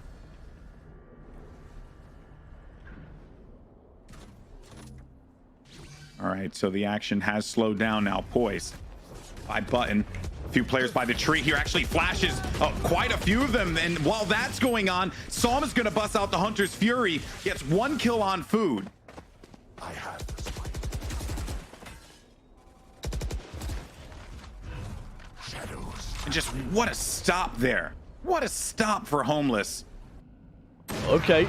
Skadudo at least makes something of this round, and we'll have the drone now to try and tag someone with this bolt, but here comes the orbital strike, and he was stuck in his drone, and Superman just comes in and cleans up, says goodbye to Brax, and now it's 8-3, heading into the last round of this half, and Homeless have shown up in this tournament, Golden Boy. I mean, I don't care what happens at this point, even if T1 come back and they end up winning this series, Homeless have shown to us that they are here, and they should be here to stay. I want to see them signed, I want to see an org pick them up, and I want to see them even more practice than they are at this point. If you think about how good they look on Bind with their executes, think about how much better they could look on other maps if they just have a little bit of more time together as a unit. It's scary. These teams have been putting in a lot of work. The European scene has also been bustling as well. Huge shout out to G2. I want to give a special shout out to my boy David P. Dude's a beast. Most aggressive Sage in the history of man. Yes, as some might say. Everyone's been putting in so much time into this game, as they should. It's awesome.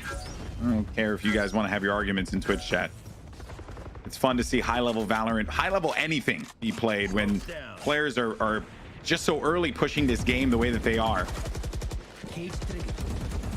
Well, one last round for T1 to try and rescue something from this half and make it 8-4, which is still manageable, but 9-3 looks a little bit more terrifying, and they're opting to try and go down A short yet again. Got one they have had some success on getting on this site. It's just been holding this site, which has been the difficulty for them. Here comes AZK. Always gets the trade, and now they can get onto the site. So Superman jumps down, a headshot landed on AZK, stalls their push and stalls the plant coming in, which gives his teammates enough time to get their way onto the site. Also on the flank, look out for the Cypher. That's Def. But Brax is going to meet him in the lobby, and there it is. He greets him, says, "Hello, my friend. You can go ahead and get on out of here. I'll see you in the next half." Sends him right back as Lasky's a little bit adventurous here down short as well. So if he can spot anyone else, Sam is going to be in heaven. We'll just walk straight into the op of Skadoodle. And now this should be the round, realistically, unless Lasky just shows us something absolutely fantastic. But with an op, he's not going to be able to do this. Time's ticking away. And unfortunately for him, he has run out of time. There's not going to be any save in the last round. 8-4 then. And a very impressive defensive half from the side of Homeless. But we do have to look at how T1 performed yesterday when they played against Envy. They won 10 rounds on their defensive side, only dropping 2. And one of those rounds was the last round, one just in the middle. So they had a solid string of rounds to really put themselves in good stead going into their attacking half. But they defended first last time. things are always going to be that little bit more scary when you're behind in the scoreboard. Yeah, and the defense first, giving you confidence. 10-2 into a half is, oh man, you feel like you're on top of the world, right? Nothing can go wrong. Surely we just win this next pistol and we walk away with this victory in a few short rounds. They learned that the hard way that was not going to be the case, and that actually plays into that conversation I had with Food on the Seagate Gaming Twitter account, where just immediately after he joined the call, he was like, dude, that Envy game, oh man, that was rough. So they know that they have something that they need to work on here, and it just hasn't quite been as flawless as T1, a team that holds themselves to a higher standard would expect.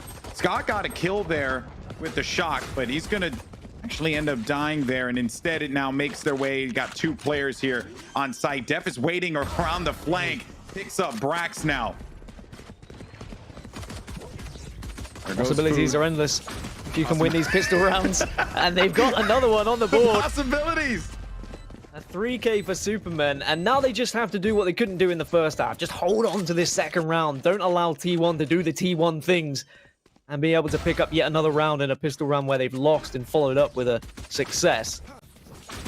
Realistically, we can meme off of the possibilities are endless, because that's just good. That's just good content right there. This should be 10-4, Golden Boy, and then 10-4 means that you have quite a lot of time in this second half in your attacking half to experiment and to try and catch your opposition off guard and say, hey, T1, well, how's your defense on A? Okay, it's pretty good. How's your defense on B? All right, it's okay. Let's head down through middle. You can try and test so many different things now because you have such a heavy lead, or at least they should have such a heavy lead if they win this round. Shorty's pretty much loaded out across the board here for the defense. Playing tight angles as they push around. It's a very smart play here. Only Food is going to be rolling with a Ghost. And that's because Food is playing the further out position.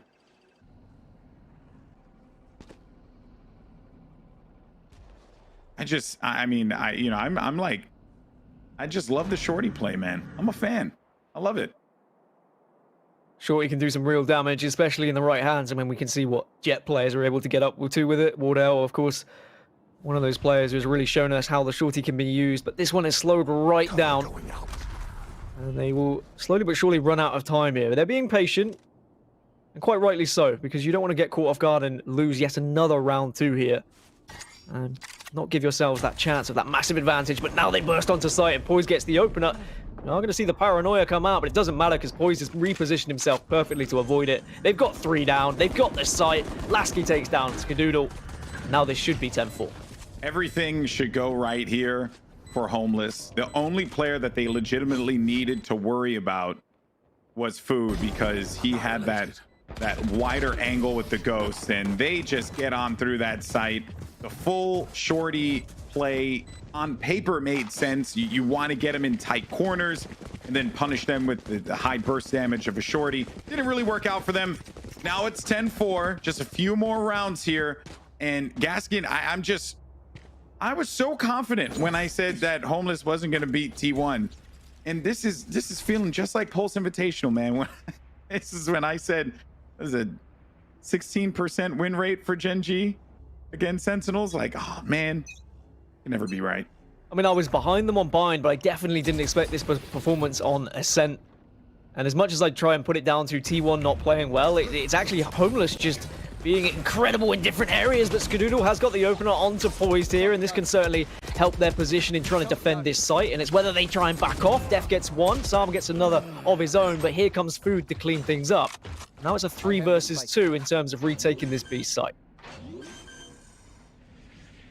Out in the open plant here, we'll have to force these players to make their way further onto the site and expose themselves.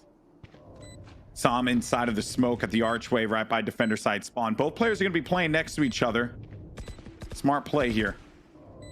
Sam watching the angles, sees one player inside of the red room. More shots are also going to be out. They think that they're going to be inside of the site here, and Sam gets 1 kill. So Sam's pulled some attention this way. And then here comes Superman. Here comes Superman. Oh, Superman. Oh, Superman. Yes. What a play. That was gorgeous. Gorgeous. Sam did his job. He kept them occupied. And then Superman on the flank had his back.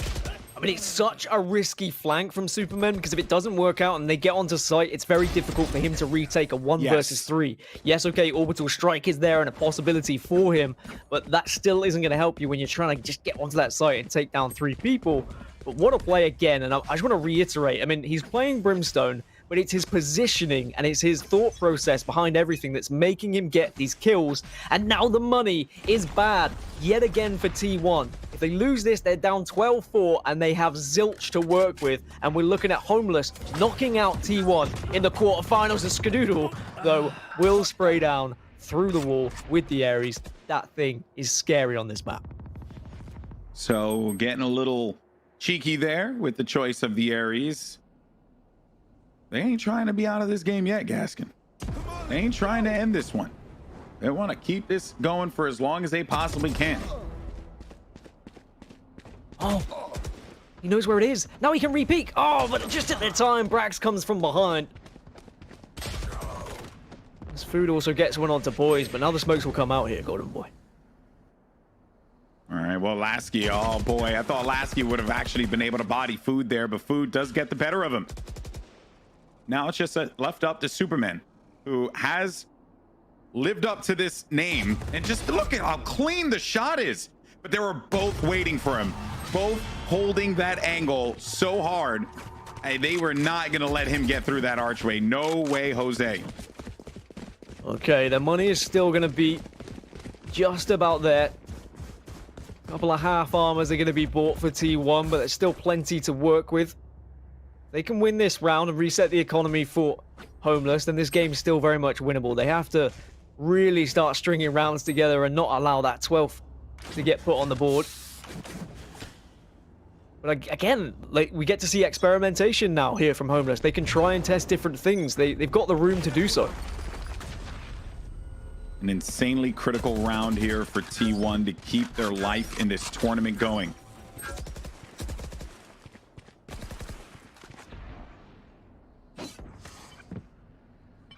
Here comes Ska. Hunter's Fury lands one clean. Does a whole heap load of damage to Lasky too, and ends up getting the kill there as well.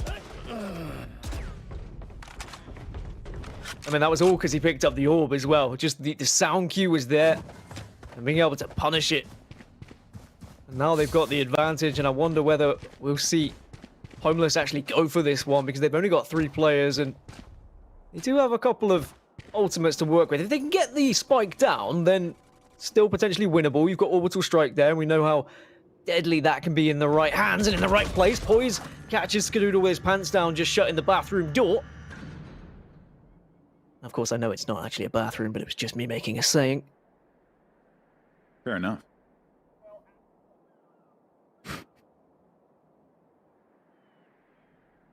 Oh, Poise. I actually thought that Poise could have gotten the better there of Food, but Food held that angle for a long time. Basically got a few gray hairs for that one. Brax doing the same thing as well. His best Food impression, just staying still, waiting for the push. No time remaining. And Superman's not going to go and feed this kill to them. They know that the economy is going to be in a bit of a rough spot. So the round will go, and this is a round that they can give up. But it was a big round that they needed to win here. Oh, that hurt. Yeah, did Brax need to try and take the weapon off him there? Probably not. He can still buy up himself, so it's not too much of a worry. And I suppose when you're 11-6 down, you want to do, or 11-5 at the time, you want to do anything you can to just try and hurt the economy from your other team to give yourself more of a comfortable round to follow. And certainly on the side of Homeless now, you got 2 Phantoms and 3 Ghosts. Still can see some damage done. Psalm has Hunter's Fury available as well. If he can tag anyone with this Fireball, he will actually see 3. Did get the tag, but he isn't going to opt to go for Hunter's Fury here. Didn't feel like it was a good enough angle to try and take him out, and there was probably maybe too much room for escape. So many ults are going to be online. Food thought that he was going to get the better of them around the corner, but just like that, so many bodies go down. And the A site will belong to the Homeless. Cage triggered. Def playing inside of mid, right? Mid courtyard doesn't really work out for him, but the spike down now with, I believe Omen's going to be underneath Heaven. And then Phoenix playing inside of Wine. If anyone gets a little angry there on Long and wants to try and take him, but he's actually going to respond with a run it back. And if he gets some kind of intel out of this, that would be great. It doesn't find any knowledge. Nothing. Crashes is on Heaven. He'll be the first point of contact if he drops. Skadoodle, though, has done the job onto Lasky, but here comes Poised. He gets a third, and if it's a fourth here, it could be the 12th round. We're going to see Crashies tap this bomb. Is he going to hold it? No, he gets off it, but he gets the kill onto Poised. Has he got enough time? No, he doesn't. It's going to be 12-6, and Poised did just enough to survive long enough to make this 12. And now they're 1 round away from knocking T1 out of this competition. Just did the poke, knew that he was going for it, got him off of it at the perfect time. And now they're going to be a match point. T1 could be out in the quarterfinals, people. I saw all the predictions. I saw everyone in the chat. I saw everyone on Reddit and any forums you might be on saying T1 versus TSM final. We're going to see it again. Well, we're 1 round away from that. Definitely not happening. TSM might have been able to get through their games earlier today, and they are sat in the semi-finals right now. But Homeless, a team who don't have an org, they don't even have a blummin' logo for this competition.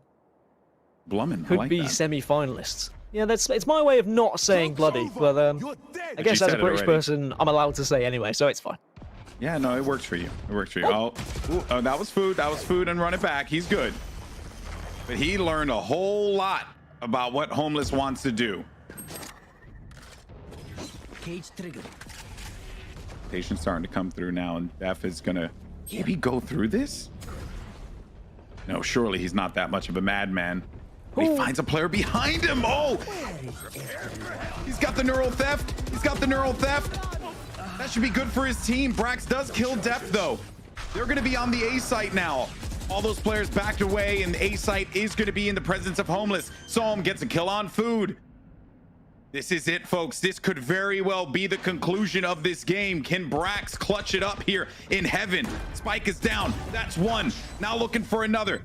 He knows that Spike player is by the generator, but it's Superman. It's Superman. He's there to take out Brax. A huge pick on Heaven now is going to direct their attention to any player that could be pushing through to the doorway. Superman holding this angle down. He goes for a few shots there, but he does it again, and he does it 3 times. Superman, you fly. Fly, you man. I cannot believe that T1 has been knocked out of the competition by a team named Homeless. What? Somebody please give this team a home. Not only did they get through the group that had TSM and 100 Thieves in, beating 100 Thieves, giving a game against TSM, but now they've knocked out T1 in quite a comfortable fashion. T1 had a 100% win record on the stats we have available on Bind. They lose Bind. T1 a 93% win record on Ascent. They lose Ascent. And that was T1's pick. That was their map. They've won 13 times and only lost once in the statistics we have available to us. Homeless say, screw your statistics, screw being favorites for this tournament, or at least one of the favorites alongside TSM. We are the name you should be shouting about and screaming about, and boy, are we going to be screaming about them going into the semifinals. Crazy, man. Crazy conclusion of that game. Moses, you asked me if I believed that Homeless could win, and I gave you a very deadpan no. And boy, do I feel like a fool. That was a masterclass from that team. I cannot believe it. I mean, I for some reason decided to take off the quality filter on my Twitter notifications just for the broadcast, okay? And you know what? I was getting mentioned like you're just, you know, you're ripping on T1 for no reason. You're ripping on Halo for no reason. A lot of people upset at me out there right now, but let me talk about the fact that T1 did not capitalize on any of the momentum that they might have had from any point in those rounds. It was not close. It didn't feel close. And that is the scariest part. It's not about the 2-0. It's that it just didn't feel right. It didn't feel like Superman was just creeping around getting 3Ks all over the place. I mean, what Gaskin, break it down. Like what went wrong for T1? Superman's positioning went wrong for T1. I don't know whether it was just them not expecting him to be in the places where he was, or him just outsmarting them time and time again, but his flanks were phenomenal. I mean, Brimstone typically isn't really your kind of lurking or flanking character. Usually he's a guy who's on site, he's controlling with his smokes, but I mean, he's done something different, Superman. He has showed how you can play this Brimstone. Of course, it wasn't all him. The rest of the team were incredible as well. Like, their crossfire was great. They were gelling. They were pushing onto sites at the right time, pushing together, trading out kills at the right times as well. Yeah. I think what really hurt T1 is they had to attack first. I think if T1 had defended first, we could have seen a completely different scoreline. But unfortunately, when it's your map pick, you're going to see the other team go for the more confident side on the half. Golden Boy, thoughts? I'm legitimately blown away by how they were able to just herd T1 into all the areas that they wanted them to go to. Like, think about that round, right? When Superman clutched up when he made the flank on Red Room. Like, that was planned. They talked about that. Psalm's like, I'm going to stay here. I'm going to hold this. He gets a kill on Breach and then just does enough to pull attention over to defender side and gives his teammate enough time. That right there doesn't seem like a team that was put together last minute for a tournament. That seems like a team that's been working together for such a long time, since the beginning of this game's release. It feels like this team has been playing together this whole time. And I'm stunned. I'm legitimately stunned that T1's out in quarters. And I would even go as far to say, like, Homeless is a team that everyone now needs to pay attention to. They realistically, they can walk away with this competition if they keep playing like that. Absolutely. And there's two sides to this story, and let's take a look at the head-to-head when you're ready there, team there. I want to see the head-to-head on the stats, especially for the top players. The number one thing for me was as we see here, Skadoodle versus Psalm. Skadoodle did get the overall nod here, but realistically, the individual stats is what we kind of touted T1 for. The Skadoodle, top level opper. Brax is an insane player all the way around. EZK's got the brain. Food and Crash, he's the young upstarts. But realistically, T1 did not seem to have an answer for what. And you're saying a Golden Boy. This is Homeless. This is not some tier 1 team. They've been playing together for a week, and yet it seemed that their set plays, their game knowledge, their game sense, their execution was way above T1. Which I mean, where do you? And I don't want to come down on these guys because they're pros. They're going to bounce back. It's not the end of T1, but this is a high-profile loss after a previous high-profile loss. So I really hope that T1 is able to bring it back. I just want to say though that the thing not located here in the stats is what Psalm does different on Sova versus what Ska does different on Sova. Ska's there. He's their opper. Right, he's looking. His arrows are for him, for his team, but they're for him to get the intel and for him to be able to get the lineups with his shots, right? But Psalm's always playing around his abilities, and his teammates are always playing around his abilities. So he's giving them intel by the recon bolt. He's landing those things in absurd spots, and then as well the follow up that he gets out of shock darts. He's gotten, I think, 2 kills in that Ascent game with shock darts, which is more value than you get out of a shock dart. I tell you that much. Like, he'll do some damage. Players typically will back away from it, but the man knows how to place it. And then the Hunter's Fury. He's not just using the ultimate to use the ultimate and get a kill and give his team the advantage. He's using it strategically. So it's really a tale of 2 different ways to play the agent. And on this day, the way that Psalm plays Sova is what worked out in this battle. But there's always going to be a bit of a gray area there as to what is the best possible way to play. I think it just matters what your team expects of you to do. And clearly this team expects Psalm to be that guy that is going to give them all the info that they could possibly need so that they can play around their smokes, execute their plays, and win rounds. I'm not sure if he's ready for us, but I believe we have him ready. I just got the cue, and we've been talking about him for a little bit. We got Psalm in the chat. Look at that quality. That's Fortnite World Cup camera quality right there, ladies and gentlemen. That's Psalm, what second welcome. place gets you. Congratulations. I'm super happy to see you, man. And congrats again. Thank you, guys. Thank you. It's been crazy. Holy shit. So let's just kind of channel that energy that I'm sure you're feeling right now. Give me a glimpse of what's happening in the TeamSpeak, in the Discord on that round victory. How did it feel to take down a team like T1 as a homeless squad? The comms got pretty crazy after the win. We were like, I actually kind of lost my voice a little bit. I think for like a solid 10 seconds, there was just a lot of peaking on the mics, and my ears are actually hurting. But a lot of hype, man. That was a great game. I don't think people expected us to win, but we did our prep. So. Well, I mean, I imagine you're just on the come down right now, which is a pretty intense victory. So let's talk about the strategy. You guys have been playing together for a week, and honestly, I'll say this: you kind of made T1 look silly in a couple of those instances. What was the prep like coming into this tournament? So I've been playing with Def for a bit now since the last Ignition series. So when we assembled this new team, we kind of had the foundation of me and Def, and we think about the map and we think about the game pretty similarly. So it's easy to assimilate the rest of our team into how we play. So it doesn't feel like we're a week old. It feels like we've been together longer. So it was yeah. I mean, I watched some VODs and I say they do this, they do that, and then we did it. I like it. You've been a little bit. By the way, good to see you, bud. Hope you're doing well. What's up, man? You've been a little bit of a journeyman in Valorant. You've been going from team to team, and I really liked you on that FaZe roster. I thought you fit in really well with them, or at the very least, like the way that you were, because you always have a keen mind for how you approach games. It was something that we commended you constantly in Fortnite for, and it is something that clearly we're commending you for here in Valorant. So it felt as if the team, like, you explained to them your mentality, like your play style, and then they kind of like started to work around it, and then everyone started to contribute their little bit to like how they play to form this very cohesive unit that you have built up. Was your Sova play like the start for this team where you're like, listen, I could put these arrows in ridiculous spots, and then we work around from there, and then everyone else was like, well, I could do this, and then I could do that? Like, how did that conversation come about where your team's identity is kind of formed? So we have whole team smart guys. Everyone makes their own plays, everyone makes their own calls.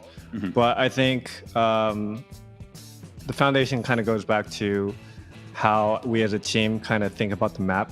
We think about what areas are important to control, at what time, how do we switch up the pacing, how do we stay dynamic, make sure people don't like catch onto a pattern or anything. So we just constantly kind of think about that. Sometimes we play around my Sova, I'm doing shit. Sometimes we play around, someone else making a play. So absolutely. You asking any questions here for our man Sam? Absolutely. I mean, Sam, I've been a big fan since I saw you kind of playing Viper quite a lot, even when Viper wasn't necessarily meta. Now Viper's had a buff. I mean, we've seen you play Viper already this tournament on Split. Are we going to see a little bit more Viper from you this tournament, or is it just kind of a Split agent for you? Well, before I talk about Viper, we got to nerf Jet, guys. Guys, we got to get Jet nerfed together. Us three, us four right here. Let's get it done. We got to nerf Jet. But yeah, Viper is more of like a Split champ. Maybe she could have used elsewhere, but I mean, I haven't really thought about it. I think that we'll see a little bit of the Viper come up after this tournament's over and everyone kind of gets a little bit of time to experiment and that kind of thing. And obviously the meta changes constantly. Sam, I know that you're probably feeling this victory, and I imagine you have a lot of thought now to put towards the next matches. I want to say thank you, congrats again. I imagine that this is going to feel real good, and we can't wait to see what comes next for you guys. And hopefully it's not going to be homeless for much longer. So Sam, thank you so much for coming to talk with us. Yeah, thanks for having me, guys. All right, good luck, man. Oh man, who would have thought we're in this position? T1 knocked out in quarterfinals. 100 Thieves didn't make it out of group stages, and the world is upside down, Golden Boy. Let's talk a little bit about Seagate Gaming. However, I know that you have one of these as well. You have one of these as well, Golden Boy. I actually is there do. anyone in this? Is there anyone in this 3 camera that does not have one of these things? Apparently only the British guy, but actually, I do want to talk about the Fire CUDA 510, just so that everyone is aware. Because this bad boy, and you may think, oh yeah, of course you're going to say this because you're doing a promo for Seagate Gaming. Oh no, this is 1 terabyte that's going right into my computer as soon as this thing's done. Now look, I know you may think to yourself, Golden Boy, you're a boomer. How are you going to figure out how to open your computer? Well, here's the thing. Seagate Gaming makes it so easy for me to be able to put this M.2 NVMe SSD right in the slot where it needs to go in the motherboard, because Golden Boy is smart, chat. That's why, because I'm smart, and I'm smart because I have Seagate Gaming in my corner. Now that's how you do a promo. don't we all?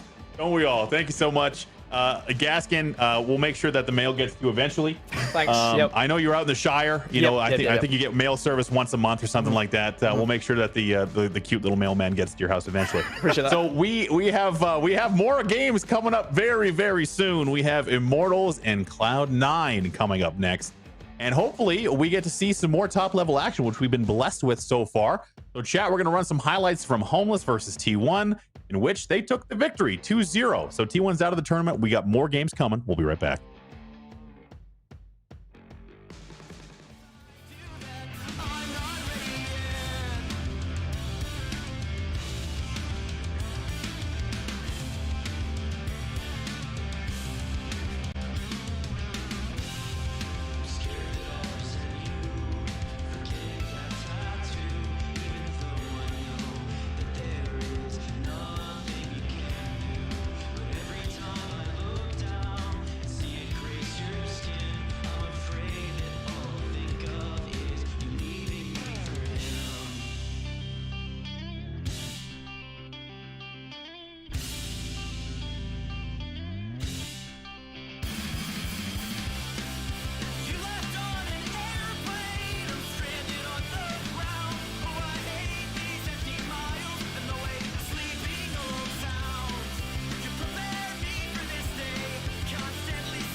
Welcome back to the PAX Arena Valorant Invitationals, presented by Seagate Gaming. And if you were not here for the last hour or more, or if you maybe just roll out of bed, like like so many of us do at 8:30 at night, T1 is eliminated. They're gone. We lost them. Homeless beat them.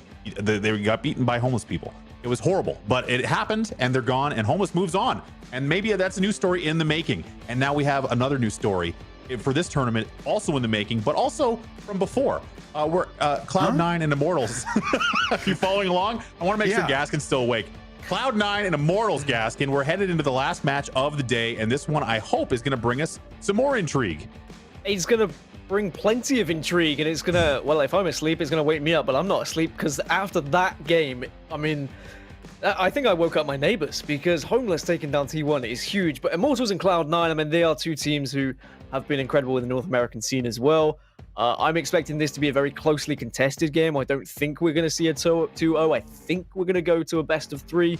But I said the same about T1 and Homeless, so what do I know? Absolutely. I mean, what? Don't predict anything. That's the lesson we've all learned here. Oh yeah, I'm done predicting things. Although this game, I know this is going to seem like the most John Madden, and Dan, that is a football commentator, American football commentator. NFL. That is a yeah. Anyway, this is going to seem like a very John Madden reference here, but it really can go either way. It surely can. Wow. No, because Cloud9 sometimes plays the greatest Valorant that we've ever seen. It's like tens, ascends, he becomes Super Saiyan Blue 2, like he gets the lightning as well as the blue hair. I don't think there's a Super Saiyan Blue 2, but you know what I mean. Like he goes higher than what's expected of him because the man just pops off. But then Immortals, they also do that. Like if Asuna has a crazy game, he could just completely shut down any team that he goes up against. But these two teams also have a tendency to be hot and cold. It happens so many times in tournaments where you're like, Immortals, I've heard people make predictions about Immortals winning whole tournaments, and then they don't. Cloud9, they're dominant, they're looking like a force, and then they fall apart. So it's just really weird, these two teams. And I think for that reason, I really cannot predict it. I have no idea who would win. So you're calling a Cloud9 victory here, Golden Boy? Is that what I'm understanding, or? How did you manage to pull that away from anything that I said? It's impressive. So Golden Boy's on for Cloud9. Gaskin, what's your prediction? I think I said that. I'm thinking Cloud9 would be my choice out of this one, but I do think it's going to be close. But if you're going to force me to make a prediction, Moses, which you often tie my hands behind my back, I'm going to say Cloud9. You know what? No, don't put words in my mouth. I'm gonna go with Immortals. Okay, great. I think it's their time. Yeah, but I really, it's like a 51-49%. You know what I mean? Like I really don't know. Fair 1% because I like Asuna. You know what? But the thing that kind of concerns me a little bit, and this is more so for recent events, is anyone with an anime avatar apparently is not to be trusted. This is true. So that's one thing that you have to keep in mind in these things. But let's talk about the stats, Golden Boy. Let's talk about the map choices. Cloud9 choosing Ascent. And it looks like Immortals is going to be defending first. As we all update our collective spreadsheets, I'm going to continue to fill and allow you guys some time to pull up your stuff. So let's talk about the Ascent matchup. It's been interesting so far for everyone, especially as like the pivotal map in some cases. We just saw Homeless beat T1 on that map. Is there anything you can tell us about this matchup on this map, Golden Boy? Honestly, Ascent has really just been a toss-up. Again, I hate using this word because you want definitive analysis here, but it's because these two teams are anything but definitive. Like Immortals has moments where everyone is like, dude, like Ganks is incredible. He's like just rolling through players. Your clutches up, right? Like there's a lot of good that you can take away from Immortals. And then Cloud9 with the recent addition of Mitch full time, but I think we're going to start to see that this is the team, and they've been gelling better. They've been playing better together. I like Vice. He's been that consistent cipher that this team really needed. And that I look at Vice and I actually want to see him kind of shine here for C9, because that will further cement his presence on this roster as an anchor, as a critical part with his cipher play. The roster's Gaskin has been a bit of a question mark on both sides. First of all, Cloud9, I've said this on Valorant, I've said it at the beginning of this broadcast, please Finish your team so we can talk about you and give you the respect and the accolades you deserve. They're getting to these points now where, I mean, we can take more than one announcement a month, Cloud9. We are capable. So please, I would love to see you guys. We're all grown-ups. But on the other side, Immortals, they dropped a player and then brought him back afterwards, which I'm not sure if that's just, maybe we both regret the breakup. But Gaskin, is that like an awkward situation, or does it matter for Immortals at this stage? As a man who has been through many a breakup, I can say that sometimes it's just too good to admit when you're wrong, and you can go back to something if it hasn't been successful, because sometimes the next thing isn't as good. And I think that's probably what they just found, that in this situation they were more comfortable as a 5 and as a unit, and I'm glad to see that. I would rather see teams work on things and like get better at practice, rather than just saying, actually, let's just drop this kid and let's try and look for someone else who's going to be a little bit better statistically. No, work on things, practice, and chemistry is everything in games like this. As someone else who has been through many breakups, I can tell you that most of the time, retreading old waters, not a good idea. Don't do that. But you know what? We're talking about Immortals, not my sordid personal history. Golden Boy, is there anything? I mean, let's talk about TenZ. Let's talk about TenZ for a minute. This guy's the X factor. Yes. And he can either break your spirits, or he can kind of not carry you out of the game necessarily. But TenZ is one of the best players, but it's really sometimes can be hot and cold. Yeah.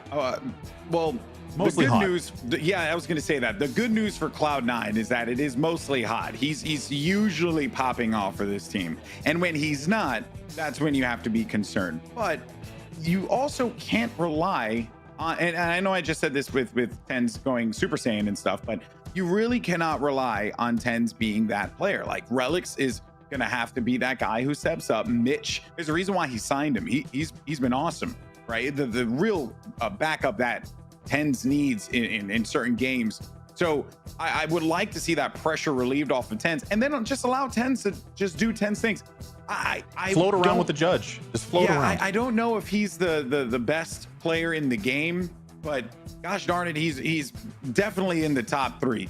Like, there's no way around it. He is disgusting. He always puts himself in a situation where he can find a kill, and he does so in a way that it also allows his teammates to be able to back him up. Whether or not they do so is a completely different story, but I think that this team getting more consistent reps together has been very beneficial for them. Hold up, wait a minute. Is that a Reyna? I think I see a Reyna on the screen, Gaskin.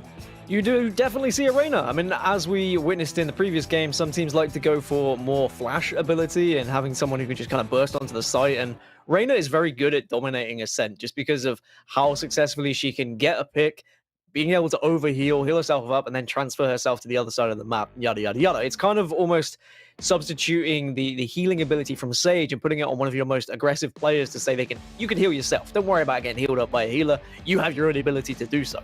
Yeah. On C9, they've gone for the Sage. It's something that we're seeing less of. We're seeing that Sage isn't used as much, but I think that we're going to see whether Sage can be beneficial, whether those walls are going to work out from delaying sites, the slow orbs, how incredible they can be at stopping people from pushing as well. So this should be an interesting matchup purely off of agent select, and I'm excited to see what Shinobi does on the Sova as well, because we've already witnessed that Sovas can be played very differently on Ascent. Whether you go for that kind of map control style or whether you go for that aggressive style, I'm looking forward to see which one he is. Golden Boy, do you think that there's something to be said about Mitch's 100% Sage pick rate? Do you think that I'm not going to call him a one trick. He's a professional player, for God's sakes. But I mean, there's no flexibility. It doesn't seem like, for Asuna, for instance, he will switch off of Raze and sometimes play Reyna. So now we're going to see that sometimes in effect here. But as we've seen Sageless lineups on Ascent. Do you think that this is maybe a weak point in C9's proverbial armor? It could be, but every team approaches the maps differently, and the logic around it. I'm not, after seeing how Sage can be abused on Ascent and how you can really just punish the walls and get no value out of them if you are the Sage. I do believe that this could be a bad thing and could actually hurt C9. That said, you're talking about the Mitch being the 100% Sage. It's not a bad thing, because that's clearly what this team needed. It was TenZ filling that role before, and you want TenZ to be on those more impactful agents that will blow people up, or in the instance of Jet, fly around freely and do whatever they want.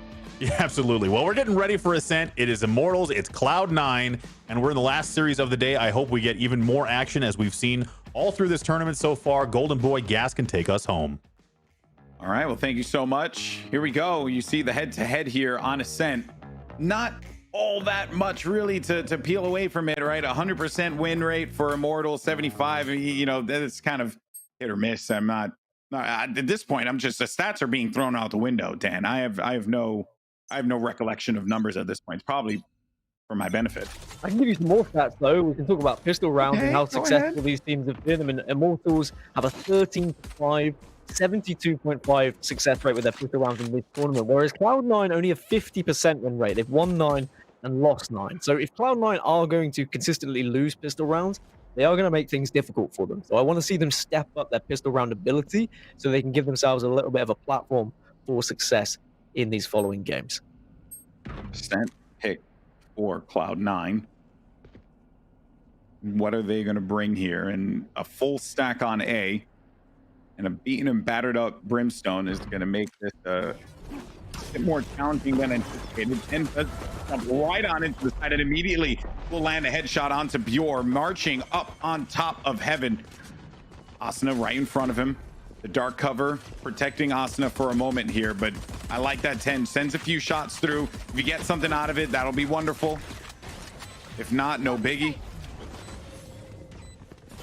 And you still have all these players for Immortals, right? They're weak. A weak Omen, a weak Brimstone. Brimstone finally cleaned up by Relics. It's gonna make this retake very challenging, or made the retake very challenging. And that will do it. So, look at that. Cloud9 win the pistol. That's what you love to see. And the possibilities, GB. Oh, no. Are endless if you win pistol rounds. I want to see them pick up. I want to see them actually get a little bit of momentum here, though. We saw in the previous game that pistol rounds, they were sometimes thrown away, or even after that second round, like teams dropped off a little bit.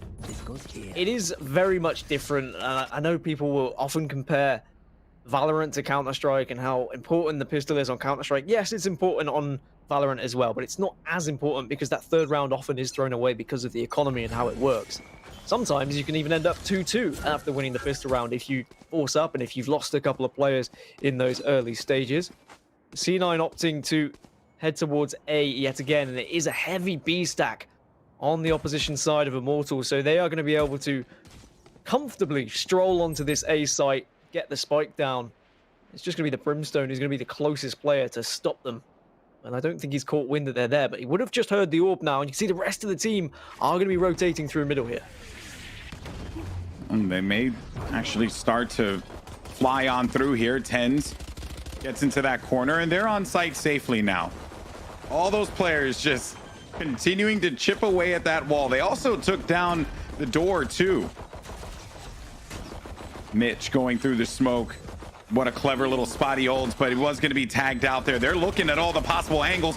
Mitch has them all lined up. That's 2 frags there for Mitch. Asuna and Heaven, similar fate from last round, will end up meeting his end by Tens' Spectre. And even though Kohler is looking to do something, just get a few kills, right? Give them a little bit of an advantage. But Shinobi, okay, I respect it. I respect the body disrespect coming out from Shinobi, but now this is the big boy round. They've got, what, 2 SMGs they were able to save because Mitch was only having the pistol. The Bulldog to work with as well, so we're going to see 1 Phantom being brought up and maybe a second here. Yeah, it's going to actually be a Vandal for Mitch. And I tell you what, Mitch is saying to Moses, oh, you think I'm a one-trick pony as a Sage, huh? Well, he's got 4 kills to start things off with, 4-0 at the moment, and we've seen in different regions, I mean, I'm specifically talking about G2 and how David P showed us that an aggressive Sage can work out, and maybe that's what you have to do on Ascent. If she's not going to be the pick that everyone wants to see because she's a little bit slower and she doesn't have the support that she has on other maps, be a bit aggressive, do something a little bit different, and maybe you'll find more success. They have gotten some intel out of mid, enough to just prompt that they're going to make their way over toward A now. And another A hit for Cloud9. Relics playing mid with that Bulldog. Asuna pokes out, he's actually going to get tagged up. I'm just waiting this one out now. They're stacking up on A, Gaskin, and it's looking like a real similar situation from what we've previously seen in rounds 1 and 2. They're going to go for this one very quickly. Bjor gets paranoid out. Oh, but just at absolute clutch moment, you got that detection there. JC Stani with 2, but 2 kills are traded instead. Bjor and JC go down. Now that just leaves TenZ here to hold out the doorway, and they'll get this spike down successfully after placing that wall, preventing the movement on Heaven, and another clean, abrupt take of A side, just as they did in rounds 1 and 2. And they've got rifles to work with here. You need to be careful of the paranoia that's coming onto site. Asuna will be the first one on. Mitch gets 1 relics, and TenZ clean things up. And that's going to be a 3rd round on the board, and the economy on the side of Immortals is going to be back to the bottom. And that means they're just going to have to go on board with the Sheriffs and try and do something with their defensive round. I mean, when we saw, we see the statistics of how Cloud9 played against Sentinels on this map. And Cloud9 didn't pick up 1 round on their defensive side. They were only able to pick up 7 rounds on their attacking side, but then they won nothing when they were defending. So they probably have that kind of thought process in the back of their minds of, we need to pick up as many rounds attacking here because our defensive hold is not that great, especially it wasn't against Sentinels anyway. And Immortals definitely have the ability to push like Sentinels did in their previous time. Kohler tagged up 21 HP, has to get out of dodge there. Trying to go for any kind of picks. But that life lead, right? Because they did damage on Kohler and no one to heal them up. So he's just going to have to deal with that for the rest of the round. And another potential A hit. JC Stani, though, will connect with a shot outside. There goes Relix, though, and Relix. Oh, no. It's the classic. The classic ends up catching him. And now they'll be able to get some guns out of this one. It will have a man advantage as well. But it ain't going to matter all that much when you have TenZ playing the way that he's playing. That's 2 kills for him. Looking for another one, and just like that. And they're going to use that res to keep their economy going nice and healthy. And yet again, C9 are just, that A side hit has been beautiful every round. It has, and even though it looked bad for Relix there because he got taken out by the classic behind, he got so much information. He caught 1 player in middle, saw another top mid, and then there was yet another player on Pizza, which spelled his demise. But he was able to communicate that to the rest of the team and say, hey, look, you've got A site. I've just seen 3 guys mid, so you can now close that door, you can set up, you can get that spike down. It was just a comfortable round following all the information he had gathered. But now we're back to a full buy here. For Immortals, and Vicey ran straight into the orbital strike and then straight back out to the Phantom of Bjork. And for the first time, they'll get that early pick and have the player advantage here now, Immortals. So much that they used for that, but hey, right, if it works, you might as well stick with it. Now Asuna in the off angle here, waiting. If Relix says poke this, we'll get traded out immediately. Oh, he got knowledge, and he can't get away from it quickly enough. Unfortunately, while you do move fast in that intangible state, not fast enough. Shinobi will be split up from his teammates, though, as Kohler does get the kill onto TenZ. They know exactly where they're going to be located. Shinobi, 1 shot with the Hunter's Fury. Doesn't locate a second kill as the 2 players are tucked away by the defender side. And he will get tagged out, and he's going to get bolted. So location revealed. They can push this one if they so dare. But Shinobi! Oh, man, Shinobi, what a play. And that is 5 for Cloud9. And I said, what kind of Sova player is Shinobi going to be? Well, he's one who destroys, and he knows not to be scared when he gets tagged. When that information is given, and they know exactly where you are, of course, it's a flash. It's a sudden flash of where you're positioning yourself. You just have to be confident in your shot and peek at the right times. Exactly what he's done there. 5-0 now to Cloud9, showing up here on Ascent. A dominating start for C9. Just recently announced their 3rd player. They're taking their sweet time with this one. Mitch officially a part of Cloud9. But this roster, the more they play together, the scarier they get. But look this how matchup aggressive is Mitch far is from being over. here. Like, Yeah. he's the Sage, and he's saying, I don't care, I'm going to push onto B site. Elsewhere, Relics and Tens are just having a field day in middle. It doesn't matter who pushed out. Yes, okay, it's an eco round, but it's so easy for them as they take down 3. And now there's just 2 remaining players, and this is looking like it's going to be 6-0, unless we see something incredible and something special, but I highly doubt it. Spike once again planted at A. If Gangsta gets a kill here, that's nice. Oh, okay. Trying to go for the poke. Doesn't really work out for him. Shadows traveling. Yeah, hold on to that weapon with dear life. Kohler's just clutching his pearls here, hoping that no one goes and takes it away from him. And it could very well be Relics, who's the furthest in position to do so. The round will freely go to C9, but the story now is going to be whether or not Kohler can hold on to this Vandal. He's in the mud. He's in the mud. He didn't look. He looked at the wrong spot at the wrong time.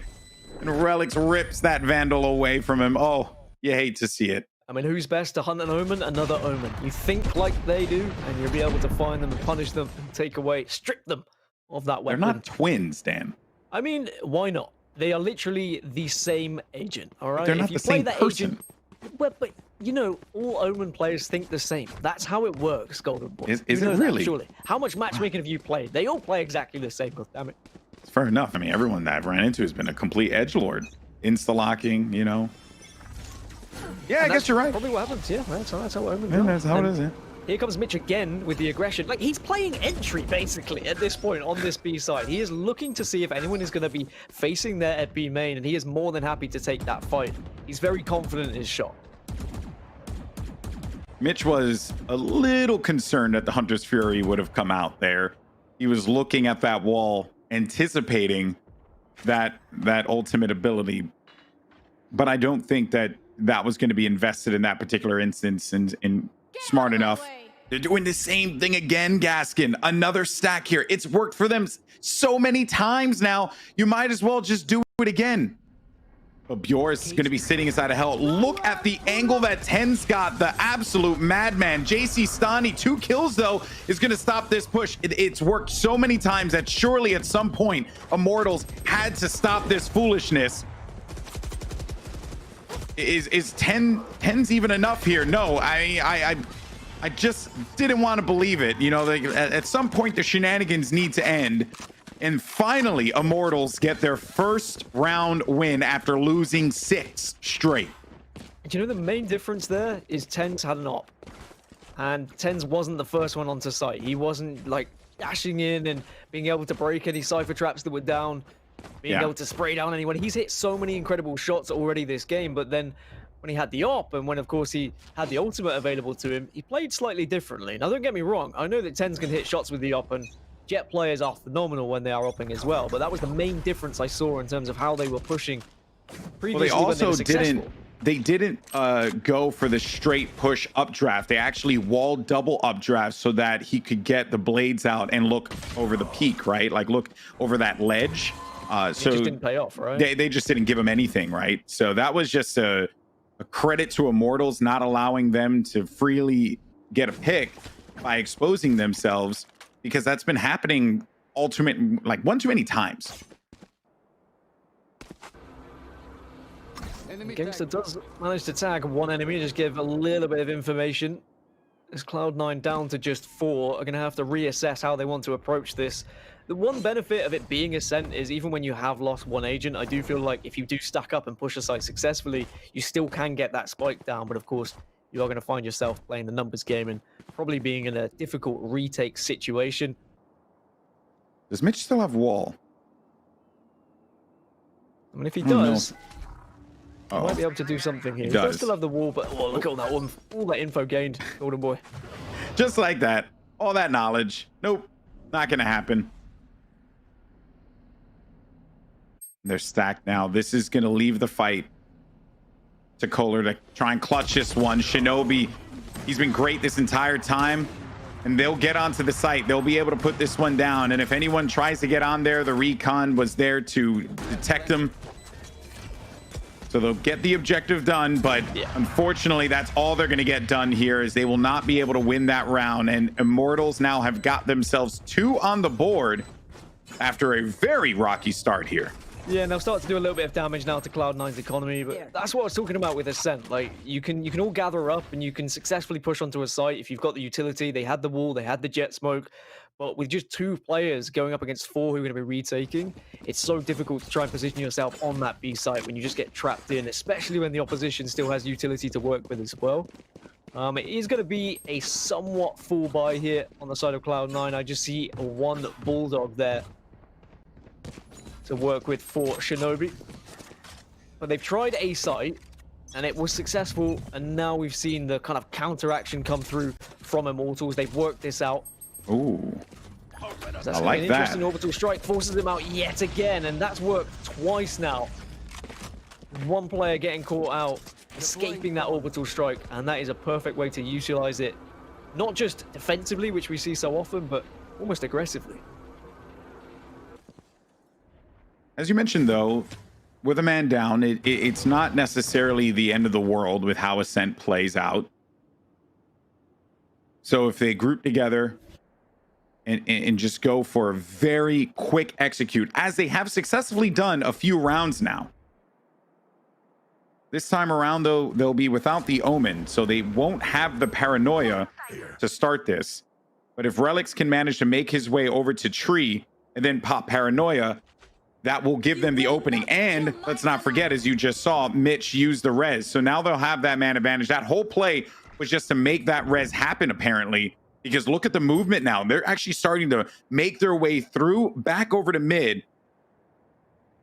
I really, really, really like this patience here, but they need to move. They don't have a lot of time remaining. Yeah, just 22 seconds. Hunter's Fury gets popped to get a little bit of information. Pure avoids, but now he's there to get the spray down. Gets 1, gets 2. Tens and Mitch will chime in, but with just 15 seconds, they have to pick up this spike. And they've got to travel so far to be able to do so. The wall does come up. They're running out of time here. They're not going to be able to plan this. So now they just need to get both kills, but Fuller's there to deny it. And I think it was just a little bit too late with that execute there, Golden Boy. I like the idea, I like the res, and that is going to be one of the benefits of having the Sage, of course, is to resurrect. But they worked so long to get themselves back towards that dead body, they didn't really give themselves time to get onto the site. Even Mitch's unorthodox walls have been great, and perhaps everyone's thinking about Sage in a very ordinary way when you have to change the entire approach. But yeah, it was time. Time was their enemy there. It's not just the other team when you're the attackers. You have to play against that clock too. And if you're not executing quickly enough, well, that could eventually be your undoing. Just means you don't have any room for mistakes, and that one player falling and the spike going down was to their detriment. They weren't able to get onto the site because of that, as Mitch gets the opener onto Gangster. Again, being aggressive with those walls that you were just speaking about, but at least Asuna was there to stop him in his tracks. We're into a 4 versus 4 now, and without the Sage, it means no heals on either side at this time. It's an even spread across the map, just kind of focusing on middle at the moment, and there's going to be the info, but do they follow him? And I want to really commend, Asuna on what he did there. Because the Sage is there, when you make that peek from Red Room, you have to look at that window. Because with the Sage, that's more than likely going to happen. It's just a credit to how good Asuna is. Now heads up, he is as well. Gets another kill on Relics. That is going to hurt them quite a bit. Last player left alive is just going to be Tens. In a 1v3 with a beaten up Cypher as well. Bjor is in a real rough spot here, and Tens could just tailwind right through this if he wanted to. Oh, but did he hear him? He did. He saw him, but Bjor, even with just a smidgen of HP remaining, 10 HP, manages to get the kill there. Big one.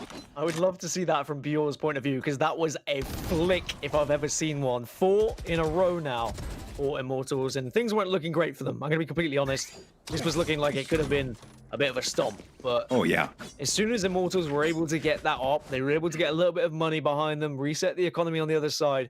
They've looked way more comfortable at defending the sites, but it's going to be a question as to whether Cloud9 feel they've done enough with those 6 rounds at the start.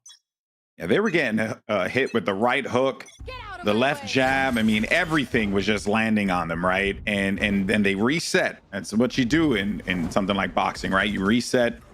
You talk to your coach, you talk to your trainer, and you're like, all right, what do we do here? What's the play? And they have to have that conversation together, and they have to have that conversation each and every round. So well done for Immortals to bring this one back and make this half on defense respectable, because boy, it did not start off that way. Look how defensively Immortals are holding as well. Asuna not trying to take mid, instead just jumping out on Fountain, trying to get information. Cola gets one, Asuna will get the second. And all that information that was gathered from Asuna, just having that Fountain jump to peek out onto mid to see if anyone was going to be pushing. Asuna has done so well at gaining info, and it's not something you necessarily see from a Reyna that often. Because of Reyna's ability to go vulnerable and to kind of get away from a fight after you've been able to get an initial frag, it means you need someone who's confident. And Asuna just oozes that confidence. As you were talking about, the peak from Red Room, that is not something every player would do, because if they lose that fight, they potentially lose the round. But he was confident in his own ability to be able to just say, hey, you know what, screw it, I will take this 1v1. Ever since Asuna was brought onto this roster, I've sung his praises time and time again. And yes, Asuna, I know that you have an anime picture for your Twitter profile, but don't worry, I trust you. It's fine. I said don't trust anime profile pictures, Gaskin. I don't know if you saw that tweet. I did see that, yeah. I still stand by my point. And I mean, as you should. You should be confident as he is in his Valorant ability. You should be confident in your ability to decipher things that happen on Twitter.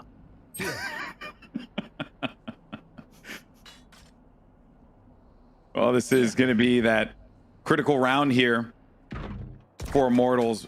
And what a topsy-turvy series of events this has been. Oh, Bjork caught him on the trap wire, but was TENZ able to just clutch it out again? Yes, because that is what TENZ does. JC Sani, though, clearly sees that Relics was going to be there, and he was very weakened. May this actually be the moment that C9 was looking for, finally getting a round win after losing so many back-to-back.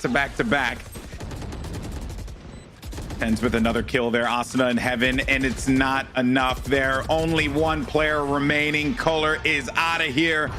And 7-5 as we go into the next half.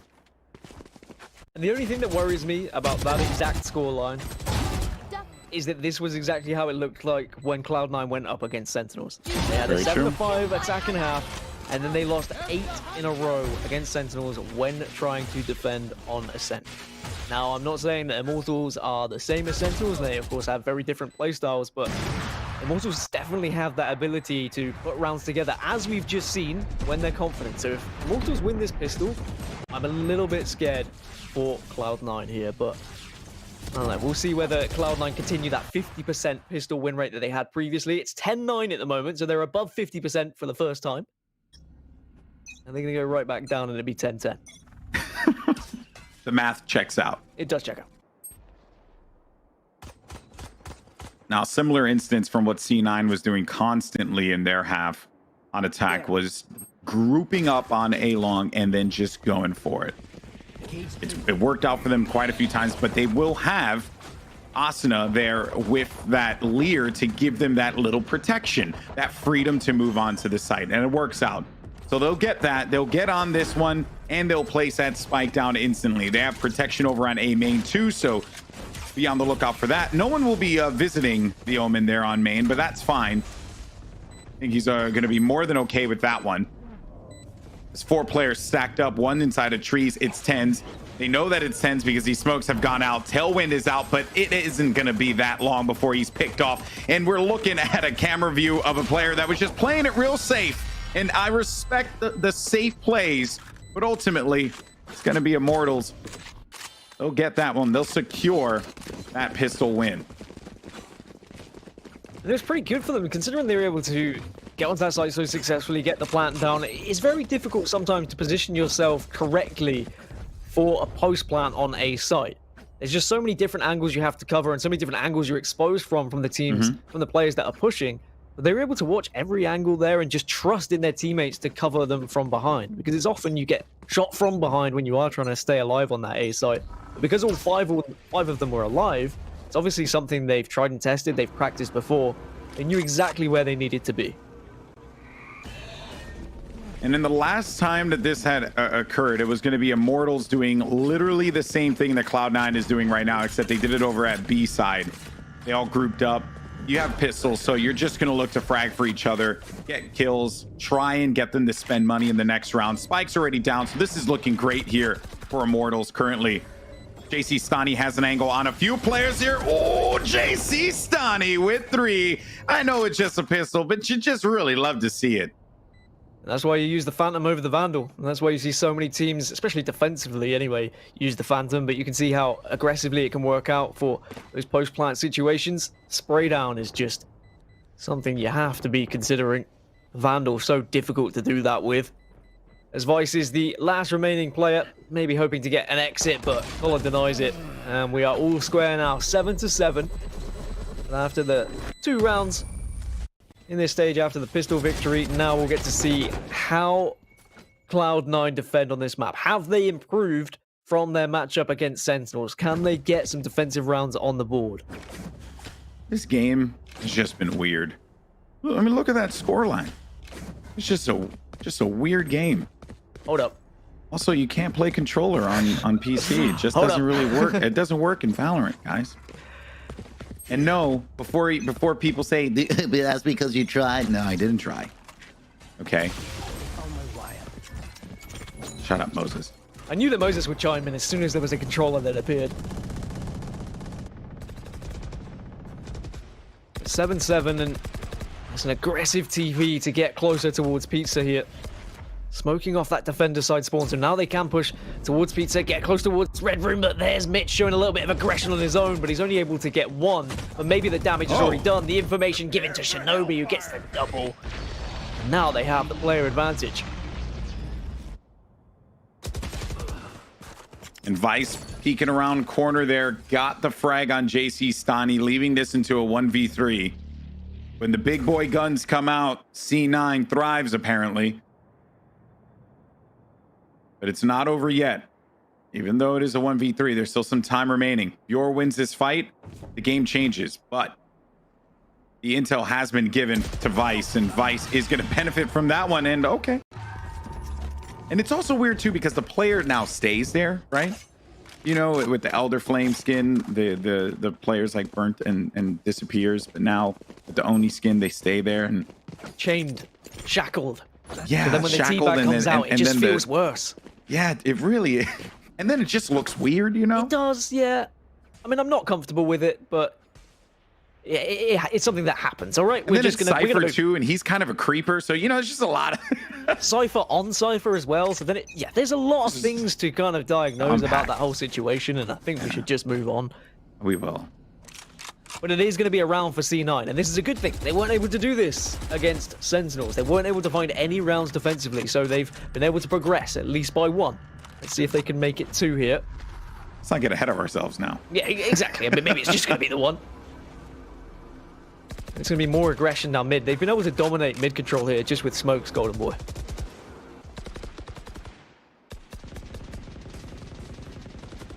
The importance of smokes on a map like Ascent cannot be understated. Look at what happened with Homeless and how they were able to just control the map entirely and not allow T1 to get the vision that they so desperately needed for players like Ska to be able to do his job.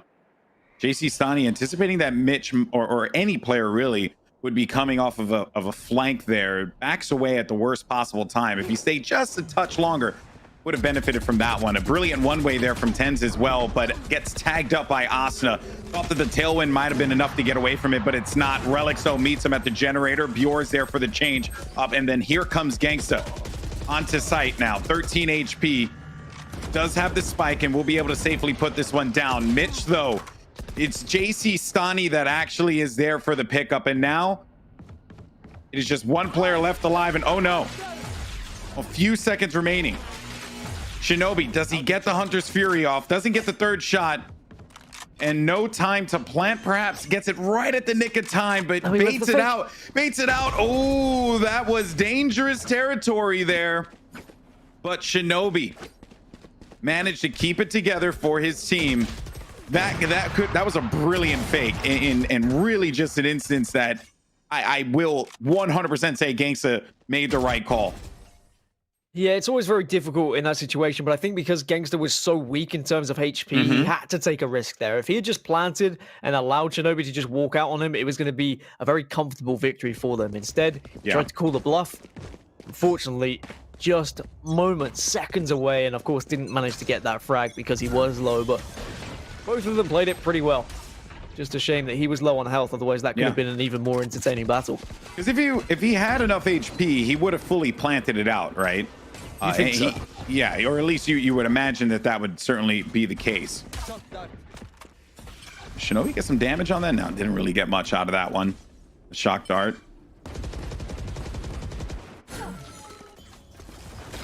That whole play was simply going to be for the orb, which they successfully obtained. And I believe that orb was going to be for their Sova. The thing that worries me about like all this mid control that we were seeing from Immortals is they had all the mid control, but it was where they went afterwards. They kind of like and ahed about pushing through pizza. Did we go back towards B? Did we go to A short? Eventually they decided on A short, and of course they were so close on winning that round, but it's so difficult to actually do anything once you've got that mid control. If you're going up against a team that sits back and allows you to have mid, then you're like, well, okay, we've got middle. But what happens now? Where do we go? We're just going to be walking into angles. We're going to be walking into crossfire wherever we might be. You're almost hoping that people are going to get aggressive and push out. And speaking of aggression, Vice gets 2, makes it 3 with the Bulldog. Insane stuff from him. Asuna over by main, gets plugged there, and now only player left alive. It was Gangsta inside of the dark cover. Not even a worthwhile classic to pick up, but you want those sheriffs upgrades, right? Might as well. Given what they were working with in that round, I will say mission accomplished for Immortals, because they got a few orbs. They got the 2 orbs that were on the map that were just available. And even though they died, now they're going to have a few ultimates online. So, yeah, you know, they weren't really going to get much value out of it. If they were able to win the Thrifty round, that would have been huge. Great for them. But now as we go into this next round of play here, No more charges left. C9 with this advantage, 10-7. So yeah, they have certainly improved upon what they previously put forward on Ascent. They went back to the drawing board, Gaskin, and they did their homework. Yeah, sometimes you just have to learn those lessons, and you have to look at what went wrong or what went right on the other side. There's Asuna with the opening frag onto 10s. Hunter's Fury gets popped, and there's a lot of ultimates to be used this round. Gangsta taking down Shinobi, also Relics, and oh my god, there's just pandemonium here on the kill feed. As Kola gets one of his own, and it's going to be a 3 versus 1. It was so quick, Golden Boy, in terms of kills just getting traded out left, right, and center. Surely it should be a comfortable victory at this point. And again, they had that mid control, but it was the ultimates being popped just to try and push out onto the site. And that was part of the reason why I was highlighting what they did in that last round. They were playing for the ultimates, getting possession of those orbs, 2 of them on the map. That's big, right? That's massive. So then they use that for this next round of play. It works out gorgeously for them, and now they're just 2 rounds away from being able to come back. Was it the prettiest? No, not by a long shot. But they did exactly across these 2 rounds what they needed to do. And now they're at a point where they can come back.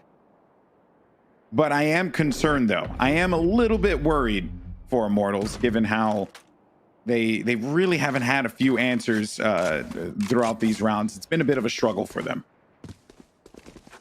Well, the only ultimate left is going to be Asuna with the Empress available. I mean, that is scary. When you're going to have an increased fire rate and the ability to turn invisible after getting a kill and healing yourself up, Asuna can go nuts here. Like, that is what you want your Reyna to be doing. You want to have someone who is confident and having the ability to just push and get aggressive and being able to win these trade-offs, win these 1v1s. As, speaking of 1v1s, well, Tens opens the round with a little bit of op ability. And with that kill means they will not have an opportunity to bring him back because they're not running a Sage. Versus on the other side, that if they were to get a kill, depending on how they play this out, they know that a res is on the table. It is an option for this team. Now Asuna, a Lear inside of trees, does get a kill and backs on out of there. Job is done. But TenZ, so crafty. And a double op play, as a matter of fact. Mitch connects to Bjor. 3v4. Kohler's there for the trade to help his teammate out. JC Stani is going to fall. Still a very doable situation here for Immortals. The A site is open. Of course, we know that Immortals, they don't have a foggy idea. And while all that is going on, while the site is going to be available to them, you have TenZ creeping up on it. Asuna is going to be in the back and has managed to get on out of there. Oh, TenZ waiting for the jump up here. Oh, gets the frag onto Kohler now. That's going to hurt. Leaving just Asuna alone. 1v2. Can Asuna do it? Oh, scratch that. I said it before. The res would be on the table. They use it. So now Asuna with the increased fire rate. Gaskin, you highlighted this at the beginning of the round, but TenZ is going to pop up behind him. It doesn't matter. The classic of all things is going to end Asuna. And that will be the round in favor of C9. But they did the job. They did what was necessary in that round, right? They really were able to pick apart Cloud9 bit by bit. But that res giving them the advantage, it worked out in the end. I mean, they had such a big flank through to that defender's side spawn, and when you're going up against two ops, it's very difficult to push through the choke points. You can't push through B main, you can't push through A main through the archers as well. Short is often covered, so you kind of have to go through pizza. You have to smoke it off. That also meant it became somewhat predictable. They said, well, we've got the ops, we're watching these angles. They have to be pushing middle here, so can someone go watch defenders spawn? And then they were able to get the trades, they got the information. Now it's 11-8. Oh no, he's got the angle. TenZ, oh, TenZ. He double updrafted up and then got a kill on Bjor, who was in camera state. Oh man, what a play. Got a feel for Bjor though. You hate to see it. Whether it's a Sova drone or whether you're in camera, if you're defenseless and someone just peels you out of nowhere, it's not going to be good. But JC Stani picking up one onto TenZ, and that's a really, really important frag if they're going to get back into this game. Desperately needed that one. If C9 wins this, they will be at match point. Orbital Strike now is out. Gangsta, through all of that, gets that frag on Relics. One player going to be inside of the of Heaven, and just as I say that, Gangsta is going to make quick work of Shinobi. So goodbye. We'll see you for the next one. 4v2. 4 versus 2 when you've got an AWP is always going to be difficult, and that's why Mitch, straight out of dodge, probably would have a little bit of a think if Vice was able to pick up one about now, but Vice also opting to save 2, so it's going to be 11-9. And he is able to save another op, so at least they're going to have the double op still and don't have to commit too much financially to be able to ensure that they can go for the double op setup. That's the only thing that worries me about having 2 ops, right? Is the retake capabilities is very difficult. Being able to just slowly peek around those angles, especially when you don't have your Jet alive, who can just dash in and dash away and get those trades. But a 9th on the board for so Immortals. strong, though. It is so strong. So powerful. I mean, we're seeing more and more just having a successful opera on your team, how important that is for the success of your team. Like how those early picks can shape up the rest of the rounds, and that's why we're seeing so much Jet at high level play, because you can get that pick and then you can dash away, and you can't trade against a Jet. That's probably why someone like Sam is saying, hey, we want to see a Jet nerf, because she is so strong. In the right hands, she's terrifying.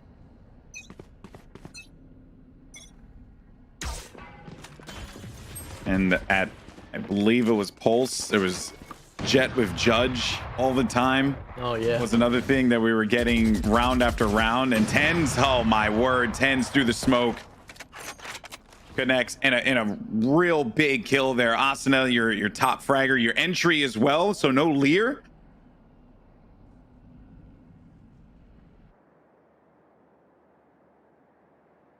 All right, but he waits this out now. as we make our way over to Kohler here, who's hanging out in mid-market. And this kind of goes back to what you were talking about before, Gaskin, where your options really are going to be kind of slim to none. But that kill right there, that kill gives them an opening to start to push on over to that A site. Oh, I thought Mitch actually connected with that one. It didn't end up working out for him. JC Stani lands a headshot there. Spike is going to go down now. Goes down, but there's two players who are very weak indeed. Beaten up. This retake is so very much on the cards, but there are a decent amount of post plant positions here. They're trying to cover all the possible angles, but Shinobi gets two with the spray down, which now means they can push onto the site with the advantage. Flies through the floor, denies anything from hell. Now it's all down to Gangster in a 1 versus 3. He is going to be sat on Gen, gets one, but can't get any more. Shinobi with the 3K, and that's going to be 12. That's going to be match point now for Cloud9. Certainly has been an improvement for C9 on this map. It was their choice. The start was hot for Cloud9. 6 in a row before dropping 5 straight. And now at match point, Cloud9 one step closer to moving on in this competition. The ops have been beautiful thus far. Tens landing so many shots that have been beneficial for this team. Now we'll see if they could put this one away once and for all. We saw in that round, I mean, you were talking about it, like they had the mid control again, and they got the pick and they got onto site, but they were too predictable because it was so late in the round. They'd been in middle for so long. As soon as that pick happened, Cloud9 knew they just had to instantly rotate rounds away. They got a couple of kills. And I mean, well, the retake was so successful. I mean, Shinobi with the double spray down was what won them the round, really.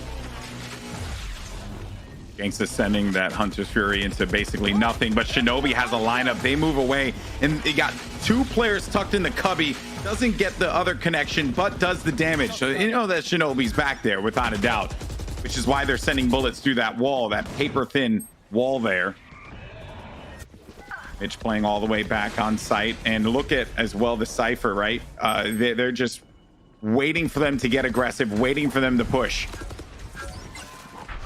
Asuna has done well to get onto site, but Mitch is there to defend. Gets one through the wall, and here comes Tens and Vice. The spike goes down, and it's all going Pete Tong. 13-9 to C9. And I tell you what, a very impressive performance, especially when we consider how much they struggled against Sentinels on this map, GB. I love what they were able to offer offensively, but defensively, with the ops, they look too strong. Yeah, and Tens was a difference maker again, but not so much in one direction, right? Like typically Tens is like the guy who just completely pops off for this team. And yes, he got 21 frags that game. Even then, everyone contributed and played their role to a T.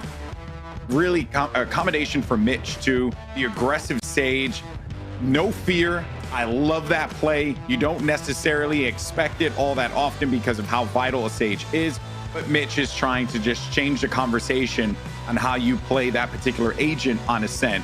But the day for right now belongs to Cloud9. Great start, weird middle, but we finally got there. Like a lot of movies I watch, actually. Great start, weird middle, but then you finally get to the resolution. Don't you think so, Moses? I think so. I mean, that was like a microcosm of TSM, or not, excuse me, Cloud9 in a nutshell, where it's just like, oh my God, they're insane. Or maybe, oh yeah, no, definitely.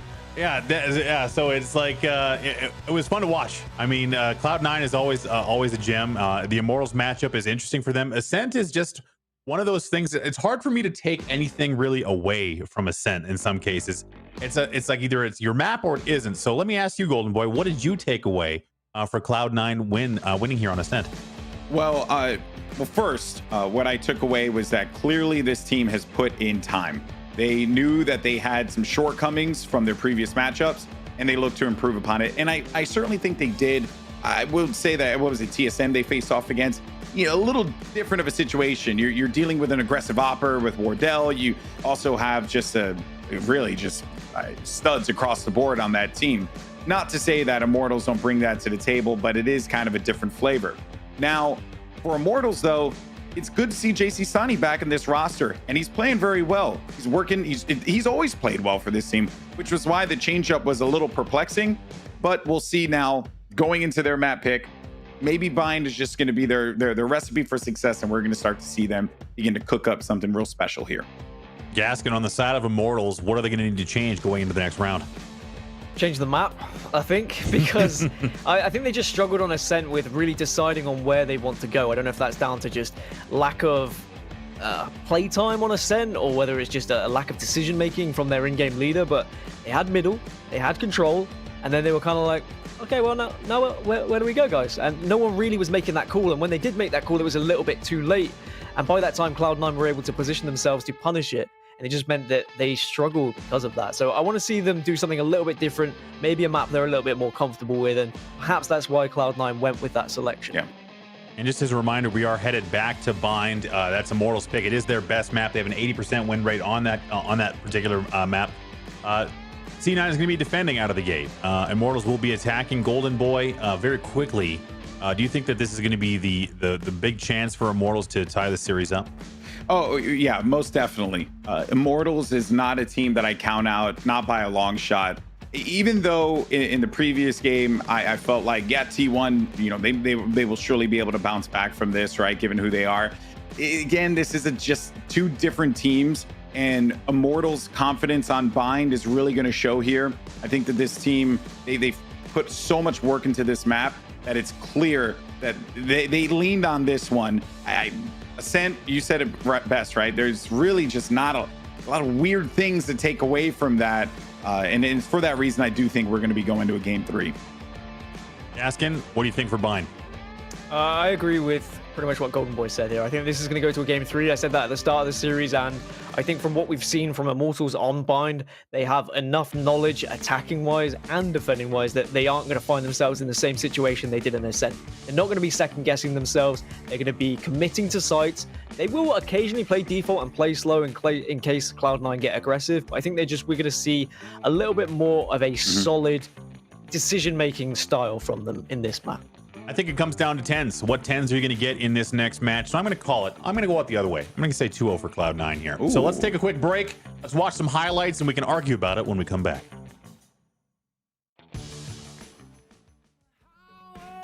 Oh yeah, we're free now. We watch the sun rise up, we watch the sun go down.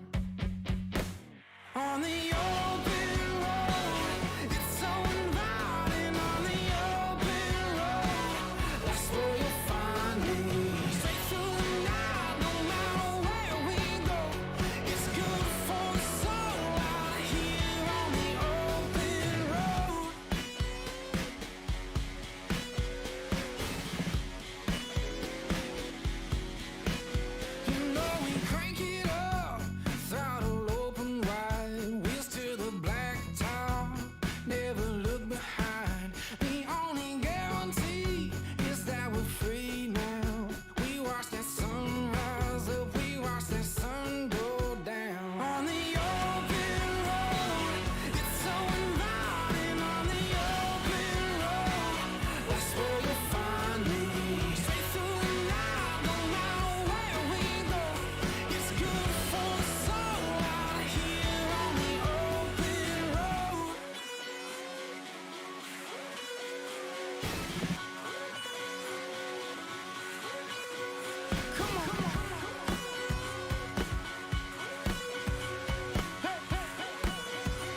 hiding from my future, never knew what I was meant for. Scared to take a step, cause if I left, then it would mean more. If I go to battle, will I make it back?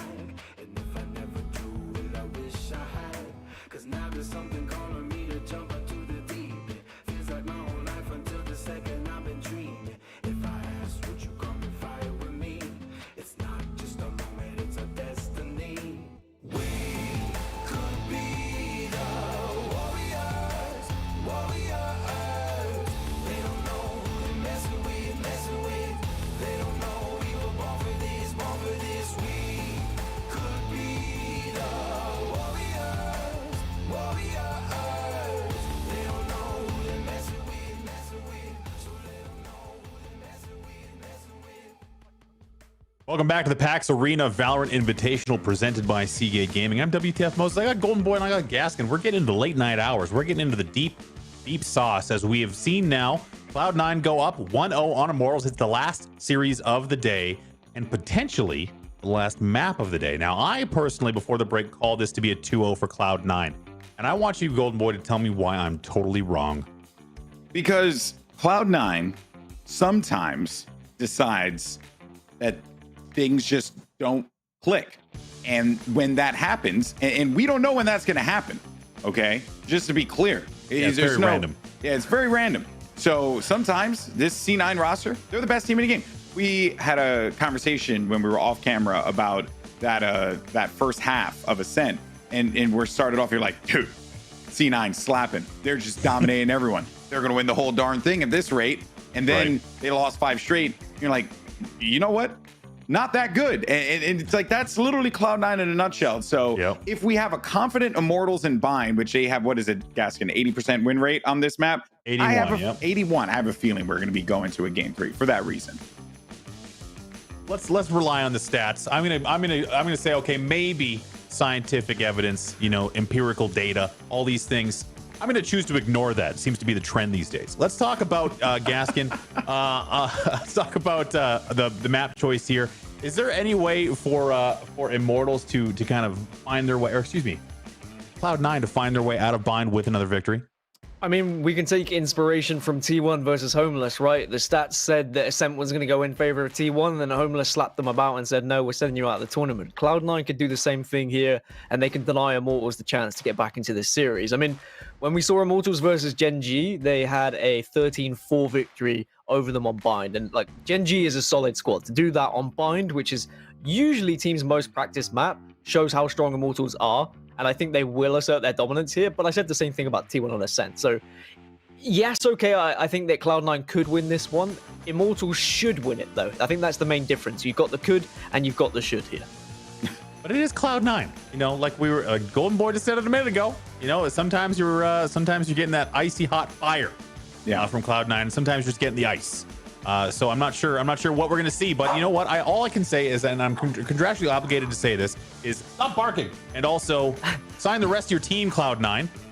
That's what I want to see. I want to see the rest of Cloud9 come together, and you know, show us something that we can talk about consistently. Let's take a look at the Asian lineups here. Asuna, he's going to be playing that Raze. Bjor's on the Cypher, Gangsta on Sova, JC Stanley on Sage, and Kohler on Brimstone. So very excited to see that. Golden Boy, why don't you walk us through the Cloud9 roster while I escort these dogs out of here? That actually is fair. As a dog owner, I totally get it. At Home Productions, people. Then we got Mitch on the Sage, Relics playing Brim, Shinobi on Sova, Tens playing Raze. I like that. And then Vice on Cypher. So Tens on Raze and Asuna on Raze. You got your high impact fraggers on high impact agents. That to me means it's gonna be great. Oh my goodness, you just brought the cuteness. How could you? I didn't have enough time to exit the room, so now we have a fourth broadcaster on the broadcast with us here. So looking at, I mean, do you think that there's gonna be a chance? Is there any chance at all that we get a third map here? You know what? This is too distracting. You guys you're gonna have to deal with this. Yes, let's do it.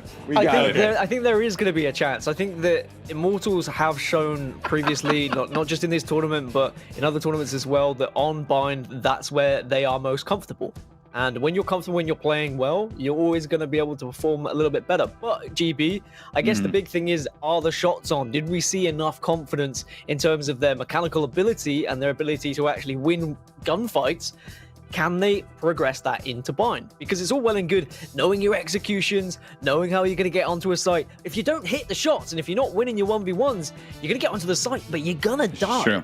In order for you to win this game, you need to win 13 rounds, Dan. And you need to be able to shoot at your opponents. See, that's the kind of analysis I expect from Moses, and not you. No, yeah. Look, jokes aside, you're right, man. The momentum is going to be very clear here. I think enough time has passed that Mortals, they've been in this situation a few times now. The last time that in the last tournament, that we had Immortals playing this map, it was against Sentinels in the Pulse Invitational. And in that matchup, they lost Bind 13-12. Now, remember, we have a new overtime system. So that also is going to shake things up here if it happens to go that way. But that was Sentinels really, like, Pulse, they were on fire, right? They were hitting everything. And Immortals were keeping this one, I would say, arguably very close. Both games they played against them, Ascent 13-12, 13-12 on Bind. It was just two insanely close games. So I think that Immortals have what it takes here to bring this one back. And them starting on the attack too is actually going to be a plus for them here, because they are a solid attacking team on Bind. I'm not too worried about them here, but the action is going to continue to unfold now. Tens, the slow, calm shots of the Ghost is going to locate all those bullets onto Kohler. Oh, and while that was going on, Asuna said, hello, I'm going to be inside of the B site here. Look out, though. JC Stani is not aware that Shinobi is there looking at him, and the spike is down. But Asuna goes in for the challenge. Shinobi looking to win this one out here. Can do so with a clean shot, but does not get the kill. Now it's a 1v1.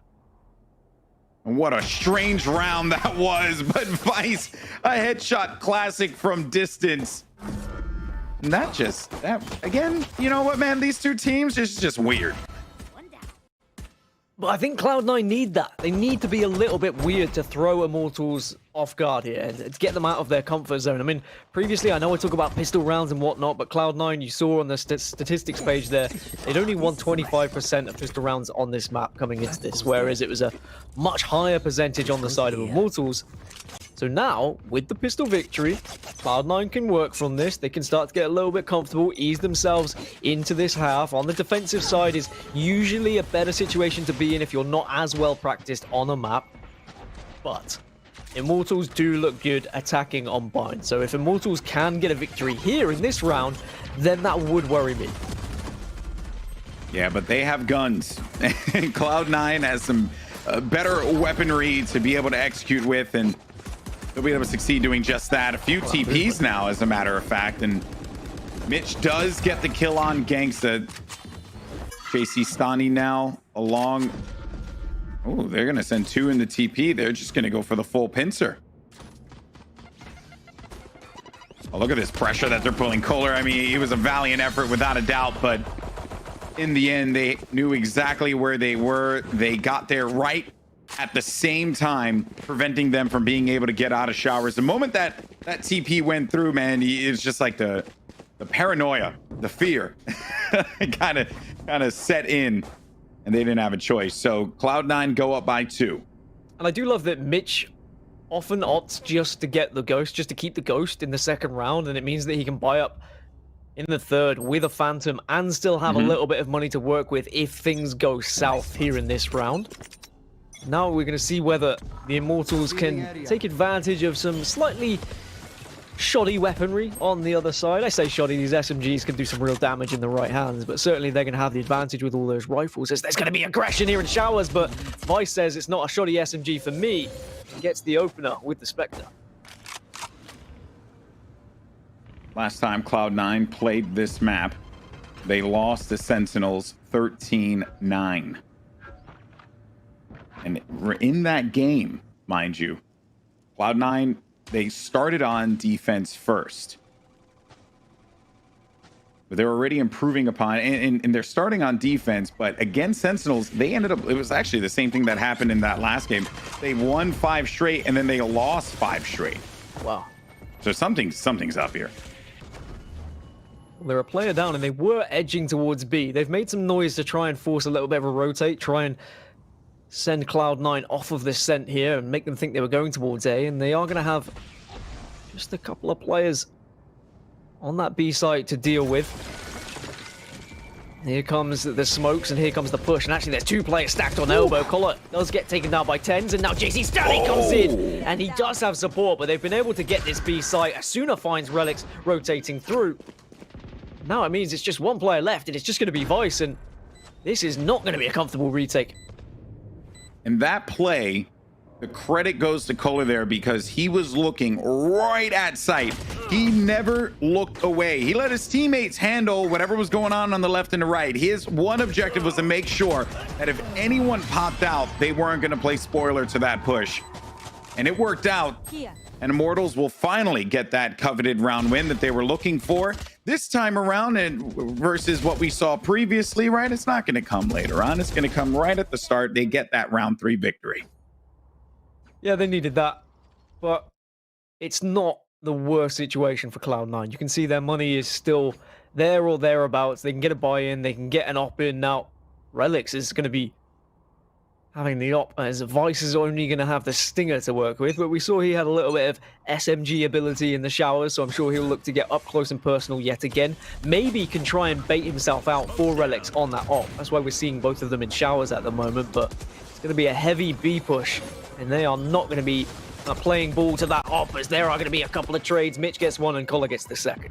Pay attention to Asuna too. If Asuna does manage to get inside of Hookah here, but perhaps could go for the TP. So if Asuna gets into Hookah, Showstopper is activated, and Relics will be the one that will have to make the quick shot with that op. Shots are now starting to come through, and the sound cue did come in, so you heard the shot. And there goes the Showstopper. And here we go. Actually, he pops in, and Relics actually wins that, but the trade comes in. So he had that one lined up, nailed the shot exactly where he needed to. But as all that was going on, the one factor was the Brim ult. That was the thing that rattled everyone on the defense. Vice not able to do anything with the Stinger. And we're knotted up 2-2 here. But hey, Relics hit the shot. So did Asuna. Fair play hitting the shot, escaping the orbital strike, and then just saying, you know what, screw it, you've got a Showstopper, I'm going to face you anyway. But orbital strike and Showstopper being used is kind of a double whammy. Like, you should win that round if you're going to be using both of those ultimates. Correct. 2 of arguably the most powerful ultimates in the game. So now you're going to be without those ults for a few rounds now, unless these players kind of just go nuts and manage to get 4Ks, etc. But it does mean on the other side, we're going to have a Showstopper available, but the money is not going to be great for Cloud9 here. So this is going to be a tough round for them. Oh. Relics is kind of trapped. All right, he held on to that line. I like you mentioned those 2 ults, and those were the ones that got some significant changes. I know it may not seem like a lot. Oh, I see you, Asuna. But adding a 7th orb to that, right? A 7th pip that you have to get really changes the impact of those ults as frequent as they were popping up before. I mean, people were getting orbital strikes like it was candy. I mean, if you plant that spike, die, and get a kill, then suddenly you've got 3 ultimate orbs already, as Collar gets the opener onto Vice. Hunter's Fury from Shinobi unfortunately doesn't find a kill. But the spike is going to be planted here on A. Of course, it is an eco round for Cloud9, so they have just sacrificed this site, and they're going to go for a retake, but it's not going to be easy when they've only got ghosts here, GB. Oh, Gangsta needs to be careful. There was one more player there, and he's hearing the footsteps. Oh, the clanging and banging of Relics' Brimstone just left him wide open. Now, Tens has a Showstopper, but he won't be able to use it, and nor should he, given that they were saving. And there really wasn't much of a reason in that particular position for him to use that ultimate ability. Shinobi might try and get some exit frags, but the flawless round will go to Immortals, who have managed to pick up 3 rounds in a row. Can we talk about how loud Brimstone really is when he starts stomping? Like, there is he's no massive. way you can get behind a team if you are running. You have Just to a walk as a thumping brimstone. Chad, dude. Guys, just So much thumping. You're completely right. We've seen 3 in a row now for Immortals, and I think the reason why we saw the Orbital Strike and the Showstopper come out on that round in particular, on the 4th round, was because it was such an important round. Like, the buy was somewhat weak on the side of Cloud9, and they knew that if they won that round, they had the easy follow-up of the eco afterwards. Now we get a buy again for Cloud9. We have seen a little bit of aggression here on this B long, but it looks like this time they're going to opt to stay back. Slow orbs being placed just either end of B long. It's a little bit like dodgeball at the moment. I also like the smoke stall too. Ultimate's online once again. That showstopper that Tens had. Oh, Kohler's gonna get in there. He has no choice but to move. Does get the indication he's gonna be there. Connects with 1 against Mitch. Looks for 2 and gets 2 headshots for Kohler. And he was on the reload. Oh no! Oh, Tens. He took out the classic. And then Tens gets 2 because he used the showstopper right at the nick of time. Unfortunately for Shinobi, that just leaves him all by himself. And the attackers, Immortals, get another win here on the board. I mean, what was that fight? I've just seen.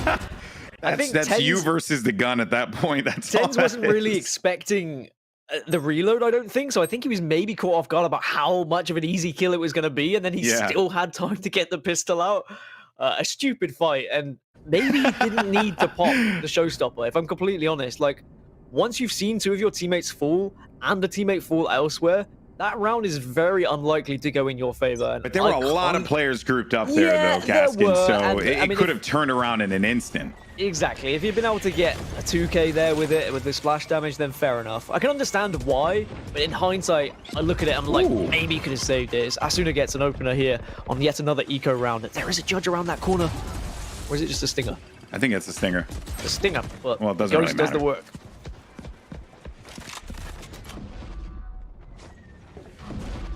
All right, well, everyone just hard commits over to the A site now. Bjork's going to be there instantly. Laying out some of those cyber cages. Give him some vision. Block himself. Oh, man, Vice. Cheeky. Cheeky, but not cheeky enough. Brimstone, though, does drop Orbital Strike. Now Relics, unfortunately for him. It was... I know exactly what you're going to say. Yep. And I don't know why they would use the Orbital Strike there. It kind of wasn't necessary. Exactly what I was going to say. I mean, I can understand it. You've seen 2 people pop up on your minimap and you're seething. You're there. You're frothing at the mouth as a Brimstone saying, yeah, I can get 2 with my Orbital Strike. But even if you get those 2, you're still probably going to lose the round. Save the Orbital Strike. Use it in a more significant possibility of winning a round. That's just my opinion. I can understand why he's used it. As a Brimstone player myself, you do get tempted. But in the end, it just hasn't really worked out. And that's another powerful ultimate that hasn't gone their way. And then you look at the other side for Immortals. They've got 4 ults. Sorry, 3 now. As you see the Orbital Strike popped out as they're going to get aggressive. They're going to push, but Mitch gets... And the double op has worked out yet again here. Uh-oh. Yeah, Mitch just needed to yeet on out of there. Goodbye. I respect that play. Tens is now going to play that corner angle, which... They're not really going to expect him here. Had the smoke coverage, so was able to cross that. Made no noise on the slow orb, too. JC Stani will be caught completely off guard. 2 players here. Tens is hearing the sound effects. He knows exactly where they are. And even though gets 1 kill with that one, it was enough for Relics to sweep on in and secure it the next one. And they'll bring that op into the following round. They'll stop the bleeding here, Gaskin. Yeah, they needed to. Otherwise, Immortals really could have run away with this game. And again, it was that double op setup. Just as soon as they had enough money to be able to do so, they are now going to make things more difficult for Immortals to push in. Immortals who are just opting to have the 5 rifles, no ops for them to work with. And we also saw the power of the right click on the Classic still. Even though there was a nerf, even though we had those changes, still jumping with the right click Classic is the way to go. Camera taken out. If you're not using it, maybe you should start using it, because it really can win you rounds when you least expect it. So the Owl Drone caught Cypher, but that was going to be the only one revealed there. Tens gets an aggressive angle and the kill to Spike Carrier will give them an indication as to what the plan potentially was going to be here. And Tens, I mean, you psychopath. Tens! Oh, just go to Tens! Just go to Tens! Just stay on Tens! Oh my word! He's got himself so many. No, okay, I was about to say, like, it wouldn't have worked. It surely wouldn't have worked, but there you have it. Tens ends that round as fast as it started. I mean, everyone else is just trying to play a game of serious Valorant, and he's there making montages, just blast packing his way into everyone's face right now. And I mean, it was the little bit of information that Relics was able to get, just peeking into showers, and he just said, "Hey, Tens, come over here. Just bring that up over here and do a little bit of damage." And Tens was like, "Yeah, okay, I got you, bro." And I mean, man, that is a different kind of style of opping, and that is what you can do as a Raze. Yes, okay, Jet has the dashing ability, but those satchels, they can really project you into places.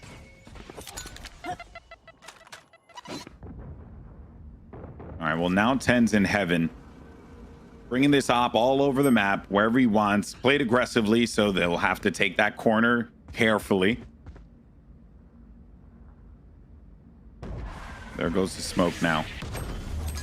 Stall with that nade to prevent some movement here. Trying to get up on top. That rocket will be good.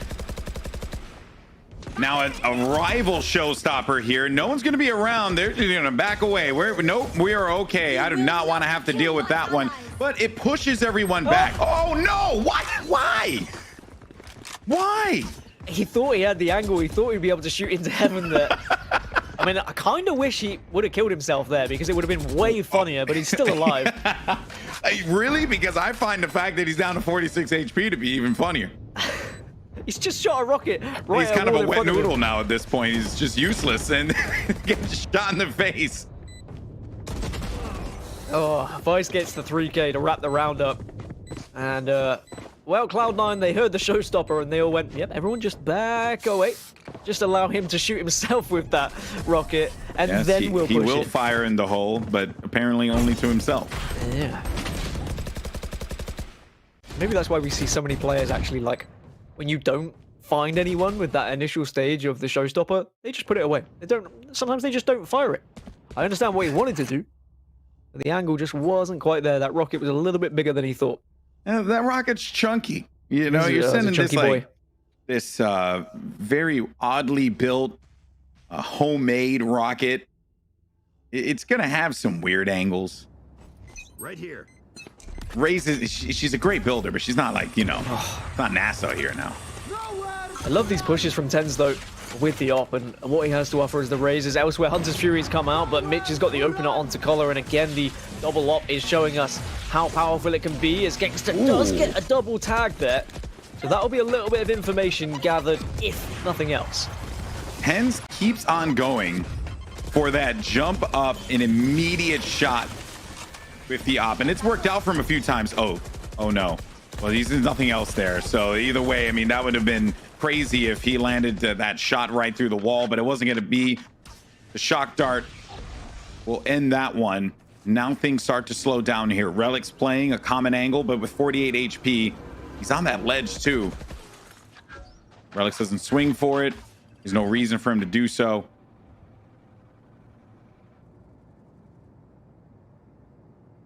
I mean, there's still plenty of time. Yeah, and he might get one as soon as they go in for the push, because at this point now, well, they have TP, so they can change it up. Hey, but Relics is good for it. 40 HP, but you can rely on him to get something. Sometimes people trust those Sova darts a little bit too much, but Gangster will get one. Bjor gets another, but here's Mitch to take down Gangster. Can he get the extra frag? No, he can't. Whips out to the Ghost to try and get a second. Needs help from his teammate, and there is Vice right on time to make this 6-5 now, as Cloud9 starting to put more and more on the board and getting closer to making this look like a 7-5 half, which I think they'll be somewhat happy with, especially after losing 5 on the bounce. Yeah. This is two teams with very similar streaks, you know, hot and cold across the board. But they're giving us an entertaining matchup, that's for certain. Last round and a half here at Gaskin. Let's see what Immortals can do. Maybe they could just tie this one up. what that shows us is that just these teams are more comfortable when their money is good, when they're able to comfortably buy and they're not having to force up with bulldogs and specters and whatnot. Instead, when they've got the ops that they need, they've got the rifles they need, they're going to be able to perform in the way they expect to perform and execute how they want to execute. Whereas when you do kind of throw those specters in, you throw those bulldogs in, it takes the confidence out of some of those pushes. Ooh. Okay, well, and Shock Arrow actually just sends him back. They're going to just hightail it over to the corner. Orbital Strike is out now. Relics, even though does get a kill with his gun, doesn't really need it with the Orbital Strike. Will force back one. Gangsta working over here inside a long, and Gangsta somehow comes out on top there, making this one into a 2v2. A 6-6 going into the half would be great for Immortals, given how they had such a hot start in the midway through, and nice swing there for Gangsta. They both went at the same time. Now they're going to get the intel where Vice is going to be located. They play for each other and they benefit for their entire team. 6-6 now. We're going to switch sides.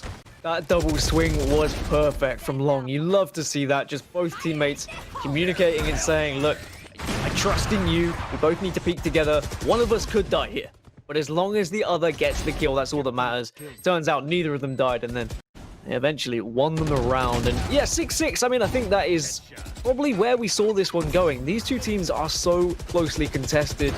Even though Immortals should be a little bit more comfortable on Bind, Cloud9 are just on point. Like, they're hitting their shots and they look very confident in their ability in 1v1s, and that's why they're winning rounds.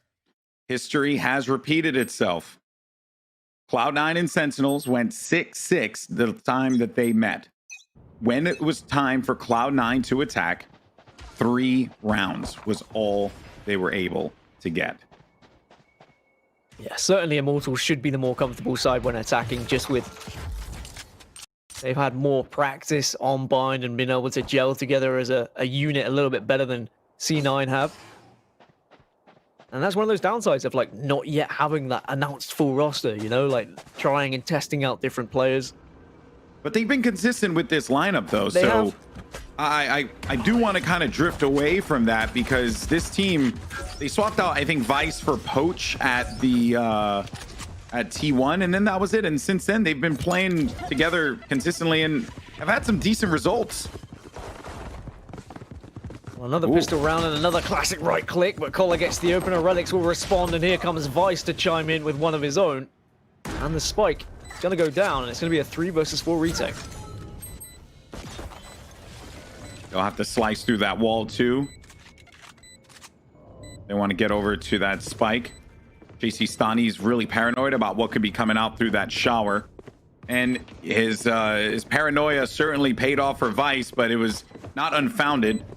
Austin is checking his corners, though, has his teammates Bjor's back, and he has his in turn. Austin, though, what a great shot from him, and there you have it. I mean, just a big win there for C9 to keep this one going. Well, both pistol rounds for Cloud9. I mean, this is unheard of for them. They were very flippy-flappy, flippy-floppy when it came to the group stages. Yeah, they were. Sometimes they win the attacking pistol round, but then they suddenly lose the defending pistol round. They couldn't really show any consistency. Whereas for the first time in quite some time, they have shown now that these pistol rounds could be imperative to their potential victory, which would send them through to the semi-finals with a matchup against Homeless. And I've got to be honest, if I'm these two teams, I'm saying, hey, we've got a real chance at getting to the final here. No offense to Homeless, but in terms of whether you'd like to, on paper, face Homeless or T1, of course you'd rather face Homeless. You know, man, after that game, I don't know. I actually don't know. I think Homeless is looking really scary, and both of these teams, they'll have to deal with a squad that executes brilliantly. And just such an odd situation there. Both players were going to be stuck inside of Hookah. They really had no choice. They were just playing around with one another, having each other's back, because they are on pistols here. No real choice for them. 1 HP for Asuna.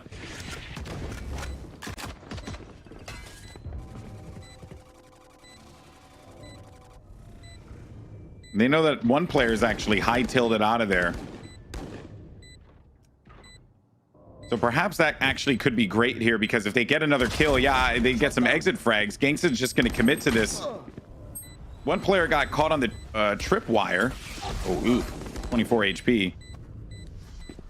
Get as much as you can, right? Get some kills. The weird thing about getting exit frags on this round is, yes, okay, you do damage to their economy, but sometimes it means that they'll force up and they'll buy an actual rifle, which then means that third round is going to be harder. And if you lose that third round, suddenly you're not going to have money going into the fourth round. It's a really weird economy in Valorant for these initial 3 rounds. Like, it still blows my mind, but you can see it is going to be, of course, plenty of rifles available on the side of Immortals. They are going to opt to go for an op as well. And then on the other side, oh, Mitch. He's gone for the big boy. And that's the advantage of him just going for ghosts in that second round. He doesn't usually buy an SMG. Instead, he just buys up very, very low or will carry on the pistol from the previous round. Now he can try and do some damage with the op on the attacking side. And if Immortals have done their homework, then they know Gangsta. Well, he'll also have the big boy gun too. Man advantage now for Immortals. TenZ is going to get smoked out here in the cubby, but still gets a kill. I mean, that's just knowing the game and knowing the spots where people are going to be sitting into op or try and get a rifle frag. And you hate to see it. And when you're on the receiving end of it, you're like, you should be too smoke. But at this level, with the bulldog, people just know where you're going to be, man. Like, smokes can't save you. How much these players have been putting in the time, really just around the world with the Ignition series. So many great worldwide competitions have been taking place. Of course, here in North America, we've had some very exciting matches, and the events have been plentiful. That's without a doubt. C9 will march their way onto the site. They do get on there, but Bjor locates 2 kills, not before being taken out there by TenZ. TenZ has to get that spike and bring this one back in. It's Relics, though, who manages to bring this one back. Unfortunately for him, he doesn't have a lot of time remaining. He was maybe hoping that someone was going to poke that when he went for that fake plant. It didn't work out. And Immortals will get a win, bringing them within 1 of C9, who have had a great start in this half on the attack. Now for C9, their economy's back down and they're going to have to eco here. Unless they want to try and force and match the economy on Immortals, because it's just going to be the 1 SMG on Asuna. Bjor, I don't think is going to have too much to work with. He's going to have the Bulldog, but looks like no, they're going to play this one safe. Just TenZ on the judge. All right, TenZ, I see. I want to see what you got to have to offer here. You got your blast packs available if you want to get up in someone's face. And we haven't seen a lot of judge play from TenZ. He was doing this all over the place in the Pulse Invitational. I feel like everyone was playing the judge at that event. Man, it's not like the judges had a nerf. Like, I mean, it's still so strong. Maybe players are just a little bit more wise to it and are playing a little bit more cautious and not playing as close to walls and letting those angles be closed down so quickly by judge players. You're right, we haven't seen as much of it. Slow round here, obviously. They're just looking to pull as much info on short C9 as they can. Maybe bait Gangsta into a shot.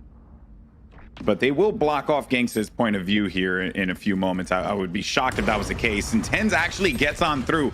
Kohler kills Vice as he comes out of the shower area. And now TenZ is going to be inside of Lance with the judge. They get the short plant. They got this thing locked down, and TenZ has the flank covered. But the problem is the guns are just a little bit stronger for Immortals.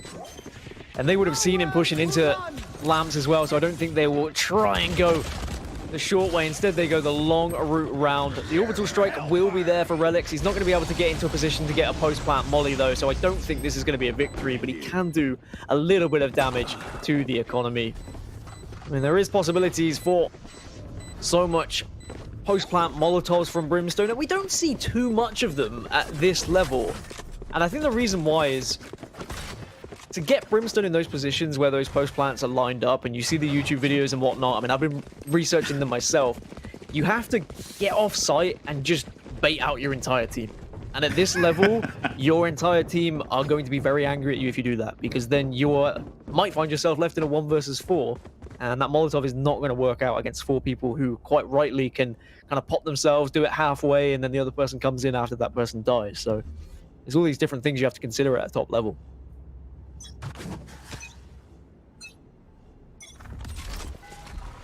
Revealing area. Gangsta now with that aggro play inside of the shower. Got a recon, but would have found it. Oh, no, and there it is. The rocket is going to connect onto Gangsta. Kohler, though, he's been so effective for Immortals. And I kind of cast a curse in him there, but hey, he's been getting a lot of kills. Has been helping out this team. Plant is down. And that wall to just block off the mid swing that can happen from that truck, which will give Cloud9 more space to work around with now. The push starting to come on in here. They need to play around with one another and just frag for each other. Damage is done though. Asuna, although he dies, Bjor's there. Neural Theft activated. Can they get a kill in time? JC Stani, he's had a bit of a struggle of a game thus far, but maybe this could be his time to just step it up here. There's that post-plant Bjor was molly. going to do it. Yeah, the post-plant molly, but it was just a little bit to the right there and gave him enough space to work with. Either way, that actually worked beautifully because that left JC Stani with no options to tuck away further inside of the site there. And that can be the beauty of the post-plant mollies from Brimstone, is if you do them a little bit earlier, okay, it's not going to be that kind of clutch situation that wins you a 1 versus 2 when you're dead, but it can force them off the plant, and that means those players who are still on the site get an easier peek and don't have to worry about forcing an aggressive angle and peeking too wide, because you know no one's going to be on that defuse. As you say, it was a little bit skew-if in that situation, so was able to just tap it ever so slightly as Relix gets the opener. Bjor gets one of his own, but here comes the rest of the boys. They've got rifles, and they're going to march their way onto site and make this 10-8, as Cloud9 now only a few rounds away from taking this series. Minimal options for Immortals. They were saving up. Now they'll buy up some weaponry. And we are getting oh so close to finding out whether or not, like, you know, look, I think Immortals can certainly bring this one back.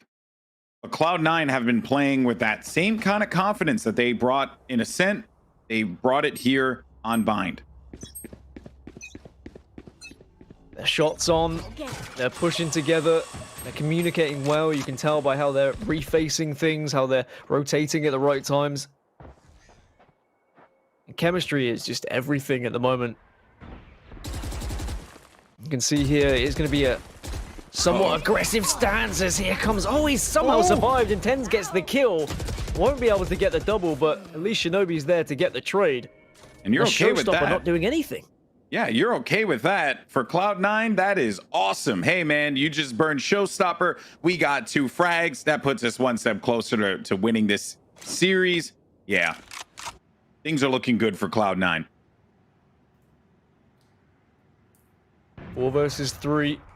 2 of those players are still in showers, whereas the majority of the team have rotated over towards B. So JC Stanley will hear a couple of footsteps here, but here comes Hunter's Fury just to try and get in that information to see if anyone is in lamps. But now a countered Hunter's Fury comes out, and JC Stanley does his job on site, but it is still going to be a 2 versus 3. Gangster did a little bit of work with the Hunter's Fury. This is going to be a tough retake. Relix is going to be very weak, but does have Orbital Strike. Vice is waiting on short. Kohler has had his shot be like outstanding today. Whether or not that'll be the case on short, though, we'll see. He's checking all the angles, all the corners, seeing if anyone's going to be coming around the flank.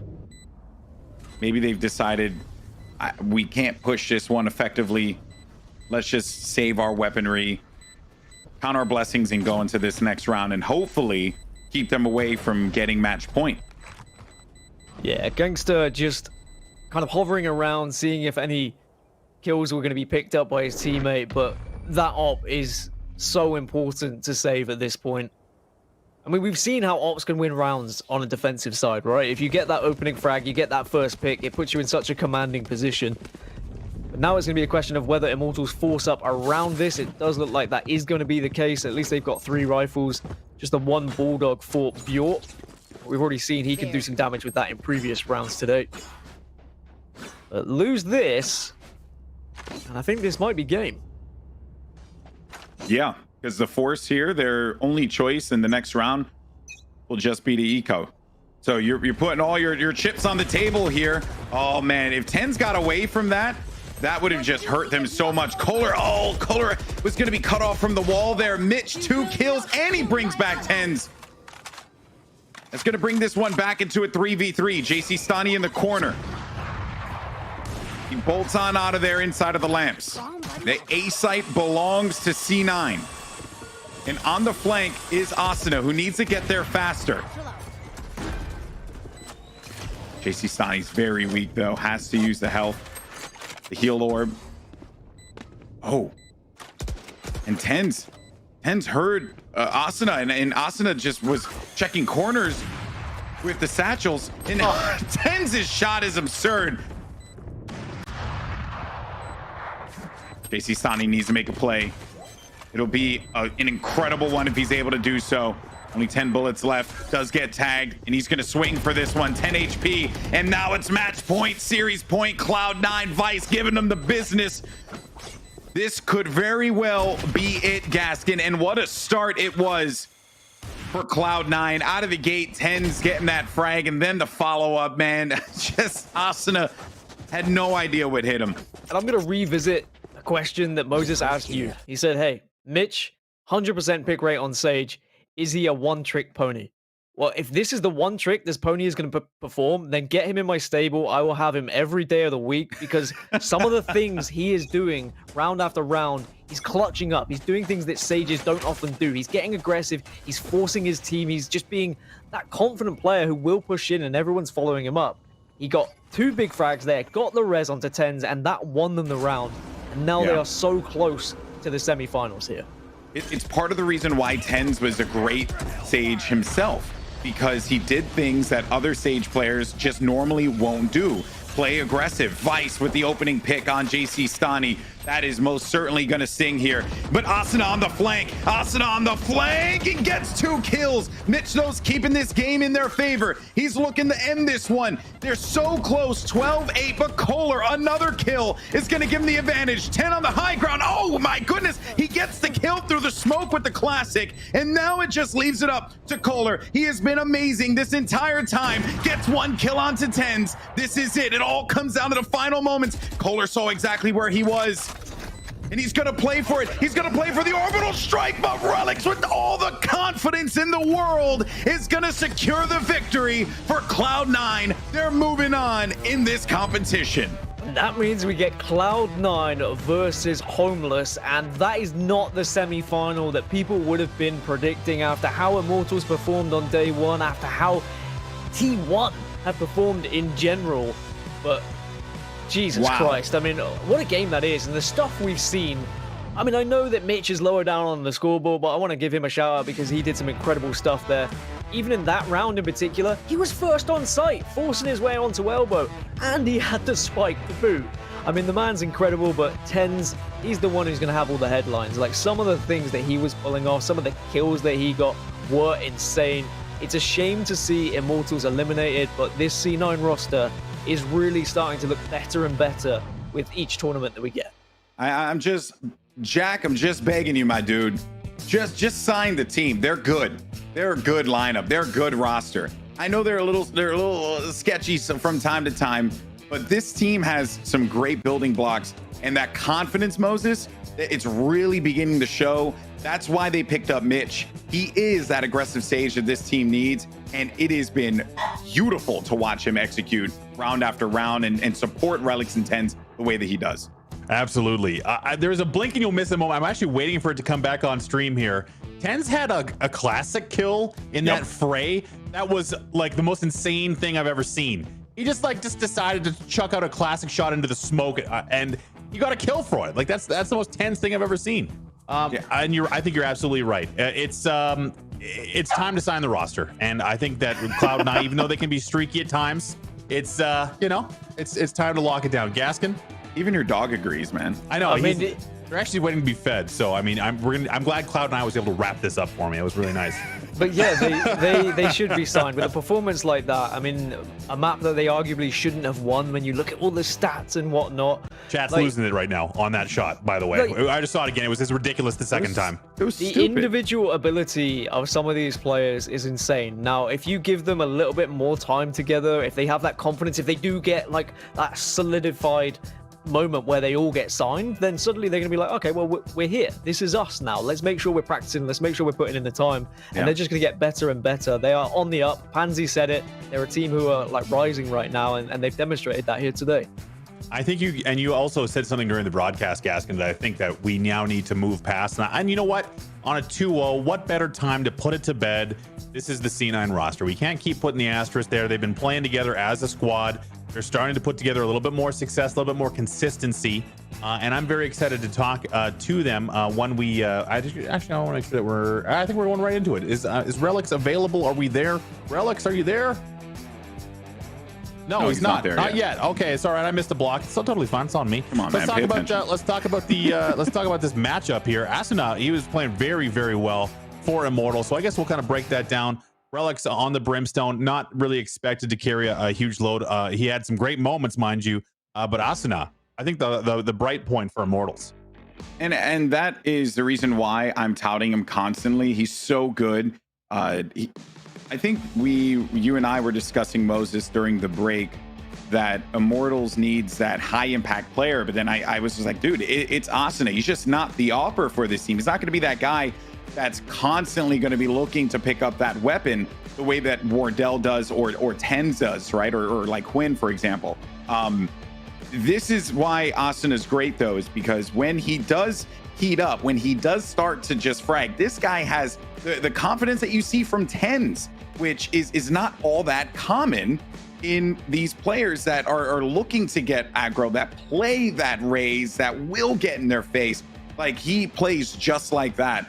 While this day might not have belonged to Asuna, it certainly showed that the skill, the presence that this player has is there. And then on the other side, Relix, I mean, the dude's a beast. That's why he was the second signed player for C9. He's nasty. And hey, we actually have Relix standing by. Look at that. I timed that one beautifully. Hey, what's going on? Congratulations. First of all, we've been sitting here. I guess it's like when you're being talked about and you can hear the people that are talking about you. Let's talk a little bit about that roster. First of all, congratulations. Glad to see that you've finally made it official.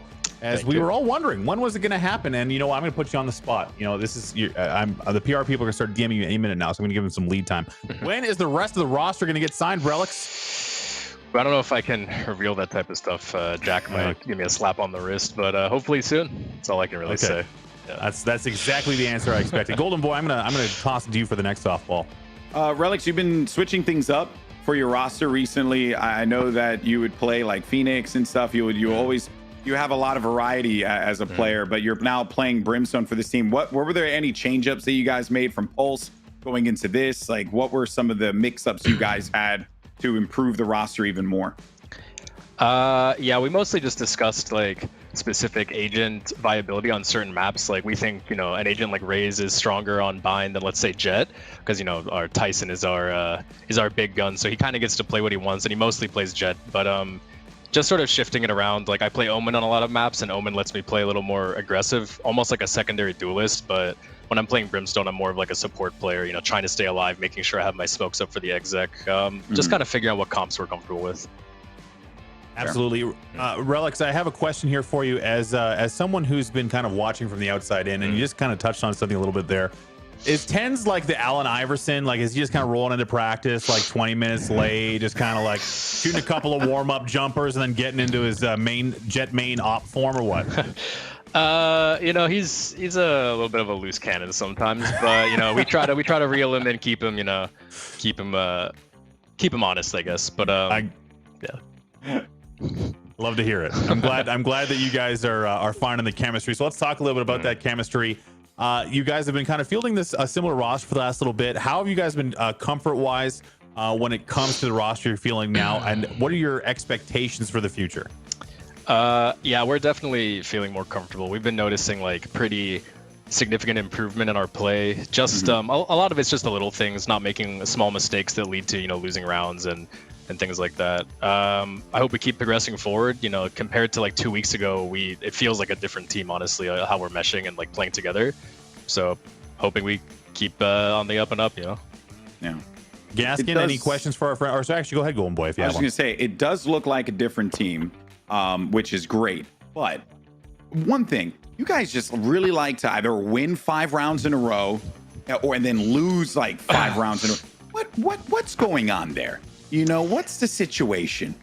Because sometimes you're slapping, and then out of nowhere, we're like, oh, dude, Cloud9's like the best team in the game. And then you guys just get slapped like 5 rounds straight. We're like, oh, okay, no, maybe we just got to calm down here with our prediction. What's going on there? Like, because that is a question of consistency. How are you guys working to improve that?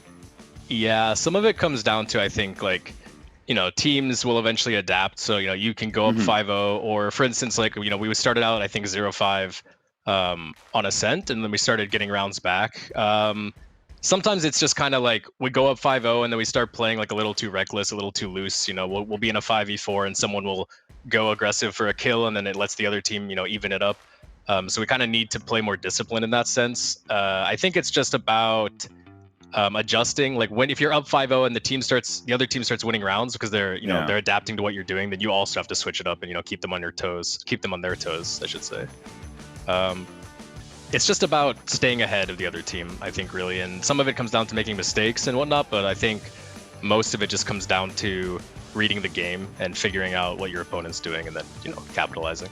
When you speak of like discipline, I mean, a question from me personally, seeing you play Brimstone, in like some rounds you'd go for the post-plant mollies, other rounds you'd help the team on site. When and where do you make that decision as a player as to whether you're going to play it more passively, get off the site and just look for those post-plant mollies, or stay and help the team? Like, as a Brimstone player yourself, what is that decision-making process? A lot of it has to do with like what's the context of the round. If we're in a 5v4 and we go group A and we hit A as 5 people and we get the site relatively easily and we get control of U-Haul, then like I'll play back, I'll like go clear the flank, I'll play post plant with my abilities. But if it's more even, if it's a 3v3 and like I can't just leave the site and hope that that they don't just run out U-Haul and kill my teammate, then I need to play a little bit more like kind of guarding them, and like push U-Haul with another teammate.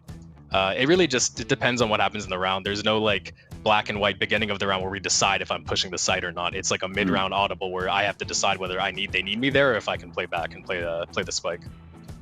Do you guys operate with a coach right now? Or you guys have anyone signed up or maybe acting as a coach currently? No, we don't have no coach yet. Interesting. So is that something you guys are looking to actively add as the roster continues to solidify? Yeah, I think coaching, coming from CS, I think coaches in most esports are pretty invaluable. I just think right now, coaches don't have the tools they need to be effective in Valorant. There's no coaching slots. So most teams, like when we're scrimming, most teams don't have anyone, like their coach just has to like watch a Discord stream or something, because when you're in a spectator, you can see all 10 players. So I think when Valorant adds like actual coaching slots and maybe some, VODs, like downloadable demos and stuff like that, then coaching will see like I guess a lot of teams have coaches already. I just think they're limited in what they can do. But when all that happens, like it'll be like most pro teams will have coaches. Excellent. Well, Relics, unless you guys have any more questions for Relics before we let him go? Oh, no, I'm good, man. Always a pleasure to talk to you, dude.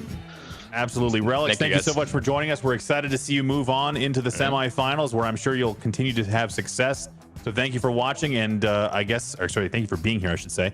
And we'll see you down the road a little bit. Hi, man. Thank you. I guess I'm distracted by the count on the PC as well. So let's talk a little bit about tomorrow's matches. And you know what? Before we do that, I'm gonna throw this to you again, Golden Boy. What do you got going on there? Is that some Seagate gaming products in the background that I see? It is, actually. It is. And this time around, I'm gonna talk about this Last of Us 2 limited edition hard drive, by the way. This is clocking in at a solid 2 terabytes. Now, if you're like me, okay, you like yourself some single player narrative games, and you may think to yourself, Golden Boy, you're an esports guy. That doesn't make a lot of sense. Well, here's the deal. I love me some Naughty Dog games, and it's the reason why this Last of Us 2 Special Edition is going to be nestled right next to my PlayStation. And you may think to yourself once again, Golden Boy, you said that for the last promo that you're going to use this hard drive. What makes me think that you're going to do it this time around? Well, here's the thing, people. It's because look, I'm so glad that this was sent to me, and I was already running out of space in my hard drive because Warzone takes up way too much space on that thing. When I try and play with my friends, it doesn't work. So Hey, now I'm just gonna Dan, put it hold all over yours there. up. I'm just gonna Dan, put it hold over there. yours up. Dan, hold yours up. Dan, where's yours? Dan, do you have yours? Do you not have one, Dan? Oh, dang it. That's See, just left with nasty jerky. Instead, he could have been rolling like a big dog with a Seagate gaming hard drive. Last of Us 2 special edition. Get yours now while supplies last. And it says, by the way, just a heads up, 50 game capacity, and then there's a little one next to it, and then the one says unless it's Warzone. So that's so anyway, thank you to CA Gaming for obviously being the title sponsor and for sending us all this cool stuff. Specifically me and Golden Boy, all this cool stuff, I should say. Oh yeah. So we're gonna take a really quick break. We're gonna come back. We're gonna close the day out, and don't go anywhere. We'll be right back.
Messing with.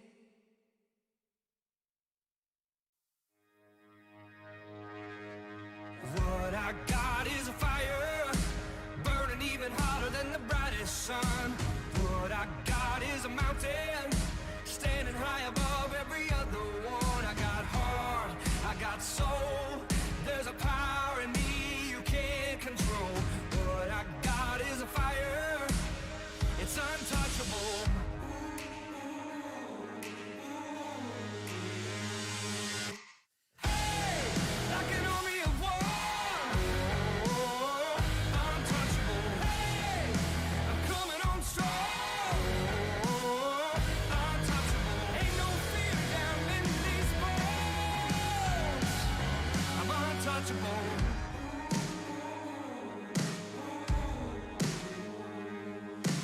What I am is a fighter, had to give it all just to get this far. Broke my bones in the battle, shed my skin just to get these scars. I got heart, I got soul, there's a power in me you can't control. What I got is a fighter, it's untouchable. Like an army of one.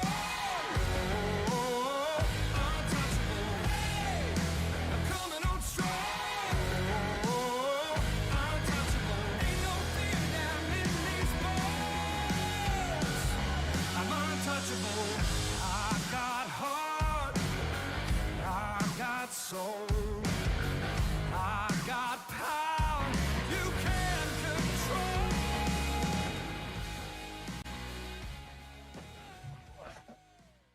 Welcome back to the PAX Arena VALORANT Invitational, and we are at the end of day number 1 where we've completed all of our matches, and we have now a full semi-final bracket. Golden Boy, what was your match of the day? Oh man, trying to, I actually really liked TSM Envy. One, because we got to see Envy, which used to be Together We Are Terrific, and I'm so glad we don't have to say Together We Are Terrific anymore. So that's wonderful. But the reason being was because, I think TSM's been in a bit of a weird spot. They're experimenting with some things right now, changing up little details about how they play. And Envy's just going to continue to get better and better and better. This game, or this team, has played a lot of teams close, and it's for that reason that I think we got to keep our eyes on Envy for the next tournament. Absolutely. Gaskin, what do I'll ask you the same question. What was your match of the day? I think it has to be Homeless taking down T1. Correct answer. Even though, like, the narrative was all there, like Homeless taking down 100 Thieves in the group stages, and we kind of said, well, what if Homeless went through to the semifinals? They showed up, man. They looked a different class, and I'm excited to see just how far this roster can go.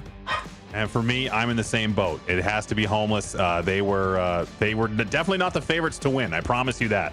So to have it go down the way it did in such a decisive manner really shakes up everything, especially T1's current position atop the bracket. But they're gone. So let's talk about semis. It's going to be TSM and Sentinels leading off tomorrow, with Homeless and Cloud9 vying for that final spot. It's a single elimination tournament, ladies and gentlemen, so there's no second chances. So it's going to be up to 2 best of 3s tomorrow, TSM and Sentinels. That's going to be my my match of the day. Obviously, I really do believe that's going to be the best one. And you know what? Maybe Homeless is gonna throw that back in my face tomorrow, because they've really shown a lot, and ultimately I think they've put themselves in a position now to have a lot of eyeballs on them, both from organizations as well as fans in the Valorant community. Golden Boy, let's ride it back. What are you looking for tomorrow for TSM and Sentinels? Yeah, well, this matchup is going to be a banger without a doubt. You do not want to miss it. Sentinels always bring the audience. I mean, it's just ridiculous how many Sentinels fans there are. But then TSM, they've amassed quite the fan base themselves. And to be real, like, hey, this team, they still dominate. They're still so good in North America. I think Pulse was kind of an outlier for them. And we could be seeing that form that TSM is so used to bringing to all these different North American tournaments, especially within the Ignition series. But dude, Homeless Cloud9, that game really, as a Valorant esports fan, that game excites me. I'm a fan of the Homeless. Yeah, because if Homeless wins, like, if Homeless wins, what? Can you imagine? Gaskin, can you imagine the possibilities? They're endless. Endless possibilities. If Homeless can win some pistol rounds, then maybe they could get to the finals. I mean, Homeless have already played TSM as well, right? So they already have had a feel of how TSM work and where TSM have their kind of major advantages and what maps they're good at. But let's not get ahead of ourselves. They have to beat C9 first, and we've just seen a pretty good performance from Cloud9. And I think Cloud9 are going to be rubbing their hands together and saying, hey, look, there is a final on the cards here that maybe wouldn't have been there on paper when we looked at this bracket. Gaskin, you know what? There's a moment here. There's a storyline that potentially Homeless makes their way to the grand finals. Now, getting through T1 is enough, I think, to have said, this is a victory. We came in as a mixed team. We made it through groups. We made it to the quarterfinals. We beat T1. We made it to the semis. If their story ends there, great. I mean, that's a great showing for them. But if they make it to the grand finals, yep, and let's say it's Sentinels versus Homeless, there's a chance, man, that if you can beat T1, can you not beat anyone in this tournament? I think there's a possibility. They certainly can. I mean, when you listen to Sam's interview as well, when he said they've done the research, they've done the prep, even though they're a mix for this team, for this tournament, they are still a team who have formed. They're putting in the research, they're putting in the hours. You can see they have the ability to coordinate, to push and execute on certain maps. Yes, some maps will be better than others, but they get to pick one map in a series. So they're always going to have one strong map. And then with the veto process for map number 3, there's no reason why they can't take down any team in this tournament. And I'm excited to see more of them. Like some of the lineups with Sova that Sam had to offer. I want to see him on the Viper, though. I want to see him on Split tomorrow, because that excites me. I like to see something a little bit different. Let's see some Viper plays. All right, there's a block here, Golden Boy. I'm gonna give you some final thoughts. What's your final thoughts here before I have to legally kick you off the broadcast? Dude, final thoughts is Valorant Esports is awesome. I love it. Each and every time we get to watch it, we get to cast it, everyone arguing in chat. It's always so great. You guys are awesome. Never change, okay? And listen, tomorrow we're gonna be gifted 2 stupendous matchups that you do not want to miss. Seriously, if there's a promo that I could cut, I would, but I'm kind of, stretched for time here. I'll just say, don't miss it. You got Sentinels, TSM, Homeless, Cloud9, you don't want to miss it. The Thunderdome. I don't know. I'm just trying to get Saturday. There you go. You don't want to miss it, guys. It's really going to be some quality matchups. Absolutely. Well, as we say goodbye, I have to again call you guys out for having such great backgrounds. The Doom Guy helmet and those interesting tower-looking things you guys got there.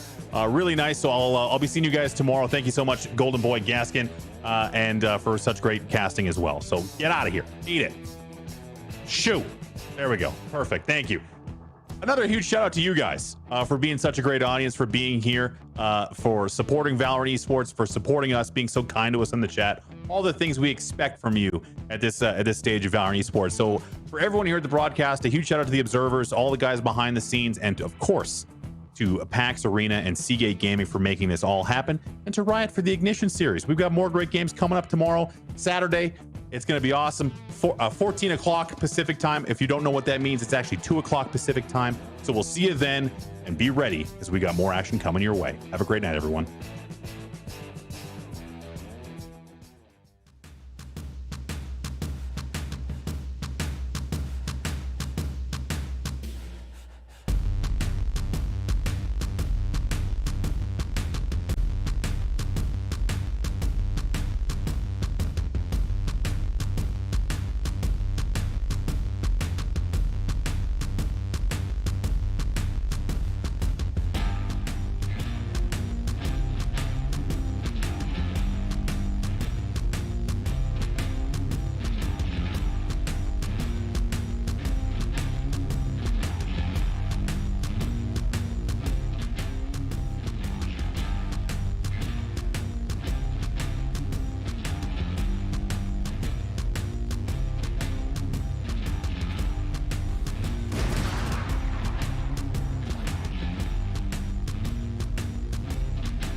SSD right in the slot where it needs to go in the motherboard, because Golden Boy is smart, chat.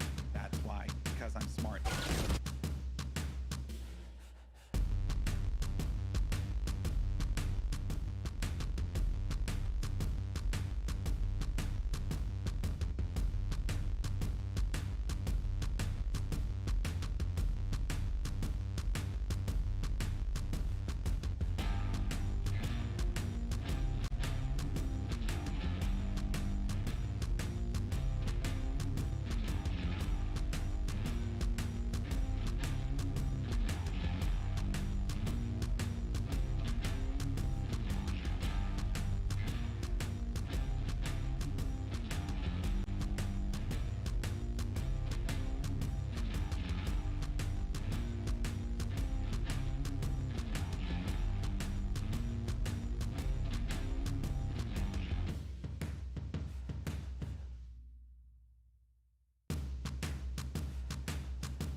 average rank in the Twitch chat to be Iron 2 in the last game, but we have an update to that.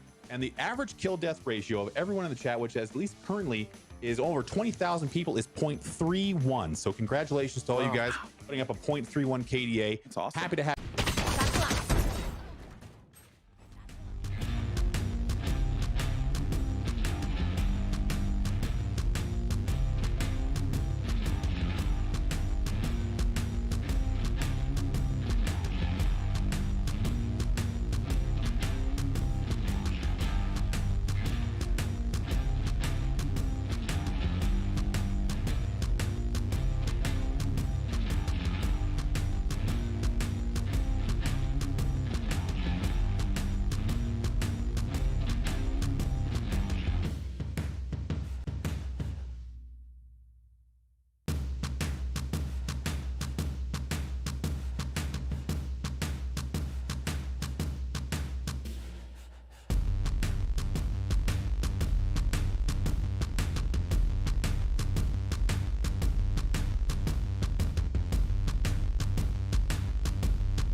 Do you have yours? Do you not have one, Dan? Oh, dang it. That's See, just left with nasty jerky instead.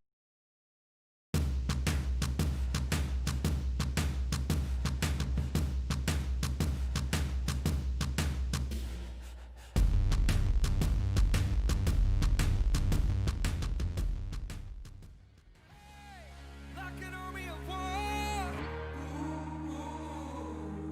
Hey, I'm coming on strong.